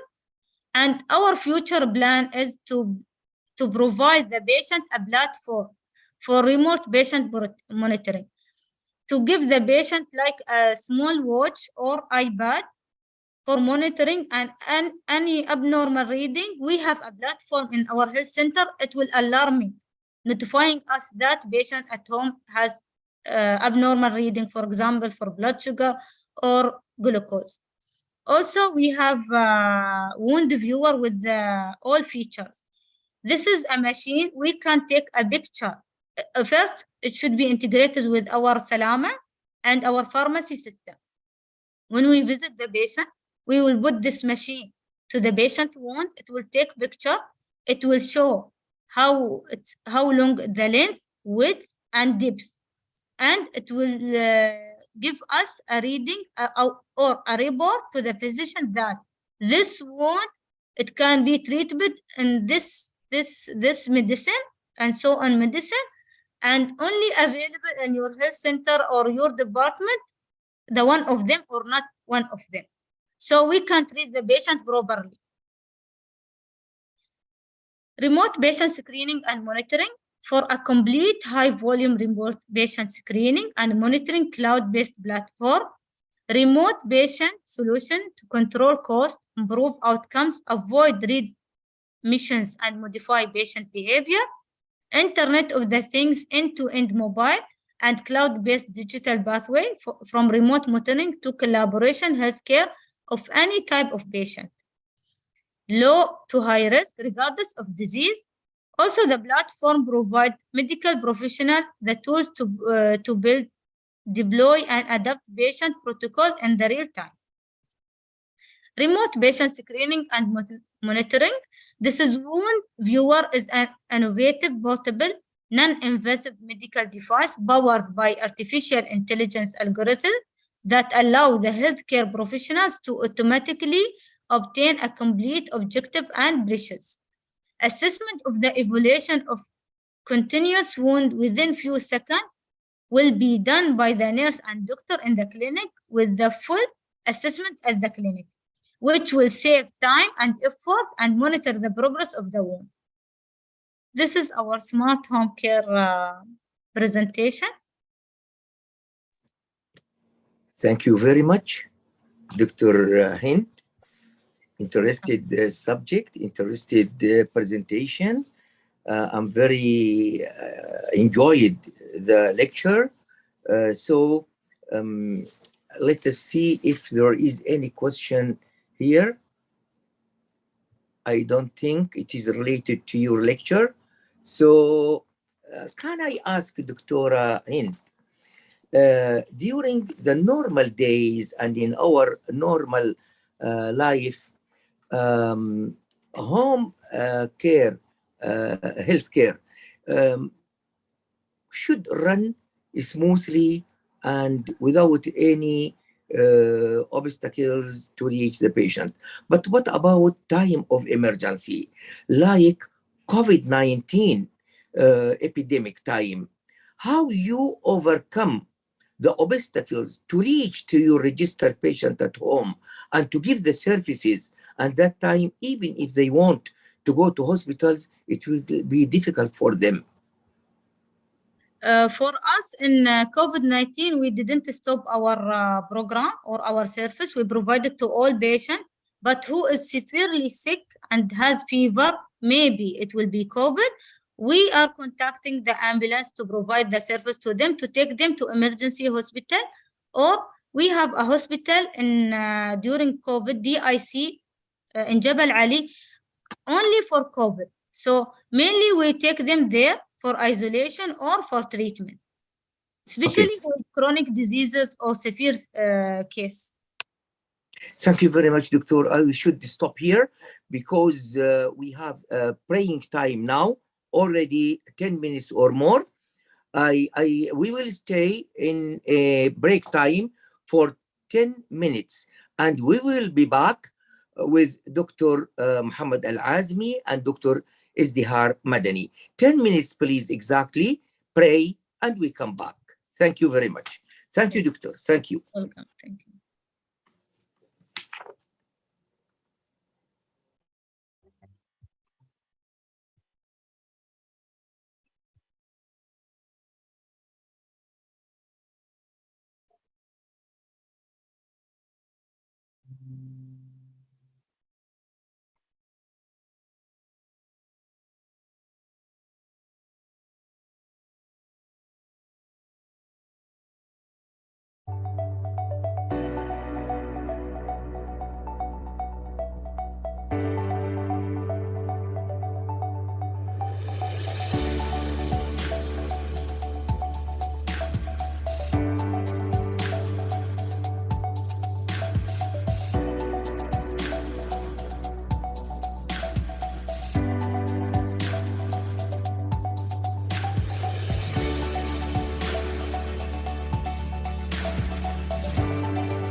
السلام عليكم ورحمة الله وبركاته. أرحب بكم للمرة الثانية في الجلسة الرابعة عشر من مؤتمرنا الذي يقام على مدى 3 أيام The Second International Salam Home Health Care. وهذه هي الجلسة الرابعة عشر الجزء الثاني. أشكركم على الاستراحة التي وافقتم على أخذها. نعود الآن ونستأنف مواصلة الحديث مع المتحدث الثالث. Our third speaker in this session is Dr. Muhammad Al-Azmi, Director of Medical Services at Daman Health Assurance Hospitals Company. Dr. Al-Azmi, President of Kuwait Association of Family Medicine and General Practitioners, and President of Gulf Association of Family Medicine, representative member of Kuwait in the World Organization of Family Doctors, WONCA, East Mediterranean region. Bachelor of Medicine and Surgery from Royal College of Surgeons in Ireland. Membership of the Royal College of General Practitioners and Kuwaiti Family Medicine Board. He has degree of Master of Science in Leadership and Management Development, Institute of Leadership, Royal College of Surgeons in Ireland. Certified trainer from Oxford, leading training organization for consulting and training. Practitioner in coaching from International Federation of Coaches. Dr. Al-Azmi win Kuwait Award for Youth Innovation and Excellence in the field of health promotion. And he is the owner of the Ideal Family Medicine Clinic project, which was implemented as a first appointment-based clinic in primary healthcare centers in Kuwait. Dr. Muhammad Al-Azmi, he is a TV presenter of weekly program Healthy Steps for Doctors Talk on Kuwait TV. أهلا وسهلا ومرحبا بك سعادة الأخ الكريم الدكتور محمد العازمي. I welcome you warmly. Thank you so much, Dr. Abdul Hafid. I don't expect this long introduction, but and thank you. It is very little in front of what you have and what you are. Anyhow, you can start now. You can start now your lecture, please. You can see my now the slide or not? Yes. Yeah. Seen. It's seen, yeah? Yes. Okay. Just if you don't mind, make it yes. Okay. So بسم الله الرحمن الرحيم والحمد لله رب العالمين والصلاة والسلام على أشرف الأنبياء وسيد المرسلين سيدنا محمد وعلى آله وصحبه أجمعين. So thank you so much, Dr. Abdul Hafid. Thank you so much, Dr. Ashraf, for giving me this opportunity to be part of this conference, and I hope, inshallah, to get the success in this conference, bidnillah. So today I'm going to talk about the best practice in home healthcare in Kuwait. Actually, the home visit refers to the delivery of medical care to specific categories of patients at their place of residence. This service fosters an effective physician-patient relationship and encourages continuity of care. The medical care may include diagnostic, therapeutic, rehabilitation, promotion, and it's also provided by a well-trained medical staff, doctors or nurses with a high quality of standard of care. Actually, studies found that home visits can lead to improvement of healthcare services provided to the target people through the discovery of unmet health care needs and early detection of medical problems, which result in reduction of unplanned hospital admission. Usually, major problems in home visits include gait problems, fall, impotence, balance problems, and hypertension and chronic diseases. Home visits can provide a unique perspective on patient life, which is not available in the health organizational setting. For example, it support enhance the physician understanding of the patient environment, patient support system, caregiver, introduce home environment intervention that can help the patient. For example, if the patient has a high risk of falls, so he will adjust the home environment to prevent this kind of falls. The home visit is طبعا one of the health services provided by primary healthcare centers in Kuwait, governmental section, and it also now it moved to the private sector. As now I'm a director of the Daman Health Assurance Company. We have also very similar program and protocols of home visits in our private sector.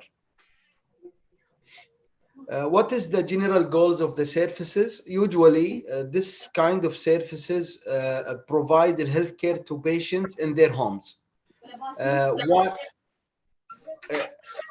To enhance their sense of reassurance in their social environment, to provide support system, طبعا, which is not available in the health center or in the hospital. Second goal is to support the patient to recover by providing health services focused on physical, psychosocial, social, and rehabilitation aspects. It's also play a role in prevention medicine. So sometimes we go to do home visit for vaccination. It's also play roles in screening programs. For example, we do especially for our geriatric patient, the comprehensive geriatric assessment and other assessments which cannot be done in our center because of the disability of the patient to come to our center. It's also from the practice management, it's reduced the burden on the healthcare system. طبعا by reducing the needs of the elderly and disabled patient from following up in the hospital and polyclinics. This will طبعا raise the health awareness, also playing a role in education of the patient and the caregiver. And the key here is also the caregiver, as the caregiver plays a significant role in the home visit journey. With طبعا multidisciplinary team, which is responsible for all of this. It's also play roles. One of the goal is to reducing the risk of falls in elderly, because this is one of the most common presentation for our elderly patient and geriatric patient, by doing طبعا home-based assessment, screening, and intervention. Usually, the home visits in Kuwait is a service that's provided طبعا by medical healthcare at the patient place of residence. عندنا target of patients usually who are unable to leave their homes due to social issue أو advanced age عنده أو having a mental, psychosocial, or physical problems. Okay, so usually we have like the criteria for that. Usually, if the patient is disabled, elderly, above 65, bedridden, a patient is he cannot disabled patient, or a recent widow in العدة period. إذا كان المرأة عندها عدة, usually we provide this home visit for her. Okay, so a legal طبعا representative شلون, how can this home visit be arranged, or how can this appointment can be done? Usually a legal representative of the patient usually request طبعا the service on behalf of the patient. The physician will then evaluate this history and and decide the schedule. عندنا two types of this. Usually it's the urgent visit, which should be done within 2 hours or as soon as possible for the patient for acute, for example, condition for if لا سمح الله there is a death for the patient, so يعني we examine the patient for that, or for the grief support. This is usually called an urgent visit. Usually as fast as we can do it, but not more than 2 hours. The routine visit, usually it's the assessment, يعني usually assessment and follow up of the patient health status condition, providing طبعا supporting home geriatric care. The home geriatric care is recommended to take place at least once a year إذا كان عندنا follow up with our patient. Usually for the routine visit for palliative care or terminal care, for to follow up after hospital or after discharge from the hospital or the surgery. Usually for assessment of excessive use of healthcare services, immobility, social isolation, or suspected abuse or neglect, we can do this routine visit. As I said before, this is the major types of home visit requests. As I said, it's emergency or acute or terminal care. This will be the urgent one, or the chronic diseases, or for any things related to the patient age, for example, for geriatric, polypharmacy, and chronic illnesses. This is the most common presentation for that. Or after follow-up after hospitalization, or لا سمح الله for death of the patient. Okay, what is the home visit required resources? What is the resources that we need? As I said, home visit is all about the multidisciplinary team. We have many different roles for many different people to go and visit the patient. First of all, طبعا staff, medical staff, we have either sometimes we have family physician with nurse, or family physician alone, or nurse alone. Pharmacists sometimes, if this will be indicated. We also here, and for doctors, we also encourage our trainee doctors to be allocate with our family physician to go to see and to have this chance to educate and learn after طبعا taking the concept of this from the patient. Sometimes we need pharmacists. Sometimes we need somebody to take blood from the patient. So all of these according to the presentation of this visit. Sometimes يعني, but this is very little يعني for administrative staff or social worker. يعني this is not, usually we provide this, but this is very low number of visits. Okay, طبعا logistics for this is very important, and this will make life easy for doctors and for nurses and for the healthcare provider. Usually all the health center in Kuwait, they have a car for transporting the team if there is a call for a home visit with a driver. We don't allow our doctors or nurses to take their own car, and if they take this, so they will take the responsibility if anything happens, لا سمح الله, حادث, accident, or anything like this. Usually we have the communication tools. We have a mobile phone for each center, so they have communicate with this to be more. And if the doctors and nurses go outside with the car, they don't use their personal cell phone. Usually we have all the medical equipment and supplies should be arranged by a nurse.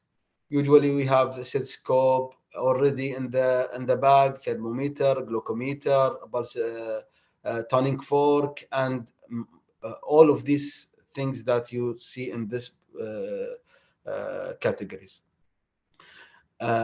Also, this is according to the equipment. Also, we provided in the bag itself, we provided some documentation to help the doctor. For example, concept form, if there is any something we need to get the concept from the patient, so we have to provide this to the patient. So we provided in our bag الأزمة action plan, for example, إذا عندنا BHQ9, يعني prescription pads, or any screening tools for this. So we have provided according to the needs of the visits. usually طبعا لازم يكون there is a home blood pressure monitor device. طبعا this is patient recommended equipment. Usually we encourage our patient to have these devices. السلام عليكم. كيف حالك دكتور؟ قفلت المايك. Hello? Yes? Can you hear me? Yeah? I can hear Okay. you, but there is, yes, there is some mic open, unmuted. So now muted. You can continue, doctor. So sorry for that. No, it's okay. Yeah. Okay. So what is the procedure of conducting a home visit? Usually the patient home visit is requested from the reception through the personal presence of the patient legal representative. طبعا this is according to the law in Kuwait, Article 70 of 2020. So we need somebody to go to the health center and ask for these services. And this guy should be a legal representative for the patient. Okay?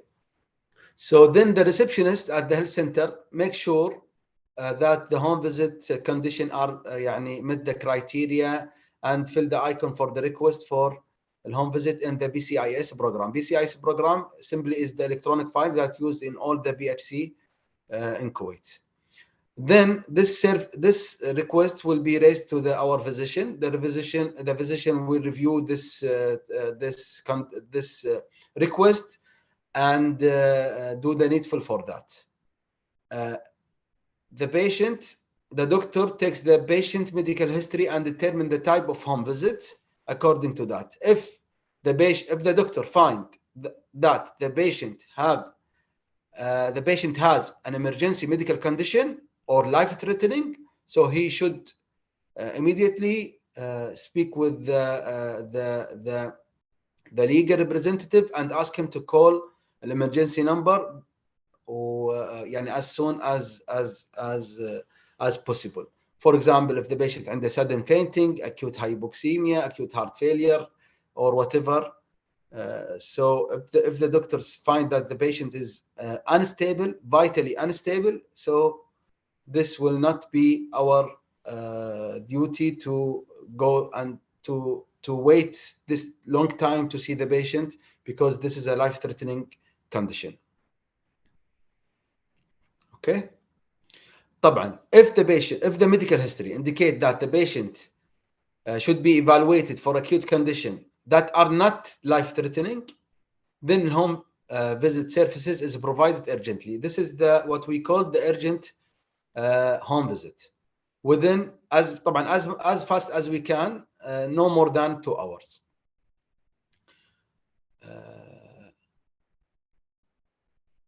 We usually in this deal in this kind of presentation with high temperature, and they يكون بعض المرات difficulty breathing or some delirium or whatever. So all of these things we treat it as an urgent care or urgent home visit for the patient.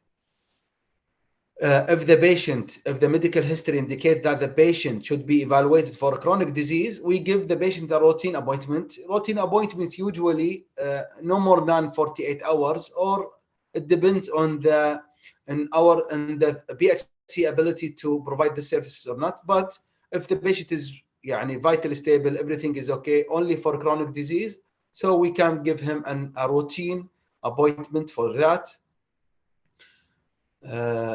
طبعا we need to fill the BCIS for the electronic file for the patient for each visit. This will be done by usually doctors and nurses separately. The most also important things is the patient's primary caregiver can dispense all the needed medication on behalf of the patient from the center that covers the patient residency area. And for example, if we prescribe some medication for the patient after the home visit, we ask the caregiver or the legal representative to come with us to the center to take this medication. Or in some center here in Kuwait, they have a delivery services which can be provided for this reason, but not all the centers they have this service. We usually, after finish the home visit, we usually give the patient a follow-up appointment if needed, especially for chronic diseases or etc., or for blood taking, or for the management plan. Okay, so during the home visit, what is the responsibility? طبعا our doctors, they have the responsibility to take the full history from the patient, to will be trained and be confident to treat the chronic diseases, diabetes, hypertension, dyslipidemia, thyroid, and etc. Usually, as I said, taking a full history, doing a clinical examination. If there is any medical surveys or any laboratory test requested, should be done on the same time. This is we treat the patient as a holistic approach. We treat the patient the home visit as we treat the patient in our clinic. Sometimes احنا بالكويت we have some nurses go for home visit for example to give the patient the injection, for example insulin injection. طبعا this is very limited cases, but it happens in most of our centers. If the patient are not isn't able to self-care, he don't have anyone to help him to take the insulin, or he's elderly, so we have these services sometimes in our center. Also, sometimes if the patient is bedridden and the patient need to take an injection, intramuscular, IV, or whatever, so we can also provide this if there is no contraindication and according to the infection control protocols. Usually we deal with a lot of problems like diabetic problems, food complication, cleaning the wounds. Sometimes if we are not able to do that, we will do some referral for other doctors to do it on behalf of us, especially for the diabetic foot.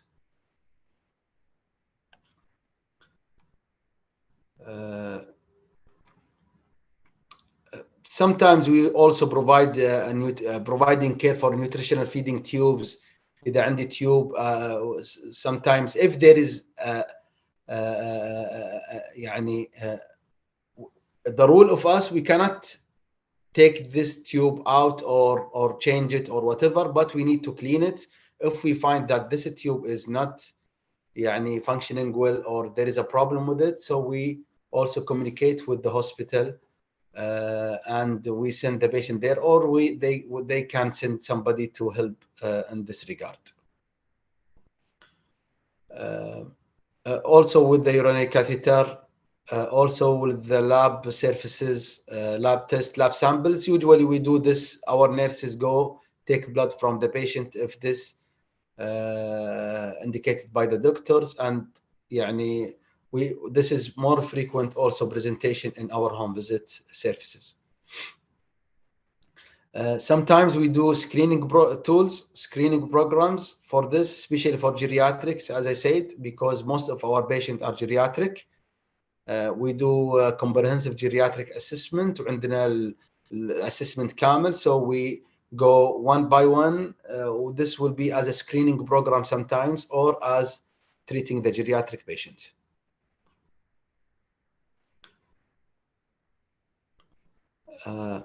We also sometimes do some physiotherapy services.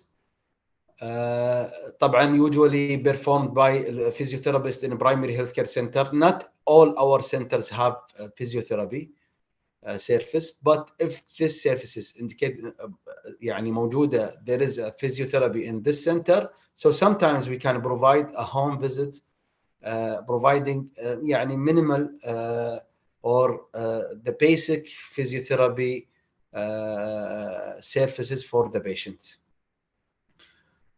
Usually also nutrition. Sometimes if the patient is elderly, he's malnutrition, he has a problem with the diet, eating, or something like this, we also can assigned one of our nutrition, if there is a nutrition clinic in the center, and go to see this patient.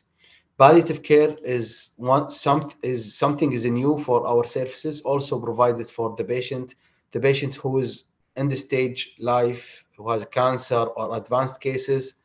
So sometimes we do this, provide this services for education, the family to how to deal with the patient. Usually also very basic thing, but sometimes our palliative patients, sometimes they don't prefer to be in the hospital. They want to be in their family. So this services usually a psychosocial support for both patient and his caregiver. Usually also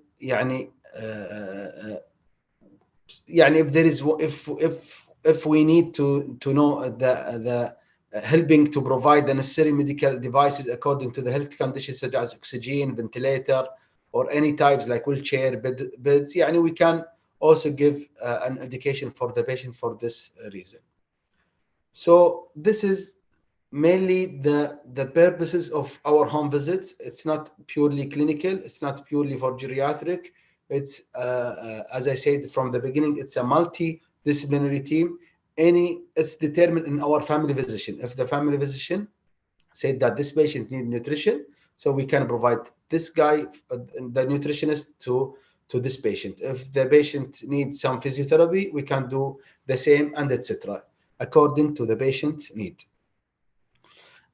عندنا احنا mnemonic, usually we provide this for the home visit check for our doctor. اسمه in homes. In homes is a framework for evaluation of patient functional status and home environment. I for impairment or immobility. We have this question, as you say, as you see now here. Nutrition, so we need to know about the nutrition, eating habits, fluid intake, swallowing difficulties. To just remind our doctors who do this home visit to be aware of all the home visits presentation or symptoms or evaluation for the patient. طبعا home environment, for example housekeeping, hygiene مال patient, hygiene around الاريا اللي موجوده. Caregiver, guys, caregiver is very important in the home visit. We need to talk about the caregiver. Who's the caregiver? شنو التاسك اللي عنده? What is the signs of stress? Are he coping for that?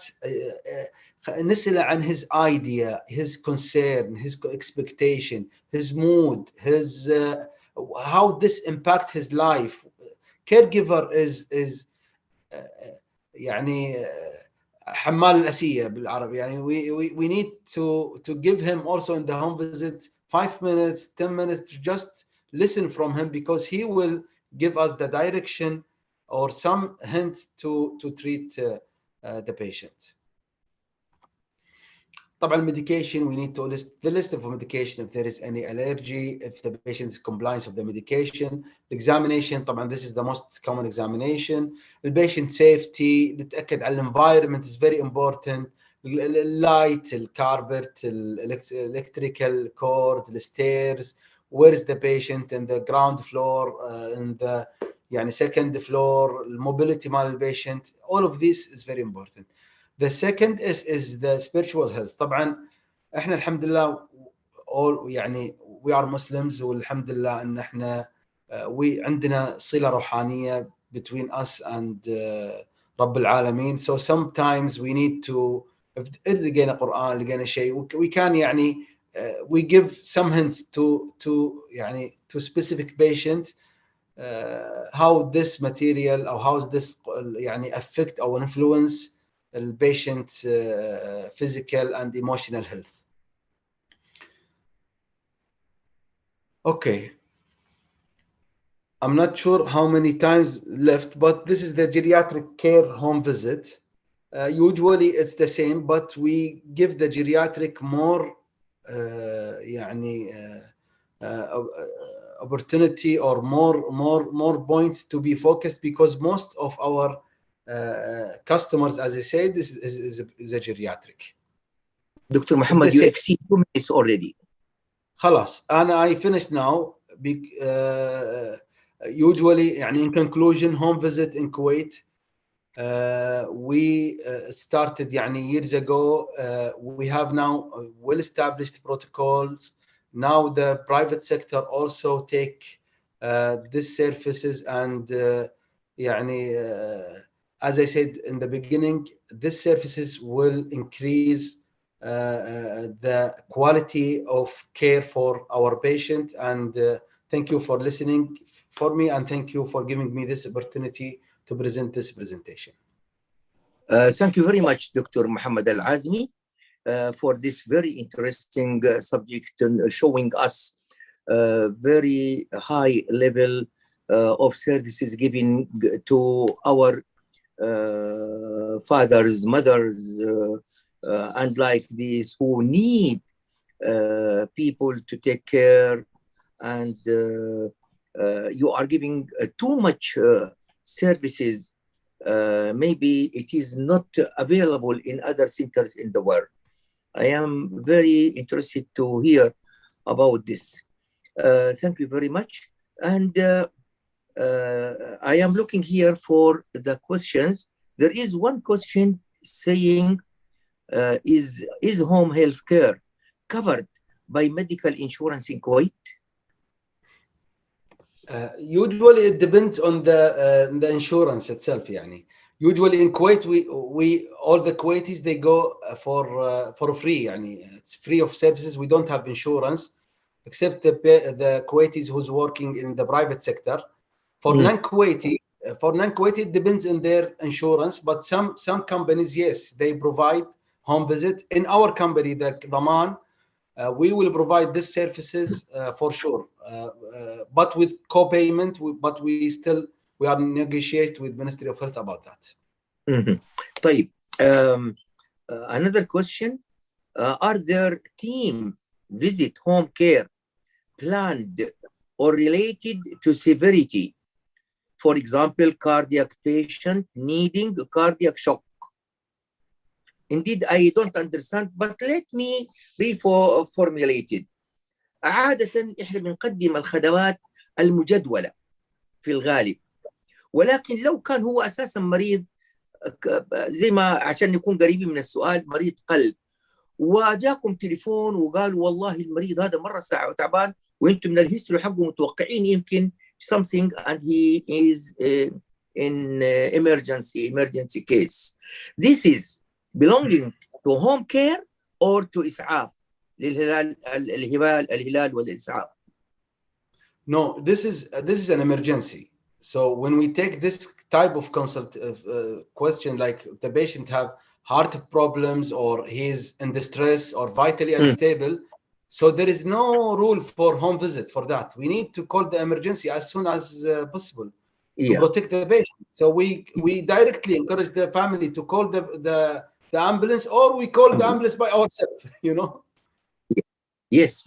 We need instruments, machines, team of doctors, or another consultation for other specialty, and so on. Thank you very much, Dr. Muhammad Al-Azmi, for joining us, for accepting our invitation to share us this very informative, useful lecture you gave it today. Thank you very much. Thank you so much. Ladies and gentlemen, I'm going to shift now to the last lecture in this session. That is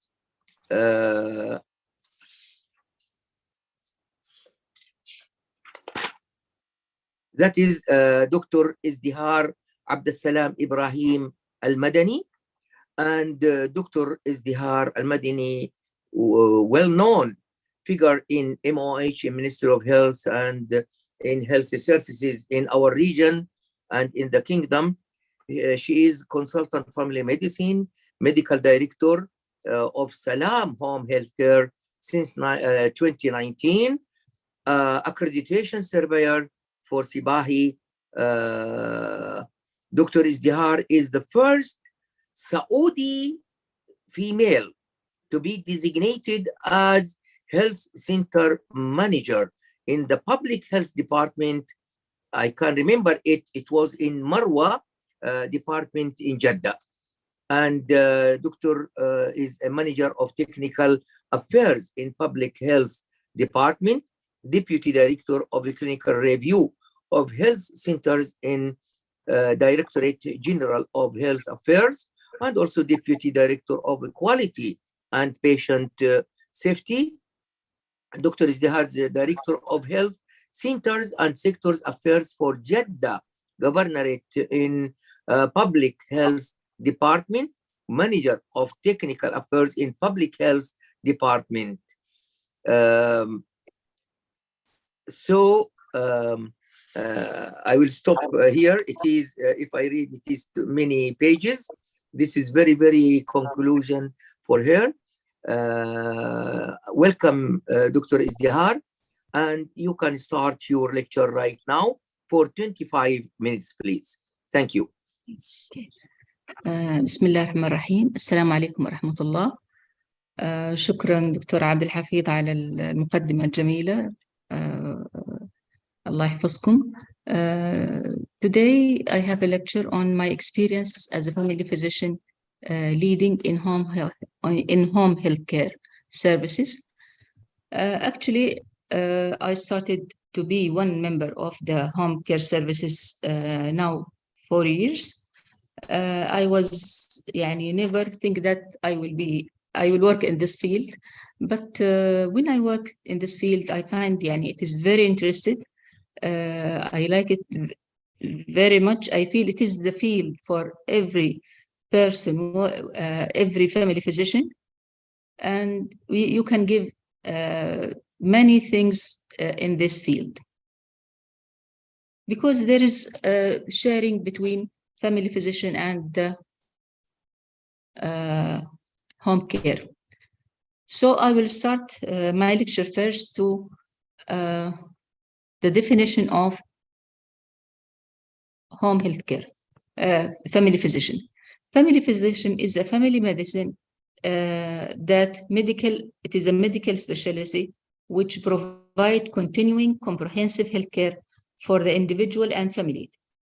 It is a specialty in breadth that integrate the biological, clinical, and behavioral science, and the scope of family medicine encompass all ages, all gender, each organ system, and every disease entity. What is home care? Home care is that component of continuing of comprehensive health care provided to the individuals and families in their places of residency for promoting, maintaining, or restoring health, for maximizing the level of health of independence and maximizing the effect of disability and illnesses. So from both definition, they are similar. That's why the cornerstone who provide the home services is the family physician. Family physicians have always provided some health care since home health care often require continuing and comprehensive patient care in a family context. Family physicians are particularly well qualified and trained to provide home health care services. Thus, the patient and family physician should be directly involved in the initial decision to provide home health care services, plus the subsequent planning and provision and management of those services. Additionally, adequate compensation for family physician providing and managing home health services will help to ensure ongoing home health care access and availability. Why home care services is mandatory? World population reached 7.7 billion in mid-2019, and it is expected to be increased to 8.5 billion in 2030. By then, the percentage of people aged 60 years and above will be increased by 34%. For 1 billion in 2019, it will increase to 1.4 billion in 2030. Saudi Arabia, it is not far away from this world, and we find that the growing Saudi population and increased life expectancy of both male and female, increasing the rate of life expectancy,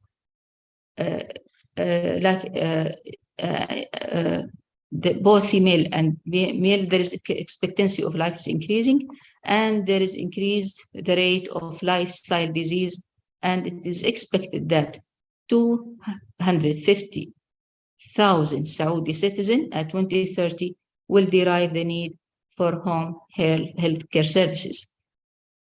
Some conditions are more prevalent among the elderly, as everybody knows that most of our elderly complaining of chronic disease, frailty, mental disorders, and physical disability. These conditions impose a substantial care burden on hospital and primary care centers, as they require a complex disease-specific management.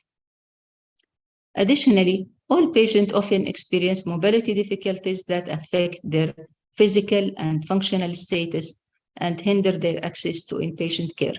Consequently, they may benefit from home-based care services. Patients with a chronic progressive disease may also require additional support. They have unmet needs that negatively affect their well-being and health-related quality of life, including learning about their disease and their treatment, acquiring coping skills, and assist with the daily living activities and psychological support. In addition, patients with chronic and multiple disability require multiple long-term medication to prevent disease progression. However, their adherence to medication is poor, which lead to a treatment failure and increase the economic and social disease burden. In this regard, some strategies that include home-based care have demonstrated a substantial improvement in medication adherence, in addition to patient health-related quality of life. What is the goal of home care? The goal of home care is to improve the health quality of life of the patient, reduce the need for hospitalization and nursing home and other institutional placement, provide support for the informal caregiver, reduce the emergency department visit, reduce hospital length and stay, and the risk of hospital readmission, allow terminal patient to die in comfort according if he wish, and enhance optimal growth and development of infant and children, enhance functional potential of patient on life-sustaining devices. What is the value of home care? Why it is valuable? Home care, it is less expensive, more convenient, support patient to be independent, effective as care provided in the hospital or skilled nurse facility, and it can improve the patient quality of life. The primary benefit of home care is that the patient is able to stay in his place, in most comfortable place with the family. He can sleep anytime on his own bed. He can use his own toilet. He can continue their daily routine. Being in a family surrounding can be especially beneficial for those suffering from progressive conditions that affect the memory, such as dementia. Personalized care also, instead of adjusting to the schedule and routine of the care facility, home care can be customized to fit the patient needs. Faster recovery. Many researches shows that the patient recover from surgery or other illnesses, they are having faster and more successful in the comfort of their own home. They also have decreased risk of developing infection from exposure to the germ in the home, in the hospital facilities or medical facilities. One-on-one attention. The personal nature of home care allow the patient to be the primary focus of the caregiver, and their job is provided level of attention and care that ensure to be the safe and comfortable. Independence. Loss of independence is a big concern for seniors who are considering care option. A huge advantage of home care is that the patient is able to keep control over many aspects of their daily life. How about the cost effectiveness according on the healthcare system? Home care can be effective way of controlling overall healthcare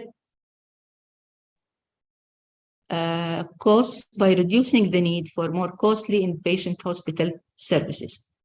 Actually, I didn't find any study here in Saudi, but I find many studies from different journals internationally, and all the same. But this I choose this study because it gives numbers. So in one study at 2017, this study looked at more than 64,000 patients over 1 year period post-discharge from the hospital, and conclude that patients who receive home health care during that period save the system about 6,500 pounds.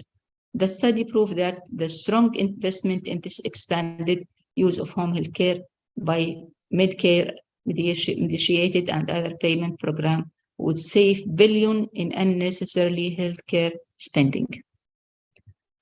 How about the current situation of home care in Saudi Arabia?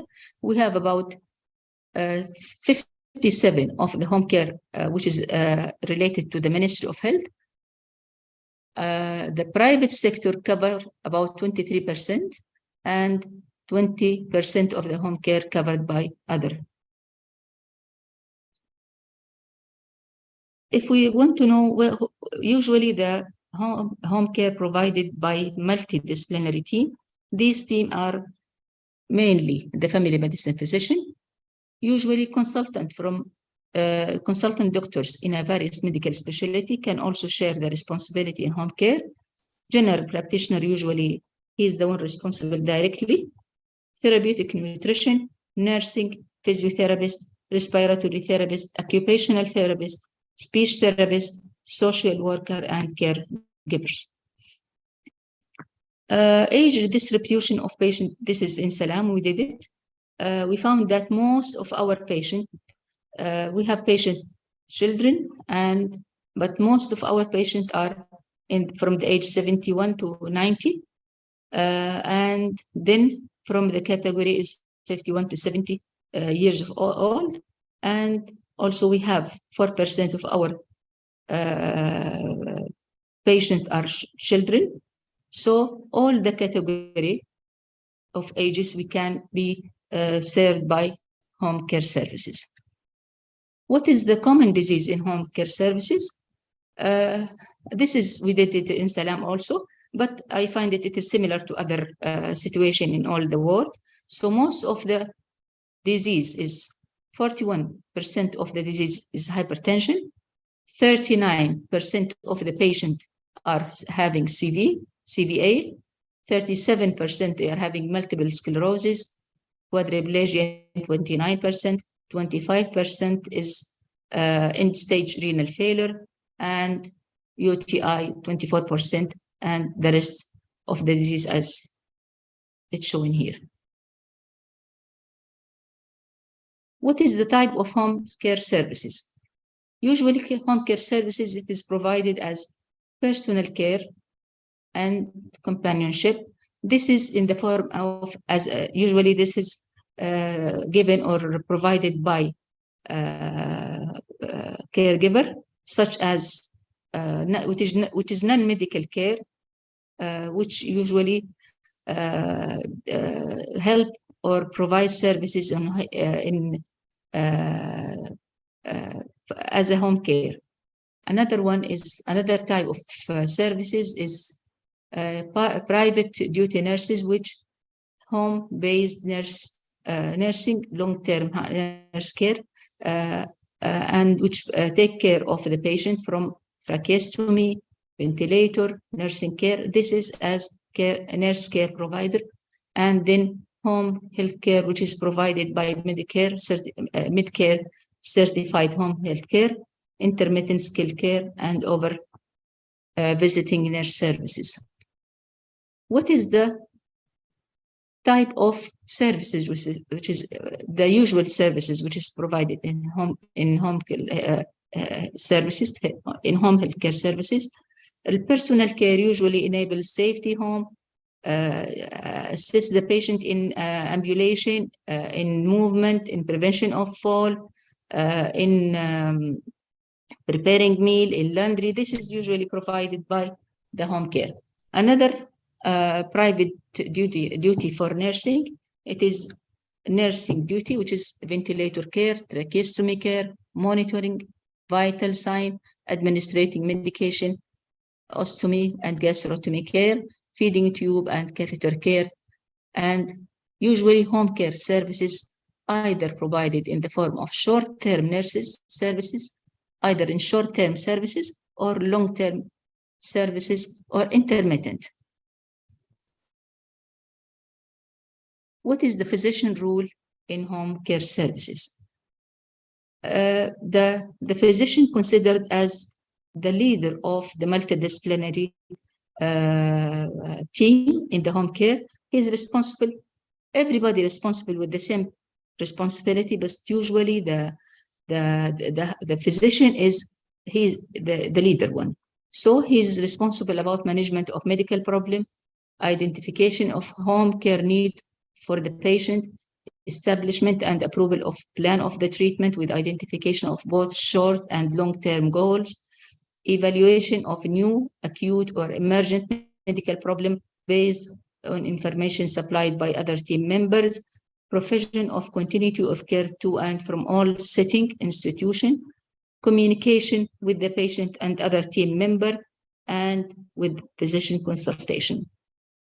Also, his role is support for other team members, participation as needed in home care conference, in home care family conference, reassessment of care plan and outcome of the care, evaluation of the quality of care, documentation and appropriate medical record, and certification of medical necessities when required, making house call. This means refer the patient whenever it is needed, and it should be provided for 24 hours on call covered by the physician. Home care, it is usually provided not only for elderly, it is all as you see from our graph, it is also provided for children. What type of children of care which is delivered for children? Usually it is given for home care for full-term newborn. Usually in this full-term newborn, usually the physician should do the physical examination as also to review the pregnancy, delivery, and period from discharge, screening test, promote breastfeeding, and to enhance and interest the awareness regarding immunization, and he involve other members in taking care. Home care of healthy preterm baby. The infant who are born preterm are generally cared for neonatal intensive care unit, and the discharge planning is necessary for comprehensive method because of the increase in rate of mortality and morbidity in this age category. Also, children who's having increased risk, children or youth with special healthcare needs, also we can provide home services provided for this category because of the increased risk of developing of chronic physical developmental, behavioral, or emotional condition. Okay, this is a long table as you see, but it will exactly tell in the first visit for the patient in his home, there's an assessment done by multidisciplinary team, but this assessment it should cover everything. And the physician is as I said before, he is the leader of that multidisciplinary team. So at the beginning of providing of the home care services, the functional assessment, the physician must assess the patient ability to perform activity daily living and the more complex instrument activity. He should assess the mental and cognitive assessment, psychological assessment. He should assess the medication, and he should apply the medication management process. In that medication management process, he should know all the medication used by the patient, should understand, make sure that the patient understand how to use the medication, what is the side effect. This is a medication management process. This is a very long process, and it needs a very long procedure. Usually it is done by both the doctor and the nurse, and then advanced care of planning, which also the doctor should do it if the patient is there is any resuscitation wish. Nutritional assessment is very important also to be assessed at the initial assessment. Eating habit, fluid intake, change in body weight, ability to swallow, all these should be assessed. Assessment of the caregiver.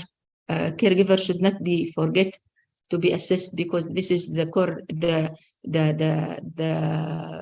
زي ما تفضل الدكتور في اللي قبل وقال انه هو الغلبان او شيء زي كده. هو فعلا we should take off and do the assessment of the caregiver, number of hours working per day, nature of the task to be completed, physical and psychological stress related to nature of the illness and necessarily caregiver perception of the need for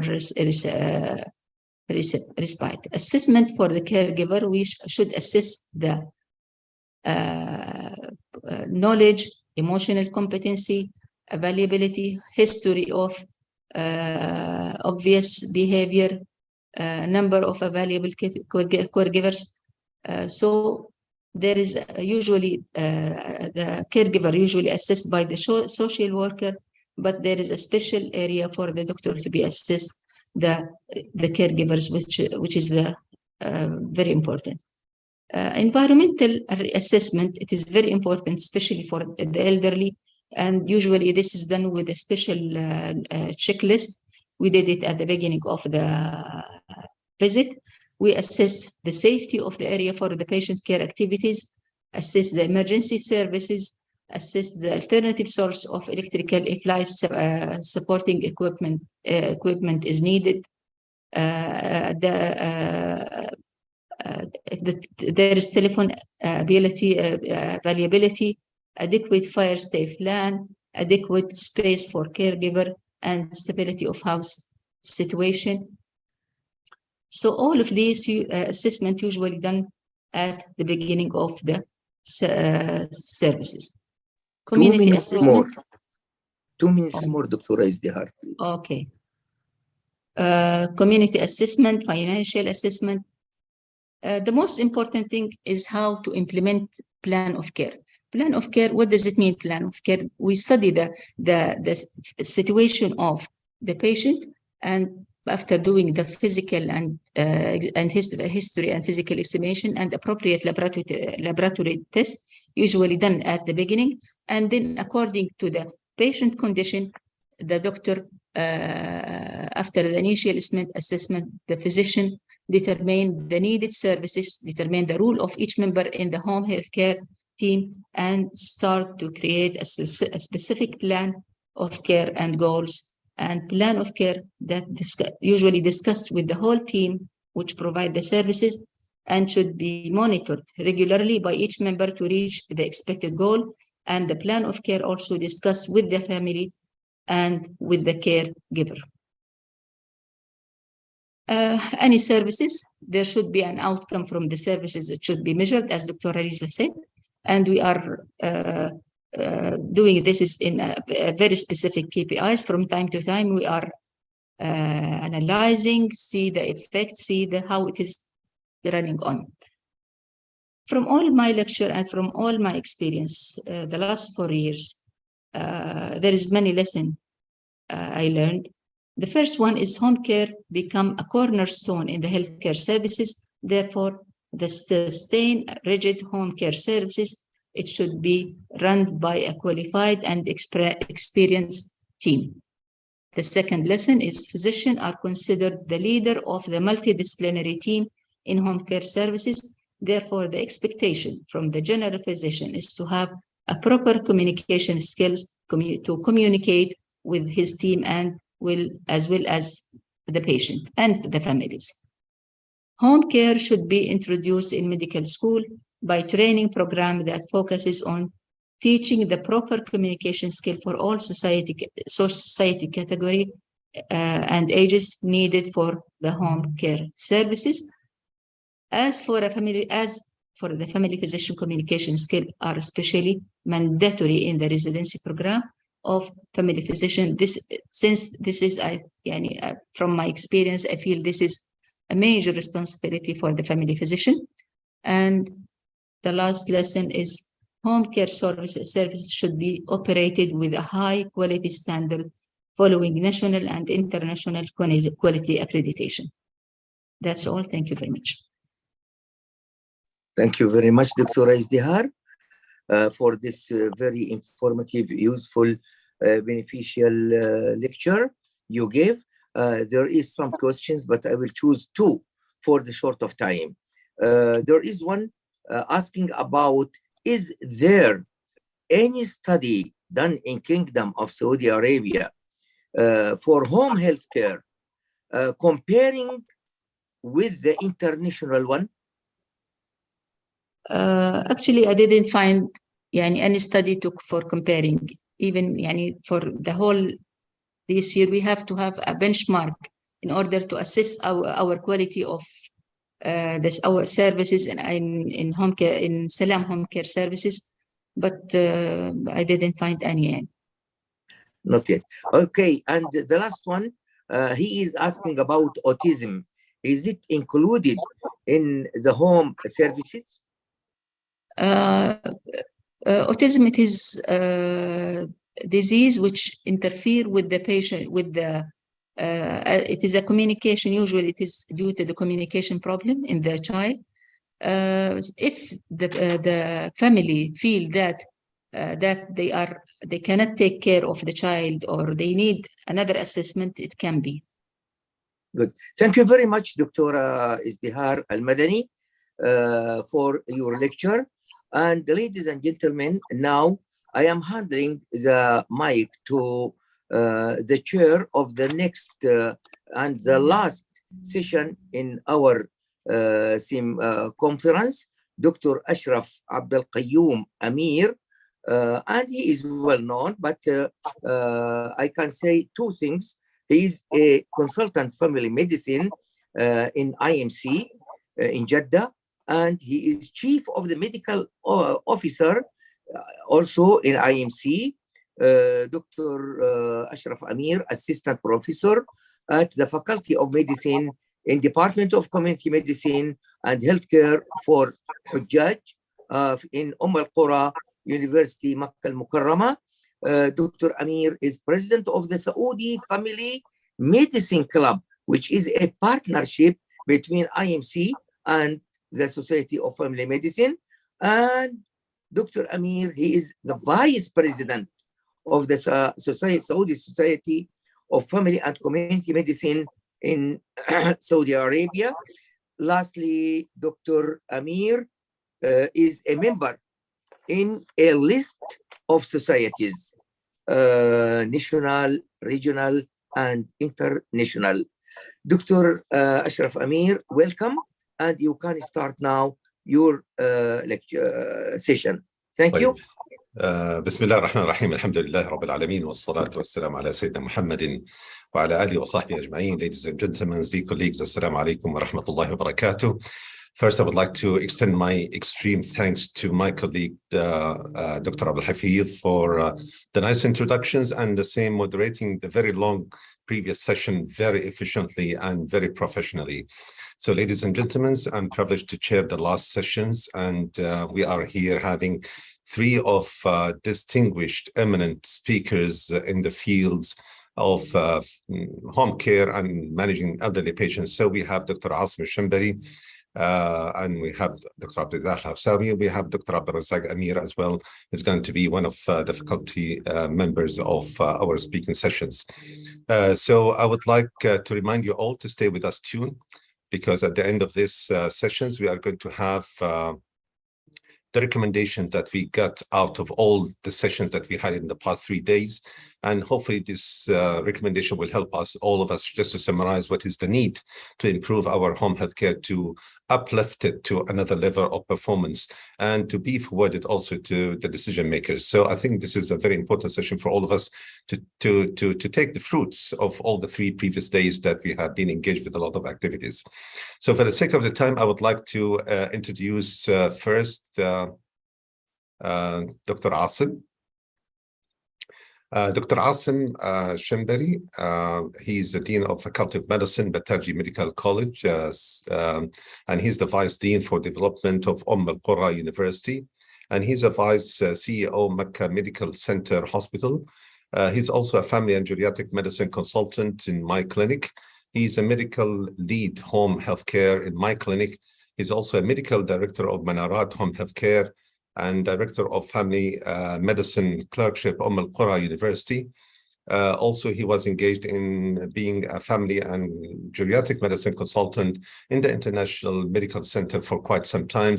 And we had the privilege to him to work with us, and to enrich our quality of practice in family medicine with his thoughts and with his ambitious skills, So thank you so much for him.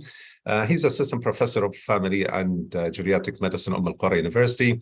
He has been a cornerstone in achieving a very successful project, and all of us, we know it. It's one of the paramount in home healthcare. One is Al-Manarat Home Healthcare, My Clinic Home Healthcare, Mecca Medical Center Home Healthcare, and the long-term care in Mecca Medical Center Hospital.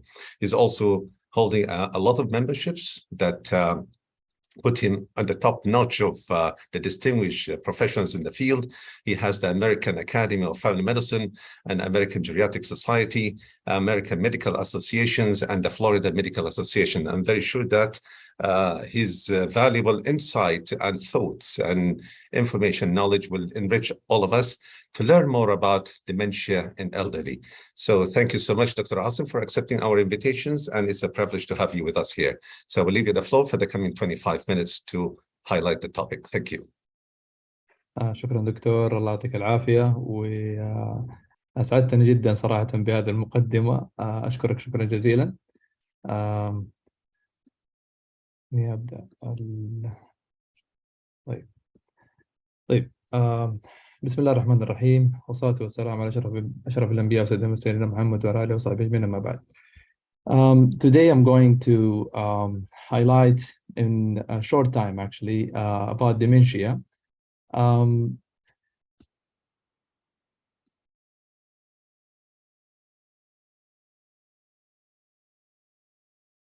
So in my objectives today, I'm going to go through the importance and the value of timely detection of the dementia. Also, I will go through the workup. Then I'm going to highlight some important thing about the clinical manifestations. Also, if there is a time, I will go through the evidence-based management plan and best practices in medication and non-medication interventions. Before we start, I always go through those 2 movies. The first one was released in 2015, Still Alice. Julianne Moore, this fantastic actor, played as a linguistic professor, where she had diagnosed with early dementia in her 50s. So the movie actually is around the family, how they interact with her and how they accepted the idea of declining of her cognitive function, how's her husband deal with that, the daughters as well with early dementia. The other movie is The Father, which released in 2020. Anthony Hopkins, one of the greatest actor, played a great movie where in this the director of the movie showed us how the Alzheimer patients see the around. So it's really a different, aspect that show us how how patients with Alzheimer would interact with his illness. So it's totally recommended for you. You would spend the night with this. But by the way, it's very sad movie. So but at least it will go through some kind of ideas about the Alzheimer. So when we say dementia, let's go through the complaint that now even with young population that young patient that would visit you and they would say that they have a problem in their memory. So and they would ask you that, okay, so is it Alzheimer's disease? Or so by definition, let's go through the definition by the Diagnostic and Statistical Manual of Mental Disorders. Basically, it has like a criteria. It has to be fulfilled to say that this patient has dementia. First of all, there is a global impairment of intellectual involving memory, and at least one other area of cognition.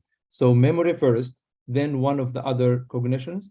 One of it is like aphasia. Patient would have problem in language, disturbance. And we will see later how to do that in office-based assessments. Apraxia, which is impaired ability to carry out motor activities despite intact motor function. Agnosia, failure to recognize objects despite intact sensory function. Disturbance in executive functioning, abstracting, planning, organizing, sequencing.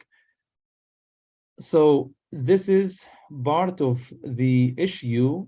It has to be added. Another problem should be added to make the diagnosis of dementia. And that, with all of what I mentioned before, the degree of impairment is severe enough to interfere with social and occupational functioning. So memory problems plus one of the cognitive disturbances, plus that interfere with the daily activity. Let's go through the type of dementia. The most common type is Alzheimer's disease. In Alzheimer's disease, which is the most common, there is a gradual progressive dementia affecting cognition, behavior, and functional status, which is one of the leading cause of morbidity and mortality in elderly. Vascular dementia, where there is a vascular incidence happen to the patient that is secondary to a stroke.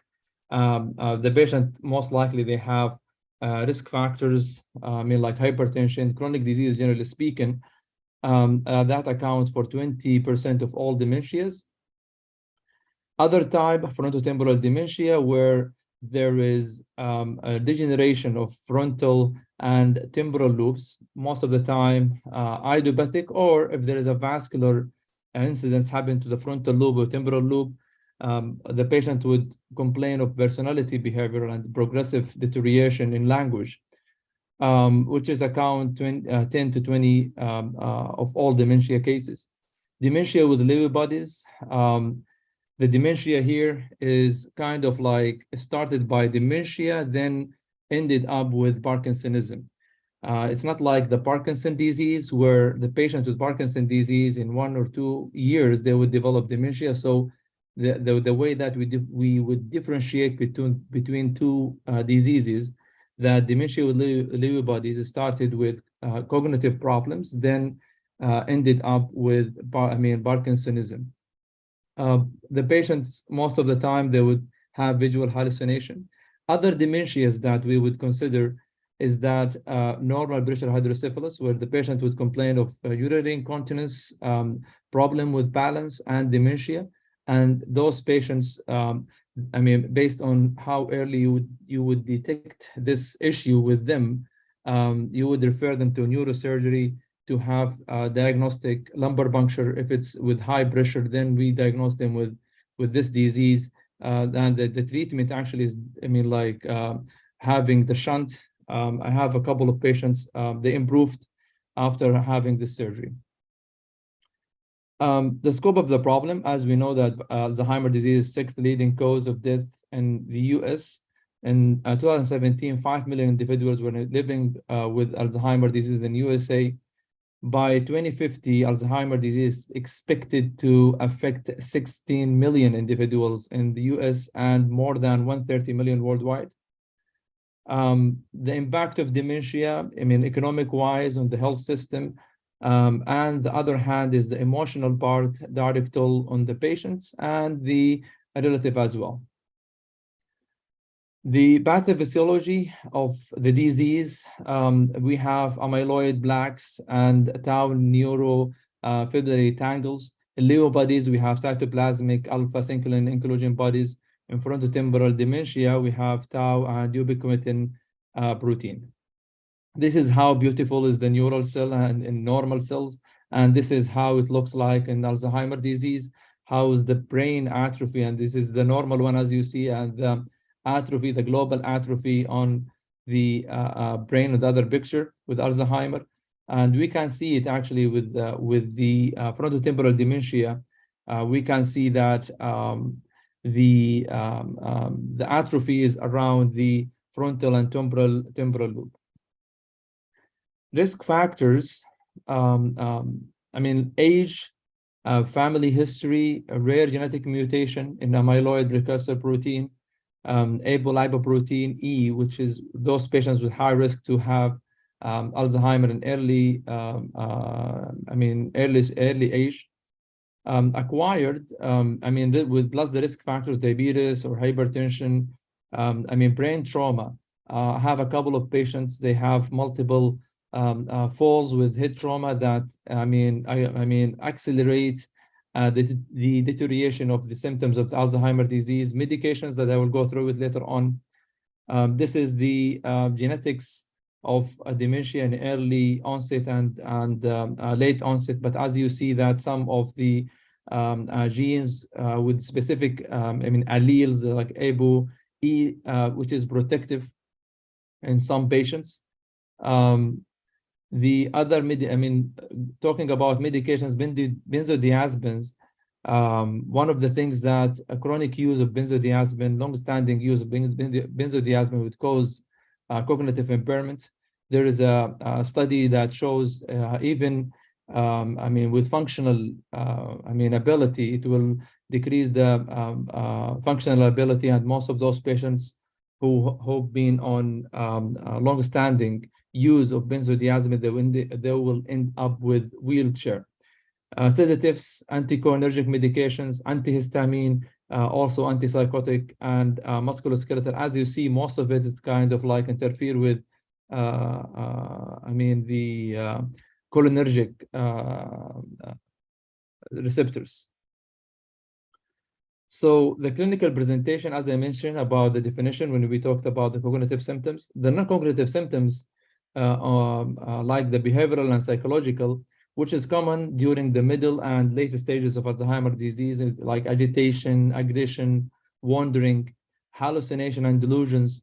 And that might be worse with patients with having a problem with their vision and their hearing. Functional impairments, inability to perform activities of daily living that would come with the stages of the Alzheimer. Sleep disturbances, something we call it sundowning, where the patient at the end of the day, they would have a problem of confusion. This is kind of like it would help us to have the differential diagnosis based on dementia, kind of mnemonics, drugs, environmental, metabolic disorders. E stands for emotional disorders, nutritional deficiencies, tumors, infections, and A stands for Alzheimer. When we evaluate a patient with dementia, we start with the full history, most of the time taken from the patient or the relative who's sitting or spending the whole day with the patients. And then physical exam, mental status, also doing depression screening and functional assessments. Then we go to the labs and imaging if needed. The laboratory that we would go, vitamin B12 and folate deficiencies, thyroid function, CBC, electrolytes. Most of the time, some patients, they are on antidepressant like the SSRIs that would interfere with the sodium level. Some of them that would have low level of sodium, they might have kind of like a confusion that would be mistaken with the Alzheimer's disease. Liver function neuroanalysis imaging. Actually, we don't do the imaging for all of the patients unless that they are less than 60 with recent head injury, new localized neurological signs, gaze disturbance, urinary symptoms to rule out normal patient hydrocephalus, history of cancer, atypical or rapid cognitive decline. Then, based on the guidelines of the Canadian Consensus Conference on the Diagnosis and Treatment of Dementia, then we would do imaging. Mini-mental, unfortunately, we are not using it that much now because the copyright on one hand and the other limitations that not all of the patients are educated, but it's useful for educational purpose that we are using with our students. We would go through this with a scoring of 30, asking the patients several questions. Then based on that, we would, I mean, it would guide us in treatment, it would guide us in diagnosing the patient in which stage. This is the most common, the one that I use, which is mini-cog. Basically, we are asking the patients to recall 3 objects, unrelated 3 objects. If he recall one of them, if he recall 3, that he's not, that's kind of like give us a hint that he's not demented. Otherwise, we would ask the patient to draw a clock. Then we would see if he did it well, then he is not demented. Or if he missed some part of it, that would lead to a diagnosis of dementia. This is the screening. I mean, just to let you know, we have mini-cog, SLUMS, MOCA, and the mini-mental functional activity questionnaire. In the office exam for dementia, for when we assess a patient for aphasia, basically what we do is asking the patient to name body parts or objects in the room. Then some patients, they would use vague terms such as thing, and it may signify deteriorating language function. Apraxia, by asking the patient to pantomime the use of common objects such as hammers or toothbrushes.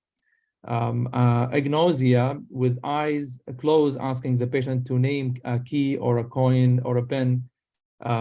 Disturbance in executive functioning, performing a series of simple tasks like asking the patient to hold a piece of paper by his right hand or left hand, fold it in half, put it on the floor, and see what is his response. And it's you would be surprised when you see the patient smiling at you. I mean, this is part of like kind of like running away from answering or doing things, but you have to insist for the patients to do the exact order. So to have the final answer, and that would guide you for the diagnosis. Breaking bad news, which is the hardest part ever whenever you diagnose a patient, and we would spend lectures on this. It's not easy to accept most of the time. I would discuss it with the family with tears. Some of them, they would have kind of like declining in denial mood. They would say that it's, how you are sure about it, and what is the prognosis, and it will come by the experience. You would see their reaction at the beginning. Try to give them and see what is their understanding about the disease, and try to bring all the family all together to talk about it. They are part of the treatment. They need to understand each stage. They need to know about the prognosis, about the medications, the side effects of the medications. So it's not an easy task to do. However, you have to do it. You have to be, don't give the patient the false hope. You have to be realistic. even putting the treatment plan, you have to be realistic, and sometimes you have to be sharp about the whatever you are going to tell them, because it's part of the treatment plan. The stages. We have a preclinical and mild, moderate, and severe. We will go through it. It's kind of like simple. I tried my best to make it as simple as I can. And a preclinical, this is the patient would report it by himself. He would say that I have an issue. It's totally different. So this is what we call it the insight. So the insight is still, working, and he knows about the issue. So in this stage, no functional impairment, and some patients you need to work hard on them, at least to work on the chronic diseases, to check his eyes, to see if he's having any problem with his vision, using a hearing aid. That would help the brain to process better, even to prolong this this time, which is this stage. I mean, in mild cognitive impairment, this is the part where the patient have difficulty remembering recent events, decline in ability to manage finance, preparing food, or carry out other household activities. Here this is something we call kharaja wa lam ya'ud. So the family, they see him performing well, and they see that he is having cognitive problems. However, he can go back and forth to the mosque. Most of those patients, they get dehydrated whenever they go to the mosque. Then they would have an issue getting back, getting confused. And you can see that with Still Alice, when Julia Moore left the home to perform kind of like exercise, then she had this dehydration and she lost her way back home. So this is what we call it mild cognitive impairment. Some patients, they may deny memory problems. Those patients, whenever they come, the family would come first, asking me to have more time with them before bringing their relatives or loved one to the clinic. Then they would explain that they have problems with memory, and they cannot confront their parents about it, and they would feel happy or comfortable to discuss it with me before them to come. So at this stage, before seeing the patients, I would give mild cognitive impairment. In moderate stage, this is where the patient gets disoriented with time. A recall of recent events is severely impaired at this stage, and the ability of function fluctuates daily. Patient generally denies the problem and may become suspicious or tearful. In this stage, most of the time, most of the psychological problems would appear. Agitation, paranoia, delusions are common at this stage.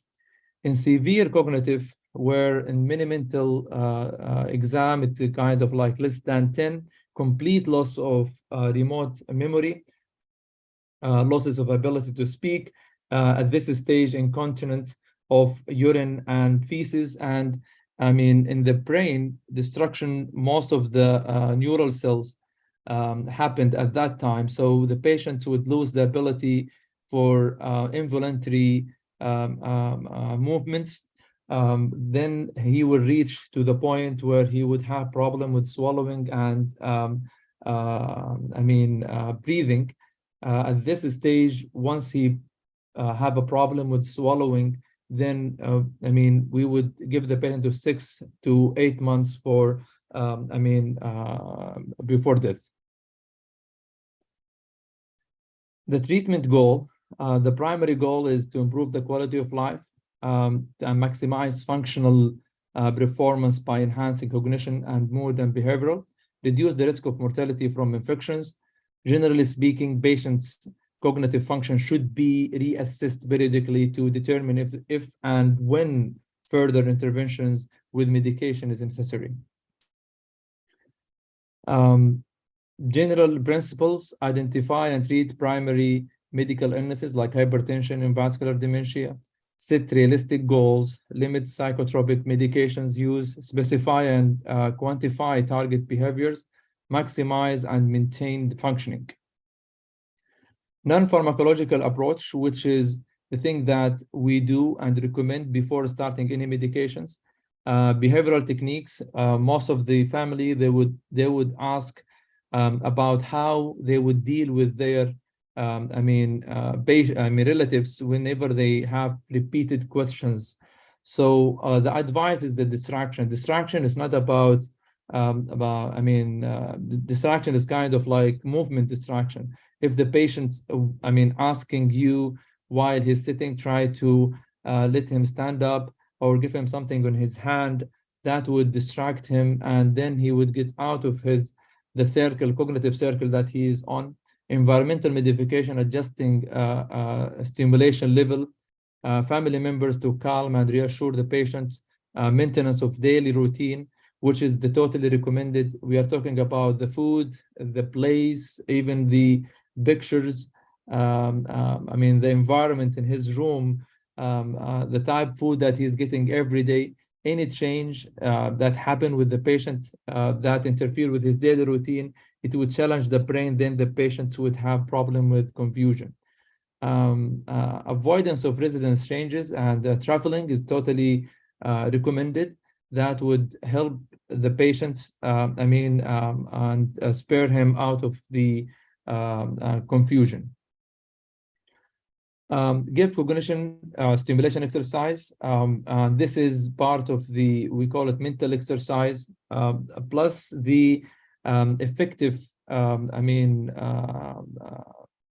communication with the patients.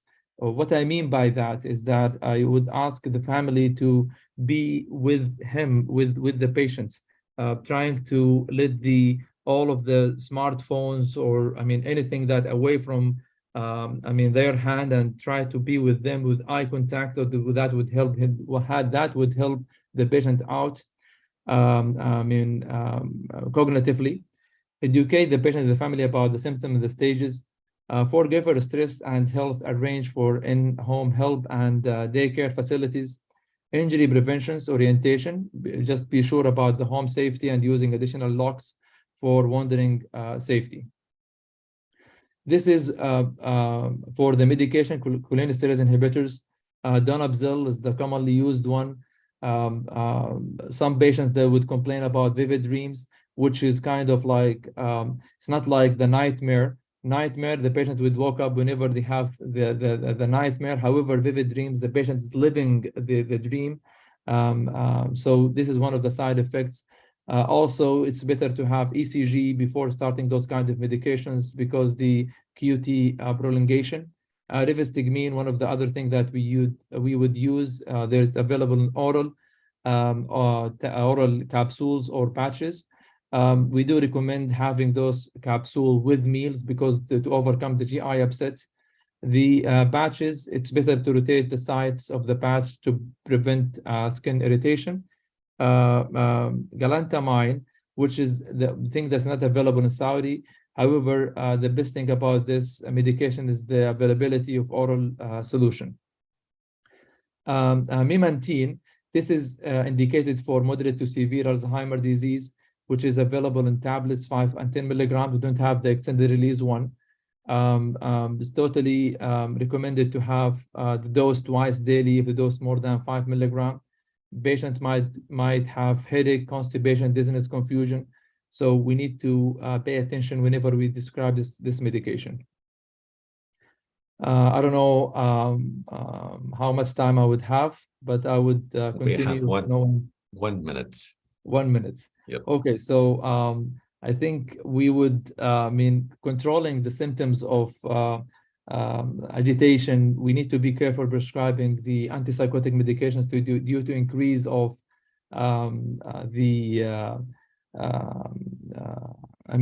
mortality for those patients. I'm not saying that not to prescribe it, but we have to use it with caution. Valproic acid and carbamazepine, we can use it, but limited evidence and increased risk of mortality, but don't use benzodiazepine to control the symptoms. In summary, in mild, moderate Alzheimer's disease, initiate therapy with acetylcholinesterase inhibitor. In moderate to severe Alzheimer's disease, memantine can be initiated. However, we need to re-evaluate the patient every 3 to 6 months. Generally speaking, it's not recommended for those patients who if there is no improvements, you would taper it off and stop the medication as soon as possible. If the patient continues to decline, determine if there is any benefit to continuing treatment. If the treatment is discontinued, acetylcholinesterase inhibitors and memantine should be tapered, not stopping it like suddenly.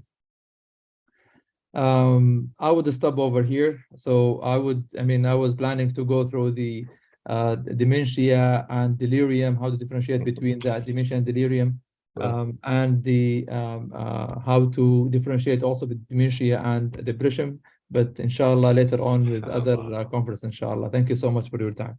Thank you so much, Dr. Asim. In fact, you touch a very important point now here. This is the only question which I have it for you, how to differentiate between depression, dementia, and Alzheimer in a clinical practice. This is one of the dilemma and one of the challenging situations that our nurses during caring for patients and even the general practitioners, they find the difficulty to differentiate between these three.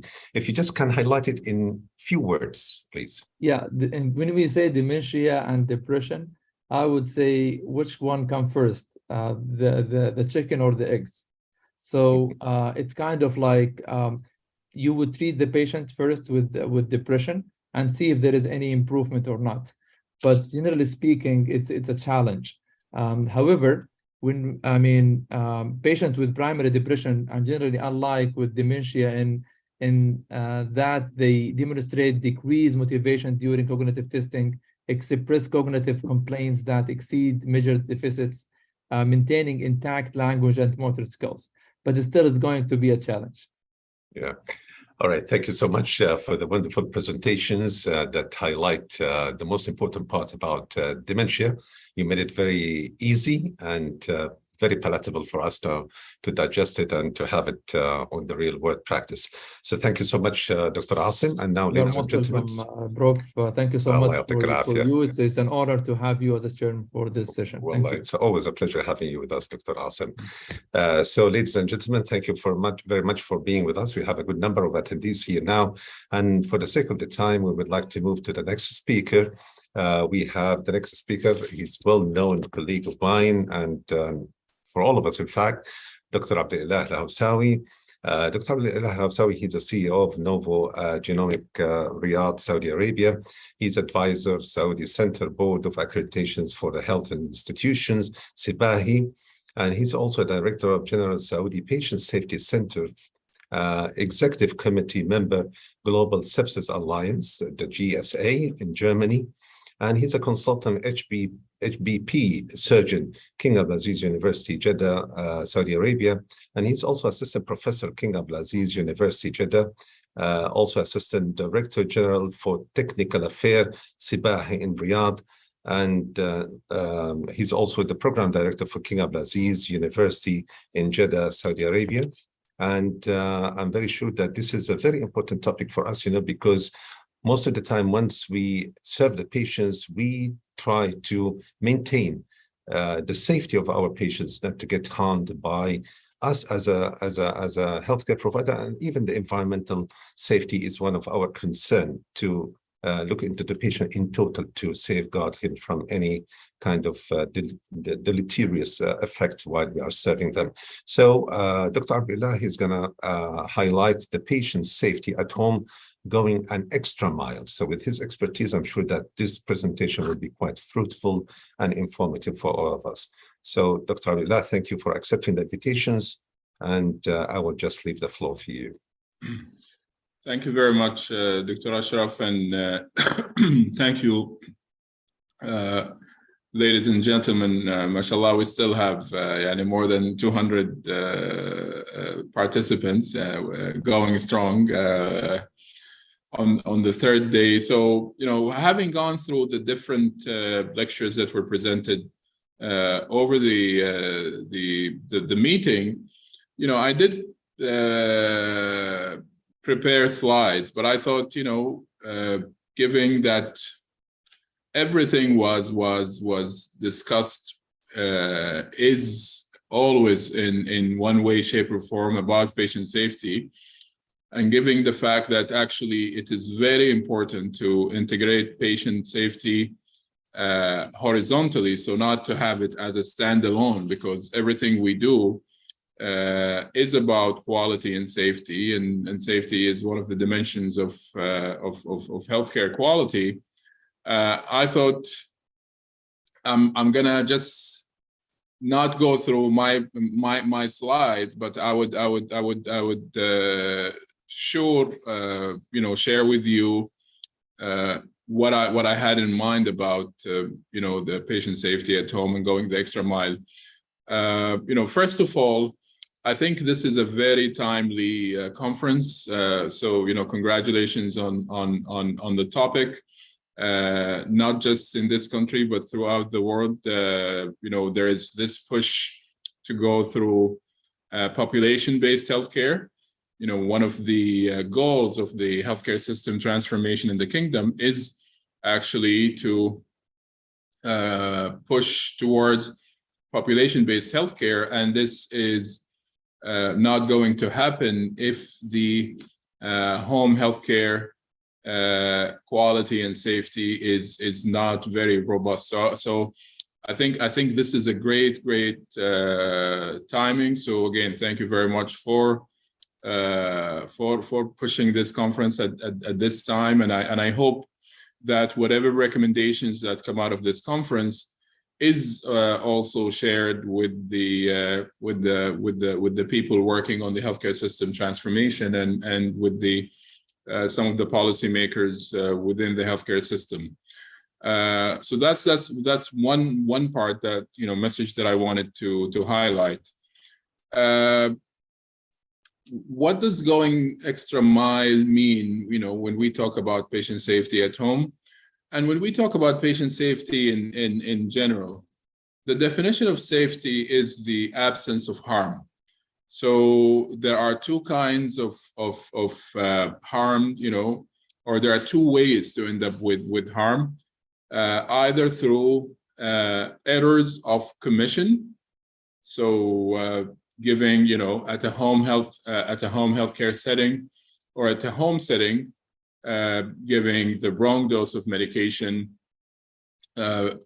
basically having a drug interaction, especially with elderly with polypharmacy. So that would be viewed as an error of commission, but there's also an error of omission, and that could be also overlooking a very important medication that the patient needs, someone with heart failure.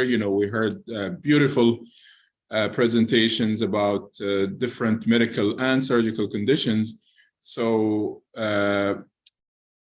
basically forgetting to provide the appropriate care is another pathway, and both would lead to potential harm to the patient.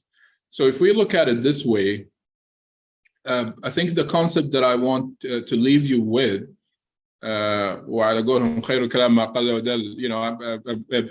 everything that was said throughout the past 3 days is about patient safety. So please do not view patient safety in isolation. Everything we do and everything was said before me, and it will continue to be said, is around patient safety. But I want to talk about the concept of co-production, and I think this is where we can actually have transformation of patient safety, not just at home, but throughout the care continuum. But since we're focused on home, what do I mean by co-production? If we go back to the definition of patient safety, which is the absence of harm. So, meaning that an individual at home with chronic illness does not end up having DVT, pressure ulcer, a medication error, what have you. So the absence of harm, how can we reach that? We cannot reach that just by looking at it from the provider side.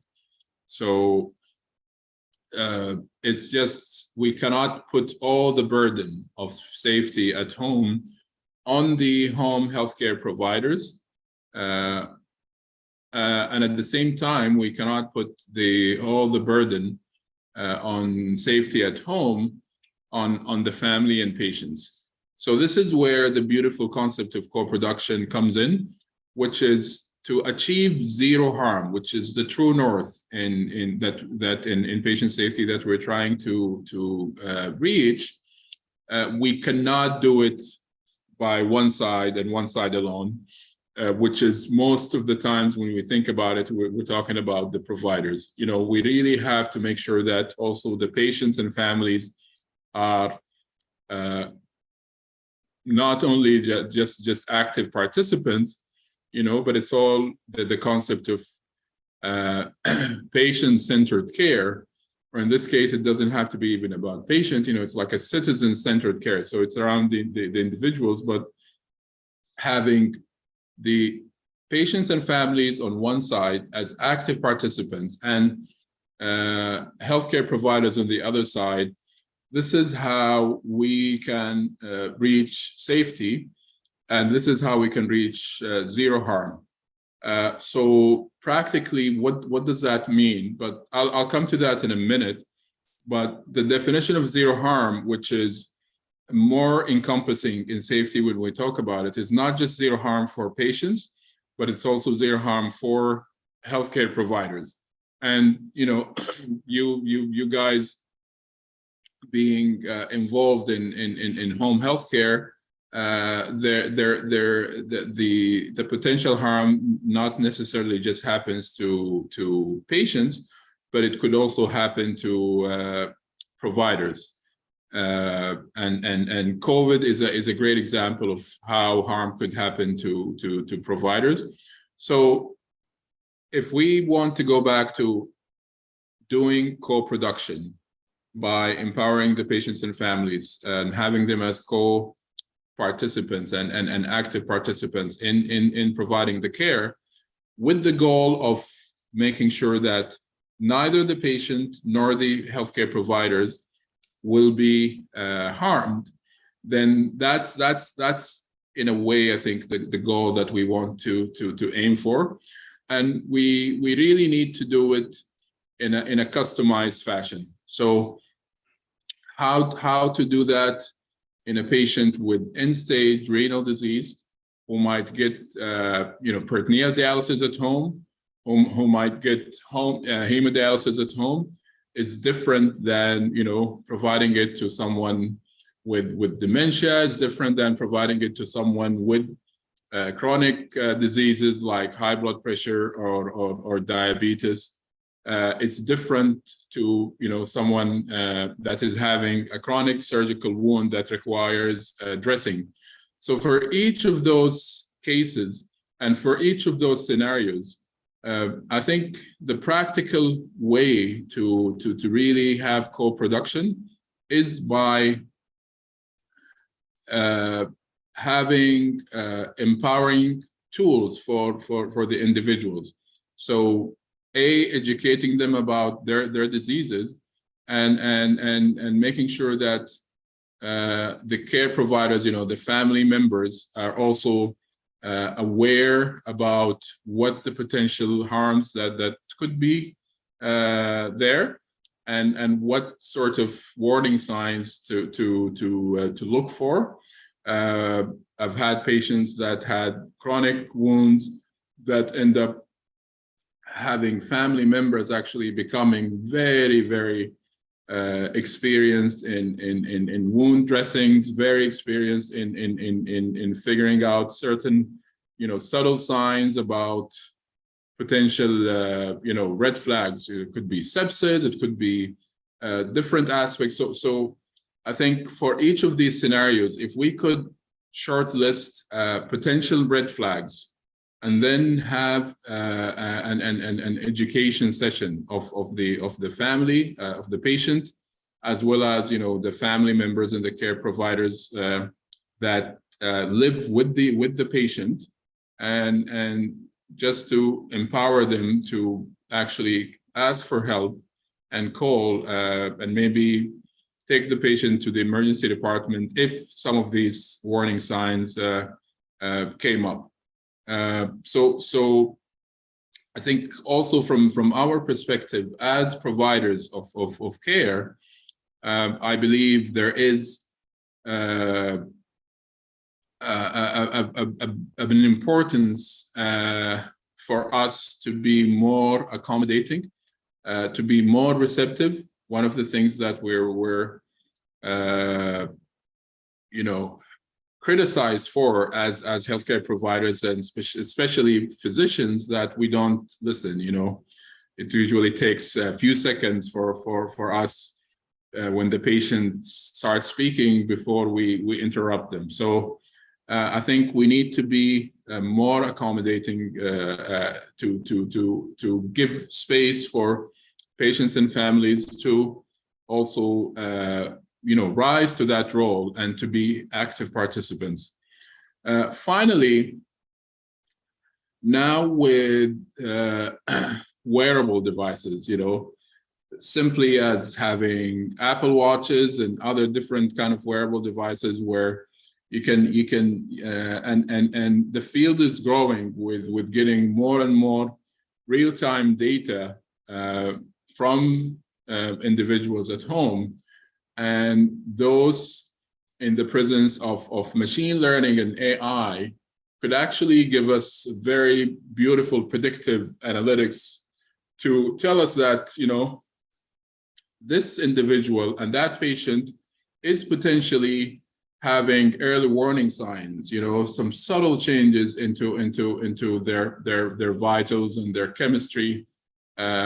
Could be a problem. You know, it could be changes into their blood sugar levels. So this is also coming very fast, and I think home healthcare providers, having that in mind, you know, trying to also be very much keeping with the advancement in technology and keeping in predictive analytics, I think we can prevent a lot of potential admissions to the hospital. We could prevent many, you know, potential harms that could happen to the individuals at home as well. So that, in a nutshell, again, I know that I'm the last speaker, or maybe one of the one before the last speaker. So I did not want to kind of, you know, belabor many of the points, the beautiful points that were discussed before me. So to summarize, you know, I talked about the definition of patient safety, which is the absence of harm. You know, I mentioned the term zero harm, which is the true north that we should be aiming for. And zero harm here does not mean just zero harm for the patients, but also zero harm for the healthcare providers. I did talk about the fact that we as healthcare providers should be aiming to push the more and more of the services outside of the acute care setting in the hospital. I think the future hospital will be just an operating room, critical care, emergency department, and maybe some you know, urgent care setting here and there. And most of the services will be pushed outside, either before the care setting or afterwards. And I think with more and more empowering the community and patients and families, a lot of the services can be provided at home. And A, this is safer, and B, it's actually cheaper. So I talked about the concept of co-production, which is, you know, if you don't leave me with anything from what I say today, please, you know, keep the co-production in mind, which is we cannot reach zero harm by just addressing the provider side. We have to make sure that both the providers as well as the patients and family side are, complementing each other in a patient-centered or citizen-centered care. And finally, there's, the technology is going to help us as we move forward, with different wearables, devices, machine learning, and different algorithms that could actually really move the needle from being reactive into actually being proactive. And that would in itself would reduce, many unnecessary admissions and many potential harms. So with that, again, I want to thank you for the invitation, and sorry for being the last. I hope I wasn't that heavy on your end. Oh, thank you so much, Dr. Abdullah. It was very interesting, and it's one of its kind presentation. In fact, only one single slide, but you did very well in explaining a lot of issues regarding the patient safety. And I'm sure that the patient safety is quite challenging at the level of home healthcare in contrast to the hospital.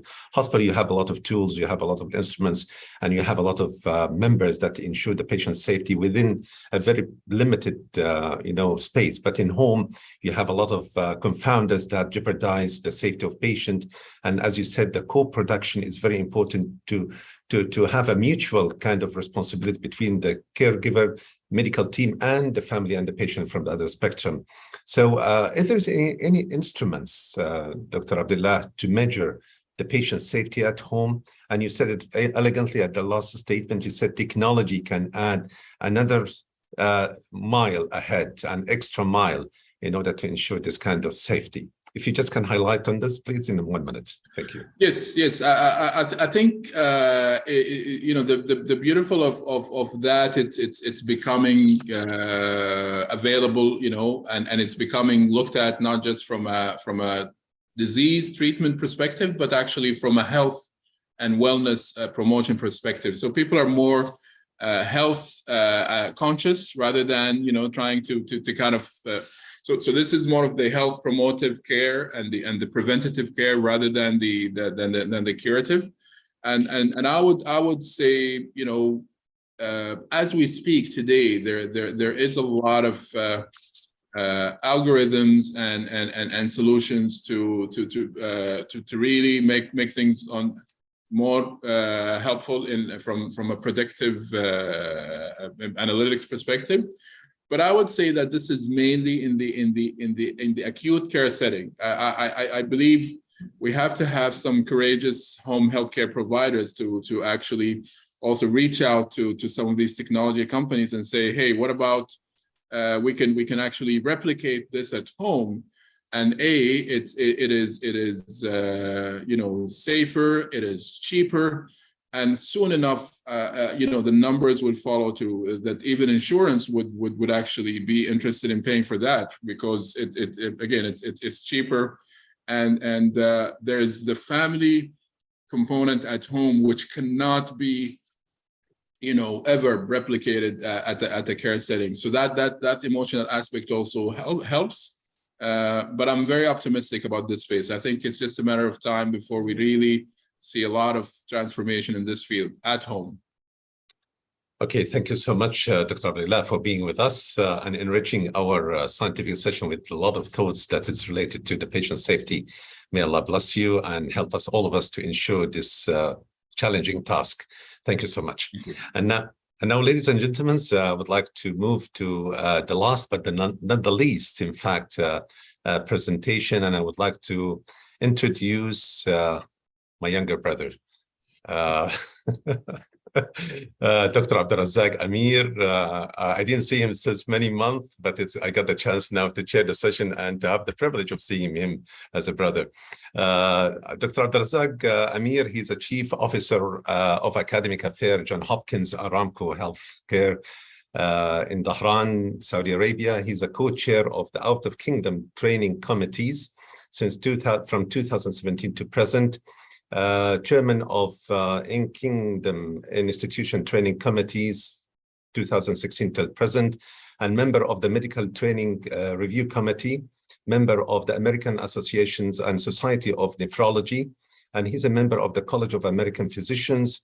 He's a member of the National Kidney Foundations and NKF, and he's the Chief of Medical Referral Divisions, Johns Hopkins Aramco Healthcare, and Chief of Internal Medicine Services Division, Johns Hopkins Aramco Healthcare, Dhahran. He's a Director of the Medical Services, the C-suite level intermittent coverage for several months, multiple times during his period.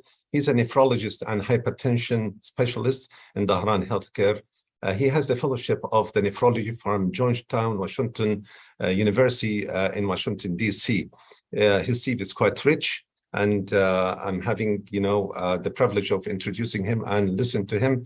He's going to shed a light on lower urinary tract symptoms and urinary incontinence and benign prostatic hyperplasia. So thank you, Dr. Abdulrazak, for being with us. I know the time is too late and you have been waiting for these sessions for a long period of time, but hopefully, inshallah, we will get the privilege of learning this subject from you. So I'll just leave the floor for you. Thank you. Assalamu alaikum wa rahmatullahi wa barakatuh. Good evening, everyone. Ladies and gentlemen, Mr. Chairman, thank you very much for this introduction. Give me all the pleasure to contribute to the scientific activity of this wonderful gathering of highly talented speakers in this beautiful conference. I was giving 25 minutes to talk about a large subject, which is actually part of it is in my area as a nephrologist, but part of it is also under the urology arena. It's about talking about urinary incontinence and lower urinary tract symptoms in elderly patients. Let me share with you the outline of my presentation. We wanted to define the urinary incontinence and speak about its own types. I'm going to talk about how to diagnose and how to manage patients, especially female patients, since this entity is much commoner in female gender than the male genders. And then in the last few slides or so, I'm going to talk about approaches and management of patients with lower urinary tract symptoms, especially those with PPH.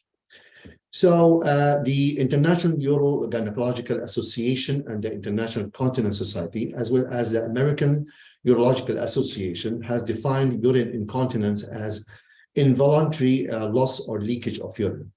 It happens in both genders, male and female, but it's much commoner in the female genders.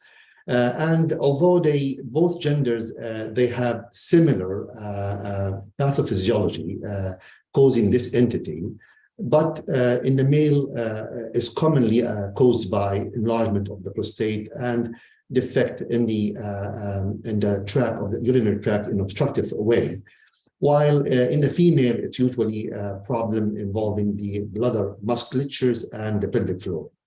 And as you can see, there is different types of stress incontinence. There's different type of incontinence, urinary incontinence. The stress incontinence, this is an incontinence happened when there's an increase in the intra-abdominal pressure. Happens when the patient is laughing or coughing or sneezing. The urge incontinence, on the other hand, is a desire to void. However, this desire cannot be deferred. The patient will have a urinary leak without a control. And then the mixed incontinence, which is a mix between the stress and the urge incontinence. And we have the overactive or hyperactive bladder syndrome, which basically has more component of urge incontinence. So these people have urgency and frequency. And then we have the postural incontinence, which is basically incontinence happened due to changes in posture, from lying to standing. And then we have the nocturnal enuresis, which is basically lack of control in urine happening during sleep. And then we have the continuous incontinence, which usually indicate that the patient has a vaginal fistula between the bladder and the vagina, vesicovaginal fistula. And then we have the coital incontinence, which happens primarily during intercourse, and in the functional incontinence due to impairment, whether it is physical impairment or cognitive impairment. As I said earlier, this entity is much commoner in women than men, as you can see in the graph, that it grows with age, and below the age of 60, the ratio between women and men is about 4:1, and above the age of 60 is about 2:1. It's quite common, in contrary to one believed. Globally, about 35% of the individual above the age of 60 do suffer from urinary incontinence. And in the United States, in the year 2010, about 18.3 million women suffer from urinary incontinence. And this number is expected to increase by another 10 million in 2050.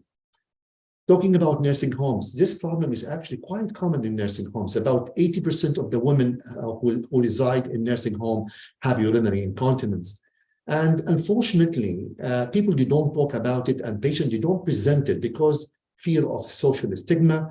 And therefore, as a physician, as a provider, we have to look for it and try to bring it to the surface and try to calm the patient and reassure him that this is a treatable condition. As you can see from the pie graph here, that by far in this particular study, 57% of the total number of incontinence were of stress type, and about 23%, about a quarter, were from the urge type. So it is important to understand what is the normal before we talk about the abnormal. So the normal, it's normal for someone healthy to void up to 7 times in a day time, and about maybe once at night time. And the bladder capacity can accommodate up to almost 800 or even a liter of urine. But this will be uncomfortable. A normal void will be around 200 to 300 mils per void, and the adult can accommodate comfortably up to half a liter of urine in their bladder before starting feeling the urge for voiding.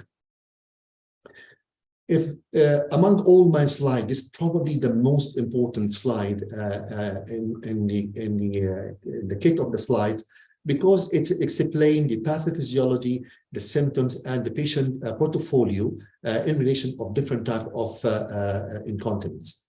So the urge incontinence is due to hyperactivation or overactivity of the detrusor muscle, which is basically make the body of the bladder itself, and it's usually primarily made of small smooth cells. Then it can also happen when you have a neurological disorder or a spinal cord injury. And as I said earlier, the patient usually with the urge incontinence, they have urge desire to void, and they cannot defer it, they cannot delay it. And it's usually accompanied by increase in frequency and nocturia, most common in elderly population. And contrary to the stress incontinence, which is commoner more in young female, it is due to 2 issues. Primarily, the lack of the pelvic floor, which will lead to sagging of the urethra, so increased urethral mobility, or there is also weakness in the intrinsic sphincter causing its dysfunction.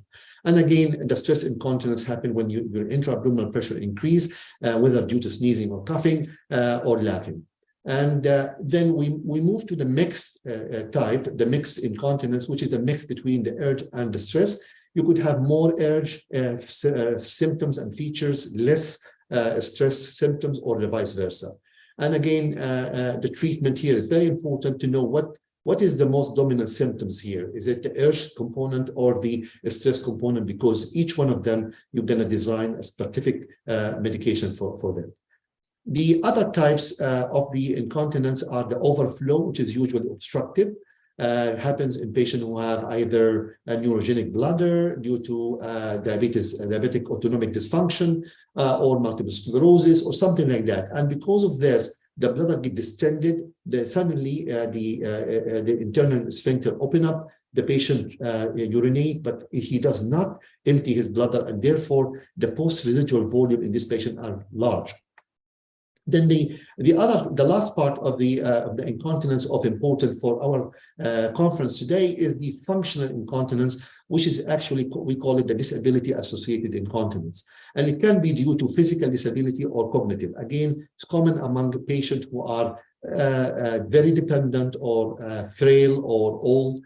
And this is either due to mobility issues, so they have arthritis, they cannot walk to the bathroom quickly, or they have post-surgery, they cannot move and act on the urge to go to the bathroom, or they have a cognitive dysfunction, whether it's intellectual disability or even a dementia, as explained by my colleague in the prior lecture.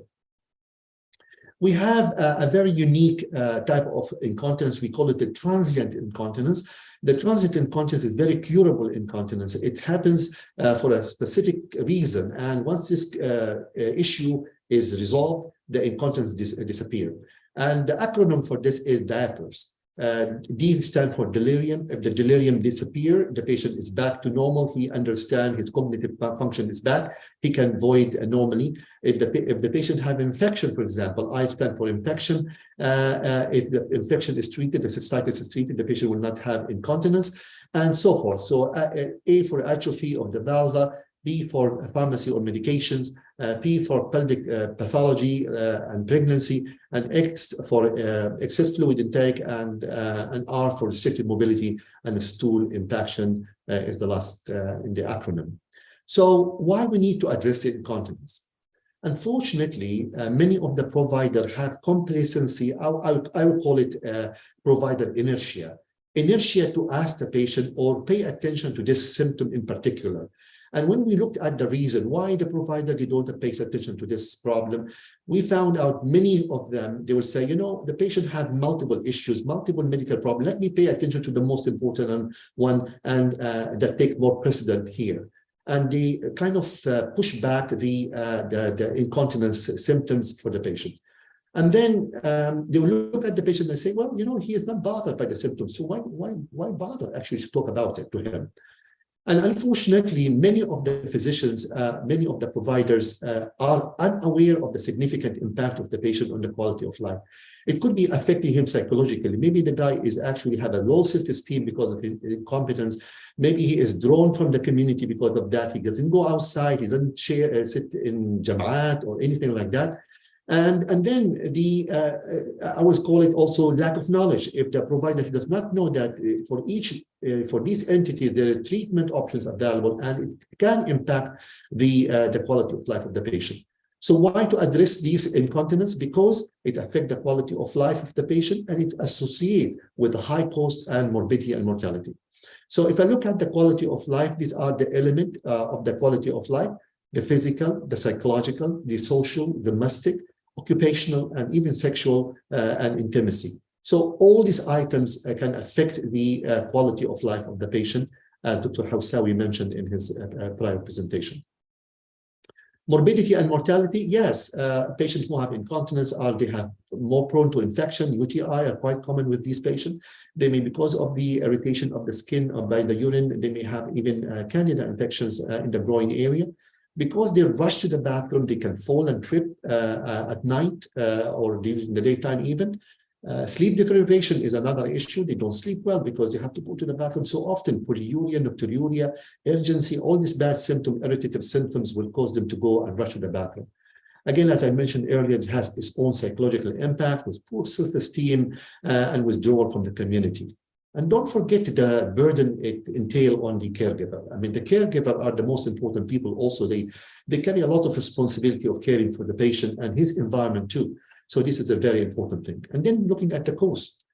I divided in two components: the direct cost, which is related to the incontinence itself, and then things are indirect, which are related to the delay from the workplace and other absenteeism and other things. So the direct costs exceed 12 billion in women in the United States, and this is actually far and beyond what a breast cancer costs in the United States. So breast cancer care will cost much less than patient with urinary incontinence, knowing that breast cancer is actually the leading type of cancer in women. And then you look at the exponential increase in the cost of urinary incontinence since 2007, from 65.9 billion in the US to exceeding 82 billion in 2020. And this is a study which they looked at the effect of incontinence, the urge incontinence among employees, and those comparing them to those who do not have incontinence. And you could see in the figures that there was 117 greater medical and pharmacy costs, and there's also a lot of absence costs and also more absence days as presented. Then how we can approach patient with incontinence. A proper history and a focus exam is very important. I'm gonna not go through the list, but just to highlight a few important things. asking the patient how much fluid they drink a day, what is the type of the fluid, because carbonated beverages, caffeine, spicy food can actually irritate the bladder and cause urgent incontinence. So the type of the drink is important. The urine output, how frequent you void, what is the amount, because people can have polyuria or they have frequency, increase in frequency with a small amount of urine. And then talk about also the urine stream, how strong is the stream that is split. If it is split, there is a weak stream. Does the patient have to strain to void? And does he feel that he did not empty his bladder? And some of the patient actually, they change the position to empty their bladder. So they can squat to increase the pressure in the abdomen to allow more urine to void.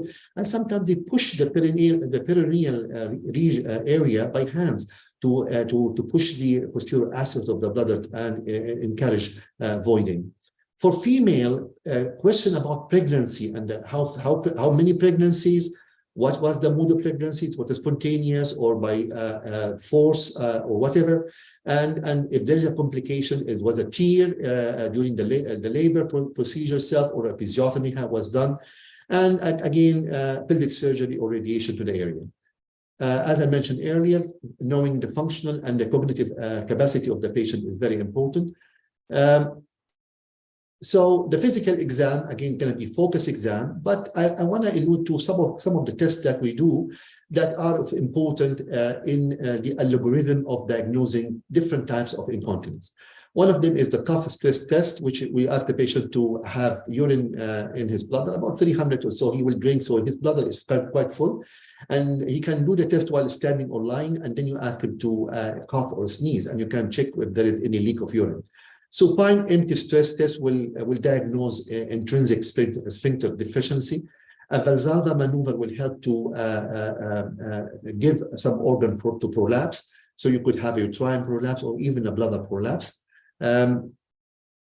One of the tests we do is measuring the post-void residual volume. And the gold standard way of doing it is through catheterization. You do in and out catheter and you measure the urine. A normal patient, a normal person with a normal post-residual volume will have a volume less than 50 mLs. But if it's increased to 100 and 200, this is abnormal. And then the patient, this means that the patient have a significant residual volume. You could do this with an ultrasound, by the way, she's done. One of the things that I don't see people are using it is the voiding diary. This is a very, there's many forms of it available. You can Google it and you can find it. This is one of the forms which basically have 3 elements, a maturation chart and a frequency chart and a bladder diary chart. So it will tell you what is the amount of the urine, what is the timing of the void. So they talk about the volume, and then if there is incontinence happen, how many incontinence happened, and what was the situation? It was sneezing, coughing, or lying flat, or what exactly? And if there is any urgency or other sensation related to this. For more sophisticated procedures, we could do the urodynamic study, and these are, you use a high-tech softwares which can give you the storage capacity of the bladder, the flow of the urine, and the maturation. So you could do uroflow flow cytometry and voiding cystometry and filling cystometry, or even a urethral function. So you can do all this, and this is in a special lab usually run in the urology suite. So how to approach a patient with urinary incontinence? After doing a proper medical and history and physical exam, try to find out the things that are reversible, which I give the acronym for it, the diaper. So these are the things like infection, medications, which you can stop or treat infection. And by this, most of the symptoms of the patient dissolve, and that's the end of the story. However, if the patient does not have these symptoms, then you go ahead and do a urine analysis. Make sure that the patient have no infection or have glucosuria. Maybe he's diabetic and his blood sugar is very poor and he's polyuric because of that. And after this, you do 3 tests: the cough stress test, the voiding diary, looking at the voiding diary, and also look at the post-void residual volume. And according to this, you can categorize the patient into a stress urinary incontinence, air urinary incontinence, and mixed urinary incontinence. In the stress urinary incontinence, it's more, the amount of the urine that leak is very small, and contrary to the urge incontinence, which can be large. And in the mixed, of course, it has both values, so it doesn't matter. But most of the patients with stress incontinence, they don't wake up at night, versus the patient who have urge incontinence, who usually have more frequency and they have nocturia. The stress incontinence will have a positive cough test, while when the urge incontinence will have a negative cough test. So how we treat this condition? You start with a behavioral modification. And this will include dietary habit, fluid restriction, weight loss. And I'm going to mention this, the weight loss, because it has an important coming slide. Avoid bladder irritant. I mentioned about the caffeine, the carbohydrate, some of the beverages, and also spicy food. Doing some exercise, pelvic floor exercise, like the Kegel exercise, strengthening the muscle of the floor of the pelvis. Urge suspension or suppression, using mental ability to suppress the urge by distraction maybe, or counting maybe, and knowing what is the triggers which actually produces this trigger, this urge incontinence. The timing of the voiding, especially with patients who have cognitive dysfunction, you have to remind them, it's time to go to the bathroom now. Let's go to the bathroom. It's time to void. So people have to know their time of voiding. And then, of course, treating the underlying condition like diabetes and other things. And then also, if they have constipation, to treat the constipation. This is one of the common questions that get asked, and we have quite obesity problem in our country here. So does weight loss help incontinence? The answer is absolutely yes. This is the BRIDE study, which looked at almost 340 cohort women who have evidence of incontinence. They divided into two groups. Group one have received very technical, systematic approach of behavioral modification with a coach, very programmed, structured classes for 6 months, and then followed up for 18 months. The second group, basically, they told them, you know what, take a pamphlet, read it, and do what you think appropriate. So what's happened? For those who actually went into a specific programmed structured training, they had significant weight loss of 17 pounds. This is about 8% of their weight. And with that, there was 47% reduction in the mean weekly incontinence episode, versus those who did lose a bit of weight, about 1.6% of their total body weight. The episode of reduction of the weekly incontinence episode was only 28%.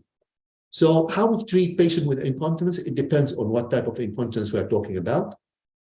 So this is the urge incontinence. So the urge incontinence, again, we talk about conservative management, which include everything I mentioned earlier, including also the electrical stimulation of the posterior tibial nerve.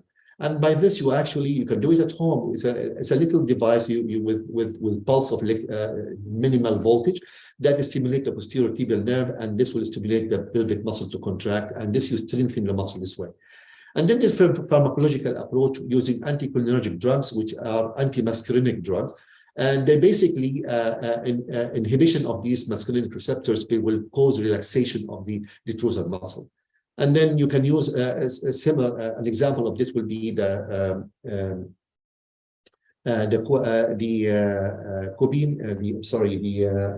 ditropan, and the beta-adrenergic agonist, which is the mirabegron, is one of the latest drugs. It works on the beta-3 adrenergic.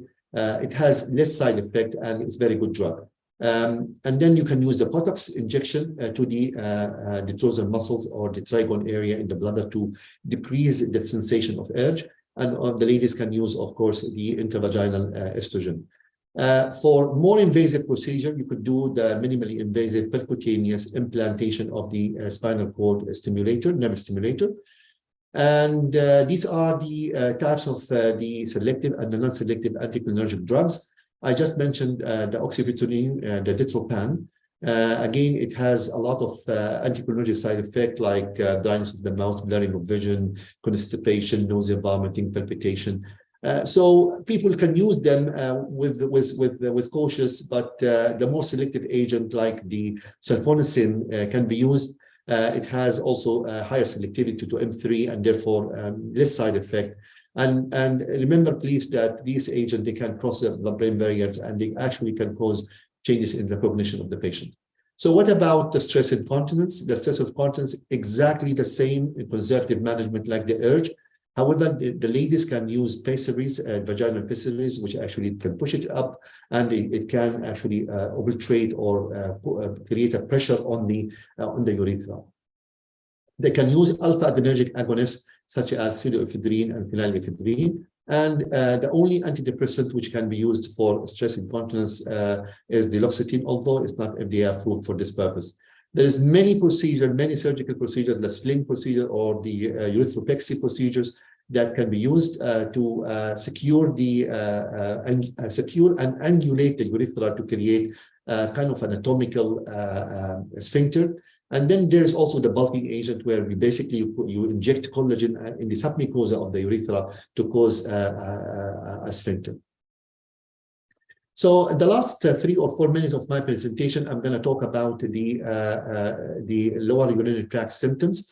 Again, this is more common among males. And if you look at how people describe it, whether the patient or the caregiver, describe it into storage symptoms, which are irritative symptoms like urgency and frequency, or voiding symptoms, which are obstruction. So they have acute urinary retention, hesitancy and terminal dribbling, or post-micturition sensation, which are usually like, I didn't empty my bladder, I still have some dribbling at the end of the void.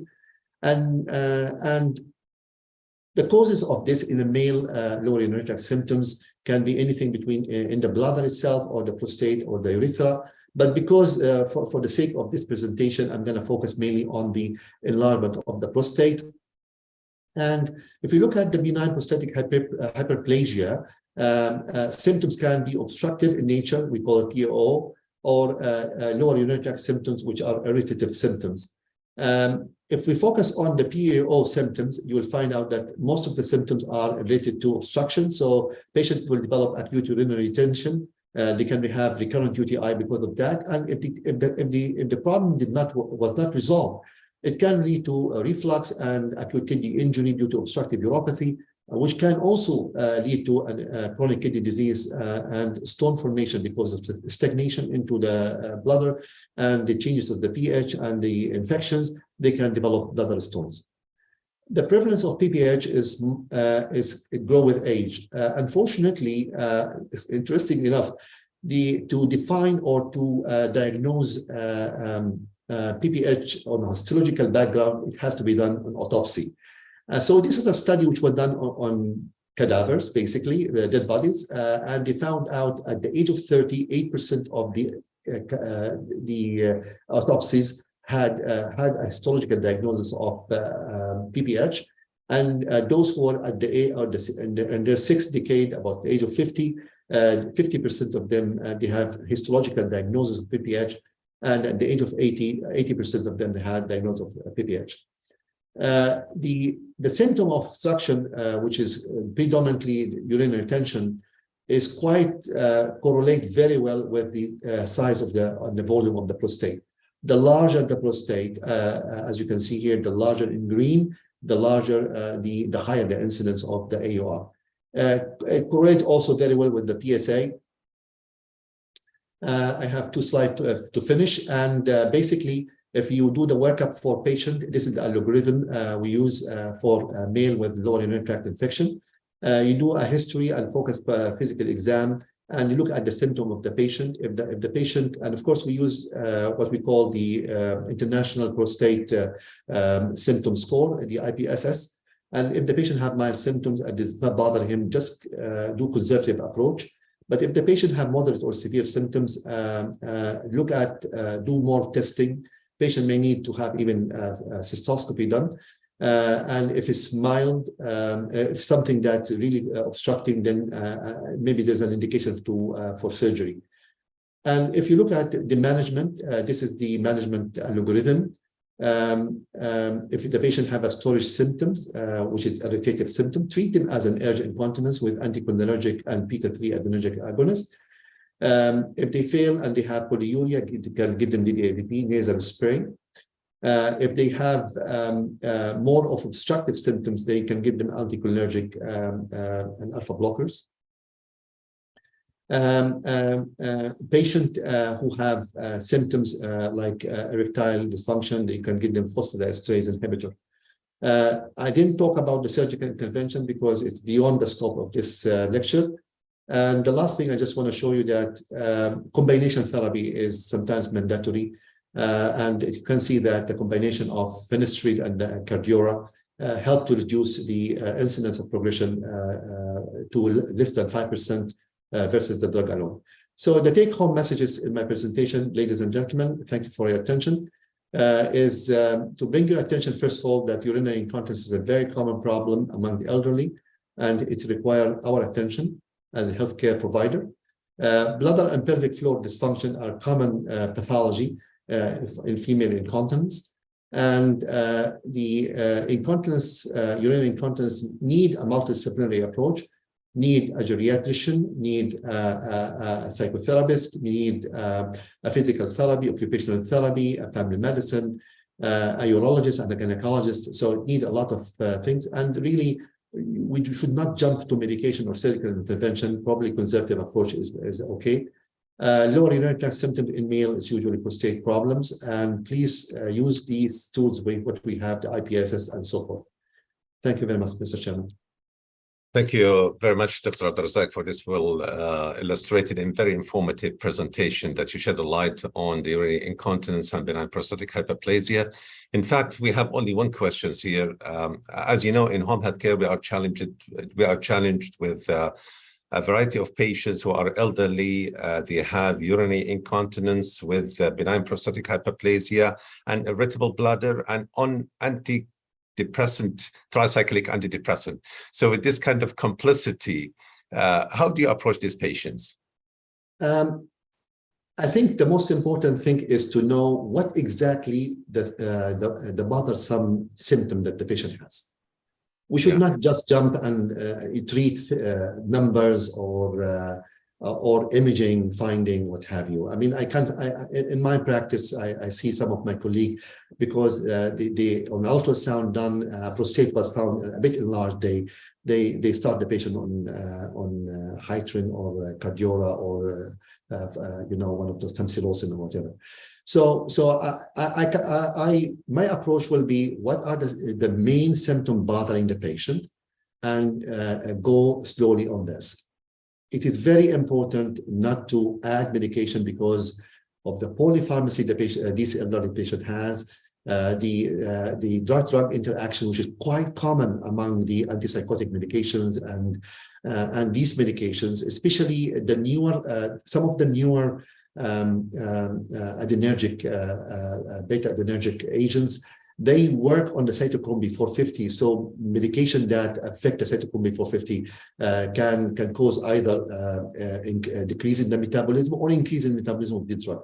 So first of all, I will go with what is the most bothersome symptom for the patient and move on. And use the conservative approach. If the patient have good cognitions, maybe some pelvic exercise, maybe timing to go to the bathroom, getting a commode next to the bed, not to make them walk all the way to the bathroom, troublesome. Thank you. Okay, thank you so much, Dr. Abdelrazak, for your wonderful contribution for the success of this session. In fact, looking forward to see you in Jeddah very shortly, inshallah. Okay, thank you so much. So, ladies and gentlemen, by closing these sessions, we are going to close the whole conference, and we have been privileged by having the panel of Dr. Asim Shambari, Dr. Abdullah Hassawi, and Dr. Abdelrazak Amir in the last sessions. And what I have to say now, الحمد لله الذي بنعمته تتم الصالحات وبفضله تتنزل الخيرات والبركات وبتوفيقه تتحقق المقاصد والغايات. وأشكر الله عز وجل على كرمه وفضله وتوفيقه في أن مكننا من أن نقدم لكم هذا المؤتمر بنجاح. فالحمد لله رب العالمين. So I would like to thank all of the colleagues who were contributing for these wonderful sessions, and I would like to share with you توصيات المؤتمر. Let's go. Okay, can you see the screen, Dr. Abdul Hafiz? Anyone? Can you see my screen? Yes. Okay. Yes. طيب thank you. طيب إذا الحمد لله يعني بفضل الله وتوفيقه مع مرور الثلاثة أيام اللي كانت مليئة بالكثير من المحاضرات والأوراق العلمية والأبحاث من فريق متخصص من المهتمين بالرعاية الصحية المنزلية، والحمد لله ألقينا الضوء على جوانب كثيرة متعددة، ووضعنا أيدينا على مواطن النجاحات والإخفاقات في تقديمنا للرعاية الصحية المنزلية لمن هم في حاجة لهذه النوعية من الخدمات. يعني حقيقة يعني توصلنا في النهاية إلى بعض التوصيات، وهذه التوصيات إن شاء الله راح يعني نقدمها لكم ونضعها إن شاء الله في أيدي من هم من صناع القرار يأخذ بها. يعني العام الماضي الحمد لله وفقنا بفضل الله سبحانه وتعالى إنه بعض الجهات المسؤولة من صناع القرار أخذوا بعض التوصيات ووضعت في بعض المنهجيات ووضعت في بعض القرارات اللي وصلت على أرض الواقع ولمسناها خلال الشهور الماضية الحمد لله. فهذه هي القيمة المضافة لهذه النوعية من المؤتمرات، أنها ليست فقط مؤتمرات للتعليم والتدريب، أيضا هي مؤتمرات لإيصال المعلومات والتوصيات اللي من خلالها نستطيع إن شاء الله نطور خدماتنا ونصل بها إلى الرقي المأمول لخدمة مرضانا وخدمة مجتمعنا وخدمة وطننا الحبيب بإذن الله. فالتوصيات لهذا المؤتمر كانت كالتالي إخواني وأخواتي الكرام. طبعا بعد ما استعرضنا كل الأوراق، طبعا خلصنا أنه تعتبر الرعاية الصحية المنزلية ركيزة أساسية وهامة في تطوير النظام الصحي بالمملكة العربية السعودية للوصول إلى التحول المأمول لتحقيق رؤية 2030. هذه بكل المعايير وبكل المقاييس وبكل الإثباتات والبراهين أكدنا أهمية الرعاية الصحية الأولية الآن في حسن تدوير الموارد اللي من خلالها إن شاء الله راح يكون نظامنا الصحي على درجة عالية من الكفاءة والإنتاجية المأمولة.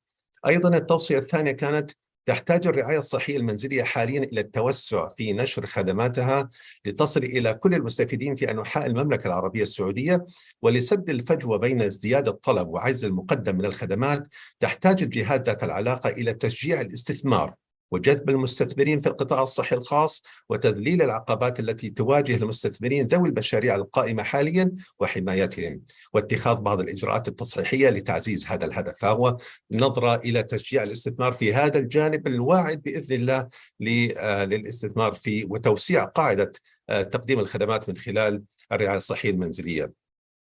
التوصية الثالثة كانت أن تعتمد الهيئة السعودية للتخصصات الصحية ترخيص فئة جديدة مساعدة ممرضة لحل مشكلة العجز في توفير القوى العاملة المطلوبة من فئة التمريض، خاصة وأن كثيرا من الخدمات الصحية المنزلية لا تحتاج إلى تمريض محترف مهنيا ومصنف كممرضة مسجلة، وأيضا إيجاد وظيفة جديدة كمساعد طبيب لحل العجز في الأطباء اللي نحتاجهم في مجال الرعاية الصحية المنزلية.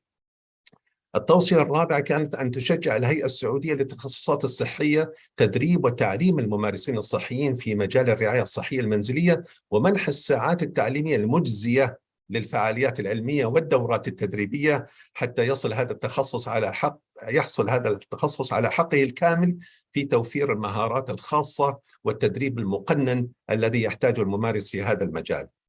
التوصية الخامسة أن يقوم المركز السعودي السباهي لاعتماد المنشآت الصحية على إيجاد شهادة جودة خاصة بالطب المنزلي تهدف إلى تطبيق معايير الجودة وتقديم مخرجات الخدمات الصحية وتجربة المريض ودراسة درجة رضاء المريض تجاه الخدمات المقدمة.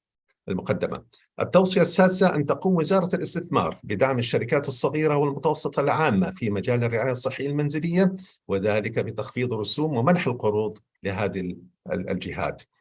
سابعاً أن يقوم مجلس الضمان الصحي التعاوني على تطوير سياسات تقديم الخدمات بالوثيقة التأمينية الموحدة، والحمد لله شهدنا خلال الشهور الماضية وخلال السنة الماضية زيادة خدمات اللي اعتمدت من خلال الوثيقة التأمينية الموحدة وإضافة المزيد. نأمل إضافة المزيد مثل هذه الخدمات الرعاية الصحية المنزلية لتصبح متكاملة في مضمونها وشاملة في مكوناتها على الجوانب الصحية، ليس فقط العلاجية، الوقائية والعلاجية والتأهيلية. التوصية رقم 8 أن تقوم وزارة الصحة بتوعية المجتمع لتقبل خدمة الرعاية الصحية المنزلية. يمكن هذه أحد المشاكل اللي بنواجهها في عزوف من المرضى وذويهم، أنهم أنهم ينتقلوا بمريضهم من الإقامة في داخل المستشفيات إلى الرعاية الصحية المنزلية داخل أجواء حميمية في المنزل. إذن أن تقوم وزارة الصحة بتوعية المجتمع لتقبل خدمات الرعاية الصحية المنزلية والتعرف على جودتها وإيجابيتها في كل ما يتعلق بالخدمات الطبية الوقائية والعلاجية ومتابعة وعلاج الأمراض المزمنة بالمنزل. وتأكيد أن دور المستشفيات محدد فقط في التعامل مع الحالات الحادة والحرجة، وذلك تفعيلا للإدارة المثلى للخدمات الصحية على كل مستوى مقدمي الخدمات. تاسعاً أن تشجع الجامعات والمعاهد الصحية عمل البحوث، وإحنا شفنا مع الدكتورة رجاء الردادي أنه عندنا فجوة كبيرة في الأبحاث بالذات فيما يتعلق بأبحاث الرعاية الطبية المنزلية. إذن أن تشجع الجامعات والمعاهد الصحية عمل البحوث والدراسات الطبية والعلمية لتحليل القيمة المضافة للرعاية الطبية المنزلية وسد الفجوة الكبيرة في مجال الأبحاث الإحصائية والطبية المتعلقة بالرعاية الصحية المنزلية. عاشراً أن تتبنى الجهات ذات العلاقة وعلى الأخص شركات التأمين الطبي دعم وتطبيق برنامج الرعاية المنزلية المتكامل للأمراض المزمنة، ارتفاع ضغط الدم، السكر، ارتفاع الدهون بالدم، الانسداد الشعب الرئوي، مرضى الفشل الكلوي وغيرها، حتى تصبح هذه الخدمات تقدم من خلال برنامج يقدم داخل أروقة المنزل وليس المستشفيات والعيادات. رقم 11 أن تتبنى الجهات ذات العلاقة وعلى الأخص شركات التأمين الطبي دعم وتطبيق برنامج الرعاية المنزلية المتكامل اللي احنا قلناه الآن. ورقم 12 أن تتبنى الجمعيات العلمية تصميم وتطوير وتطبيق الحملات التوعوية المجتمعية بالتعاون مع الجهات ذات العلاقة للتعريف بأهمية التطعيمات لدى البالغين. للأسف احنا ما وصلنا في التطعيم البالغين إلى المستوى المأمول من التغطية. نجحنا نجاحات كبيرة في الأطفال، تطعيم الأطفال، لكن نحتاج إلى مزيد من الجهود للوصول لهذه النسب المطلوبة المأمولة وتأكيد أهمية التطعيمات لدى البالغين وعلى الأخص كبار السن المعرضين لخطر الإصابة بالأمراض المعدية للوصول إلى التغطية التحصينية الآمنة لمجتمعنا وبالذات لكبار السن.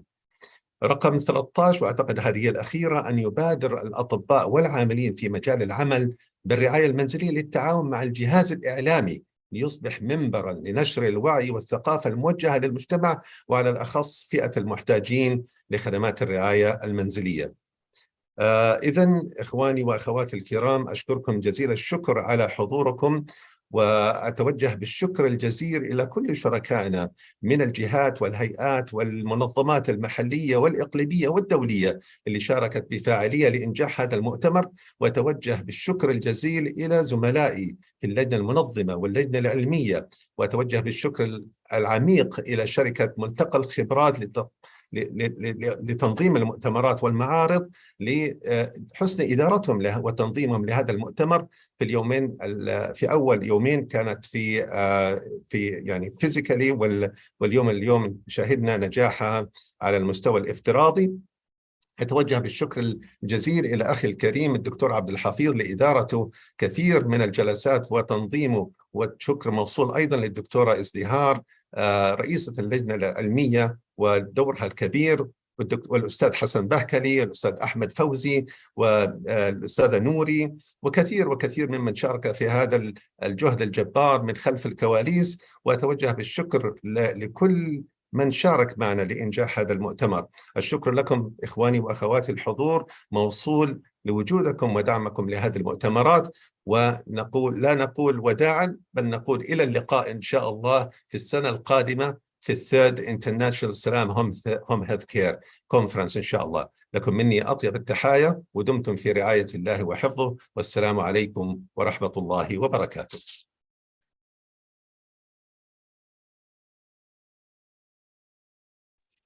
وعليكم السلام ورحمة الله وبركاته. جزاكم الله ألف خير دكتور أشرف. الله يعطيكم العافية وشكرا ربنا جزيلا. يعطيك العافية والقوة ويمدنا إن شاء الله بما يرضيه لنصل إلى المؤتمر الثالث إن شاء الله إذا لنا عمر العام القادم. بإذن الله رب إن شاء الله يجمعنا على الخير والمودة والمحبة والعمل الصالح والعلم النافع. وأنا حقيقة فخور بكل فريق العمل حقيقة. لن أوفيكم حقكم، لكن الجزاء والثواب من الله سبحانه وتعالى، ثم لكم منا الشكر والتقدير لكم جميعا. نعم نعم، وهم كلهم الآن قاعدين ما شاء الله، ترى الستاف كله متواجد معنا فيرتشوال، كلا من مكانه، وهذه الرسالة وصلت إلى الجميع. والله وما أحلاها وما أرقاها من رسالة سامية تصل إلى كل من عمل وبذل وسهر وأعطى وفارق ابنه وفارق أبوه وفارق أمه وجلس الأيام المضت اللي قبل المؤتمر وأيام المؤتمر، والآن إحنا لسه قدامنا جهد إن شاء الله بعد المؤتمر لتصفية كل الأعمال وترتيب نفسنا للبدء للمؤتمر الثالث إن شاء الله. إن شاء الله بإذن الله. لكم مني جزيل الشكر والتقدير، ونلتقي على خير. خلاص روحوا نرتاح الآن، وإن شاء الله